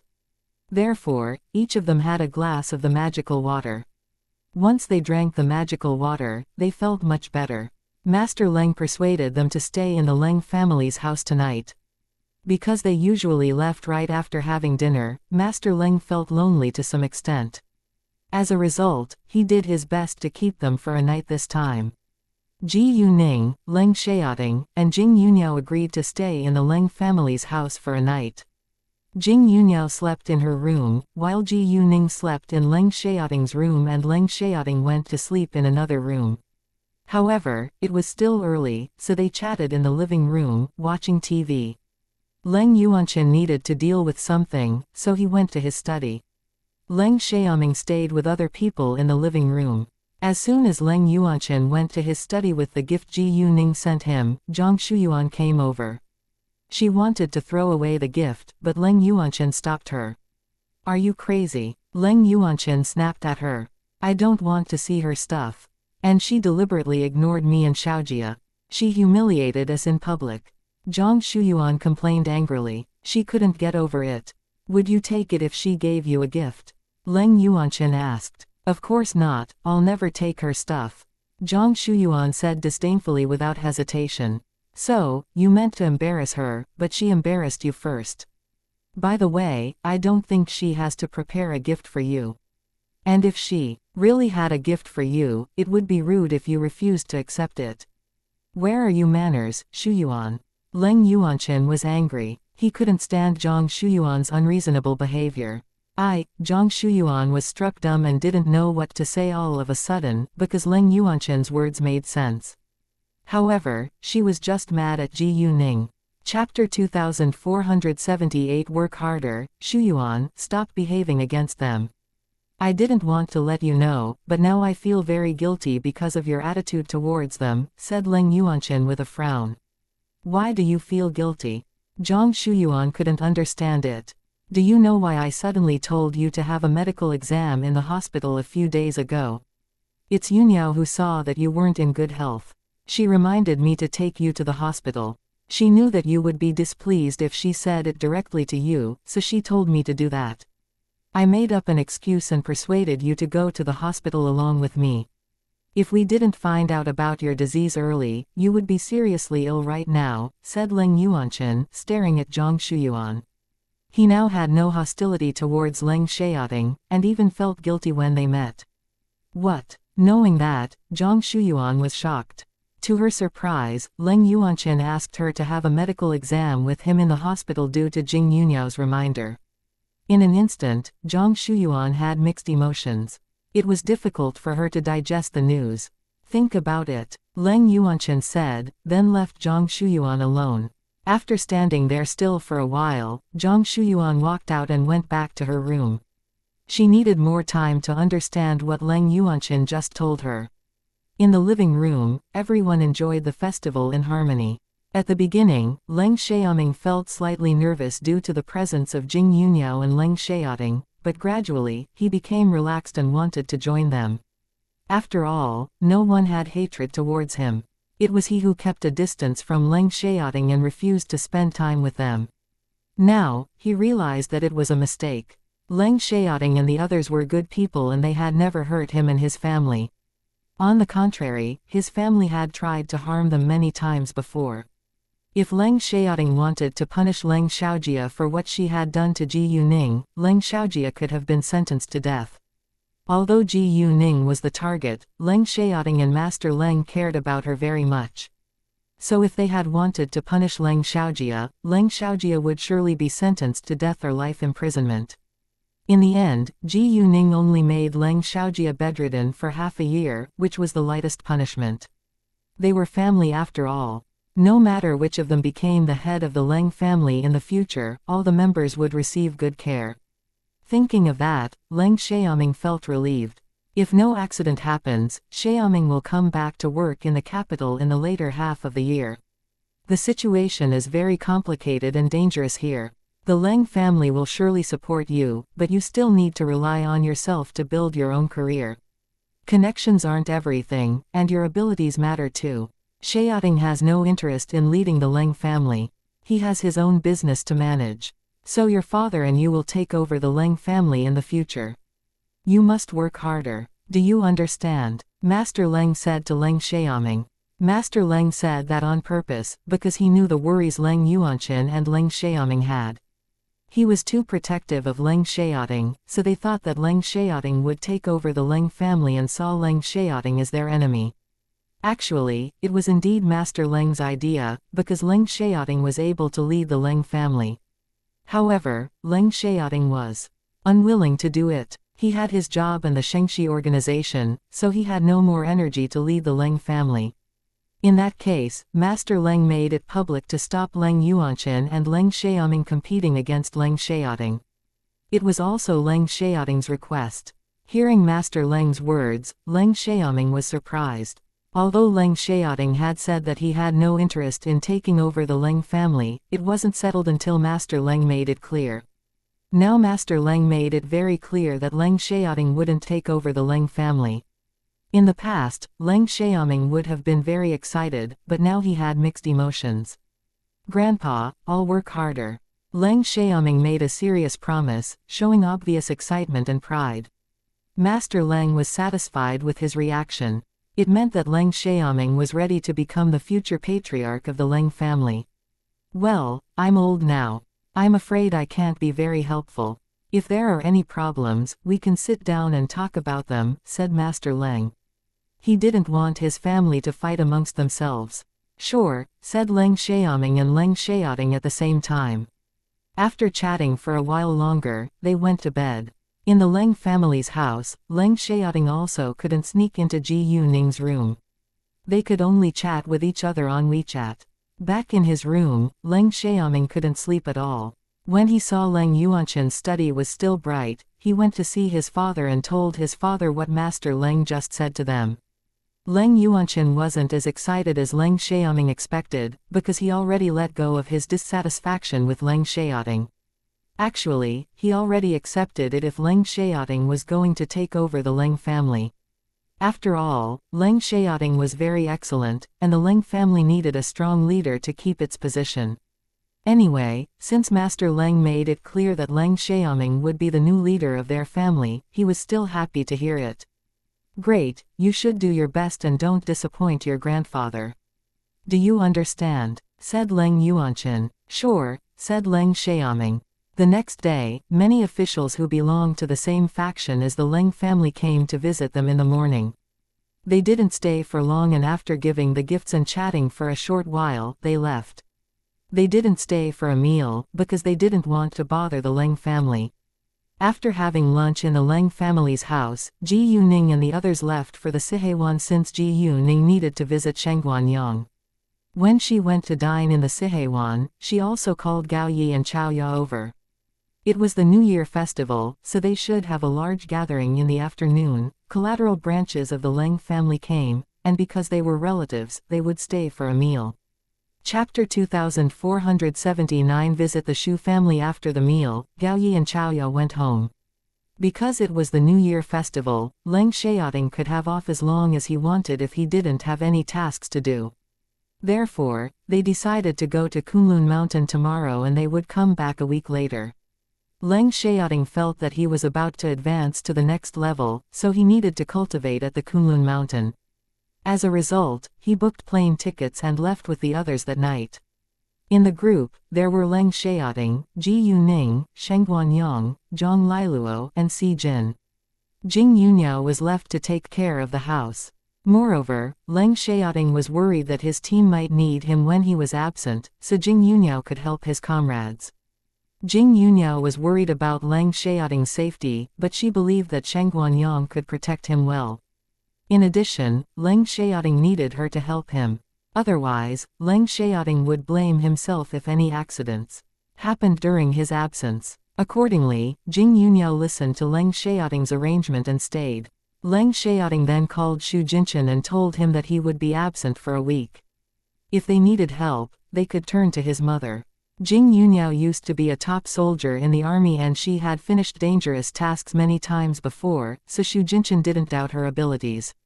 In fact, Xu Jinchen was aware that Jing Yuniao was also a person with superpowers. Even though Leng Xiaoting was absent, she could help them too. The Red Flame was an independent team, and Leng Xiaoting was their head. Therefore, it didn't break the rules if Jing Yuniao joined them. Because Leng Xiaoting wouldn't leave until tomorrow afternoon, Xu Jinchen invited him to have lunch with the Xu family. He also told Leng Xiaoting to come with Ji Yuning and Jing Yuniao. Otherwise the New Year festival would be over when Leng Xiaoting came back. Senior Mrs. Xu had called Jing Yuniao earlier and invited her to have a meal with the Xu family, but Jing Yuniao wasn't free, so she didn't go. Now Xu Jinchen invited them again, and Leng Xiaoting agreed, so Jing Yuniao went along. Therefore, at 10 a.m. the next day, Leng Xiaoting and the others prepared gifts before visiting the Xu family. They told Shengguan Yang to wait till they were back, then they would set off together. They needed to arrive at City Zhe at night, so there was no need for them to get there early. If it was still bright, it would be inconvenient for them to climb up Kunlun Mountain. They didn't want other people to see them after all. When Leng Xiaoting and the others came, the Xu family welcomed them with open arms. Zi Beiying and Wen Si were also there. Zi Beiying spent the New Year festival with the Xu family and didn't go home. Originally, she was unwilling to do that. After all, Xu Jinchen and she were just boyfriend and girlfriend now, so it was a little inappropriate if she spent the New Year festival with the Xu family. However, Xu Jinchen and Senior Mrs. Xu kept on inviting her to come over, so she agreed in the end. Even though she was a little nervous in the Xu family's house, everyone was very nice to her. Once the festival was over, she would go home. Because Leng Xiaoting and Ji Yuning would visit them today, Xu Jinchen brought her over. The Zi family didn't think it was a bad thing that Zi Beiying spent the New Year festival with the Xu family. They were open-minded, so they accepted it even though Zi Beiying was just Xu Jinchen's girlfriend right now. The Xu family also accepted that. The Zi family had a very good impression of Xu Jinchen and wanted him to join them. Therefore, they didn't complain about it at all when Zi Beiying was absent these days. They missed her, but they could have a video call and would be relieved as long as they knew that Zi Beiying was living a good life. It was Zi Beiying's second meeting with Wen Si. One of them was an extrovert, while the other was an introvert. Because both of them were straightforward and weren't calculating, they got along very well. Even though most in-laws competed against each other publicly or secretly, some in-laws could get along well. Normally, in-laws treated each other as enemies because they were treated unfairly in the family, but Senior Mrs. Xu treated them fairly, so they lived in harmony. In addition, she really appreciated her two future daughter-in-laws, so she was willing to be nice to them. Most importantly, Senior Mrs. Xu was a great mother-in-law. No matter who had conflicts in their family, she would do her best to solve the problem instead of making it worse. Zi Beiying got together with Xu Jinchen and Wen Si fell in love with Xu Jinlin because there was love between them. They didn't care about the Xu family's properties, so there was no need for them to compete against each other. Once they found out that they were the same kind of people, they could easily live in harmony. Because Leng Xiaoting needed to deal with something after the meal, nobody forced him to drink. Anyway, it was morning, so it wasn't suitable for drinking. Also, alcohol was harmful for their health, so the Xu family didn't drink. They were family after all, and there was no guests to treat. After eating, they sat together and chatted for a while, then Leng Xiaoting and the others left. He needed to deal with something that afternoon, so the Xu family didn't ask him to stay. Ji Yuning and the others left the Xu family's house and went back to the Siheiwan, then directly went to the airport. There were many of them, so they drove 2 cars. Stone and Jing Yuniao drove them to the airport. When Shengguan Yang and the others were gone these next few days, Stone and Lao Zhang could have a vacation with a pay. Leng Xiaoting arranged for a private jet for them, which was more convenient. They didn't need to wait for too long. When there were no passenger planes, they could take off. Before they left, Ji Yuning told Gao Yi and Chao Ya to turn to Jing Yuniao for help if they encountered any trouble. She also told Chen Kanji that he could turn to He Kiming for help if the company ran into any problems. If he felt he was in danger, Gao Yi and Chao Ya could protect him. Because Chen Kanji didn't know Jing Yuniao, Ji Yuning left him to Gao Yi and Chao Ya. If Gao Yi and Chao Ya couldn't handle it, they could ask Jing Yuniao for help. Nobody wanted accidents to happen, but they could never be too careful. When Ji Yuning's phone couldn't receive the signal, the calls would be automatically transferred to Chao Ya's phone and Chao Ya would help her deal with it. Chapter 2480 Zombies. The private jet Leng Xiaoting and the others took left at 3 p.m., so after the flight of 6 hours, they arrived at City Zhe at 9 p.m. They had dinner on the plane, so they wouldn't need to eat more after arriving at City Zhe. If they got hungry, they could just wait and make night snacks at the Kunlun sect. After they walked out of the airport, Leng Xiaoting and the others directly took a taxi to the town. It was a little past 10 p.m. when they reached the town. Leng Xiaoting and the others got out of the car, then walked to an area without any people. The next moment, they took a flying sword out, flying straight to the Kunlun sect's place. Zhang Liluo and Si Jin stepped on Shengguan Yang's flying sword, while Ji Yuning stepped on Leng Xiaoting's. By now, Leng Xiaoting was very skilled at flying the sword, so Ji Yuning could keep her balance on it. About 20 minutes later, they arrived, the thick magical power immediately refreshing them. Back in the familiar place, Zhang Liluo and Si Jin felt sad, since everyone they knew was gone now. It is the same, but it's totally empty and has thinner magical power, said Zhang Liluo sadly. In the old days, the Kunlun sect's place was full of activity. Yeah, Shangguan Yang sighed, but he had already accepted it. Even though the magical power has become thinner here, it's still better than it is in other places. It's of great help for our cultivation. That's true, said Zhang Liluo. Uncle Shangguan, can I walk around for a while? Si Jin asked Shangguan Yang. Although everyone she knew was already gone, it was still the place where she grew up. It was her home. After hundreds of years, she was finally back home, so she wanted to walk around and see it. She was sad, but she had to face it. In addition, they would stay here for a week. Uncle Shangguan, I'll go with Si Jin, said Zhang Liluo. He wasn't worried about Si Jin's safety, but he also wanted to have a tour around this place to bring back his memories. You can go, said Shangguan Yang. He understood their feelings, so he didn't stop them. After that, Zhang Liluo and Si Jin walked away. Although it was night, they could still see everything and the moon was very bright. When Zhang Liluo and Si Jin were gone, Ji Yuning and Leng Xiaoting followed Shangguan Yang to the back of the mountain. They were going to cultivate during the day and night, so Leng Xiaoting and Ji Yuning immediately started cultivating after they reached the back of the mountain. Leng Xiaoting left Jing Yuniao in the capital because he was afraid that his comrades might need help while he was absent. And on the third day after Leng Xiaoting and the others went to Kunlun Mountain, Jing Yuniao received a call from Xu Jinshan. There was an emergent task. In an ancient grave of City Nan, archaeology experts dug out 2 zombies, but 2 of the archaeologists were drained of blood, killing them. A few other people were trapped in the ancient grave and nobody knew whether they were still alive. It was an official archaeology team, so the government had sent 8 policemen and security guards to protect them and maintain order. Therefore, once the accident happened, all the people who took part in the activity were controlled by the police to prevent them from spreading rumors and causing horror. Without delay, they reported it to their leader. It was the first time that they had ever seen zombies, so they were all scared. They were also afraid that their leader wouldn't believe it, because it was too weird. Before they witnessed it with their own eyes, they couldn't believe it either. Shortly after they reported it, they received a reply. There would be a rescue team, but it was coming from the capital, so it wouldn't arrive until 3 hours later. As a result, they had to stay calm during this time. When Jing Yuniao met Xu Jinshan and the others met, everyone respectfully greeted her. They knew that she was Leng Xiaoting's mother and that she also had superpowers. Accordingly, they had confidence that she could help them. If Jing Yuniao wasn't here, they would feel really difficult. Even though they knew how to deal with zombies, they lacked confidence.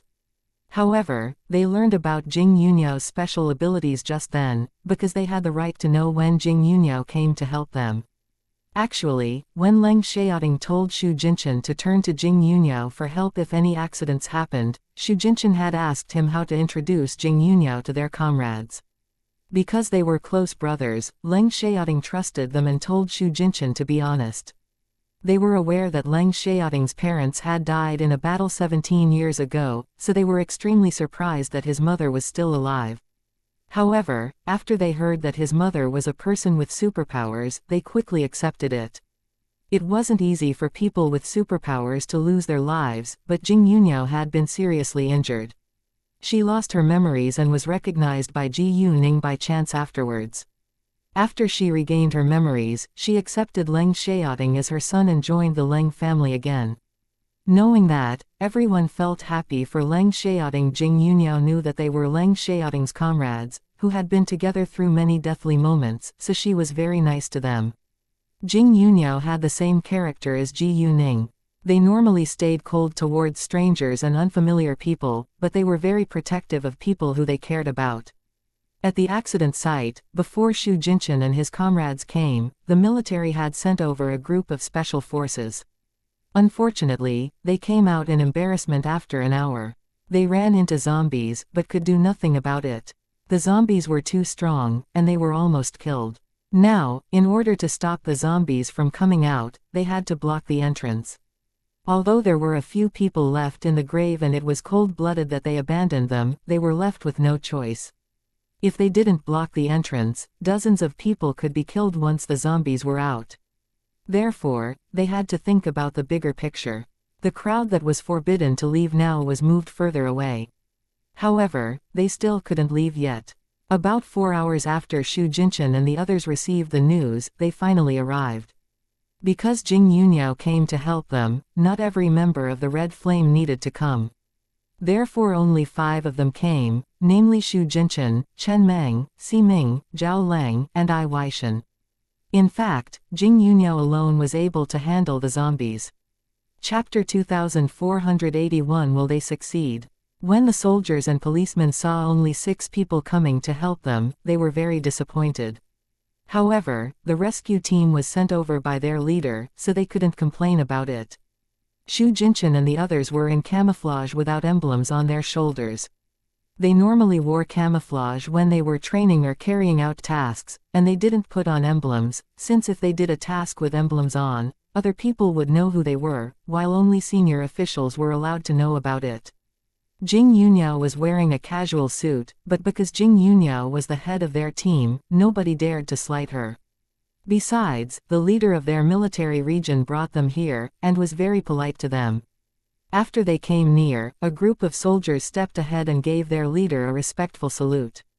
Regimental commander. The next moment, they also saluted Xu Jinchen and the others. Xu Jinchen and the others did the same back. Senior Colonel Xu, I'll leave this to you, the leader said to Xu Jinchen. Although the leader only knew a little about Xu Jinchen's team, he was aware that they were a top corps. Soldiers from a top corps couldn't be weak, because they had to finish highly dangerous tasks. However, it was a special task this time, so this leader was very worried. Anyway, he still had hope that Xu Jinchen's team could handle it. When other people heard what the leader called Xu Jinchen, they were all surprised. What? He's a senior colonel. Jesus, he looks so young. A senior colonel is even a rank higher than their leader. In that case, he must be an important figure. However, no matter what, they still had the same worries as their leader. Even though Xu Jinchen was an important figure, it was a special task this time, so they had to be careful. Regimental Commander Lu, it's our job. We'll do our best. Now, please tell us what's happening, said Xu Jinchen. A soldier moved a step forward, and said, 2 people are injured. 3 are trapped in the grave. We don't know whether they're still alive. We didn't see anyone when we went in before we ran into zombies. Unfortunately, the zombies are too strong. We were no match for them, and so we had to run away. There are several tunnels in there, so it is easy to get lost. Although they were soldiers, they were still scared when such a horrifying thing happened. All right, we don't have time to waste. We need to go in right now, said Xu Jinchen. Sure, said Regimental Commander Lu. He guided them to the entrance of the hole, then removed the stuff that blocked it. Before they went in, Jing Yunyo said, "We'll go in first. You can wait outside. In case the zombies leave through other grave tunnels, prepare some torches. Put them slightly in the mouth of the grave. Zombies are afraid of fire. They won't come closer once they see the fire." "No problem," said Regimental Commander Lu. Even though he didn't know Jing Yunyo, since Shu Jinshan and the others all listened to her, he did the same thing. Afterwards, Jing Yunyo and the others went in. Someone asked Regimental Commander Lu, "Regimental Commander Lu, do you think they'll succeed?" "No idea, but I hope they can succeed, or it'll cause serious trouble," said Regimental Commander Lu.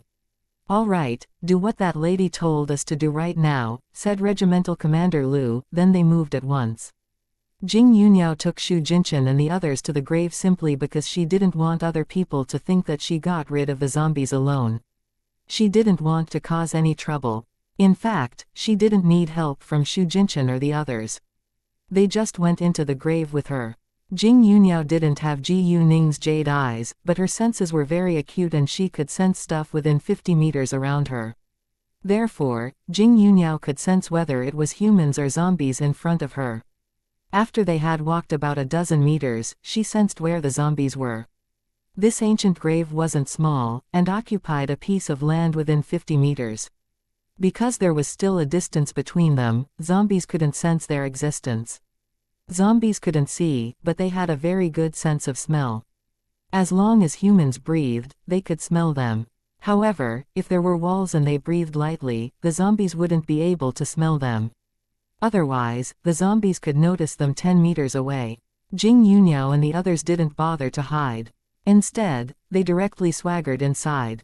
Because Jing Yunyo knew the direction, she chose the right way and quickly reached the grave chamber. When they got close, the zombies smelt them, so the zombies roared angrily in the quiet grave. Jing Yunyo had also figured out where those people hid, so she told Shu Jinshan and the others to save them later. She could deal with the zombies alone. Everyone agreed, because they all knew that Jing Yunyo had superpowers. She was even better than Leng Xiaoting, so she was capable of dealing with the zombies alone. As a result, they listened to Jing Yunyo and walked in another direction after getting into the grave chamber. The zombies immediately attacked them once they showed up, so Jing Yunyo went straight to fight against them. Before the two zombies could touch Jing Yunyo, they were hit by a strong force, then hit a wall 3 meters away before falling to the ground. At this moment, Shu Jinshan hadn't left the grave chamber and gone into another tunnel yet, so he was stunned when he witnessed the scene. Jing Yunyo didn't touch the zombies at all. However, she had superpowers, so it was understandable. After that, Shu Jinshan went on to rescue the other people. The zombies couldn't feel pain, so they could still move even though they were injured. Even knives and guns couldn't hurt the zombies. The weakest zombies couldn't be easily hurt by weapons from the human world. At least, an ordinary person could barely hurt a common zombie with a machete.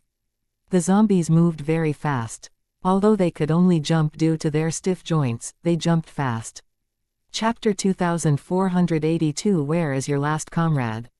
Normally, the stronger the zombie was, the farther it could jump in one leap. Even the weakest zombie could jump just slightly slower than an ordinary person's highest running speed. However, Jing Yunyo was a strong cultivator, so the situation was totally different. Although the zombies weren't injured after she hit them, they lost a little of their energy. Once they lost all of their energy, they would become normal dead bodies, but that wasn't easy. Jing Yunyo had to beat it for a long time to make it return to a normal dead body. Therefore, the heavy hit didn't stop the two zombies from attacking her. Without delay, they continued to fight against Jing Yunyo. Jing Yunyo summoned up her magical power and hit the zombies again. This time, the zombies smelt it and quickly avoided it with a leap. Therefore, Jing Yunyo had to fight against them at a short distance. Given the zombies' acute sense of smell, they could avoid her attack whether she hit them with magical power or objects.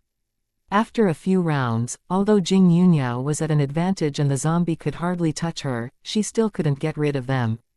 If she wanted to make them return to normal dead bodies, she had to continuously beat them for a long time. She had only beaten off 1/10 of their energy after fighting for several minutes. Xu Jinchen and the others successfully found the 3 people who were trapped in the grave. All of them were scratched by the zombies. If they weren't treated right away, they could be affected and become zombies. Jing Yuniao knew that they were already injured, so she had given Xu Jinchen some power crystals. So when Xu Jinchen found them, he told them to take a power crystal at once. Ji Yuning gave Jing Yuniao the power crystals, but they didn't come to use, so she put them in her chenken bag. The 3 people weren't relieved until they saw Xu Jinchen and the others. They felt that they had finally been rescued, so they didn't doubt Xu Jinchen's words, and took the pills he gave them. They were soldiers, so they believed that they wouldn't harm them. Once they were rescued, they repeatedly thanked Xu Jinchen. That was all they could say because it was a dangerous place. Xu Jinchen helped them get back to their feet after they took the medicine.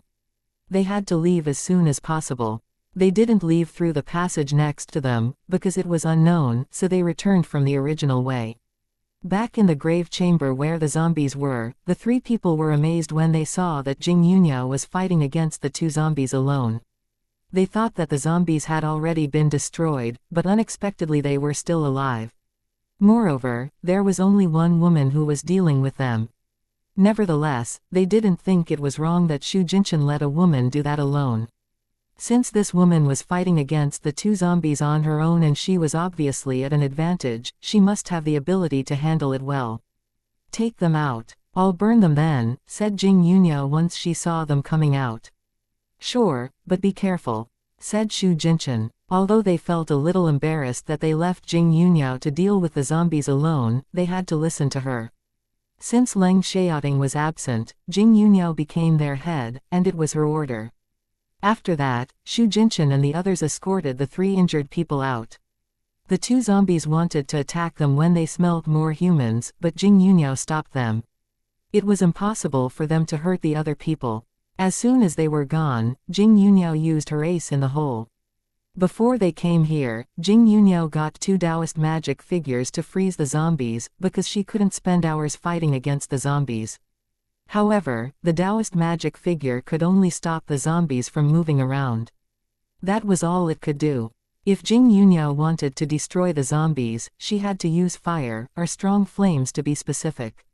She first froze the zombies so that she could take the next step.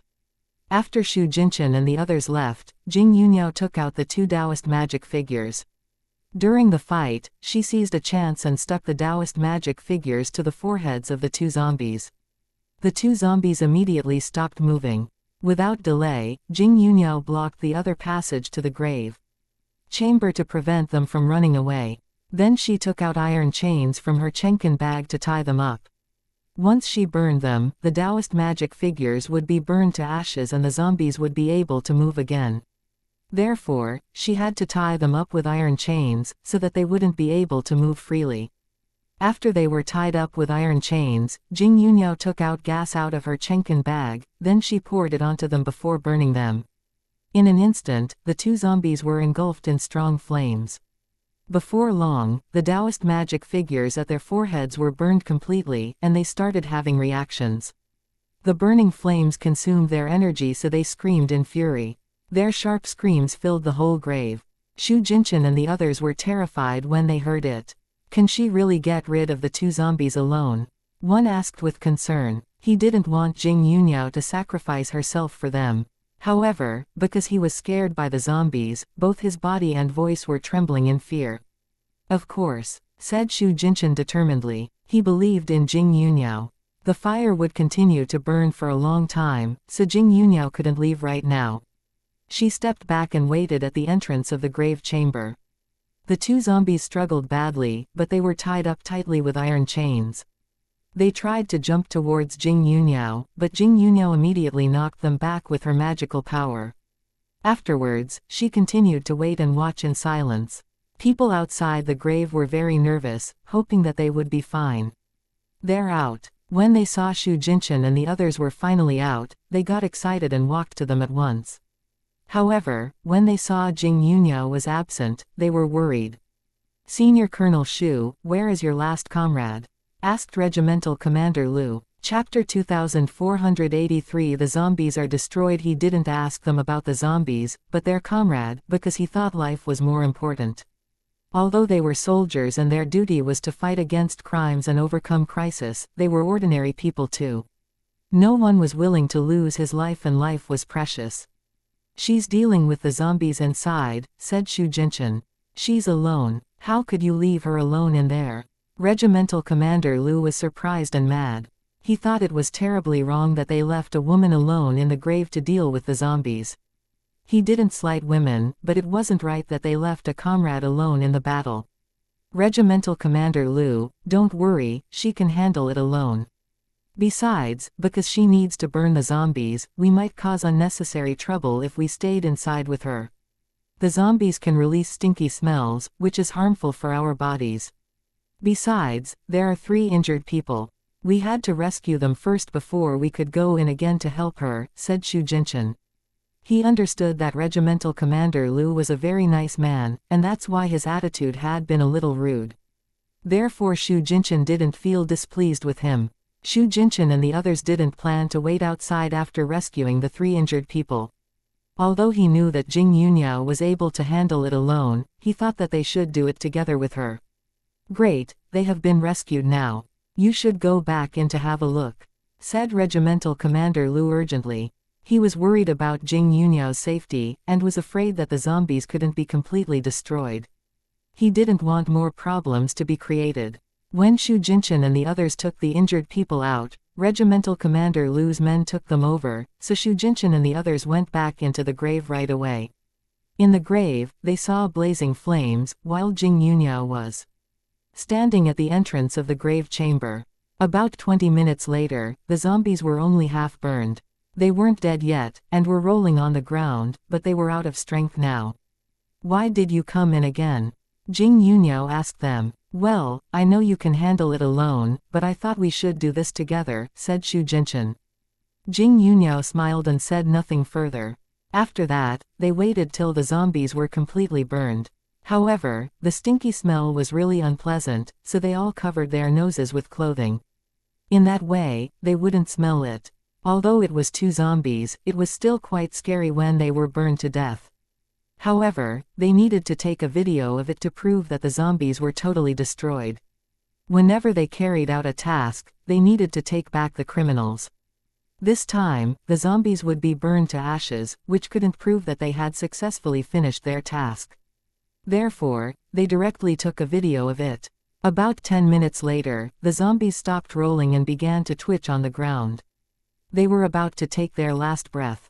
After another 10 minutes, they were finally burned to ashes, and the problem was solved. When Regimental Commander Lu saw them come out together, he was relieved and asked about the zombies right away. "How is it? Did you kill the zombies?" asked Regimental Commander Lu. "Yes, they've been destroyed," said Shu Jinshin. Hearing that, Regimental Commander Lu and his men were shocked and finally relaxed. They didn't doubt Shu Jinshin's words. "All right, Regimental Commander Lu, we'll leave it to you now. Please don't let anyone else know about it. We need to go," said Shu Jinshin. "Senior Colonel Shu, it's late. Why don't we go to have a meal?" said Regimental Commander Lu. They had done them a big favor. Even though it was their job, he felt that it was necessary for him to buy them a meal. "No need, we'll eat on the plane," said Shu Jinshin. The flight provided food, so they would directly eat on the plane. They were unwilling to bother Regimental Commander Lu, not to mention that it was more convenient. "Fine, then I'll arrange for someone to drive you to the airport." Since Shu Jinshin refused, Regimental Commander Lu didn't insist. He needed to stay to deal with the rest anyway, so he could only arrange for someone to send them to the airport. "Great," said Shu Jinshin. They didn't have a car, so they needed someone to drive them, since Regimental Commander Lu had been the one who went to pick them up after they arrived. After that, Regimental Commander Lu arranged for a soldier to drive Shu Jinshin and the others. When Shu Jinshin and the others were gone, Regimental Commander Lu ordered his men to go into the grave and have a look. After making sure that the zombies were really destroyed, they would block the entrance to the grave again. He did that, not because he didn't believe Shu Jinshin, but because they also needed to take some photos as evidence. Shu Jinshin didn't give them the video he took, because it was what the red flame needed. When Regimental Commander Lu's men went into the grave, they saw 2 piles of ashes. They knew that those were left by the zombies, so they left after taking several photos. Afterwards, they blocked the entrance of the grave. After everything was done, Regimental Commander Lu went to see the archaeology team, which was still under control. He made them sign a confidentiality agreement. If they dared to leak the news, they would be punished. Because it was a suburb, only a few people heard the commotion, so as long as they kept it a secret, it wouldn't spread abroad. However, the zombies scared everyone today, so they had nightmares when they slept. Zhang Hantao was a member of the archaeology team, and he was the assistant of an expert. Because he was almost caught by the zombies, he was more terrified than other people. At night, he had a nightmare and even cried out in horror. His wife was woken up, then turned to call his name and ask him what happened. Zhang Hantao shouted, "Zombie, zombie." Zhang Hantao's wife thought that he just had a nightmare, so she shook him calling his name till he woke up.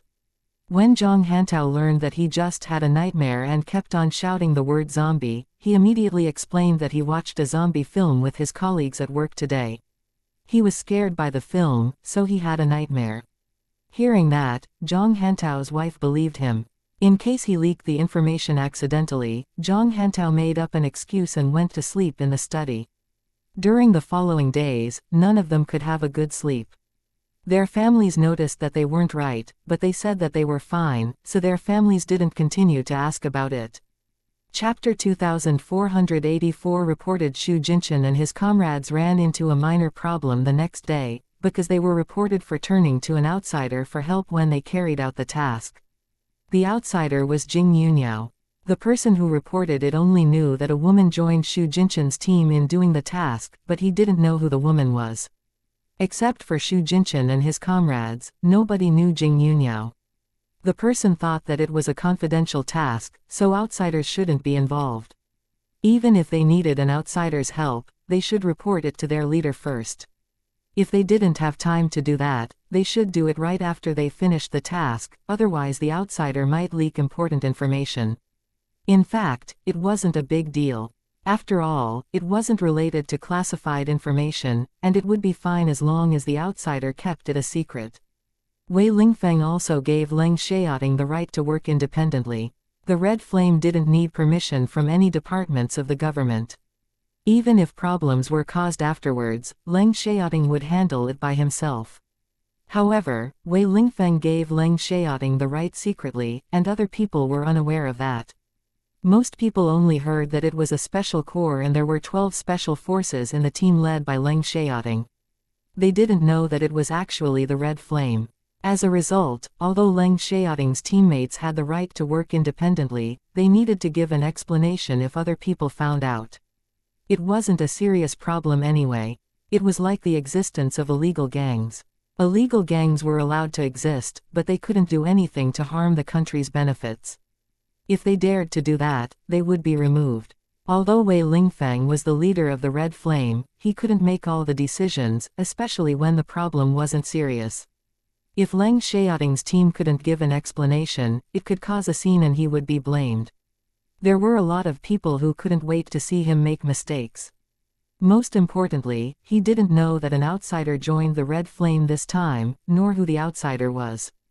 If he knew, he would have said that it was his arrangement, and no problem would have been caused, but he was unaware. If he made up an excuse for that, it would be his fault. After all, it wasn't easy to fool the person who reported it was allowed, but the person still reported it, because someone deliberately found fault with Leng Xiaoting and Wei Lingfeng. The person belonged to the Yuan family's faction and held an important position in the military.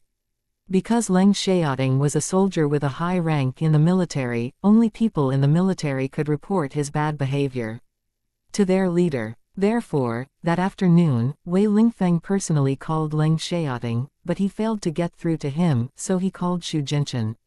"Where is Leng Xiaoting?" asked Wei Lingfeng. "No idea, he just told me that he needed to leave for a week," said Xu Jinchen. "Who's the woman that joined you in carrying out the task?" asked Wei Lingfeng again. Xu Jinchen wasn't very surprised that Wei Lingfeng was aware that an outsider joined them this time. It wasn't a secret after all, but he couldn't tell him Jing Yunyao's identity without Leng Xiaoting's permission. Well, it's Xiaoting's arrangement. He said that if we need any help, we can turn to her. Does she have any superpowers? Wei Lingfeng guessed. Yeah, Xu Jinchen understood that Wei Lingfeng was aware of the existence of people with superpowers. Hearing that, Wei Lingfeng immediately had respect for Jing Yunyao. However, even though she had superpowers, he had to solve the problem right now. He was aware of the existence of people with superpowers in this world, but other people didn't know about it. Besides, he couldn't let other people know about it either. Someone reported that an outsider joined you in doing the task this time. I have to give an explanation.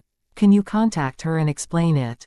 Said Wei Lingfeng. What? It was difficult for Xu Jinchen. He didn't expect that it would become a problem, so he didn't ask Leng Xiaoting about it beforehand. If their leader wanted to know about it, he wasn't sure whether to tell them who Jing Yunyao was. Wei Lingfeng thought that Xu Jinchen was worried that it might cause the woman harm, so he added. Don't worry, we won't hurt her. She helped us a lot, but it breaks the rules, so you better explain it or it'll affect Leng Xiaoting and the red flame. Even though the red flame would be fine no matter how serious the problem became, it would leave a stain on their reputation. It didn't matter, but they still wanted to get rid of it if it was possible. Oh, think of a good reason. They're not easy to fool, said Wei Lingfeng.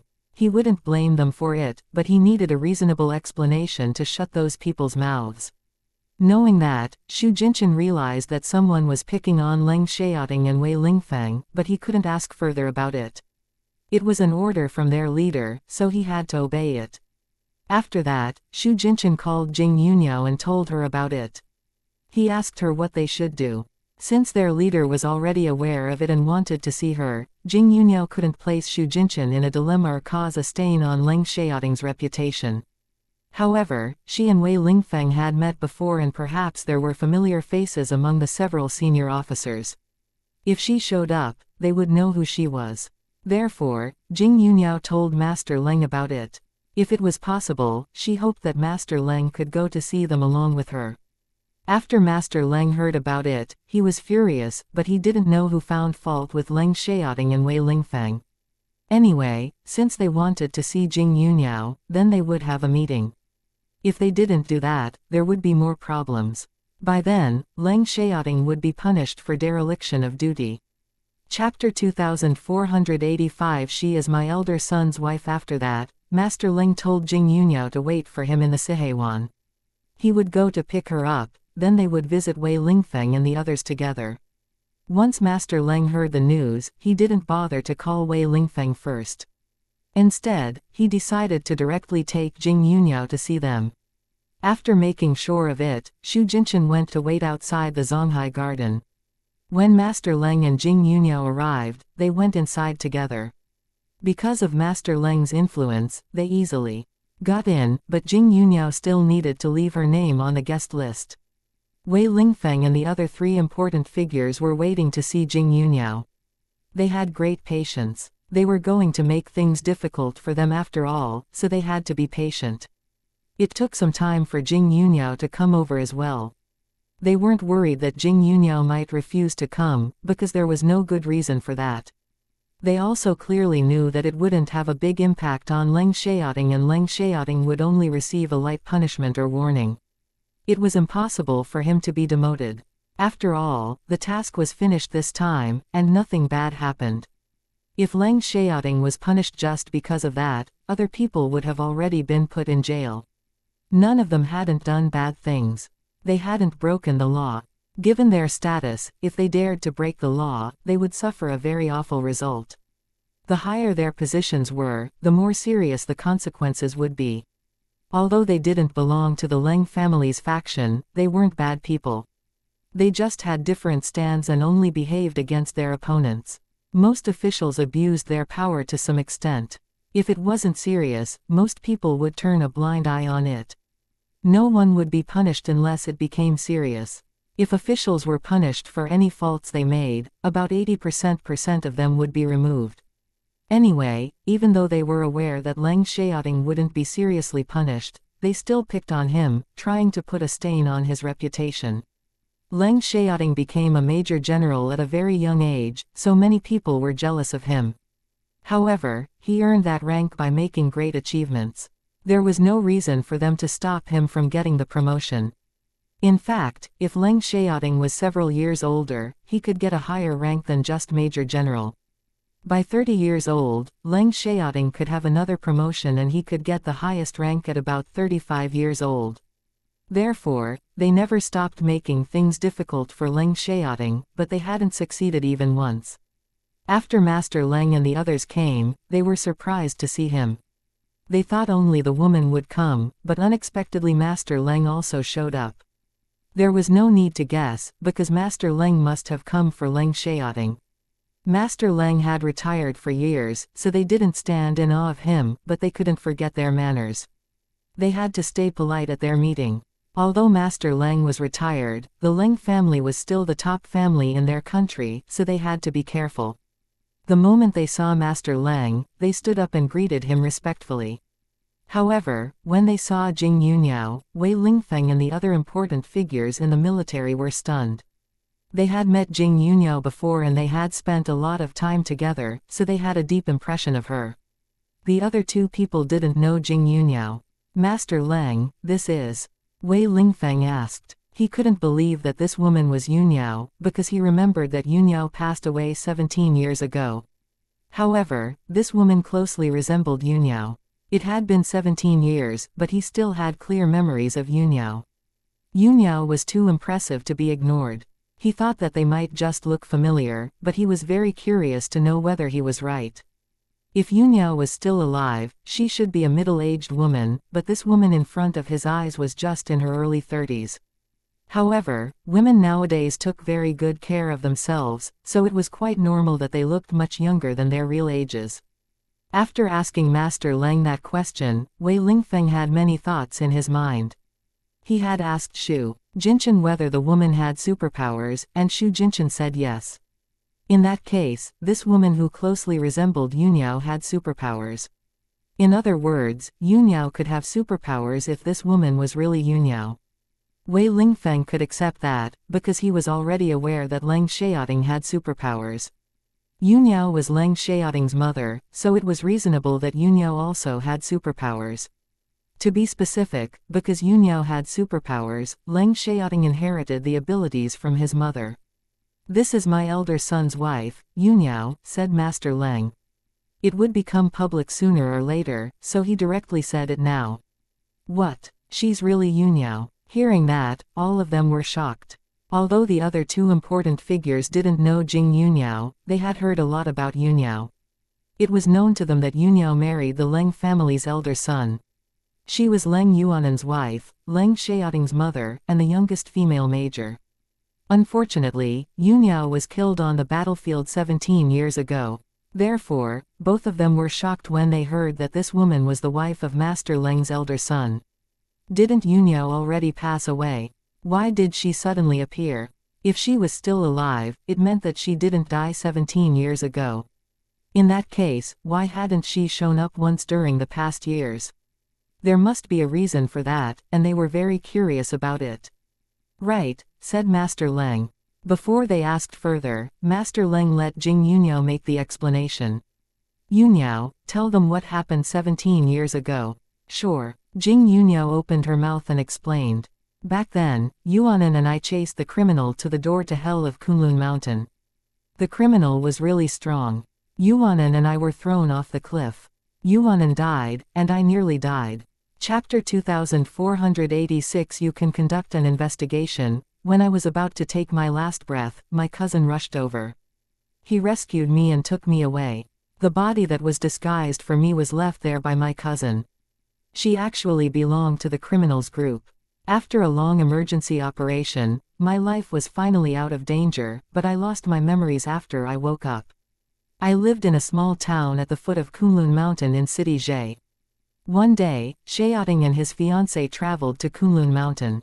They accidentally witnessed a bunch of people trying to cause trouble in my store. Xiaoting's fiancée stood up for me. She also gave me her number. Although I lost my memories, I subconsciously ached to visit the capital. In the end, after my house was demolished, I went to the capital. Because I promised to buy Xiaoting's fiancé a meal when I visited the capital, I called her out then. Due to the scar on my face, I always wore a mask when I was outside. Therefore, Xiaoting's fiancé didn't see my face at our first meeting. I didn't show her my whole face until we met again. Surprisingly, the moment Xiaoting's fiancé saw my face, she recognized me. After all kinds of evidence, I was proved to be Yunyao and they helped me regain my memories. We went to many familiar places, so I finally remembered who I was and joined the Leng family again, but everyone knew that I had already passed away 17 years ago, so I preferred to not expose my identity. I just continued to live as Jing Yunyao, said Jing Yunyao. Hearing that, everyone was surprised. They had to admit that Yunyao had really good luck. Anyway, since she was still alive, she ought to report it to the military. It was her fault that she didn't do that. After all, she used to serve in the army. Therefore, the important figure who remembered Jing Yunyao said seriously, "Yunyao, did you forget that you served in the army when you were alive? You were a major, but you didn't report it to us after you survived. You made a mistake and broke the rules. So we can't believe your words. We're not convinced. We suspect that you hid your real identity for a purpose." He was Du Zhenghen. He was also a major general.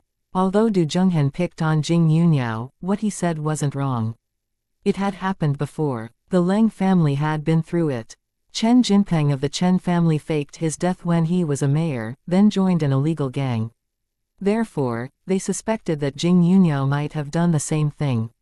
Their suspicion was understandable. They were just afraid that Jing Yunyao did that for a bad reason. Jing Yunyao wasn't mad, but Master Leng was angered. Du Zhenghen, what do you mean? Do you think my family is scheming something? What purpose are you implying? Are you trying to defame my family? Conduct an investigation then. Master Leng was old, but he was still energetic. After all, he was the previous president, so he still had an air of authority. Once he got mad, even Du Zhenghen felt scared. However, he didn't think there was anything wrong with his words. He understood that the Leng family had a very good reputation. If it was possible, he would choose to side with the Leng family, but sometimes he was left with no choice. It was the Yuan family that promoted him, so he had to stand with them. As a result, he behaved against the Leng family. Dad, relax, Major General Du's suspicion is understandable. I've disappeared for too long and I hid my real identity. It's my fault. Jing Yunyao comforted Master Leng. She wasn't defending Du Zhenghen, but because Du Zhenghen was right, she didn't want Master Leng to say something wrong just to protect her.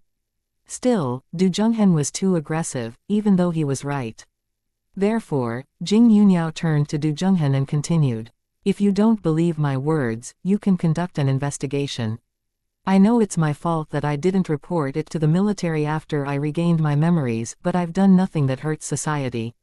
I don't think I've broken the rules.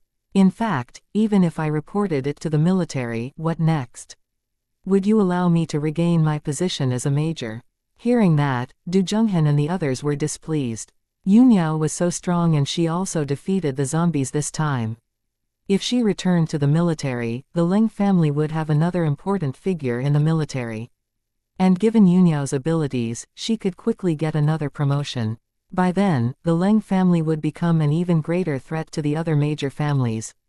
Accordingly, even though they blamed Jing Yunyao for hiding her real identity, they didn't want her back in the military. Yunyao wasn't an ordinary woman.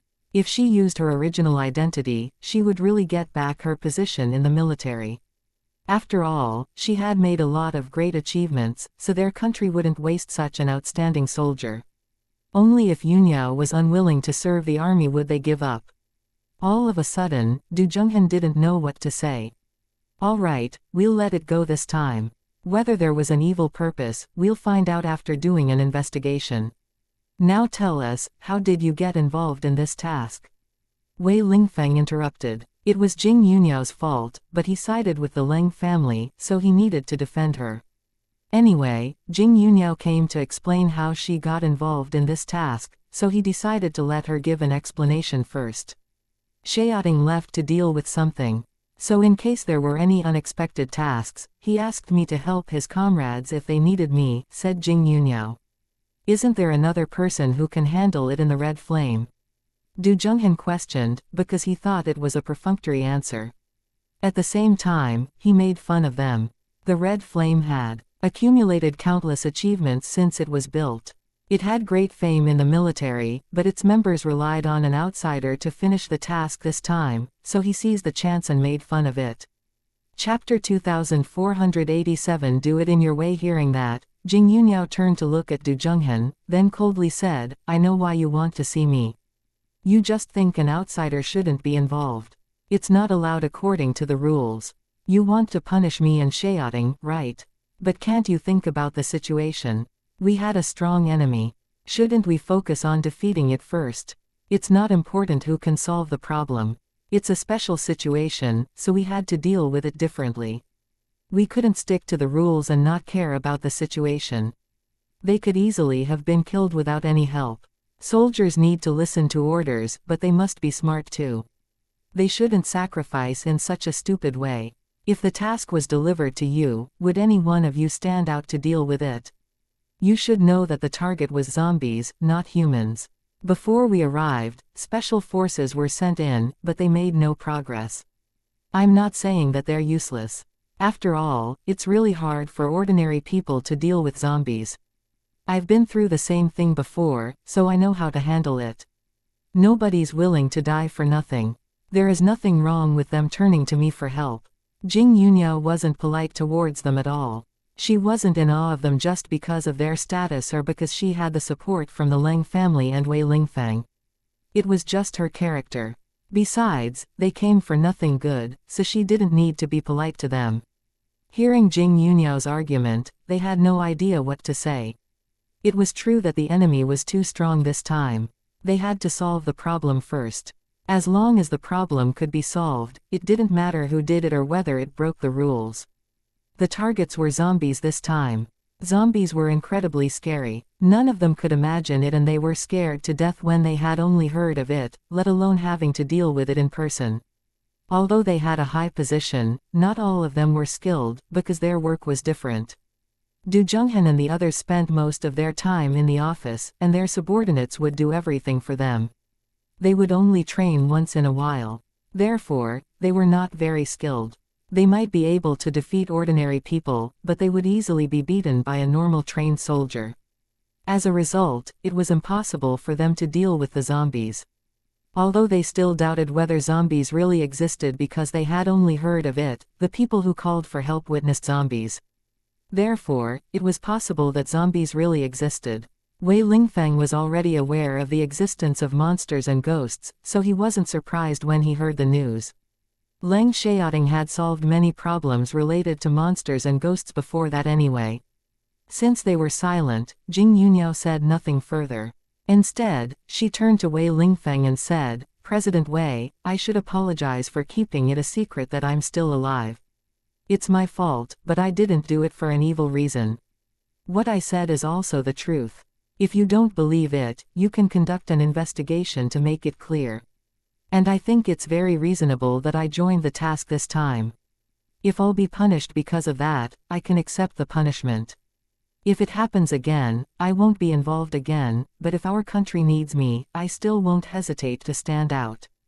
Jing Yunyo was loyal to their country, or she wouldn't have joined the army and carried out many dangerous tasks with Leng Yuanan. She had done a lot for their country. Now Leng Xiaoting chose the same career and she couldn't see Leng Xiaoting be in danger and do nothing. She was more than willing to work for their country. Besides, as a cultivator, it was also her responsibility to get rid of monsters and ghosts. Of course we need you. Wei Lingfang made it very clear. If Jing Yunyo was willing to help, she was always welcomed. After all, she had superpowers. Recently, there was more and more news about monsters and ghosts. They needed people with superpowers to deal with those horrible creatures. Well, I'll have a meeting with the military later. If it's possible, you can regain your position as a major. Leng Xiaoting will lead you, said Wei Lingfang. In that case, no one else would control Jing Yunyo and she could spend more time with her son. President Wei, don't you think it's not a good idea? Du Zhenghan immediately disagreed. President Wei, I don't want the position of major. I don't want to join the army either. I'm unwilling to be restricted. Would you please just allow me to join the Red Flame in carrying out tasks? Or please allow me to help them if they need any help. I'll do my best, said Jing Yuniao. Jing Yuniao didn't want to join the army again, because she was afraid it would be difficult for her to leave afterwards. Hearing Jing Yuniao's words, Du Zhenghan and the others were surprised. Why did she give up this good opportunity to empower the Leng family? Anyway, they were relieved to hear that. If so, we'll do it your way. Wei Lingfeng respected Jing Yuniao's decision. In fact, if Jing Yuniao really got her rank back, the Leng family would reach a higher position, which might cause unnecessary trouble. Although the Leng family could handle it, it was better for them to keep a low profile at this moment. What do you think? Wei Lingfeng asked Du Zhenghan and the others. Du Zhenghan and the others exchanged a glance. They felt that they couldn't do anything about it now, but they were reluctant to give up right away.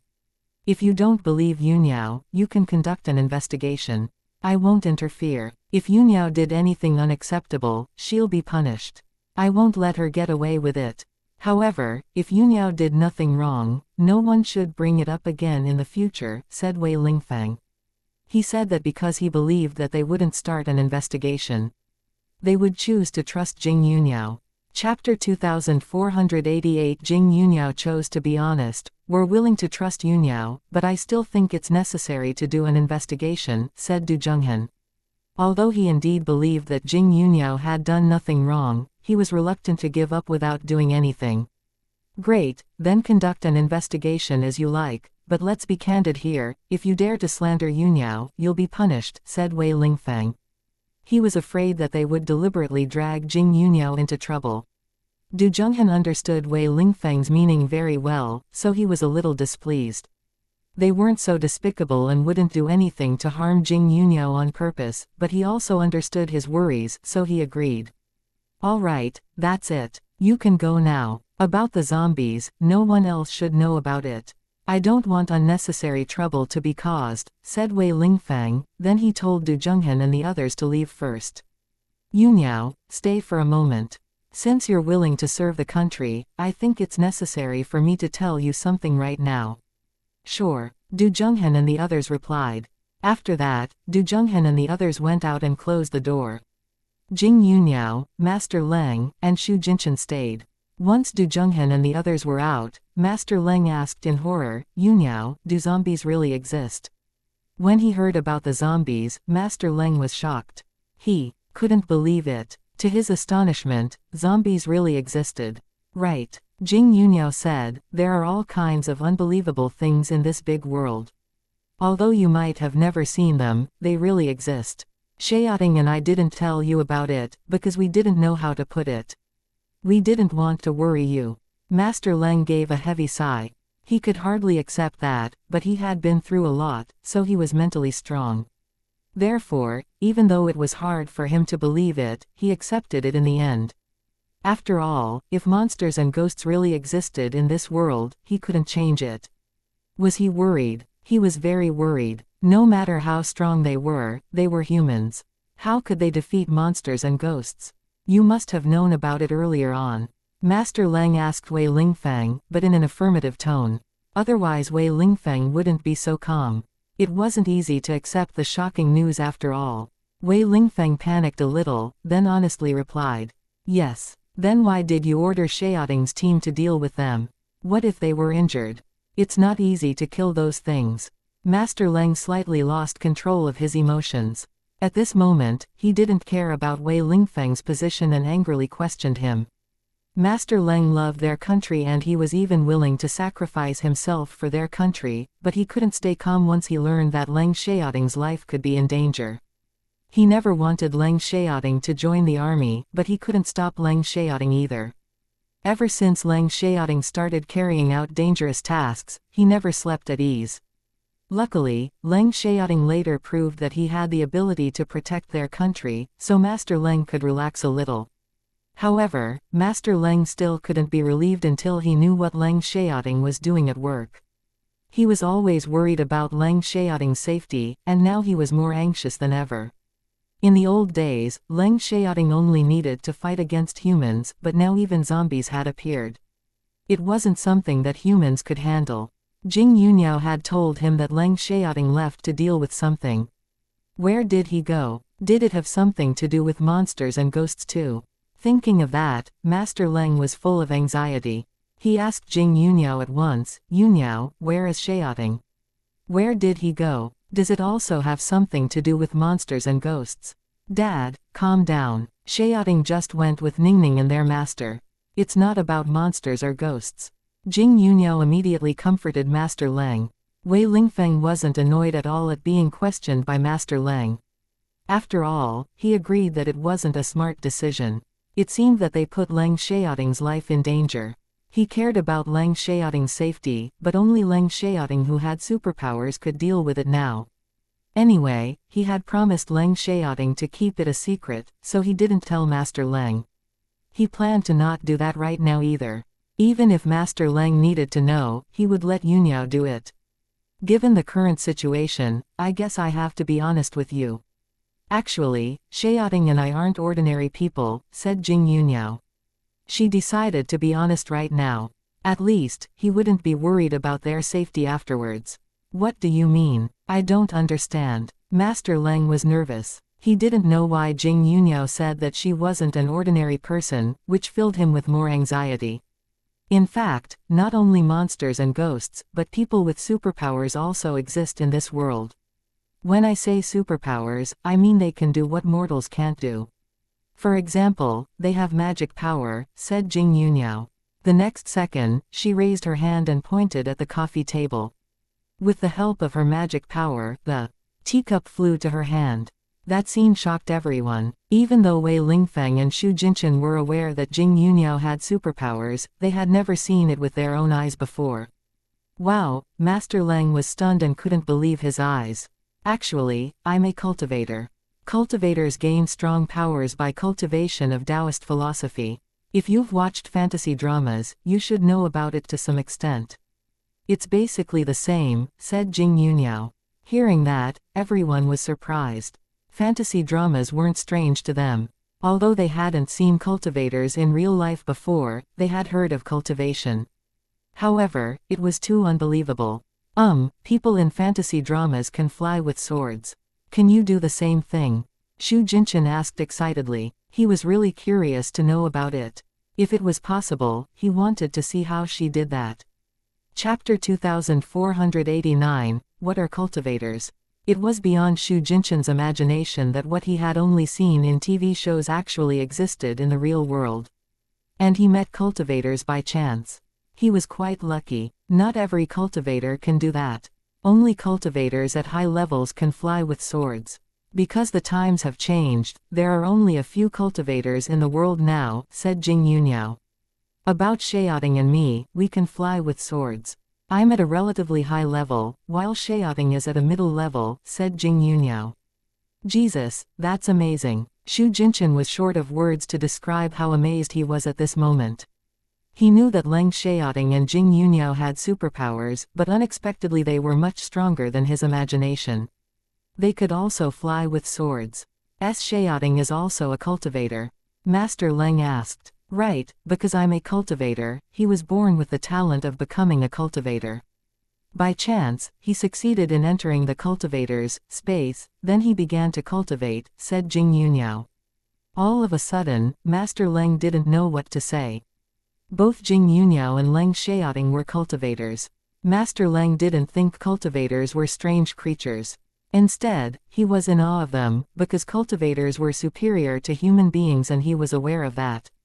It was the Leng family's honor that their offspring could be born with that talent. Many people said that Jing Yuniao didn't deserve Leng Yuanan when they got married, but Master Leng now felt that Leng Yuanan wasn't comparable to Jing Yuniao. Xiaoting has only been a cultivator for less than a year, but he's very talented. Many cultivators can't do better than him. Even a talented cultivator has to cultivate since he was little to reach the same level as Xiaoting is at right now, said Jing Yuniao proudly. Hearing that, Master Leng and Xu Jinchen were proud of Leng Xiaoting too. After all, Leng Xiaoting was always so impressive.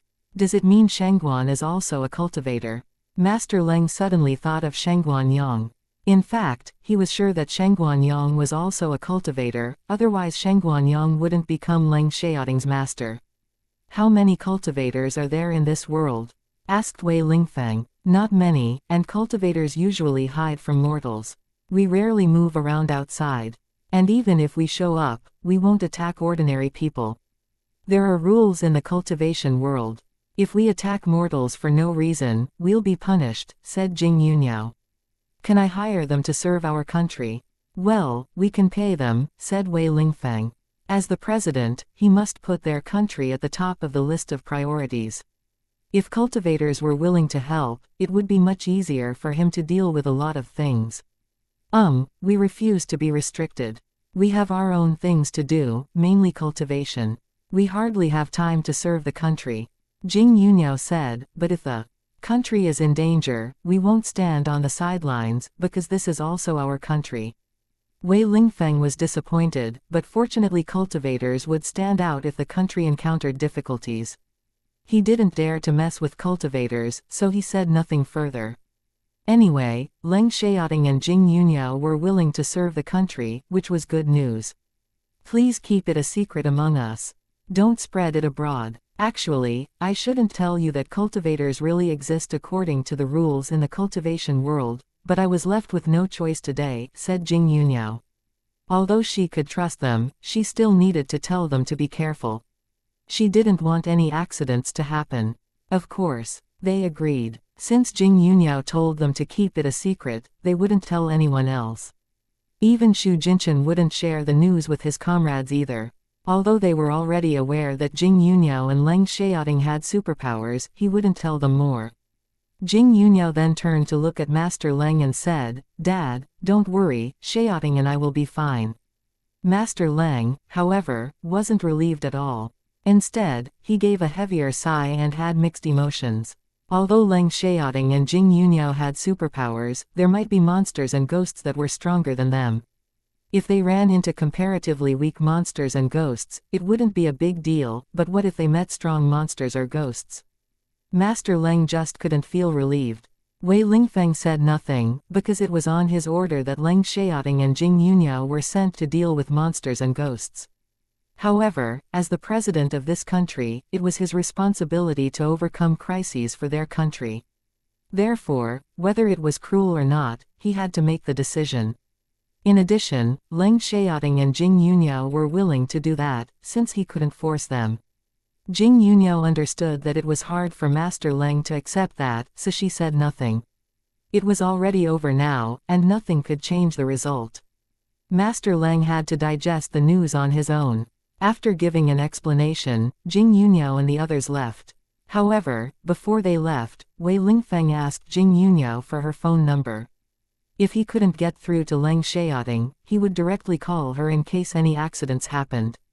When they left, Jing Yuniao took Master Leng's car. Along the way, Master Leng looked very sad. Jing Yuniao didn't know how to comfort him, and there were other people in the car, so she couldn't say anything. Master Leng's bodyguards couldn't help wondering what had happened, but they couldn't ask. They only hoped that it wasn't something bad. Du Zhenghan called Yuan Wenye, the eldest son of the Yuan family, right after walking out of Wei Lingfeng's office. He told Yuan Wenye what had happened in Wei Lingfeng's office. Wei Lingfeng told them not to tell other people about the zombies, but Yuan Wenye was already aware of the zombies, so it wasn't a big thing. When Yuan Wenye heard that Yuniao was still alive, he was shocked. Nobody could believe that a person who died 17 years ago could suddenly appear again. Chapter 2490 Ji Yuning is also a cultivator. The fact that Yuniao returned was bad news to the other major families. After all, she was too strong. Yuniao was very impressive 17 years ago, so she might be even more powerful right now. Besides, she destroyed the zombies this time, which was really shocking. Although Yuniao refused to use her original identity, her existence was still very helpful for the Leng family. To be honest, Yuan Wenye didn't think that Yuniao lied about her experience of losing her memories after getting injured, but he agreed with Du Zhenghan that it was best to conduct an Investigation about it. He wanted to deliberately make some problems when Du Zhenghan conducted the investigation, but Du Zhenghan told him about Wei Lingfeng's warning, so he didn't insist. If he dared to do that, he would be in serious trouble once it was exposed. Du Zhenghan also told Yuan Wenye that Wei Lingfeng warned them not to tell more people about the zombies. Yuan Wenye understood how serious it was, so he had no intention of spreading it abroad. However, he would leak the news that Yunyao was still alive to the Rong family and the Chong family. As for the purpose, he hoped that they would do something after finding out. Yunyao, do you have anything to deal with in a while? Master Leng suddenly asked. Nope, said Jing Yunyao. Why don't you go back to the Leng family's house and have dinner with me? We can chat, said Master Leng. Of course, said Jing Yunyao. She was more than willing to comfort Master Leng right now, because he badly needed it. Afterwards, they went back to the Leng family's house, but didn't go inside. Instead, they walked to the gazebo in the yard. Spring had already passed, so the weather wasn't that cold. It was even sunny today, and they felt warm under the sun. When there were only the two of them, Master Leng asked, Does Ningning know that you are cultivators? She does. I couldn't say much when we were with the president, but since you're aware that Xiaoting and I are cultivators now, I think I can tell you more about that. In fact, Ningning is also a cultivator, that's why she has a special medicine with unbelievable effects. That medicine isn't something that exists in the mortal world, said Jing Yunyao. She couldn't tell Wei Lingfeng everything, but Master Leng was her family. Knowing that Ji Yuning was also a cultivator, Master Leng was surprised. It turned out that Ji Yuning was a cultivator as well. How about Ningning's parents? Are they cultivators too? Master Leng asked. If cultivators were born with the talent, could Ji Yuning's parents be cultivators? No, Ningning's parents are both mortals. Ningning became a cultivator by chance, said Jing Yunyao. She couldn't give him more details. Oh, Master Leng barely knew about cultivators, so he believed Jing Yunyao's explanation. Jing Yunyao didn't dare to tell Master Leng that she actually caused Leng Yuanan's death. As a cultivator, she shouldn't have gotten together with a mortal, but she broke the rule. That was why her father was determined to kill him.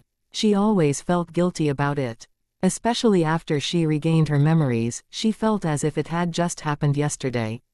She couldn't get over, since you're a cultivator, you shouldn't be an orphan, right? Master Leng asked. Jing Yunyao used to tell them that she was an orphan and the Leng family believed that.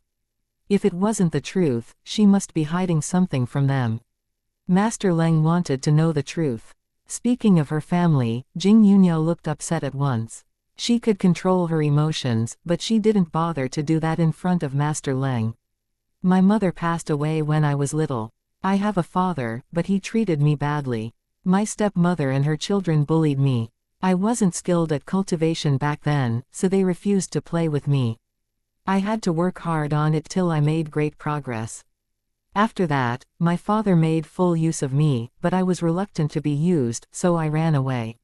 Hearing that, Master Leng's heart ached for her. Well, let bygones be bygones. You already left the family, and now the Leng family is your family. No one will bully you here. Jing Yunyao was deeply touched, because she could feel that the Leng family treated her very well.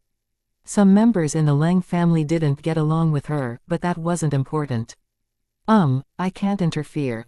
In your work. I want to respect your decision, but you and Xiaoting must protect yourself first no matter what crises you encounter in the future. Do you understand? Master Leng gave a heavy sigh. He couldn't stop it from happening, so he had to face it and could only hope that everything would go on smoothly. As soldiers, it was their responsibility to fight back danger for the country even if they had to risk their lives, but it wasn't easy for Master Leng to accept it when it happened to Leng Xiaoting and Jing Yunyao. He had already lost a son. He didn't want to lose his grandson and daughter-in-law too. Of course, I promise, said Jing Yunyao. Even if Master Leng didn't say that, she would still take care of herself. She wouldn't joke with her life. Hearing Jing Yunyao's reply, Master Leng felt much better, but it would still take some time for him to completely accept it. Yuan Wenye deliberately leaked the news that Yunyao was still alive to the Rong family and the Chong family, so they soon heard about it. However, they weren't fully convinced because they hadn't seen her in person yet. Anyway, if Yunhao was really alive, it would be terrible news for them. They had no idea about the zombies, but they had heard about what Yunhao had achieved before. In order to verify it, the two families sent out people to get more information. Afterwards, they learned that Master Leng took Yunhao to Wei Lingfeng's office at about 3 p.m. today. They failed to find out the reason why yet, but they were sure that Yunhao was indeed still alive. They also suspected that Yunhao died for a purpose, so they conducted an investigation about it too. If there was a purpose, they could find fault with the Leng family. Yunhao was the Leng family's daughter-in-law, so if she made any mistakes, it would be the Leng family's fault. Chapter 2491 Shocked after the investigation. Although the Yuan family had already arranged for people to do an investigation about it, they did the same thing. If they could find out before the Yuan family, it would become their credit. Because Du Zhenghen was also in Wei Lingfeng's office along with Yunhao and the others today, the Rong family and the Chong family believed that it must be the Yuan family who released the news that Yunhao had returned. They weren't dumb, so they easily figured out the purpose. The Yuan family simply wanted to use them against the Leng family, but they weren't idiots. Although they didn't want Yunhao to be alive, they were clearly aware of her abilities. No matter how they disliked her, they wouldn't attack her without thorough preparation. Besides, it wasn't them who were determined to replace the Leng family, so there was no need for them to stand out at this moment. Even though the Rong family and the Chong family were unaware of the zombie at the beginning, it only took them a short time to learn about it. Because the news about the zombies wasn't kept a secret properly, many people had already heard about it. After their investigation, they were shocked.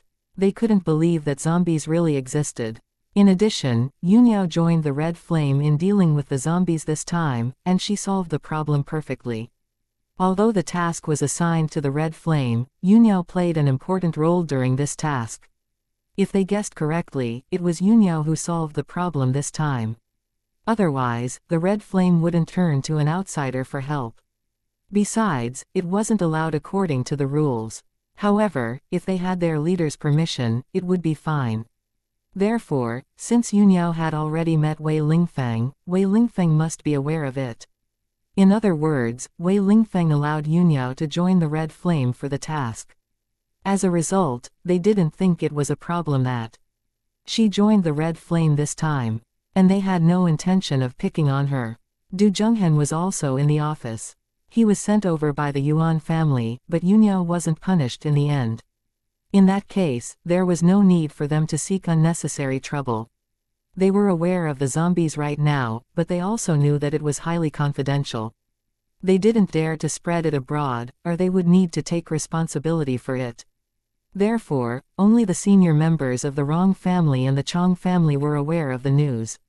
They didn't tell other members about it, because they weren't sure whether the other members could keep it a secret. After all, it was too shocking. The Rong family didn't even tell Rongju. Although those major families were unhappy to know that Yunhao appeared again, they weren't that afraid of her. If they had an opportunity to make things difficult for her, they wouldn't hesitate to do that. The Leng family had been the top family for too long, and they thought there should be a new president too. Because Zhang Shuyuan was told that it was Jing Yunhao who made Leng Yuanqin take her to the hospital for a medical check, she felt embarrassed when she met Jing Yunhao again, and she also became kinder than before. However, it was impossible for her to be sincerely nice to Jing Yunhao. After having the meal, Master Leng called Leng Yuanqin, Leng Yuanjun, and Jing Yunhao to his study. Wei Lingfeng told them not to tell more people about the zombies, but Du Zhenghen was also in the office, which meant the Yuan family was aware of it. In that case, he couldn't keep Leng Yuanqin and Leng Yuanjun in the dark any longer. Besides, since Yunhao's identity was exposed, the Rong family and the Chong family would know sooner or later. They would surely conduct an investigation, and they would find out that Jing Yunhao had joined the Red Flame for the task. By then, they would know about the zombies. Therefore, it was impossible to stop the news of the zombies from spreading, but it would stop after enough people knew it. Although those major families never got along with each other and always schemed against one another, they wouldn't harm their country's benefits. Accordingly, they would only let important members of their families know about the news. They wouldn't tell everyone. When Leng Yuanqin and Leng Yuanzhen heard that zombies really existed, they were as shocked as everyone else. Moreover, Jing Yuniao had joined in this task and successfully destroyed zombies.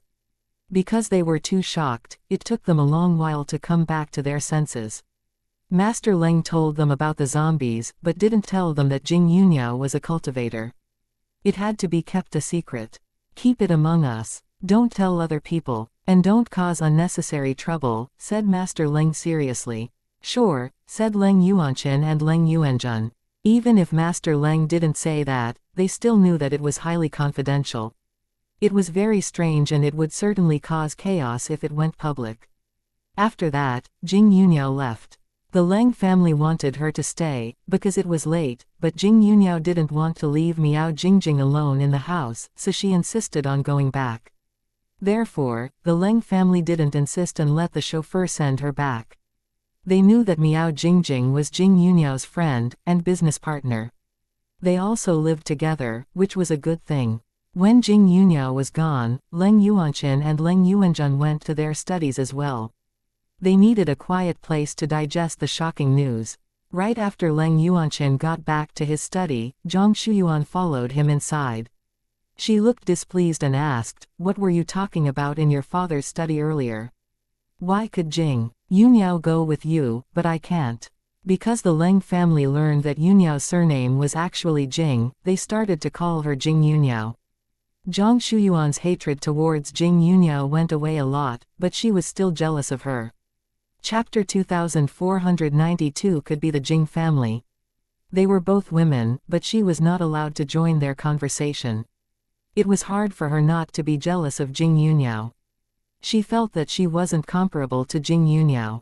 Although she had to admit that Jing Yuniao was better than her, she didn't think she was that weak. At least, she had an important position in the government, while Jing Yuniao had nothing. Therefore, she didn't understand why she wasn't allowed to go into the study. All right, why do you have to be involved in everything? We were talking about Yuniao's family, said Leng Yuanqin angrily. Even though he could see that Zhang Shuyuan hated Jing Yuniao less than before, he understood that she was still jealous of Jing Yuniao. Upon hearing that it was about Jing Yuniao, Zhang Shuyuan said nothing further. Since it was Jing Yuniao's affair, she had no interest in it. After that, she walked out. Watching Zhang Shuyuan's retreating back, Leng Yuanqin shook his head resignedly. He didn't have hope that Zhang Shuyuan could get along well with Jing Yuniao, because she could barely be friends with Yu Yin, let alone Jing Yuniao. He only hoped that she could stop seeing Jing Yuniao as an enemy so that they could have a harmonious family. The Leng family's chauffeur drove Jing Yuniao back to the city center, but Jing Yuniao suddenly sensed monsters. So she told the chauffeur to stop and said that she wanted to walk home. It was only 2 kilometers away from the Siheiwan, and Jing Yuniao was a strong woman. It also wasn't very late as it was only 9 p.m., so the chauffeur wasn't worried about her safety and let her off. Once Jing Yuniao got out of the car, she walked towards the monster. The monster should be in the park, so Jing Yuniao quickly moved closer to it, and before long, she found it. It turned out to be Zan Ziyan, so Jing Yuniao slowed down. Although Zan Ziyan was a monster, she did nothing bad due to her relationship with the Leng family. Therefore, Jing Yuniao had no intention of hurting her. In addition, Zan Ziyan was half human, half monster. Her body was a human's body, while she had a monster's soul. As long as she didn't do bad things, cultivators wouldn't bother to destroy her. Zan Ziyan was with Leng Xiaoming, and they ambled in the park now. Zan Ziyan kept in touch with Leng Xiaoming, because Leng Xiaoming had a good impression of Zan Ziyan. He hadn't fallen in love with her yet. After all, they weren't very familiar. After the New Year festival, Zan Ziyan came to meet Leng Xiaoming in the capital. She loved Leng Xiaoming, so she was willing to come to see him. When Leng Xiaoming heard that Zan Ziyan came to see him in the capital, he was happy and took her out to hang around. At night, they had a stroll and Leng Xiaoming would send her back to the hotel before he went home. Because it was Zan Ziyan and Leng Xiaoming, Jing Yuniao didn't interrupt them. She turned around and walked away. However, after walking about 10 meters away, Jing Yunyo sensed two cultivators approaching Zan Ziyan. She was afraid that they might have conflicts, so she stopped and returned to them. She didn't appear before Zan Ziyan and Leng Xiaoming, but she stood afar, watching them. If they were really in danger, she would stand out to help them. After a while, the two cultivators appeared in Jing Yunyao's sight. It was a woman at the same age as her and a young girl. Jing Yunyao squinted a little when she saw the young girl. The young girl looked like Jing Yunfei. It was possible that she could be Jing Yunfei's daughter. Therefore, that woman should also be a member of the Jing family. Anyway, that was just Jing Yunyao's guess. They were at average levels. The woman was at the heartbeat stage, while the girl was at the mixture stage. Obviously, they were targeting Zan Ziyan. When they were 10 meters away, Zan Ziyan finally felt them. In an instant, she panicked and immediately pulled Leng Xiaoming to run. Run. Zan Ziyan was a monster, but she wasn't at a high level. Although she might not lose, she didn't want to fight against them in front of Leng Xiaoming. She didn't want Leng Xiaoming to know that she was a monster. What's wrong? Leng Xiaoming was confused. I saw someone I don't want to see. Zan Ziyan didn't know how to explain it, so she made up a lie. Hearing that, Leng Xiaoming was mad. Although he didn't know who that person was, he realized the person couldn't be good from Zan Ziyan's reaction. She refused to meet that person. If Zan Ziyan was alone, she could quickly run away, but Leng Xiaoming was too slow, so they were soon caught up to. Leng Xiaoming practiced kung fu since he was little, but he was only good among ordinary people. Compared with cultivators, he was barely skilled. Do you want to run away? The young girl mocked after she blocked Zan Ziyan's way. Leng Xiaoming immediately protected Zan Ziyan behind his back. He coldly looked at the two strange women in front of him, then asked, "What do you want?" "It's none of your business. You better move away. Or don't blame us for injuring you," said the girl. Because Leng Xiaoming was a mortal, they wouldn't attack him first. However, if he continued to protect this female monster, they would punish him too. It wouldn't be their fault if he refused to leave. Actually, even if they were going to attack him, they wouldn't hurt him seriously.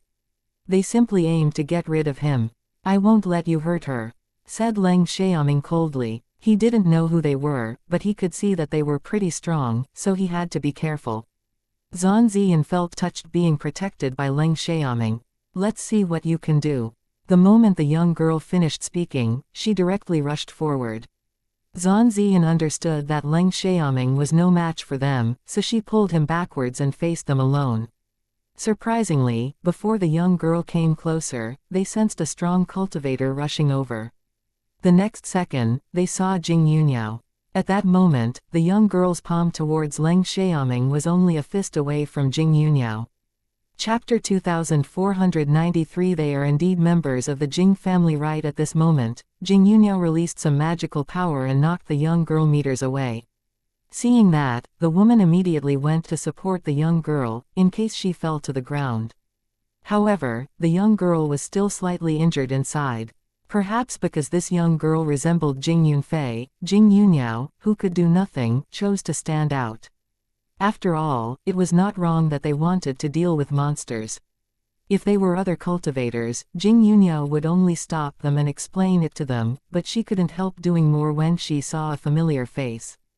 Jing Yunyao guessed correctly. They indeed had a relationship with Jing Yunfei. The woman was his wife, Lu. And the young girl was his daughter, Jing Bingji. Looking at Jing Yunyao, Lu and Jing Bingji were astonished and angry. They were astonished, not because they recognized Jing Yunyao, but because they didn't expect someone to stop them halfway. They were angry because Jing Yunyao stopped them and injured Jing Bingji. Zan Ziyan and Leng Xiaoming were surprised to see Jing Yunyao, but they also felt relieved. "How dare you stop us? You even injured my daughter." Lu angrily questioned Jing Yunyao. As a cultivator, shouldn't she help them kill the monster?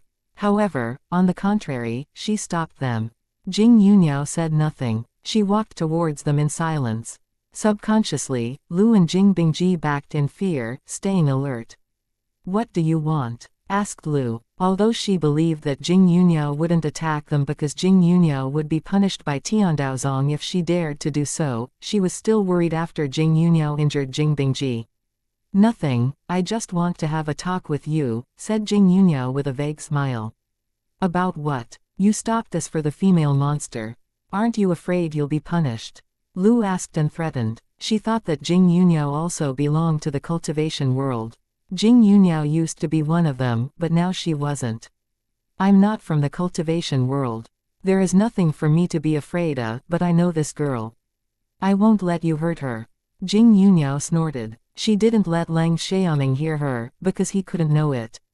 She didn't care whether Zhan Ziyan heard her, because Zhan Ziyan should know that she wasn't immortal. "What? You're not from the cultivation world?" Both Lu and Jing Bingji were shocked. They didn't expect that Jing Yunyo wasn't one of them. They had heard that there were also cultivators in the mortal world, namely Shengguanyang and his disciples. However, even if there were other cultivators, they thought it would be difficult to meet them. "She's a monster, but only her soul is a monster's soul. Her body isn't. So, as long as she does nothing wrong, cultivators shouldn't attack her," said Jing Yunyo. Hearing that, Lu and Jing Bingji were surprised again. It turned out that the girl had a human's body and a monster's soul. In that case, they indeed shouldn't cause her trouble as long as she did nothing wrong. "You just attacked them for no reason, perhaps because you weren't aware that she only has a monster's soul. If so, I can forgive you. Now, you should leave and you should stay away from them." Jing Yunyo said, "If you refuse, I'm afraid I will have to teach you a lesson." Lu and Jing Bingji were mad. It was their fault that they attacked the girl without knowing that she actually only had a monster's soul, but Jing Bingji was injured now. Lu and Jing Bingji were reluctant to accept that result. "My daughter is injured," said Lu. "So, do you want to take revenge?" "You can try if you want to," said Jing Yunyo. She didn't feel sorry at all. Lu and Jing Bingji were angered again. Did they dare take revenge? They wanted to, but they didn't have the ability to do so. Jing Yunyo had easily knocked Jing Bingji away, and Lu could feel that she was much stronger than them. It couldn't be more obvious that they were no match for her. So they had no courage to take revenge. "Do you think you can bully us just because you're at a high level? Do you know who we are? We're members of the Jing family." Jing Bingji couldn't swallow her anger, so she tried to use the influence of the Jing family. Jing Yunyo frowned, but she wasn't surprised when she heard that, because she had guessed about that earlier on. Although they were members of the Jing family, there was no grudge between them. Therefore, Jing Yunyo didn't hate them. She just wanted to stay away from them. If they didn't mess with her, she would do nothing to them, but she wouldn't hesitate to fight back if they dared to cause her trouble. "So what? Do you think I'll be scared of the Jing family?" said Jing Yunyo disdainfully. She really disdained the Jing family right now. Lu and Jing Bingji were astonished and mad. It was beyond their imagination that Jing Yunyo dared to disdain the Jing family. Did it mean she was more important than the Jing family, or that she just thought too highly of herself? How influential could a cultivator in the mortal world be? "Who are you?" asked Lu. She wanted to know more about Jing Yunyo. "That's not important. If you want to take revenge, do it now. If not, you should go." "I don't have time to waste on you," said Jing Yunyo without patience. She wouldn't tell them who she was. Lu and Jing Bingji were angered by Jing Yunyo once more. "Since you're not afraid of the Jing family, why don't you dare to tell us who you are? Are you afraid that the Jing family will punish you?" said Lu. She was unwilling to leave, so she tried to anger Jing Yunyo. "Well, it seems that you don't want to leave.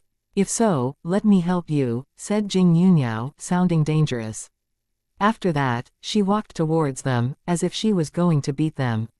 Chapter 2494. Not afraid. Seeing that, Lu and Jing Bingji subconsciously moved a few steps backwards. Jing Yunyo was too aggressive, and they were really afraid that she would beat them. "Don't you dare!" Jing Bingji angrily criticized her.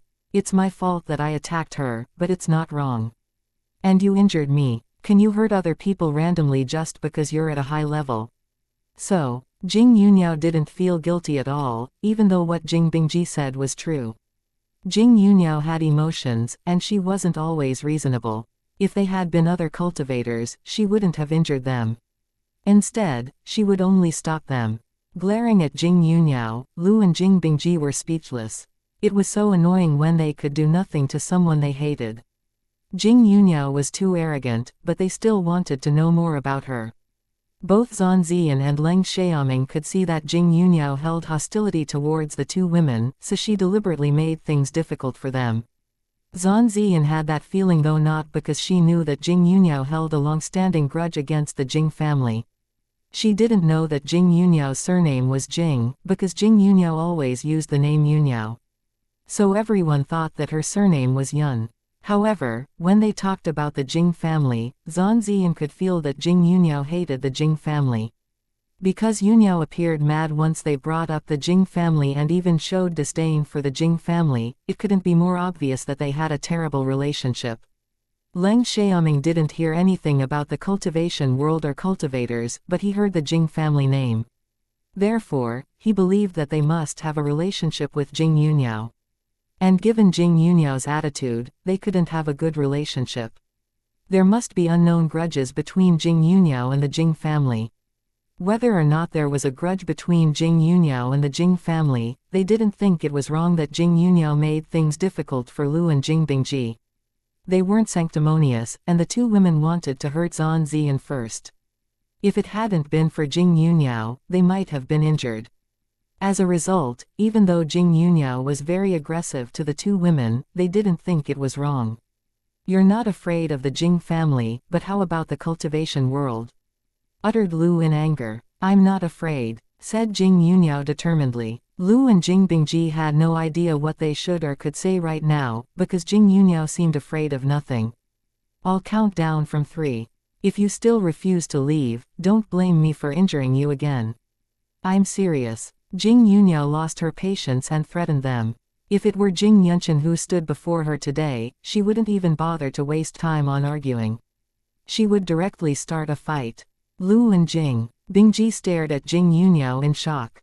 3, 2, Jing Yunyao counted. "Fine, let's go." When Jing Yunyao counted down to 2, Lu pulled Jing Bingji walking away. Before that, she gave Jing Yunyao an angry glare.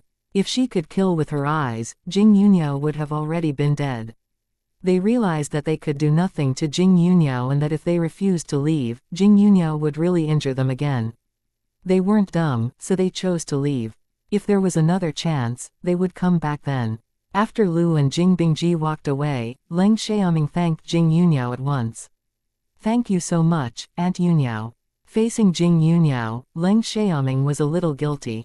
Although he had never actually hurt her and Leng Xiaoting, he never liked them and even refused to treat them as his family.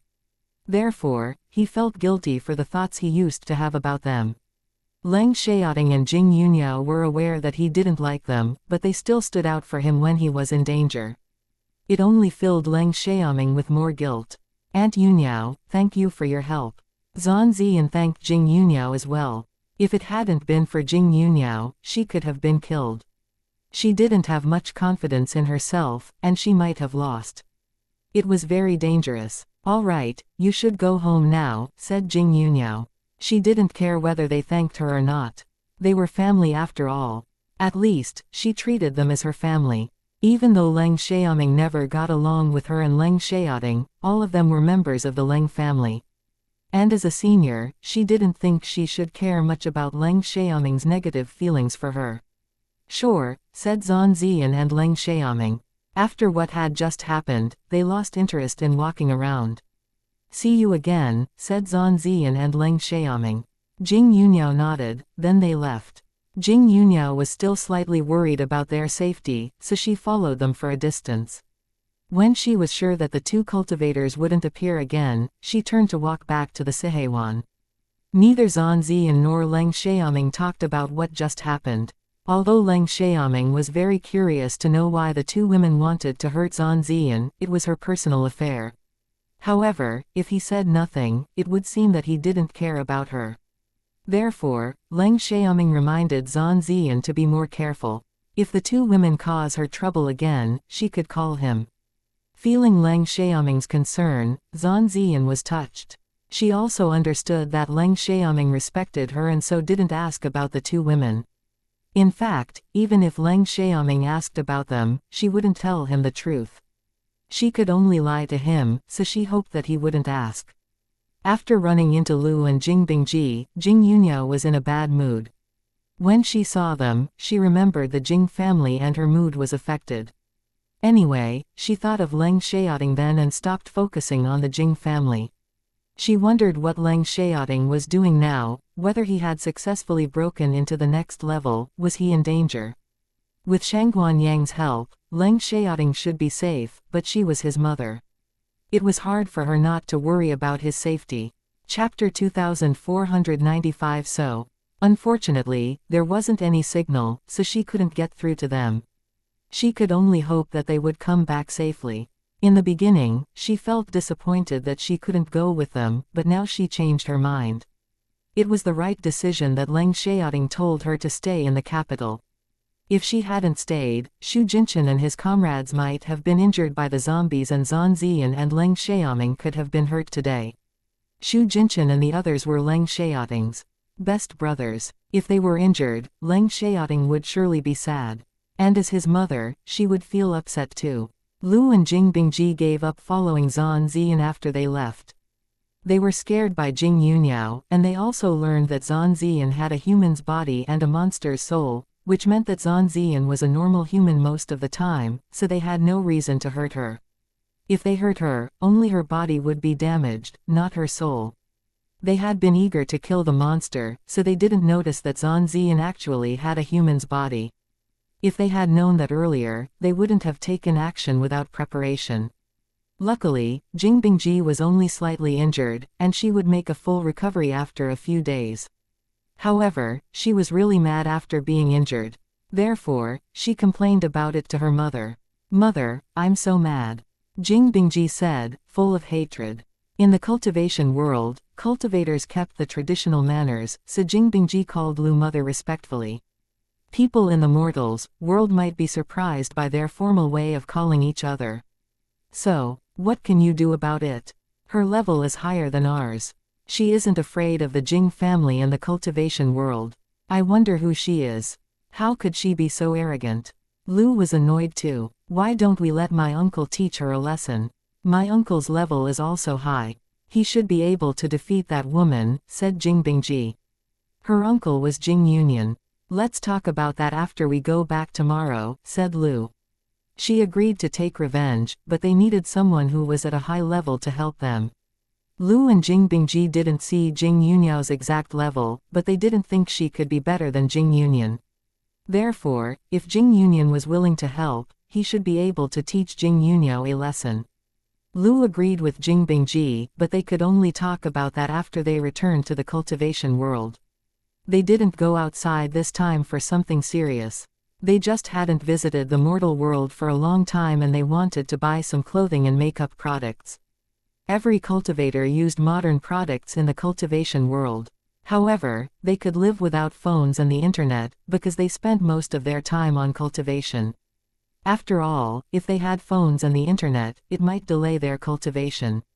And in the cultivation world, they competed with each other on cultivation. Lu and Jing Bingji had finished shopping today and planned to go back the next morning. Therefore, they returned to the cultivation world the next day. Once they were back in the Jing family's house, Lu told her family about what they had encountered last night. The Jing family was surprised to know that there was a female cultivator at a high level in the capital, but then they remembered how Jing Yunfei got injured.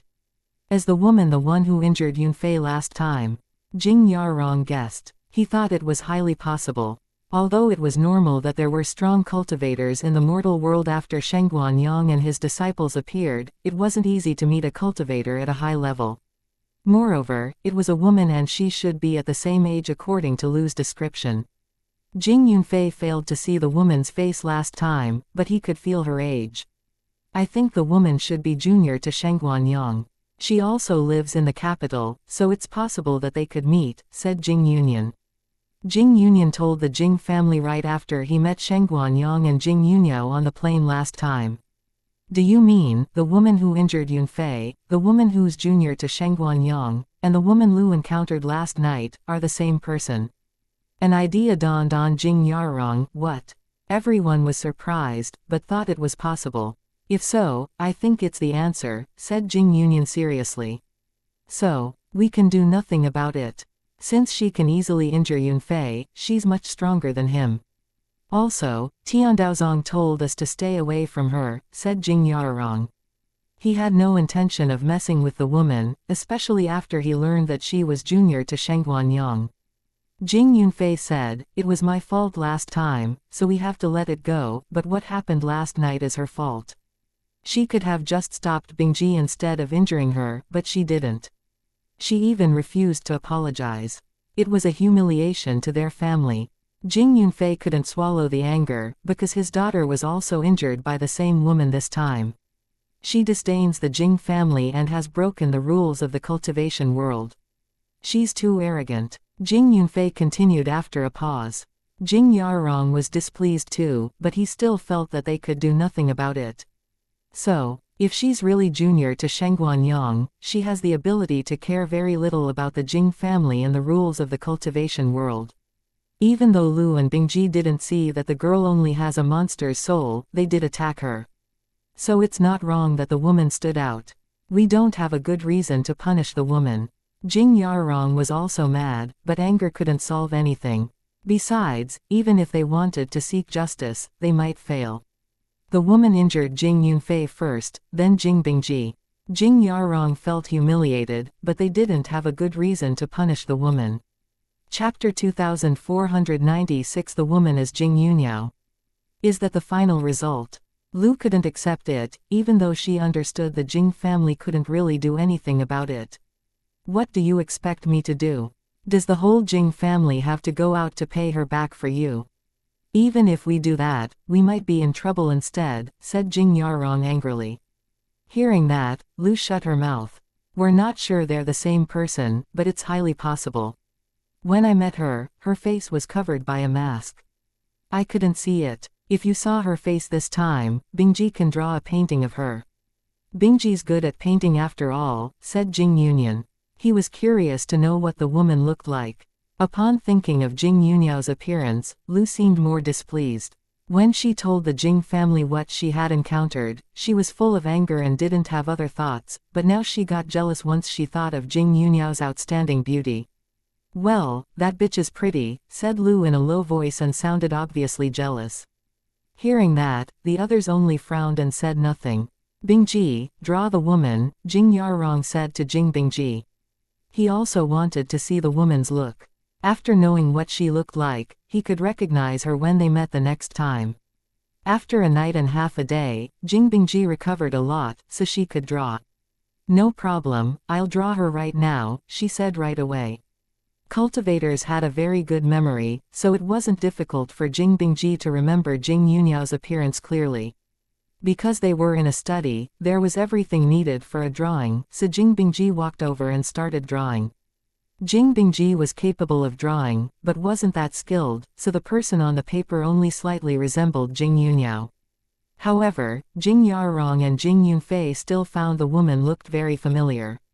This person looks familiar, said Jing Yunfei with a big frown, trying to remember who this woman was. Right, said Jing Yarong. He also tried to remember who she was. He felt that this woman looked familiar, and it was an uncomfortable feeling.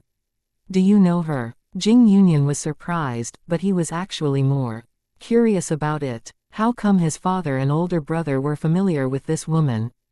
Is she an enemy? Jing Yunyan guessed. Given what had happened to them, he thought that the woman had a grudge against them.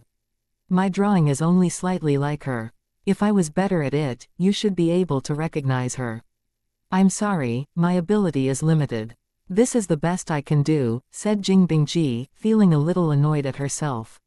She rarely practiced drawing now, or she could have done better.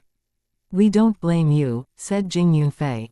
If Jing Bingji couldn't draw, they wouldn't have the chance to see the drawing of the woman. Jing Yarong said nothing and focused on the drawing the entire time. The others didn't dare to interrupt him.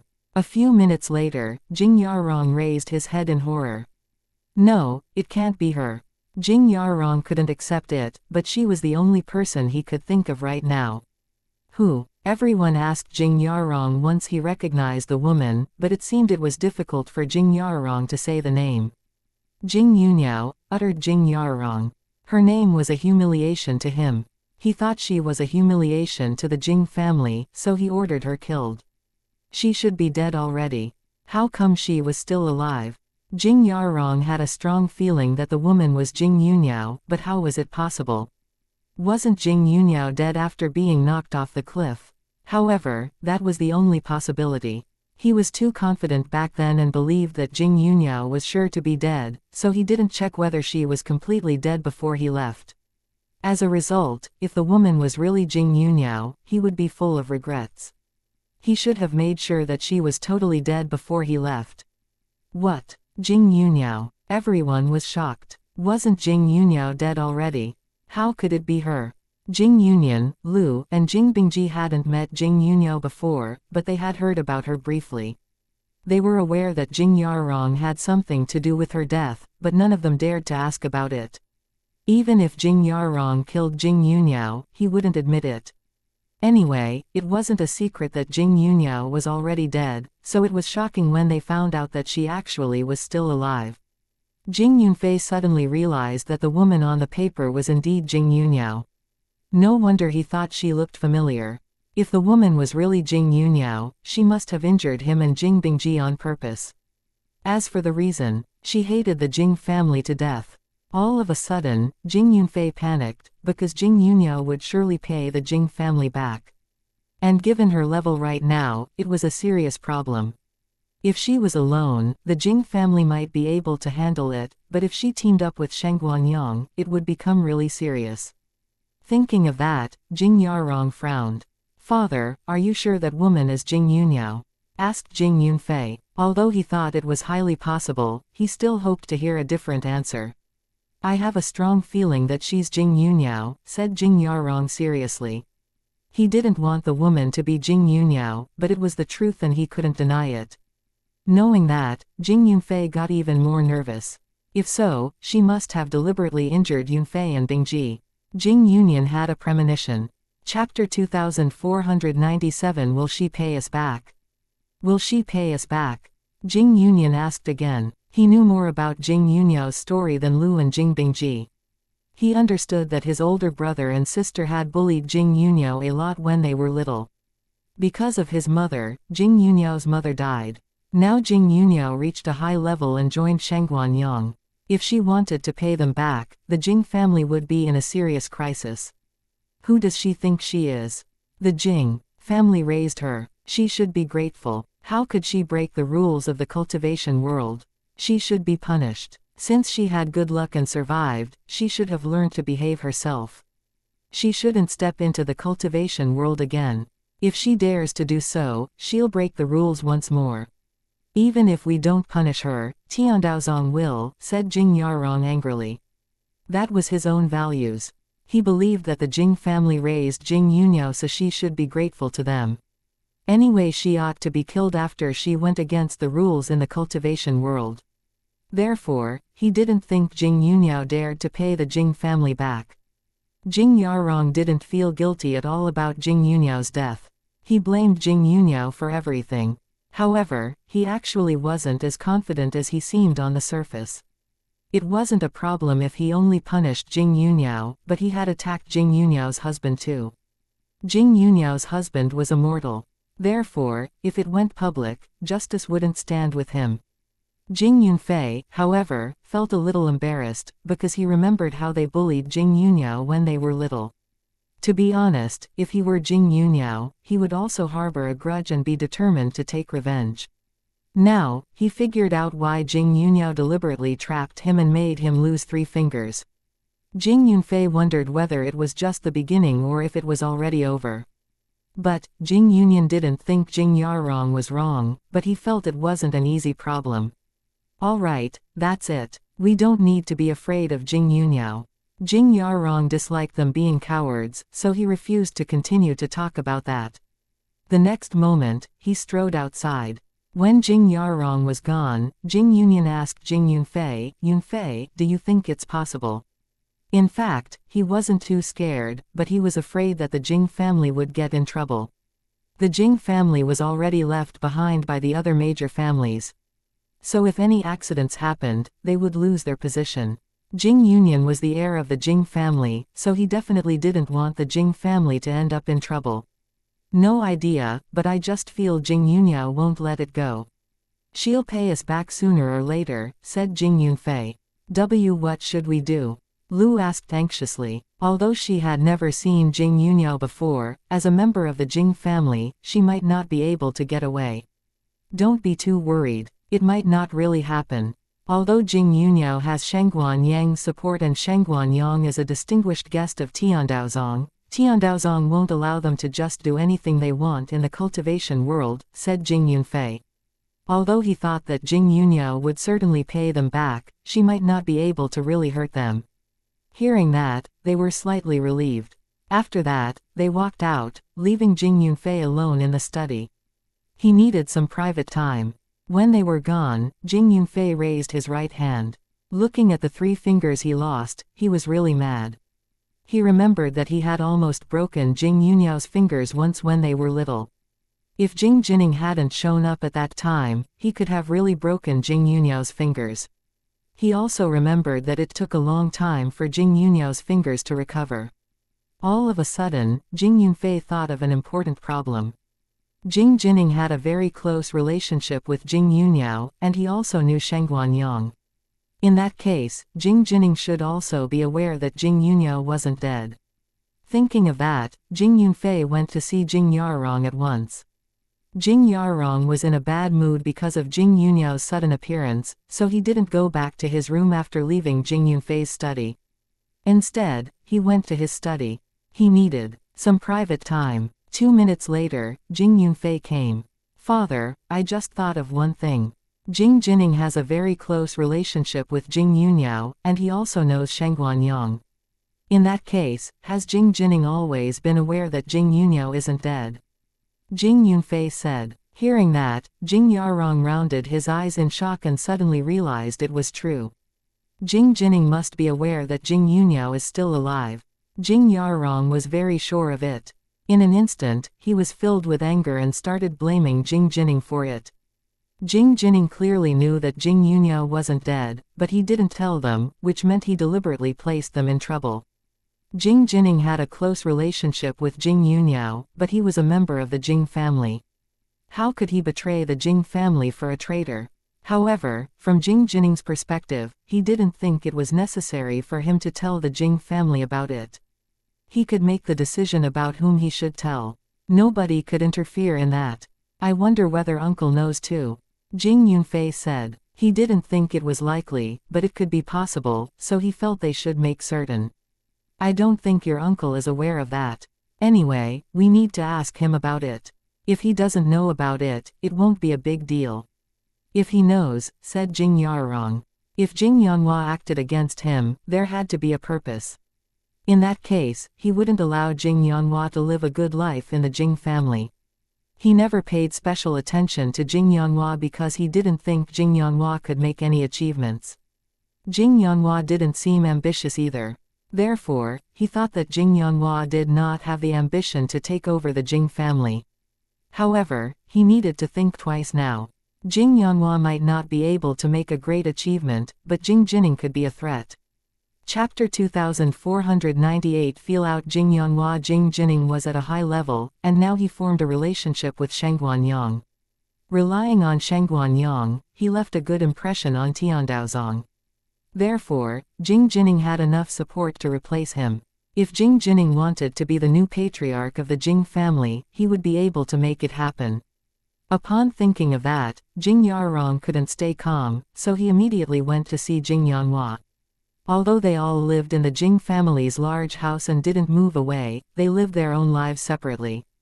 Jing Yarong lived in the east yard, while Jing Yanhua lived in the south yard. At that moment, it was time for the meal, so when Jing Yarong arrived, Jing Yanhua and his wife were about to eat. Seeing Jing Yarong coming over with a displeased expression, Jing Yanhua and his wife knew that something must have gone wrong. What's wrong? Jing Yanhua asked with concern. I need to talk with you about something. Let's go to the study right now, said Jing Yarong in an unhappy tone. Although he wasn't sure whether Jing Yanhua was aware that Jing Yunyao was still alive, the news greatly affected his mood. As a result, he didn't have a good attitude, but he still curbed his anger before being certain of it. Sure. Jing Yanhua left the dining table, and went to the study with Jing Yarong. In the study, Jing Yarong stared straight at Jing Yanhua. He wanted to observe Jing Yanhua's reaction as he talked with him. Lu and Bingji ran into a woman who was at a high level in the capital yesterday. She injured Bingji and even disdained the Jing family. She said she couldn't care less about the rules of the cultivation world. I wonder whether she's the same woman who injured Yunfei and who Union met on the plane. In other words, she might be the junior who belongs to the same sect as Shengguan Yang, said Jing Yarong. He didn't directly say Jing Yunyao's name, because he wanted to finish the question step by step. What? Bingji was injured. Is it serious? Jing Yanhua seemed worried about Jing Bingji and his actions were very normal. However, it didn't mean anything, so Jing Yarong continued. It's not serious, but it has seriously damaged our family's reputation. Bingji drew her out and we finally figured out who she is. Who is she? Jing Yanhua asked at once, but he only looked confused and curious. Perhaps Jing Yanhua was good at acting. Before today, Jing Yanrong trusted Jing Yanhua, but there would be no trust between them from now on. Jing Yunyao, said Jing Yarong. This was the key moment. What? Isn't she already dead? Jing Yarong was stunned. He could barely believe his ears, because he really had no idea that Jing Yunyao was still alive. Jing Yarong didn't think that Jing Yanhua was acting, but he still stayed alert. I couldn't believe it either, but I have a strong feeling that it is Jing Yunyao. Jing Yarong said, I came to see you because I believe that Jinning has always been aware of that. He knows that Jing Yunyao isn't dead. What? Jinning's aware that Yunyao isn't dead. Hearing that, Jing Yanhua was shocked, but he also felt it was understandable. If the woman who injured Yunfei is the same one Union met on the plane and the one who injured Bingji last night, she surely has a relationship with Shengguan Yang. Therefore, if she's really Jing Yunyao and Jinning knows Shengguan Yang, he would know about Jing Yunyao, said Jing Yarong. But we're not certain that the woman is really Yunyao, said Jing Yanhua. Jing Yanhua had mixed emotions, because he hoped that the woman was Jing Yunyao, but also wished it wasn't. Although Jing Yunyao had indeed broken the rules of the cultivation world, he didn't think she should be punished by death. He was very sad about Jing Yunyao's death, but he could do nothing to Jing Yarong for her. After all, he was just her uncle and had no right to pay her father back for her. Therefore, if Jing Yunyao was still alive, he would be happy about it. However, he didn't want the woman to be Jing Yunyao, because Jing Jinning would be dragged into trouble. Given Jing Yarong's attitude, he would surely blame Jing Jinning for it. Anyway, Jing Jinning had a close relationship with Jing Yunyao, so he wouldn't tell the Jing family if he knew that Jing Yunyao was still alive. After all, if the Jing family learned about it, it would only cause Jing Yunyao trouble. Once Jing Yarong learned that Jing Yunyao was still alive, he wouldn't allow her to live a good life. It's possible, but I don't think it's very likely. After all, we didn't see her body and we weren't sure whether she's really dead, said Jing Yarong. He was too confident back then, so he didn't check whether Jing Yunyao was completely dead before he left. Hearing that, Jing Yanhua felt it might be true that Jing Yunyao was still alive. Do you need me to ask Jinning about it? Jing Yanhua asked. He didn't know why Jing Yarong talked about it with him, but he knew that it wasn't over. He was mostly worried about Jing Jinning right now, because Jing Yarong might punish Jing Jinning. How should Jing Jinning handle it? He didn't want either Jing Yunyao or Jing Jinning to be in trouble. However, he didn't dare to persuade Jing Yarong to stop investigating it. Although Jing Yarong wouldn't kill Jing Jinning, because Tiandaozong wouldn't allow him to, Jing Yarong might still punish Jing Jinning. Therefore, if Jing Yarong aimed to hurt Jing Jinning, as Jing Jinning's father, Jing Yanhua would undoubtedly defend him. We do need to ask Jinning about that, but I'll do it in person after he's home, said Jing Yarong. He still didn't trust Jing Yanhua. Sure. Since he said that, Jing Yanhua agreed, but he had to be there too, because he didn't trust Jing Yarong either. He clearly knew how cruel Jing Yarong was, so he was afraid that Jing Yarong might torture Jing Jining. Yanhua, please don't blame me for this, but did you really have no idea that Jing Yuniao is still alive? Jing Yarong directly asked, because he failed to get the information he wanted. He didn't want to just assume that Jing Yanhua must be aware of it, but he felt he needed to make it clear. He didn't want to wrong Jing Yanhua, and hoped that Jing Yanhua really had no idea about that. Chapter 2499, Crazily selfish. Although Jing Yarong treated Jing Yuniao badly, he was nice to Jing Yanhua. Anyway, he had never exploited Jing Yanhua. Because Jing Yanhua was always obedient, Jing Yarong didn't bother to see Jing Yanhua as his enemy. However, if Jing Yanhua dared to behave against him, he would change his attitude towards him. Jing Yarong was not tolerant, and he wouldn't listen to other people's opinions. Jing Yarong also didn't have outstanding abilities, since the Jing family was losing its influence under his leadership, but the Jing family was still powerful. At least other major families who tried to remove it all failed.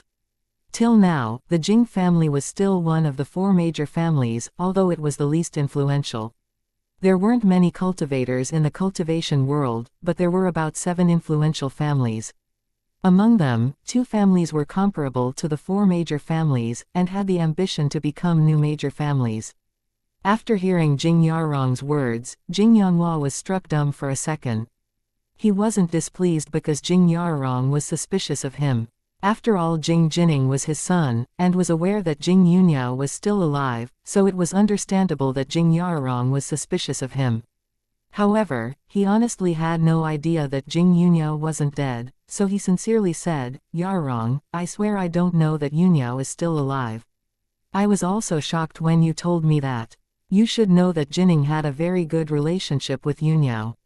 If he knows that Yuniao is still alive, do you think he'd tell anyone else in the Jing family? If Jining really kept it a secret, I should apologize to you on his behalf, but it's not his fault that he wants to protect Yuniao. So please, Yarong, don't blame Jining," said Jing Yanhua. As a member of the Jing family, how could he keep it a secret? Isn't he afraid that Jing Yuniao will come back and cause us trouble one day? Said Jing Yarong. It was clear that he blamed Jing Jining for that. In the old days, he would let Jing Jining go, but now Jing Jining became a threat to him, so it was impossible for him to do nothing. Jing Yanhua was mad. "Yarong, although you never admit that Yuniao's death has something to do with you, it's not a secret. We all know it. Yuniao broke the rules of the cultivation world, but I don't think she should have been sentenced to death. Tiandaozong only decided to chase her out of the cultivation world and didn't allow her to come in again. However, you insisted on killing her. She's your daughter. Even a monster would not hurt its own children. I sincerely don't understand how you could be so cruel." Hearing that, Jing Yarong became angrier. Because Jing Yarong was aware that everyone knew he caused Jing Yuniao's death, he didn't bother to deny it when Jing Yanhua pointed it out. She humiliated the Jing family. She couldn't live. Jing Yarong didn't think he was wrong. Instead, he believed that he was right. "Did you get your honor back after killing Yuniao? No, you ruined your own reputation. Many people now agree that you're a cold-blooded, cruel father and that you don't deserve your kids," Jing Yanhua argued. Even though he had never talked about that with Jing Yarong before, he couldn't tolerate it any longer. Jing Yarong was furious, but Jing Yanhua's words made sense. Therefore, he didn't argue with Jing Yanhua. However, he still thought that he was right. At least, he felt much better after killing Yuniao. Besides, he disliked people who criticized him behind his back. It was his family affair. It had nothing to do with them. "It's none of your business," Jing Yarong angrily shouted. Whether he was wrong or not, he wouldn't allow other people to judge him. "Yes, it's not my business, but Jining is my son. You can ask him about it, but I won't allow you to hurt him. He's my son, and I care about him," said Jing Yanhua. He only summoned up his courage to act against Jing Yarong when it was related to Jing Yanhua. If he said nothing when Jing Yarong hurt Jing Jining, he would be an unqualified father. The Jing family wouldn't disable or even kill Jing Jining, but the punishment would be serious, so Jing Yanhua had to stop it from happening. He betrayed the Jing family by harboring our enemy. Why can't I punish him? Jing Yarong lost his temper. Yarong, do you really think everyone has to listen to you no matter what you do? You wanted to kill Yunyao. Do you expect her to forgive you? Jing Yanhua mocked. He didn't think that Jing Yarong was dumb. Jing Yarong was simply too selfish, crazily selfish. As a member of the Jing family, she ought to protect our family's reputation, but what did she do? She did the opposite, said Jing Yarong. He was implying that Jing Yunyao had no right to hate him. Fine, I can't interfere in your grudge with Yunyao, but Jining is my son. If you dare to hurt Jining, I'll report it to the head of Tiandaozong. Jing Yanhua realized that Jing Yarong wouldn't listen to him, so he stopped arguing. He said that he wouldn't get involved in Jing Yarong's grudge with Jing Yunyao, not because he was cold-blooded, but because Jing Yarong couldn't really hurt Jing Yunyao. If the woman was really Jing Yunyao, Sheng Guanyang would protect her. You. Jing Yarong was furious. How could you say that to me? It was the first time that Jing Yanhua had stood up against him, so Jing Yarong couldn't accept it. Because Jining is my son, and I'll protect him with my life. Jing Yanhua argued. Jing Yarong could kill Yunyao, but he was protective of his kid. Even if Jing Jining made the same mistake as Jing Yunyao and got together with a mortal, Jing Jining could be punished according to the rules of the cultivation world, but he wouldn't hurt his son further. If his son really fell in love, he would allow his son to leave the cultivation world and live a happy life. Chapter 2500 Jing Yanhua fights back. If Jing Jining really did that, he would also leave his parents, who would feel sad. However, as Jing Jining's father, Jing Yanhua hoped that he could be happy. Therefore, sometimes, he had to make a difficult decision. For the sake of his son, he had to yield. Hearing Jing Yanhua's reply, Jing Yarong believed that Jing Yanhua was criticizing him for not protecting his kids. However, if Jing Yunyao hadn't humiliated the Jing family, he wouldn't have made the decision to kill her. If other people learned what Jing Yarong was thinking now, they would be shocked by his evil thoughts. He was only a good father for Jing Yunfei, Jing Yunchen, and Jing Yunyan. He cared about them. However, for Jing Yunyao, he never ever took care of her.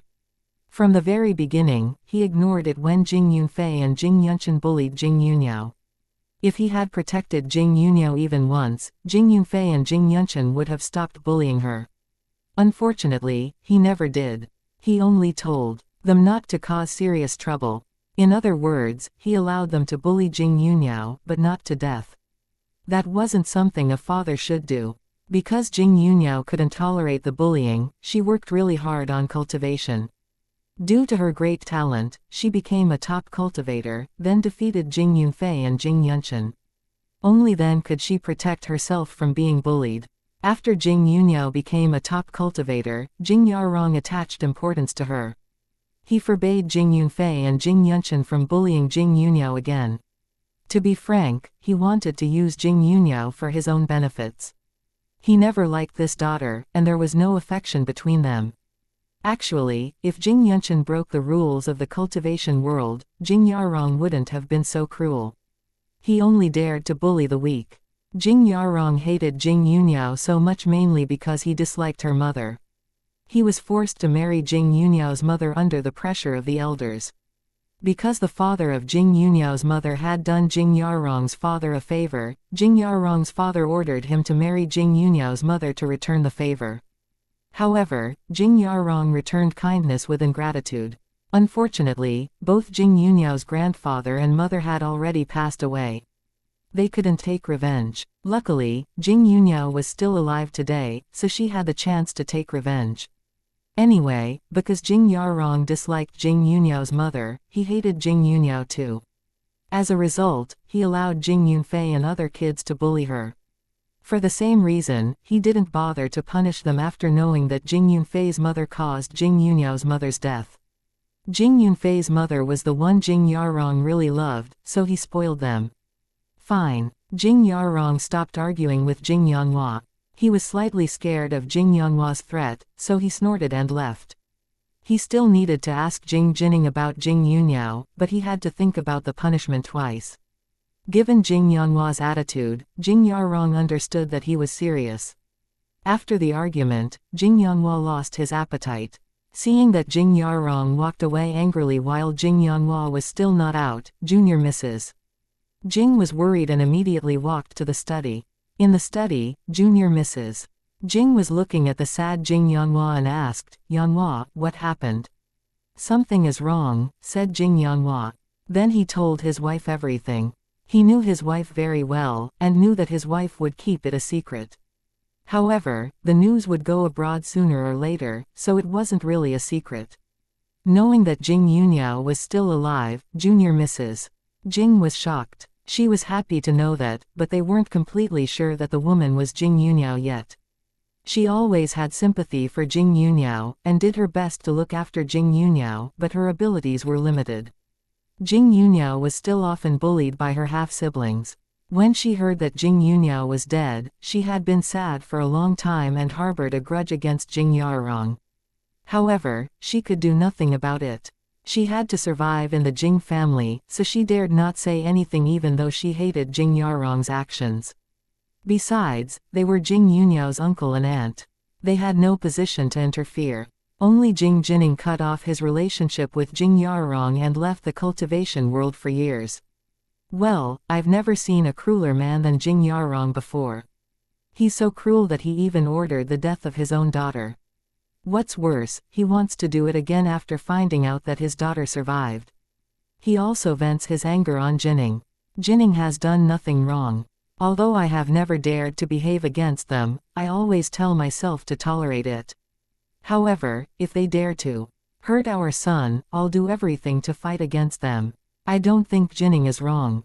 If Jining told the Jing family that Yunyao is still alive, Yunyao wouldn't be able to live. Junior Mrs. Jing said angrily. All of a sudden, she became upset again. I just wonder whether the woman is really Yunyao. We're not sure of it yet, but it's highly likely. Even if it's really Yunyao, we don't need to be worried. She has a close relationship with Shangguan Yang. Shangguan Yang will protect her. Jing Yanghua comforted his wife. That's great. Hearing that, Junior Mrs. Jing felt much better, but she was still worried about her son. What will Yarong do to Jining? If Jing Yarong dared to hurt Jing Jining, they would do everything to protect Jing Jining, but they were afraid that they weren't strong enough. I told him, if he dares to hurt Jining, I'll report it to the head of Tiandaozong. Although Yarong is angry, I think he'll think about it twice. Now, we can only wait till Jining gets back, said Jing Yanghua. If he had a choice, he wouldn't behave against Jing Yarong, but now he was left with no choice. He could give in sometimes, but other times he had to be tough. Hearing that, Junior Mrs. Jing felt less worried. After talking with Junior Mrs. Jing Yanhua's anger went away, so they went to eat together. Jing Yarong, on the other hand, barely had an appetite, because he was already filled with anger. Senior Mrs. Jing asked him for the reason, but Jing Yarong said nothing. It wasn't a secret, but he was in a terrible mood. Chapter 2501 We can kill her again. Senior Mrs. Jing was aggressive outside, but she was always obedient before Jing Yarong, which was the reason why Jing Yarong liked her. Therefore, as long as Jing Yarong was unwilling to tell her, she wouldn't ask about it. However, before long, she heard about it from Jing Yunyan. Knowing that Jing Yunyao was still alive, Senior Mrs. Jing couldn't believe it. What did you say? That little bitch is still alive.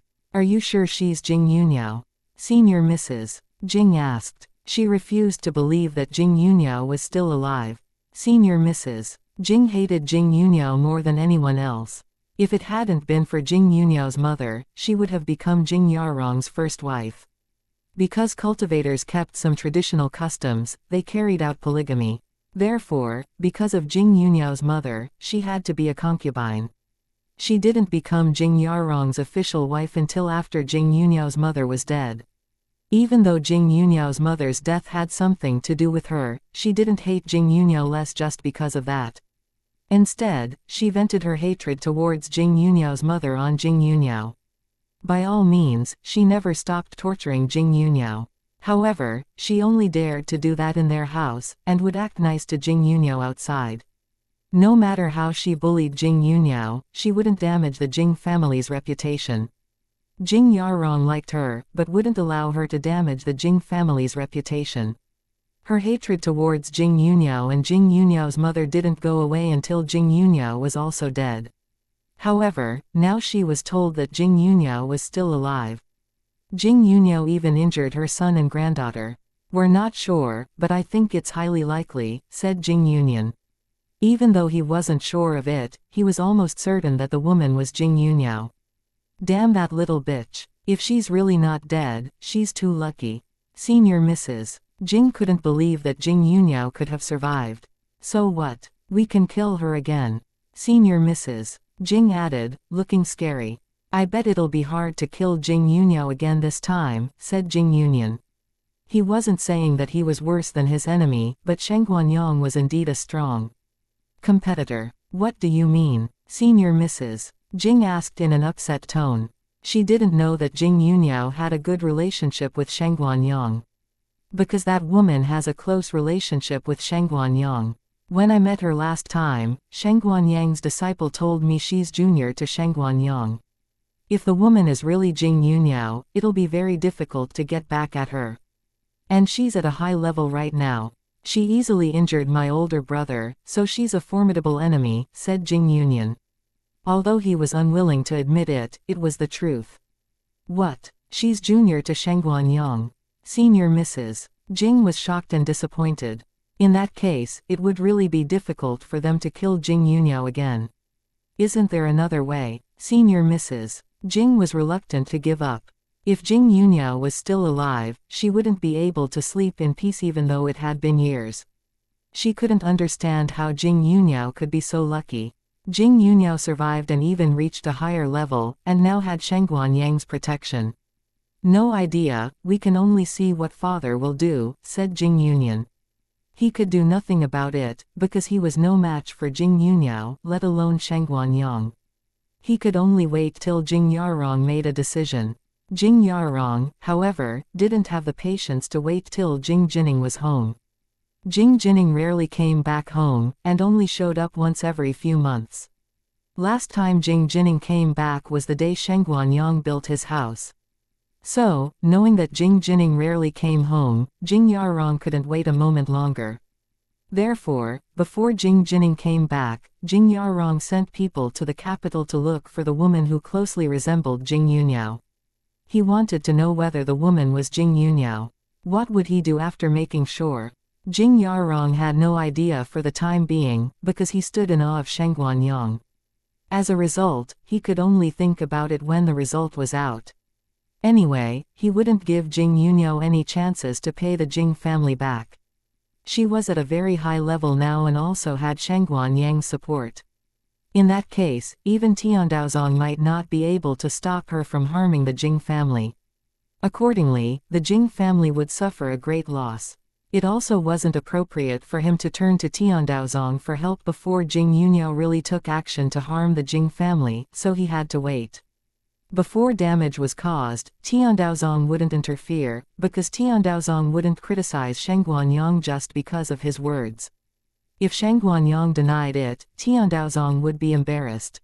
Therefore, he needed evidence to turn to Tiandaozong for help. However, if Jing Yunyao really took action to pay them back, the dirty secret that he had murdered Leng Yuanan and Jing Yunyao would be exposed. In that case, Jing Yarong still needed to take precautions. Jing Yarong always said that Jing Yunyao would pay the whole Jing family back, but that actually wasn't true. Jing Yunyao would only pay her family back. Other members of the Jing family had never hurt her, so she wouldn't punish them as long as they didn't stand in her way when she took revenge. After that, she would support Jing Jining to become the new patriarch of the Jing family. If other members accepted Jing Jining's leadership, it would be for the best. If not, she would beat them till they accepted it. Now Jing Yunyao was at the out-of-body stage, while the strongest member of the Jing family was only at the Yuanying period. In addition to Jing Yarong, who was in the middle stage of the Yuanying period, there was an elder in the same stage and an elder in the primary stage of the Yuanying period in the Jing family. If the three of them didn't fight together against Jing Yuniao had the confidence to win. And although Leng Xiaoting was only at the peak of the Golden Core stage, it wasn't very difficult for him to defeat a cultivator at the primary stage of the Yuanying period. Moreover, Leng Xiaoting had the help of the Flood Dragon, so he should be able to defeat the Elder at the middle stage of the Yuanying period. After all, Leng Xiaoting had explosive power and could defeat cultivators at higher levels than him. Therefore, as long as they worked together, it should be easy for them to defeat the three strong cultivators in the Jing family. Besides, the two elders might not be willing to help Jing Yarong when he lost his influence. Even if they had the idea, they might not have the courage. Anyway, Jing Yuniao and Leng Xiaoting had Shengguan Yang's support. Chapter 2502. Did he encounter any trouble? Although Jing Yuniao and Leng Xiaoting wouldn't let Shengguan Yang interfere, Shengguan Yang would be present if they really had conflicts. After all, if he didn't go with them, he would be worried about their safety. Jing Yuniao didn't know that the Jing family was searching for her, but she didn't really care about that anyway. After all, it wasn't a problem for her to team up with Leng Xiaoting against the three strongest cultivators in the Jing family. Therefore, she wasn't afraid of the Jing family right now. She was willing to face it. While Leng Xiaoting was absent, she and Miao Jingjing either cultivated in the Sihewan or went to their flower shop. Before long, the news that Yuniao, or Jing Yuniao to be specific, was still alive soon spread abroad in high society. People who were familiar with her were all surprised. Was it true that someone who died over 10 years ago suddenly showed up again? Most people doubted that, because they didn't see Yuniao in real life. They didn't even see her photos, so it was hard for them to believe it. Perhaps she only resembled Yuniao, or it was just a rumor.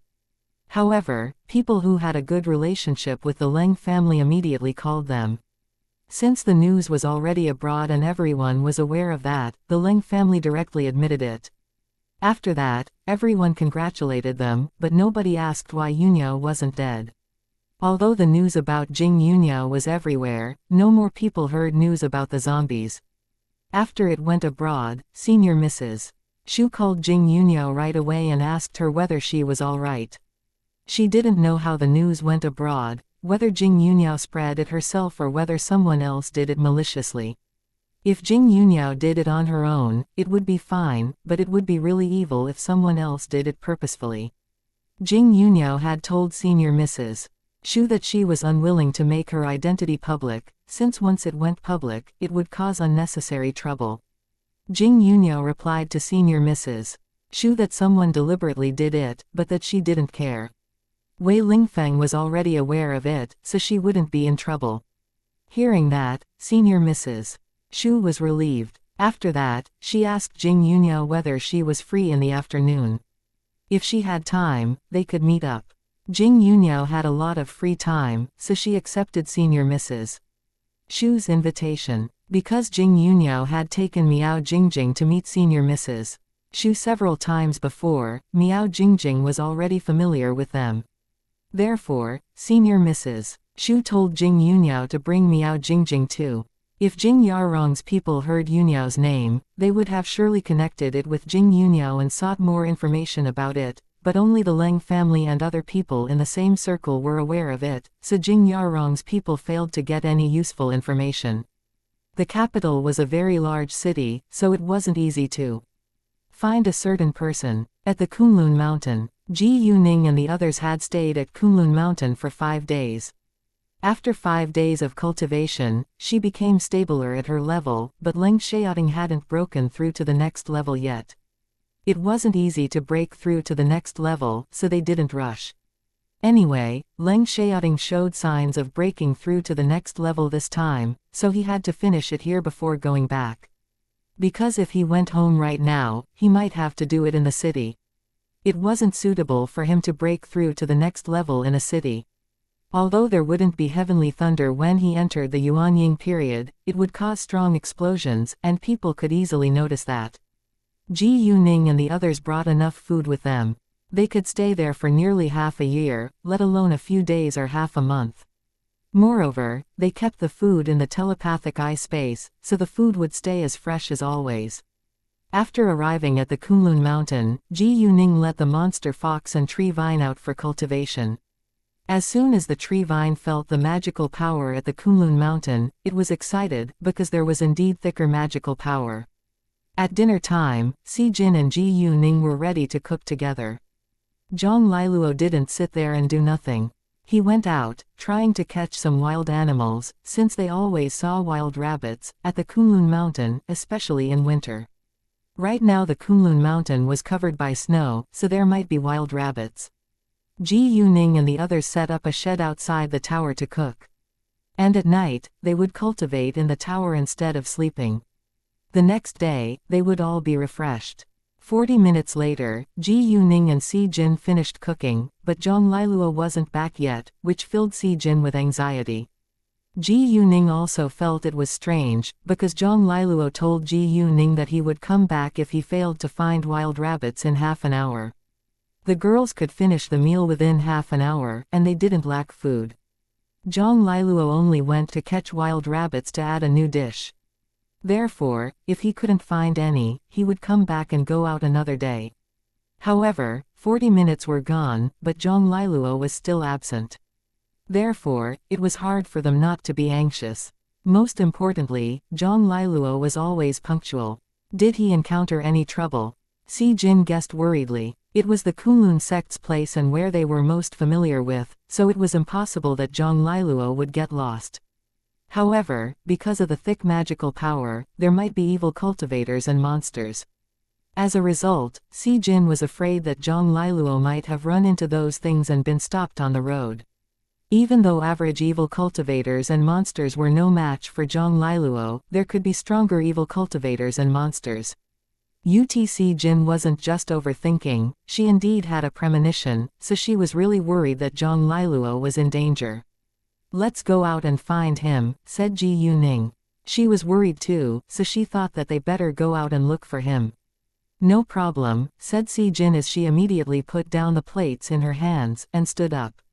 Because Shangguanyang stayed with Leng Xiaoting at the back of the tower, Ji Yuning and Si Jin didn't go to tell them when they left with the monster fox.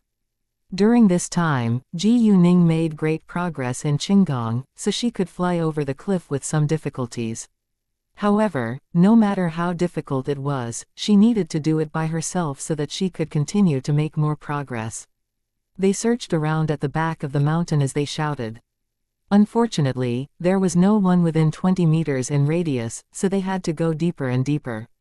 Chapter 2503. Luckily, they went to the front yard later, but still failed to see Zhang Liluo. At this moment, Si Jin became even more anxious. "Is he injured?" "I don't think so. Let's try to find him separately. If we still can't find him within 10 minutes, we'll go back and turn to our master for help." Ji Yuning comforted her. However, she wasn't sure whether they could find Zhang Liluo. If they couldn't find him in 10 minutes, they would turn to Shangguanyang for help. She just hoped that Zhang Liluo would be fine. "Sure," said Si Jin. After that, she left Ji Yuning and the monster fox also went in another direction. Because the magical power was thick around the Kunlun sect's place, cultivators could be hidden by it. Therefore, Ji Yuning needed to be closer to feel other cultivators around her. When 10 minutes almost passed, Ji Yuning finally sensed an evil cultivator. Instantly, she realized that Zhang Liluo had encountered an evil cultivator. Without delay, Ji Yuning rushed over. When she had nearly reached them, she saw Zhang Liluo fighting against a man in a black robe. Obviously, Zhang Liluo was at a disadvantage, but the man in a black robe couldn't hurt Zhang Liluo yet. Therefore Ji Yuning rapidly ran over and joined the fight at once. Before Ji Yuning came, Zhang Liluo was worried that he might not be able to defeat the evil cultivator, but he relaxed the moment he saw Ji Yuning. The man in the black robe didn't think that Ji Yuning was at a high level, so he didn't take her seriously. However, the moment he fought against Ji Yuning, he was amazed. Ji Yuning wasn't at a very high level, but she had unbelievable explosive power, so the man in a black robe immediately became alert. "Hey, are you the girl named Ji Yuning?" asked the man in a black robe all of a sudden after staring at Ji Yuning for a long while. At the beginning, he only felt that she looked familiar, but wasn't sure of it, because he believed that Ji Yuning was only an ordinary person. Unexpectedly, she turned out to be a cultivator, so he needed to make sure of it. Yes, Ji Yuning admitted it after the man recognized her. Since the man met her, he wouldn't let her go. Although Zhang Liluo alone couldn't defeat this evil cultivator and Ji Yuning might not be able to do it either, it would be a different matter when they teamed up. Once Ji Yuning teamed up with Zhang Liluo, they became much stronger, so they soon held the advantage. "Well, I'm surprised by your explosive power." The evil cultivator was astonished. This was the first time that he had ever seen a cultivator who was stronger than her level. "Thank you for your compliment," said Ji Yuning. The evil cultivator snorted. He wasn't complimenting her, but it wasn't wrong that she took his words as a compliment. No matter who and how strong they were, once a good cultivator ran into an evil cultivator, there would be a battle. Only one could survive. Therefore, even though the evil cultivator was at a disadvantage for the time being, he still did his best to fight against Ji Yuning and Zhang Liluo. Otherwise, he would be killed. 10 minutes later, Si Jin went back to the place they just stood, but she didn't see Ji Yuning. She wondered whether Ji Yuning had found Zhang Liluo. Zhang Liluo might really be in trouble, so Ji Yuning went to help him, so she was absent. Thinking of that, Si Jin didn't go to see Shengguanyang, but ran towards where Ji Yuning left. With the help of Qinggong, she quickly saw Ji Yuning and the others. Although it was rugged terrain over the Kunlun mountain, she had a broader view of things by standing at a high place. Therefore, from her high position, Si Jin saw Ji Yuning and the others from afar. Once she saw Ji Yuning and Zhang Liluo in a fight against the evil cultivator, she saw that she had guessed correctly. Zhang Liluo had encountered an evil cultivator, so wasn't able to come back punctually. Si Jin immediately went to them. When the evil cultivator saw another cultivator at a high level, he finally felt that the situation had become really dangerous. It was a little difficult for him to defeat Ji Yuning and Zhang Liluo, but he could still fight. However, if another cultivator joined in the fight, he would be caught. As a result, the evil cultivator wanted to run away when Si Jin came over. Unfortunately, it was too late. In fact, even if Si Jin didn't come, it would still be hard for him to run away from Ji Yuning and Zhang Liluo. Once Si Jin joined in the fight, the evil cultivator was soon pushed back. The evil cultivator didn't beg for their mercy, because he knew that it was meaningless after he ran into good cultivators. He could only summon up his courage and struggle to survive. In the end, the evil cultivator was beaten by Ji Yuning and the others. His energy center was broken by Ji Yuning and he took his last breath the next second. "I'm so lucky that you came to help me, or I would have lost my life," said Zhang Liluo after killing the evil cultivator, feeling slightly scared. Zhang Liluo was scared, not because he was a coward, but because no one was willing to die. When he was in mortal danger, he was filled with horror. "You told us that you'd come back in half an hour, but you were still absent after 40 minutes, so we were worried that you might have run into evil cultivators or monsters, and so we came to look for you. Luckily, Ji Yuning found you, or it would have been a disaster." Si Jin felt lucky too. If Ji Yuning hadn't found Zhang Liluo, Jing Liluo might really have been killed. And if Zhang Liluo was dead, she would commit suicide, because he was the only reason why she still wanted to live in this world. "Anyway, nobody's hurt, but I think we better go out in two in the future. It won't be so dangerous," said Ji Yuning. "Right." Zhang Liluo and Si Jin agreed. They had to be careful. After that, they returned to the back of the mountain. Before they arrived, Shengguanyang went out of the tower, but he saw nobody. He slightly frowned. Didn't they cook here earlier? Why couldn't he see anyone? Besides, the food was ready, but they weren't eating. They didn't call him out for the meal either. If he didn't come out to see whether the food was ready, he wouldn't know that they were gone. Shengguanyang didn't think that they might have encountered danger, so he wasn't anxious. After a glance at the food, his mouth was watering. He wondered whether he should eat a little first, or wait till they got back. Chapter 2504. The primary stage of Yuanying period. Because they were very close now, it wouldn't be impolite even if he ate before them. In addition, he would only fill his stomach a little. He wouldn't eat all the food. As a foodie, it was torture for him to stand there and watch the delicious food. However, right at this moment, Ji Yuning and the others came back. Once they were back, Ji Yuning told Shengguanyang about what had happened earlier. After hearing the story, Shengguanyang frowned. He knew that evil cultivators and monsters would come here and cultivate due to the thick magical power, but Zhang Liluo ran into them today and was almost killed. Anyway, since Ji Yuning had already killed the evil cultivator, it was over now. After all, he couldn't punish the evil cultivator's body. Actually, the body had been torn to pieces by Ji Yuning, and there was barely a complete piece of flesh. Ji Yuning wasn't cruel enough to refuse to leave the body whole, but it might cause unnecessary trouble if other people saw the body. Luckily, you're fine. Don't go out alone in the future. There is no leader in the Kunlun sect's place. Now, so evil cultivators and monsters all come here for the magical power. They're not afraid. If we run into evil cultivators and monsters at average levels, it won't be a big problem, but it might be a serious problem if we encounter stronger ones, said Shengguanyang. He was right. In fact, evil cultivators and monsters came to the Kunlun sect's place for the magical power once in a while. However, they didn't visit here frequently, so they didn't find the back of the mountain. After Ji Yuning and Leng Xiaoting intruded in, Shengguanyang cast a formation on it when he left with them. Therefore, cultivators who didn't know formations couldn't get in, unless Shengguanyang led the way. Sure, they replied. Since there was no problem now, they were unwilling to be affected, so they went to eat together. However, they suddenly heard a boom from the back of the towner. Ji Yuning and the others were struck dumb for a second, then immediately put down their bowls and chopsticks. Without delay, they ran to the back of the tower. The loud explosion was caused by Leng Xiaoting when he broke through to the next level. At this time, he had the least strength and couldn't breathe steadily. If he couldn't stabilize his breath, something bad might happen.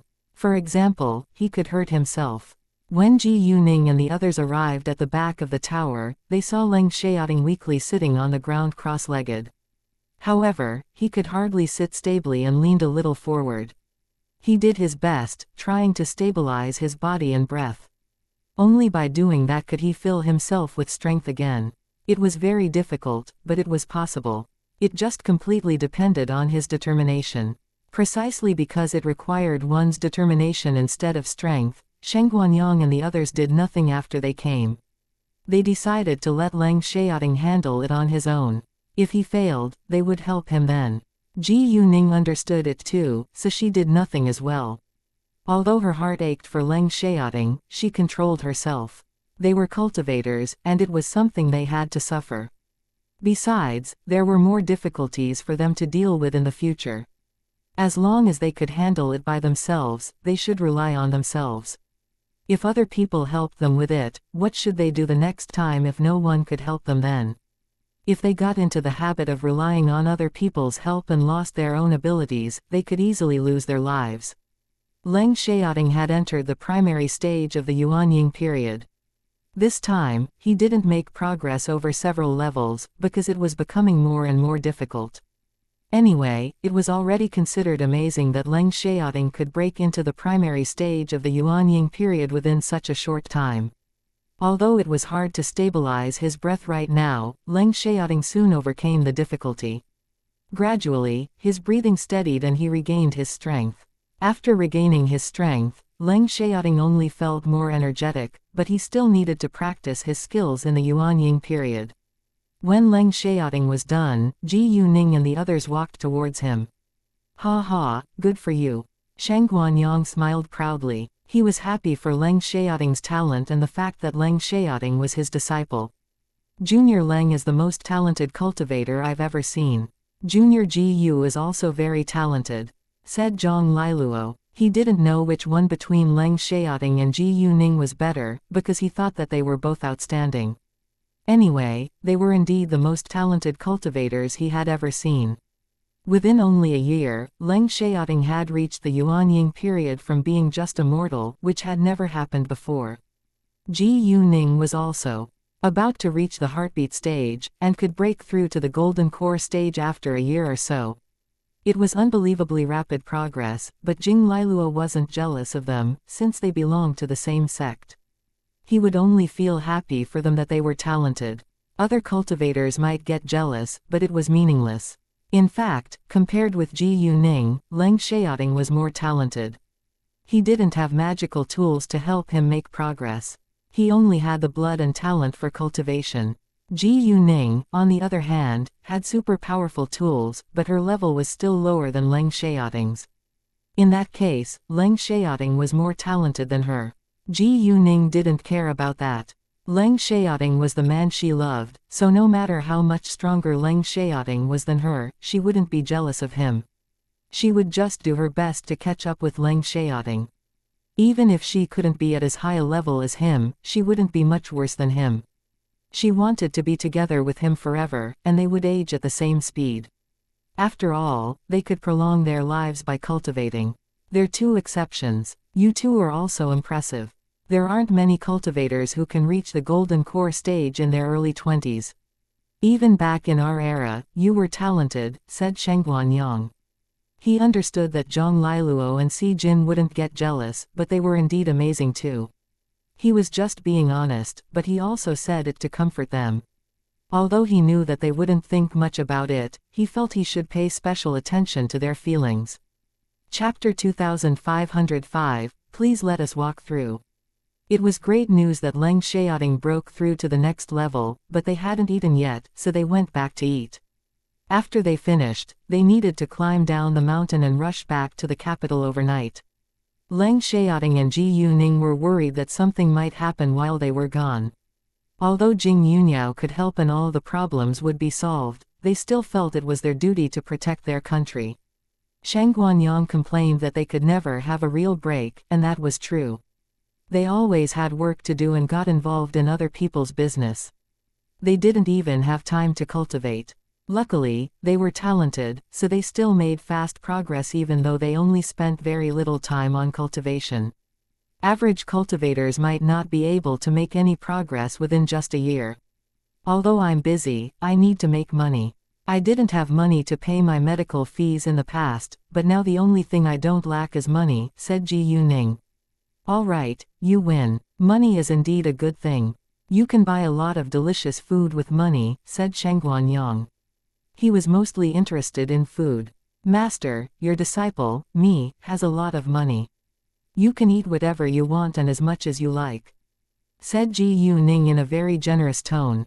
Great, as long as you're willing to pay the bills for me, said Shengguan Yang. Even though he deserved that treatment because he taught them skills, he was sometimes afraid that they might dislike him for it. Of course. Master, the skills you've taught us are worth far more than just a little money, said Ji Yuning seriously in case Shengguan Yang had worries. Right, I agree with Ningning. Leng Xiaoting said. He was more than willing to support Shengguan Yang. That'll be perfect. Shengguan Yang felt touched hearing Ji Yuning's and Leng Xiaoting's reply. His worries also went away. In fact, what Shengguan Yang taught them was worth much more than the money they had spent on him. The skills were priceless. After eating, it was already 8 p.m., but they didn't rush to climb down the mountain. Because the sky turned dark later here, it was already 8 p.m., but the sky was still bright. They would directly fly back to City Zhe with their flimsy swords when it was dark. If they went back right now, they couldn't use their flimsy swords, because people could easily see them once they left the Kunlun mountain. And that might cause trouble. At 9 p.m., the sky was finally dark, so they set off at once. They didn't fly as fast as a plane, but they were much faster than a car. It normally took 2 hours to get to City Zhe from the Kunlun mountain, but they arrived after half an hour. They walked to the main road, then took a taxi to the airport. The private jet they took was parked at the airport of City Zhe, so after they got into the taxi, Leng Xiaoting called the pilot of their private jet. He wanted it to be ready to take off in half an hour. They were near the airport now and should arrive in 5 minutes, and within 20 minutes, they should be able to board the plane. Afterwards, Leng Xiaoting called Jing Yuniao. Before Leng Xiaoting said anything, Jing Yuniao asked about his condition. Leng Xiaoting called her, which meant he had already left the mountain. Therefore, he should either have succeeded or failed in breaking through to the next level. Although Jing Yuniao believed that Leng Xiaoting must have succeeded, she needed to hear the answer from his mouth. Leng Xiaoting told her that he succeeded and that he was at the primary stage of the Yuanying period now. Hearing that, Jing Yuniao was happy for him. Then Leng Xiaoting asked Jing Yuniao whether anything had happened during these days. Jing Yuniao told him that some accidents happened, but she dealt with them well. She would tell him details after they were back. Since she managed everything well, Leng Xiaoting wasn't worried and didn't ask about it. They would talk about it later. Ji Yuning also called Chao Ya and asked whether anyone wanted to see her. There were many people who called Ji Yuning recently, but there was nothing serious. The company also worked properly. When they arrived at the airport, it was only 10 p.m., so it was still crowded. However, because Leng Xiaoting and the others took a private jet, they went through a special passage. Before they walked in, someone else also used the special passage.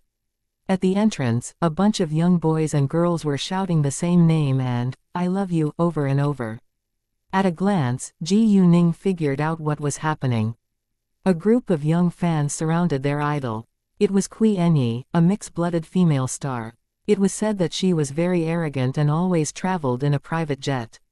Anyway, she was rich, so nobody could judge her. "What's happening over there? Did anything go wrong?" Shangguan Yang asked. "It is a group of young fans," said Ji Yuning.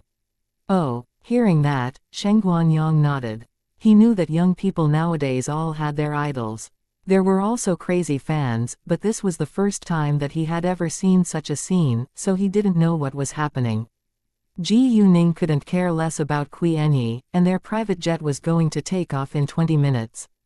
Therefore, they had to be quick.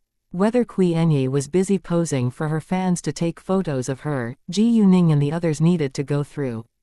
Kui Enyi was a great beauty. She was good at acting and singing, so she still had a lot of fans although she was arrogant. Moreover, she was born in a rich family, so she had enough money to be so confident.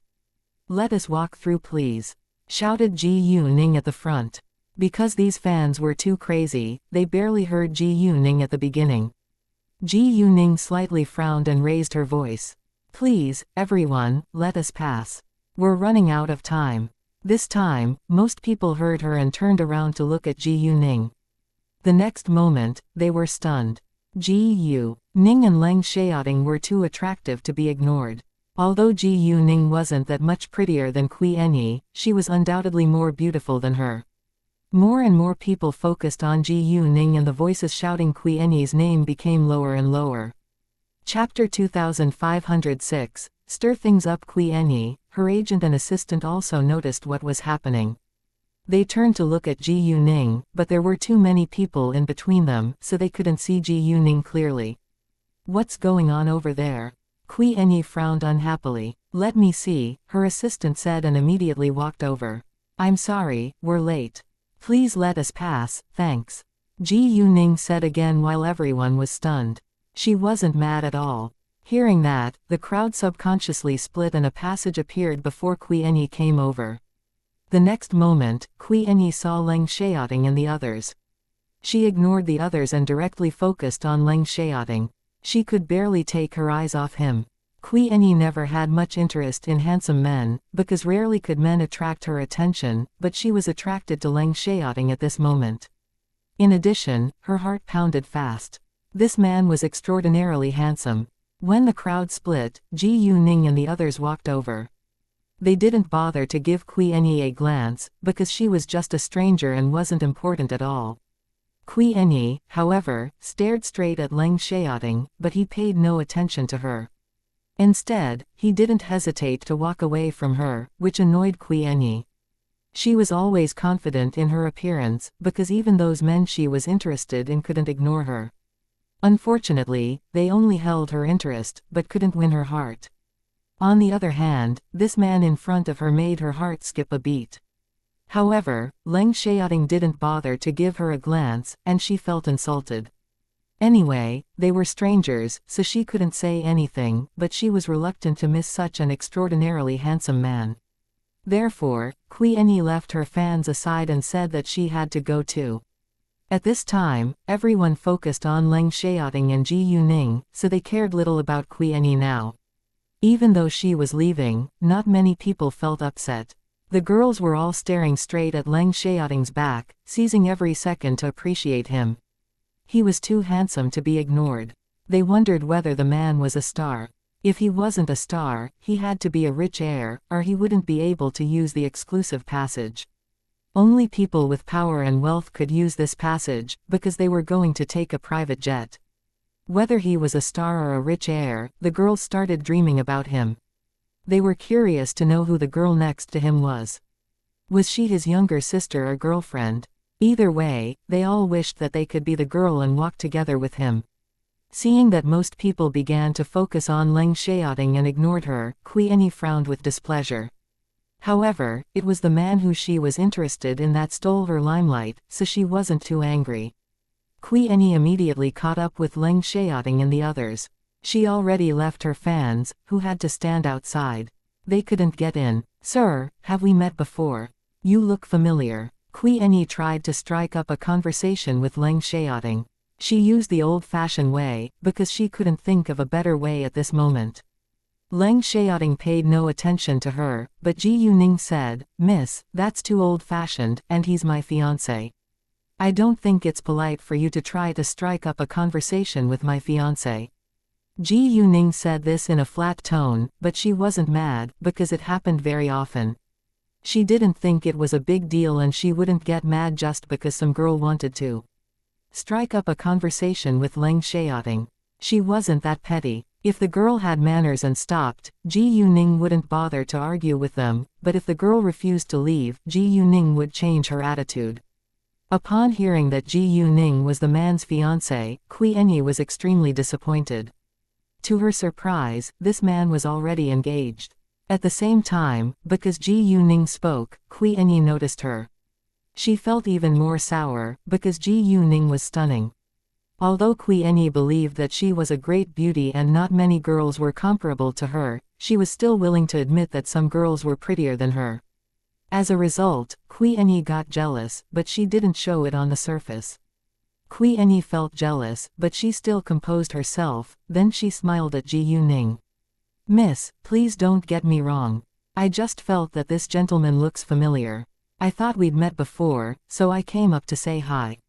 She didn't want to be embarrassed, so she gave an explanation. However, she was unwilling to give up right now, because she was jealous of Ji Yuning. So she wanted to embarrass Ji Yuning instead. "Miss, you're getting emotional here. Are you worried that your fiancé will be stolen?" It sounded as if she had no interest in Leng Xiaoting, but that was just an act. "Miss, what belongs to you is yours, and no other woman can steal it. If it isn't yours, no matter how careful you're, it'll still leave you." She was mocking Ji Yuning for being not confident. Besides, she also implied that Ji Yuning's fiancé didn't love her very much, otherwise she wouldn't feel so insecure. "And, I think you better learn to protect your man's face outside. For example, I was asking the gentleman, but you argued before he said anything. That's not the right way." She was trying to stir things up between Ji Yuning and Leng Xiaoting. Men cared a lot about their dignity, so she felt that Leng Xiaoting would be mad at Ji Yuning for embarrassing him in public. Chapter 2507, That Girl is Rude. Although she understood that they wouldn't break up just because of her words, she couldn't help annoying Ji Yuning. It would be best if they really broke up due to her words. Hearing Qianyi's words, Ji Yuning wasn't mad. She couldn't be that easily irritated, she just felt that Qianyi was dramatic. The others, however, were displeased. They couldn't tolerate it when someone tried to bully Ji Yuning. Even though she couldn't really hurt Ji Yuning, her behavior was disgusting. Who did she think she was? How could she stir things up between them? Anyway, the others understood that Ji Yuning could handle it, so they said nothing, since their involvement might only cause unnecessary trouble. "Miss, I agree with what you just said, but that doesn't work for me. First, it can't be more obvious whether you tried to strike up a conversation with my fiancé. No one's an idiot here. You don't need to act dumb. And you're a famous star, right? You're always arrogant. I don't think you have the habit of exchanging greetings with strangers. You did that to my fiancé simply because he's extraordinarily handsome. If you'd met him somewhere before, I bet you must have already tried to win his heart," said Ji Yuning straightforwardly. If Kui Enyi just gave an explanation, Ji Yuning wouldn't bother to argue with her. However, Kui Enyi tried to stir things up between her and Leng Xiaoting. Although it was meaningless, Ji Yuning couldn't accept that. Hearing Ji Yuning's words, Kui Enyi was embarrassed, because what Ji Yuning said was true. She indeed tried to strike up a conversation with Leng Xiaoting and they actually hadn't met before. Besides, Ji Yuning said that she was arrogant and aloof, so obviously Ji Yuning knew her. She was a famous star, so it wasn't strange that Ji Yuning had heard of her. Since Ji Yuning knew who she was and still decided to be so unkind to her, Ji Yuning must be important too. Otherwise, Ji Yuning wouldn't be able to use this exclusive passage. Ji Yuning paid little attention to Kui Enyi's reaction, and continued. Second, I'm not being emotional here, but my fiancé has no interest in you. I replied to you for the sake of your face. At the same time, I also wanted you to know that he's already engaged. Please stay away from him, or you'll be the only one that's going to be humiliated. What? This man had no interest in her. And this girl replied to her simply for the sake of her face. How could this man do that to her? That wasn't what a gentleman should do. How could he pay no attention to her? Kui Enyi was blaming Leng Xiaoting for everything, but it wasn't Leng Xiaoting's duty to reply to her. Who did she think she was? She was just a spoiled woman. Ji Yuning paused for a second, then added. If you just wanted to make an explanation, I wouldn't argue with you. But you tried to stir things up between us. Hearing that, Kui Enyi was embarrassed. To her surprise, Ji Yuning was smarter than she thought and easily saw through her. So, it has nothing to do with my relationship with my fiancé. In fact, even if I've embarrassed him in public, he wouldn't be mad at me. Love isn't so fragile, and he knows me very well. I don't need you to teach me how to be a good girlfriend, said Ji Yuning in the end. Ji Yuning's words angered Kui Enyi, but she had no idea how to retort because it was the truth. All right, stop now. Kui Enyi's agent immediately stepped up and pulled her arm. Whether Kui Enyi knew how to reply to Ji Yuning or not, she had to stop now before making more mistakes. Although it wasn't a big deal that Kui Enyi tried to strike up a conversation with Leng Xiaoting, she shouldn't have tried to stir things up between the couple. It was her fault. Let's go, Ji Yuning said, then left with her people. Kui Enyi wanted to catch up again, but she didn't know what she could say afterwards. Seeing that, her agent stopped her and asked in a desperate tone, Enyi, what do you want to do? Couldn't you be quiet for a while? That girl is rude, Kui Enyi complained. If you hadn't struck up a conversation with her fiancé, hadn't tried to stir things up between them, she wouldn't have embarrassed you publicly. Don't forget you're a star. Pay more attention to your image. The agent criticized Kui Enyi, but didn't vent her anger on her. Kui Enyi was too important, so the agent could only beg her not to cause more trouble. Other stars might need to pay special attention to their agents' feelings, because they needed their agents to help them get good roles. Kui Enyi was struck dumb. Knowing that she could do nothing about it even if she caught them up, she finally gave up. Shang Guanyang opened his mouth when they walked far away. Well, that girl is really nasty. He didn't think it was a big deal that Kui Enyi wanted to strike up a conversation with Leng Xiaoting. He had lived in modern society for a long time and had learned that people nowadays were more open-minded than them.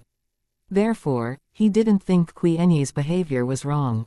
After all, everyone has the right to chase his or her love. However, after knowing that Leng Xiaoting was already engaged, Kui Enyi tried to stir things up between them, which just proved that she had no moral standard. Right, she's just a stranger. What she just did is really strange, said Si Jin. She hated Kui Enyi very much. It didn't waste much time when Ji Yuning argued with Kui Enyi, so it was still 10 minutes away from the departure time after boarding. Qianyi's flight would take off half an hour later than theirs. Watching Ji Yuning and the others board, Qianyi was even more unhappy, because she clearly saw that their private jet was much better than hers. After all, she often flew in a private jet, so she knew a little about private jets. After 5 hours, Sheng Guanyang and the others arrived at the airport in the capital. Because the air route wasn't straight from City Jie to the capital and they transferred halfway, it took longer. They had to obey the rules, or they might end up getting lost. Chapter 2508. It's not a bad thing if they lost connection with the airport control tower. They would have no idea about the direction they were going in, and after the private jet ran out of fuel, they would directly crash.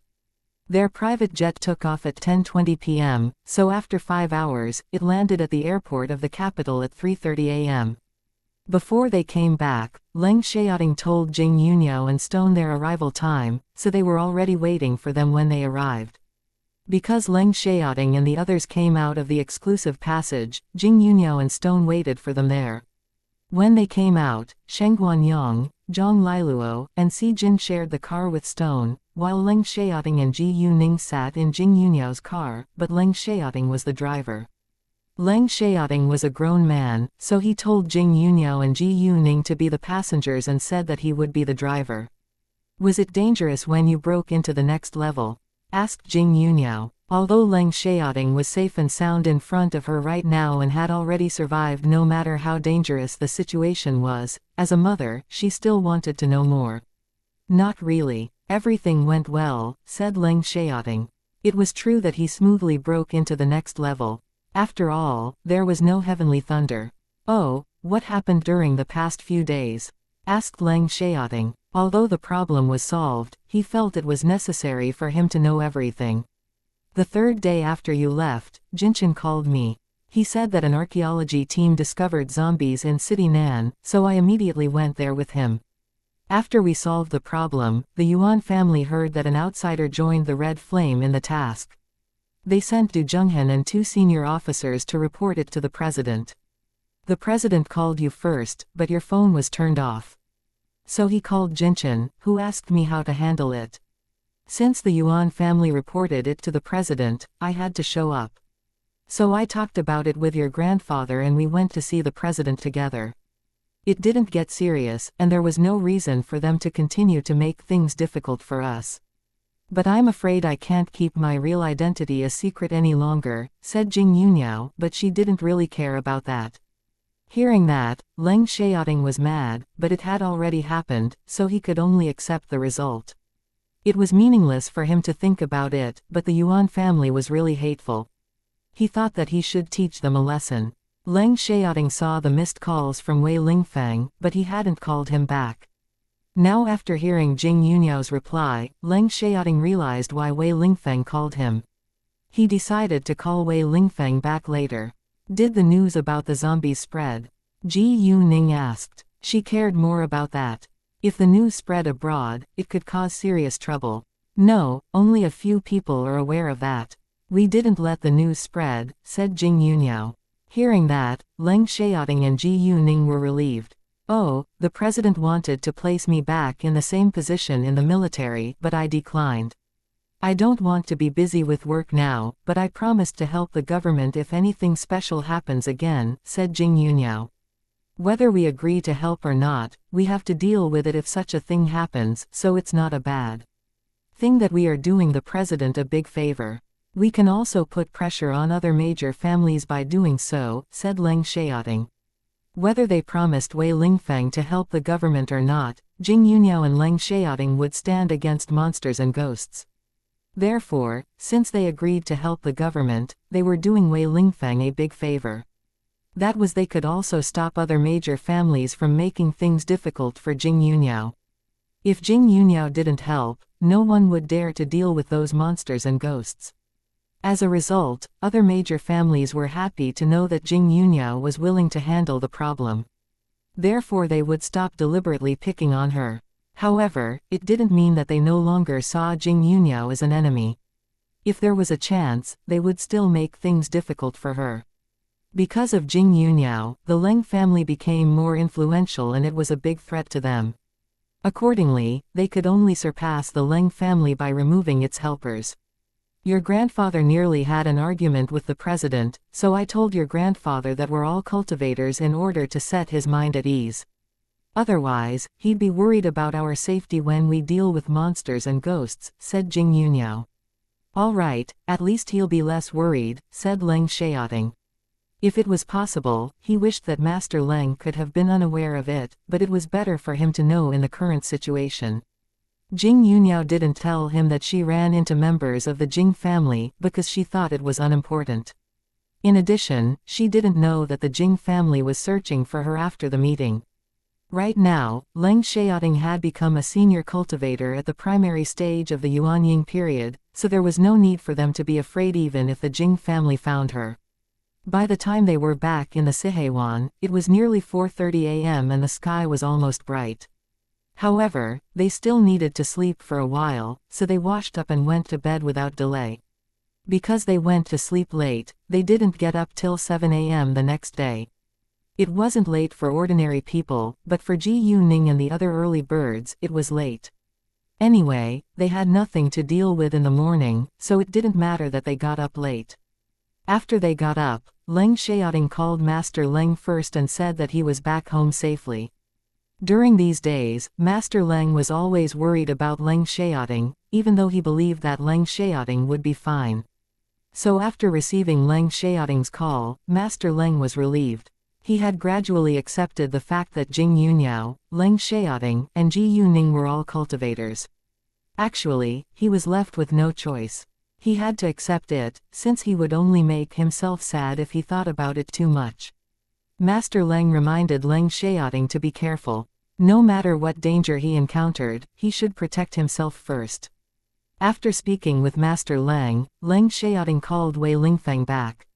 Chapter 2509, Chao Henshin's in trouble. Right after Wei Lingfeng answered Leng Xiaoting's call, he told Leng Xiaoting what had happened when he was absent. Although Jing Yuniao had already done that, Wei Lingfeng felt it was necessary for him to do it again. After that, he apologized to Leng Xiaoting for dragging his mother and him into such a dangerous situation. It was Leng Xiaoting's duty, but it was too dangerous. Most importantly, Wei Lingfeng had a close relationship with the Leng family, so he felt a little guilty. Leng Xiaoting said it wasn't a big deal. Even if Wei Lingfeng didn't order him to do it, he and Jing Yuniao would still stand out against the monsters and ghosts. Hearing that, Wei Lingfeng felt better. After having lunch, Ji Yuning asked Gao Yi and Chao Ya to come and pick her up to go to the company. She didn't have a car at the Sihewan, so she needed them to fetch her. Leng Xiaoting also needed to deal with something later. In the afternoon, he, Ji Yuning, and Jing Yuniao would go to dine with Master Leng in the Leng family's house before he went back to the military base tomorrow morning.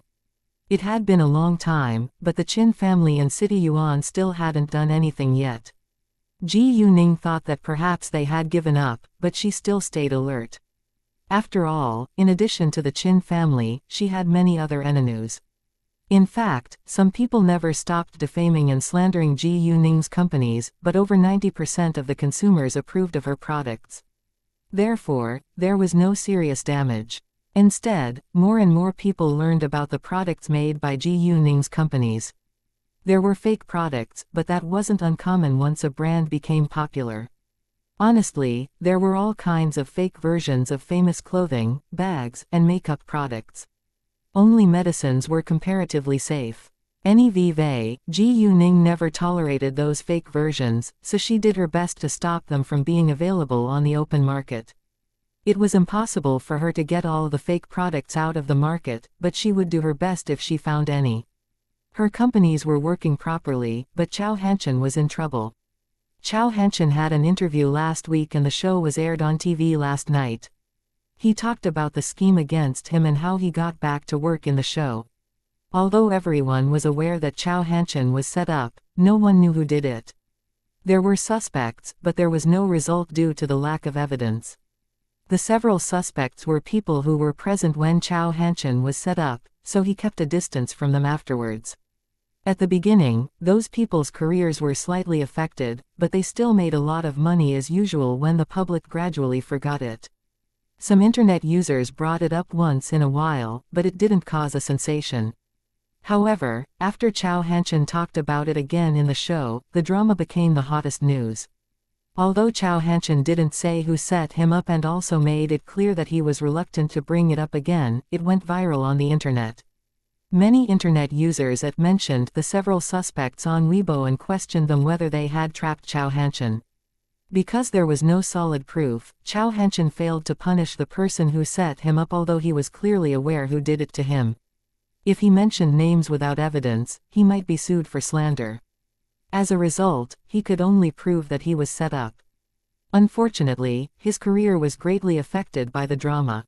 He refused to accept it, and wanted to get back to work, but he could no longer get important roles. Luckily, he met Lu Zhan and Ji Yuning. They gave him a chance to be successful again. xianxia was in trouble today exactly because of this interview. Even though xianxia didn't say who was the mastermind and clearly said that he was unwilling to bring it up again, the several suspects got angry after many internet users had mentioned them and dragged them into the trouble once more. One of them paid a bunch of people to wait for xianxia in the underground parking lot. Once he showed up, they beat him. It happened at around 2:30 p.m., and xianxia's assistant called Lu Xiao right after it happened. The moment Lu Xiao heard, he told them to go to the hospital first and leave it to the company. It was illegal, so they would definitely call the police, but Lu Xiao didn't do it right away. Ji Yuning was in the company now, so he went to see Ji Yuning first. Because Ji Yuning didn't know the details, she asked Kay to get the surveillance video, while she and Lu Xiao went to see xianxia in the hospital. When Ji Yuning and Lu Xiao arrived at the hospital, Kay found out that the bunch of people were paid to beat xianxia by one of the suspects that had set xianxia up last time. Even though she had the evidence, Ji Yuning didn't rush to call the police. Instead, she decided to deal with it after meeting xianxia. She didn't know whether the person was unwilling to cause a serious problem or because the person was in awe of her, but xianxia wasn't seriously injured. He only had superficial injuries and could still walk around freely, but the wounds hurt. The wounds weren't deep, but they still hurt. After dealing with the wounds, he could go home for a full recovery. However, it was bad luck since he was injured and sent to the hospital during the New Year festival. As soon as Ji Yuning came, she told xianxia to take a power crystal. Before long, he was much better. After that, Ji Yuning told him who paid those people to beat him. Xianxia immediately understood why he was attacked. Although he didn't want to drag anyone into trouble, the several suspects were criticized because of his interview this time. Therefore, he decided not to sue the person. After all, the person wasn't the one who had set him up. Chapter 2510. Send out a warning on Weibo, boss, I don't want to sue them this time. After all, they've been criticized because of me, said xianxia. Sure, I respect your decision, but in case it happens again, I'll send out a warning on Weibo. Don't worry, I won't mention names, said Ji Yuning. Although it was caused by xianxia, he was innocent. He was the victim, and the drama went viral due to the internet users. Great. xianxia agreed. He absolutely didn't want it to happen again. Oh, I've never asked you about it before. Who's the person that set you up? How did it end? Asked Ji Yuning. I know who set me up, but I don't have evidence, so I can't sue the person. Otherwise I might be sued for slander instead. There is no result, and it has happened years ago. That person actually helped me before and is living a bad life now, so I prefer not to sue him, said xianxia. Although it had been years, xianxia still felt deeply hurt upon thinking of that. After all, he really treated the person as his best friend back then. And because the person had helped him before, he decided not to sue him for the sake of their faded friendship. He didn't bother to question the person either. Instead, he chose to let bygones be bygones. Fine. Since xianxia decided not to sue the person, Ji Yuning wouldn't interfere. She respected his decision. After that, xianxia went home for a full recovery. Ji Yuning and the others didn't go to the company again because they needed to visit the Leng family this afternoon and it was nearly 4 p.m., so it was time for them to go to the Sihewan. To prevent any accidents, they drove xianxia home before going to the Sihewan, while Lu Xiao directly returned to the company. Before long, Fenghua Entertainment sent out a post. Fenghua Entertainment official, before you have the ability to remove all the evidence, don't try to hurt our people, because we can make the evidence public. We have it, but we have chosen not to take it to court for the sake of past friendships. Nevertheless, business is business. If it happens again, Fenghua Entertainment will see you in court. Once the post was sent out, Ji Yuning reposted it, as did xianxia and many other workers from Fenghua Entertainment. Many internet users asked for the reason, but no one bothered to reply to them. Actually, it wouldn't be made public, so there was only a warning. However, reading the warning, everyone realized that someone had tried to harm Fenghua Entertainment. Afterwards, people guessed which artist signed by Fenghua Entertainment was targeted. They had heard no news about it at all. Smart ones immediately guessed that it must have something to do with xianxia, because his interview was just aired yesterday. Therefore, many people believed that Fenghua Entertainment should be aware of the person that set xianxia up, and they must have evidence too. However, for the sake of their old friendship, xianxia decided not to sue the person. Or something happened after the interview was aired. Thinking of that, they believed it was highly likely. Did it have something to do with the several suspects? Without delay, many internet users immediately went to leave comments under the several suspects' Weibo accounts. Those internet users asked them whether they did anything to xianxia after the interview was aired. In fact, internet users had an unbelievable imagination and analytical ability, and they always pointed out the truth. However, without solid proof, they couldn't prove it. Before long, the several suspects learned that Fenghua Entertainment just sent out a warning. There were two that had never hurt xianxia, so they were filled with anger. They were innocent, but the internet users wouldn't stop criticizing and humiliating them. They didn't do all these bad things, so why were they amid criticisms? They were just present, that didn't mean that they were guilty too. It had nothing to do with them. They knew who did it, but they wouldn't stand out for xianxia without evidence. Besides, they were also jealous of him. One of them actually wanted to hurt xianxia too after many internet users attacked him when the interview was aired, but he realized that someone had done it before him once the warning was sent out, and Fenghua Entertainment even had evidence. As a result, he gave it up. However, he still felt very aggrieved because the internet users blamed him for hurting xianxia. The real mastermind who set xianxia up last time was panicked. He clearly knew what Ji Yuning could do, so he was worried that his dirty secrets might be exposed after xianxia joined Fenghua Entertainment. Therefore, no matter how mad he was, he had no intention of hurting xianxia this time. The person who paid a bunch of people to beat xianxia regretted doing it. He was a little impulsive at that time, but now he was afraid that Fenghua Entertainment might pay him back. To his surprise, they even found evidence within such a short time. He had heard of Ji Yuning's abilities. Her companies had had trouble many times before, but she could always find evidence. Anyway, he was relieved when he heard that xianxia decided not to pay him back, but he was still unhappy that internet users were blaming him for hurting xianxia. It had nothing to do with him after all. It was xianxia's fault that he didn't point out the person who really set him up, so they were dragged into trouble too. Although they gloated over xianxia's misfortune back then because they were jealous of his successful career, they were unwilling to be affected by it. If their reputation was affected, they would vent their anger on the person who set xianxia up. However, they were still reluctant to stand out for xianxia because they had no evidence. None of them were willing to get involved in unnecessary trouble. Chapter 2511. You've tolerated it for so long. At 3 p.m., Jing Jining went back to the capital, then he contacted Jing Yunyao. He wanted to see her again before returning to the cultivation world. There was nothing for him to do in the cultivation world. He just wanted to visit his parents. Although he hated the Jing family, he mostly disliked Jing Yarong's family. He loved his parents very much. His parents had never hurt Jing Yunyao. They just didn't cut off their relationship with Jing Yarong. He had blamed them for it before, but he gradually understood why they did that. They were members of the Jing family after all, and they were no match for Jing Yarong. The tragedy already happened. Even if they went against Jing Yarong for Jing Yuniao wouldn't come back to life and they would have a hard life in the Jing family afterwards. After all, cultivators could live for a long time, so they had to learn to accept it when they clearly knew that they were no match for Jing Yarong. Jing Jining went to see Jing Yuniao at the Sihewan once he learned that she was there. When Jing Jining arrived at the Sihewan and met Zhang Liluo and Si Jin for the first time, he was surprised to know that they were cultivators from the Kunlun sect's place. He didn't know that there were still other cultivators at the Kunlun sect's place, and they were at high levels too. Although Jing Yuniao looked older than them, they had lived longer than her.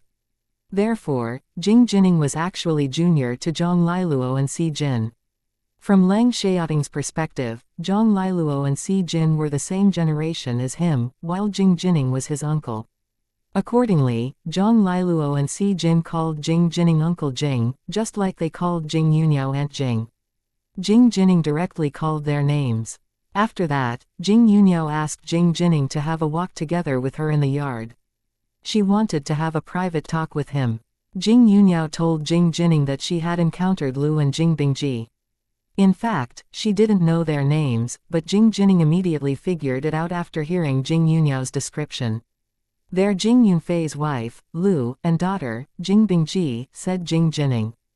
Jing Yuniao gave a light response. She had no interest in them. "Oh, there is good news. Xiaoting just reached the primary stage of the Yuanying period 2 days ago," Jing Yuniao said to Jing Jining. When she talked about that, she was obviously excited. "What?" Hearing that, Jing Jining was greatly surprised. Really, Xiaoting is extremely talented. Although he was aware that Leng Xiaoting was talented and would get to the Yuanying period sooner or later, he was still astonished when he heard that Leng Xiaoting had already achieved it. Anyway, it was good news, because they no longer needed to be afraid of the Jing family. Jing Jining also made some progress. He used to be in the middle stage of the Golden Core stage, but now he was at the peak of the Golden Core stage. During this time, he was busy dealing with other things, but he never spent less time on cultivation. With the help of Shengguan Yang's magical pills and Ji Yuning's power crystals, he made rapid progress. Jing Jining was also talented in the cultivation world, but he wasn't comparable to Leng Xiaoting. After all, Leng Xiaoting was extremely talented among cultivators. "So even if we run into the Jing family right now, there is nothing to be afraid of," said Jing Yuniao. Every time she talked about the Jing family, she looked very upset. "Right, but it's time to see the Jing family now. You've tolerated it for so long," said Jing Jining. There was nothing for him to be worried about now, since he didn't think the two elders would help Jing Yarong. If they were smart, they should turn to support Jing Yuniao.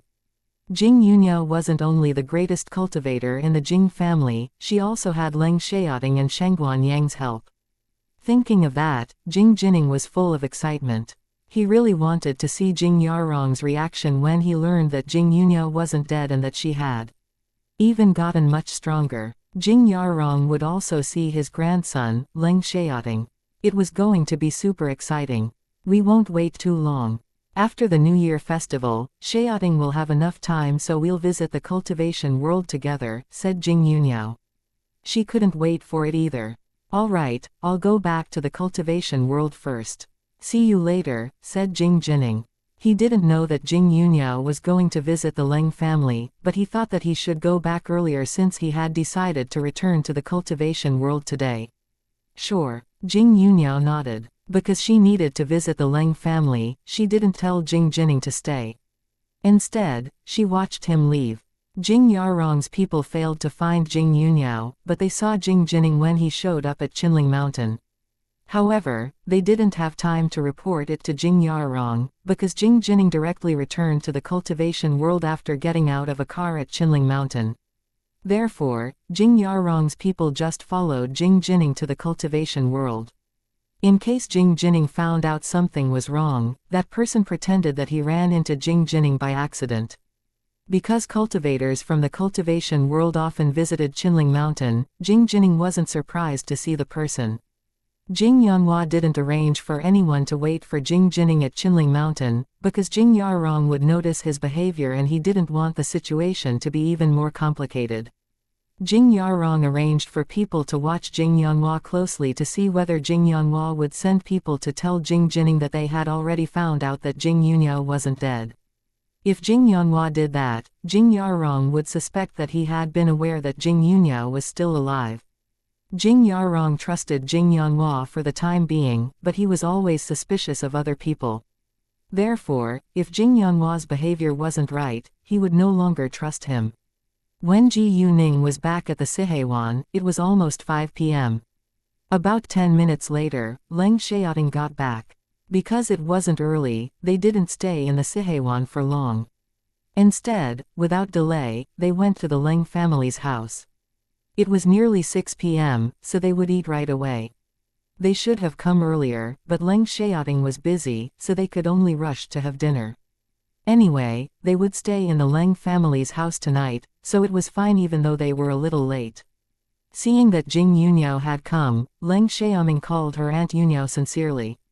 This was the first time that he had actually taken Jing Yunhao as his family.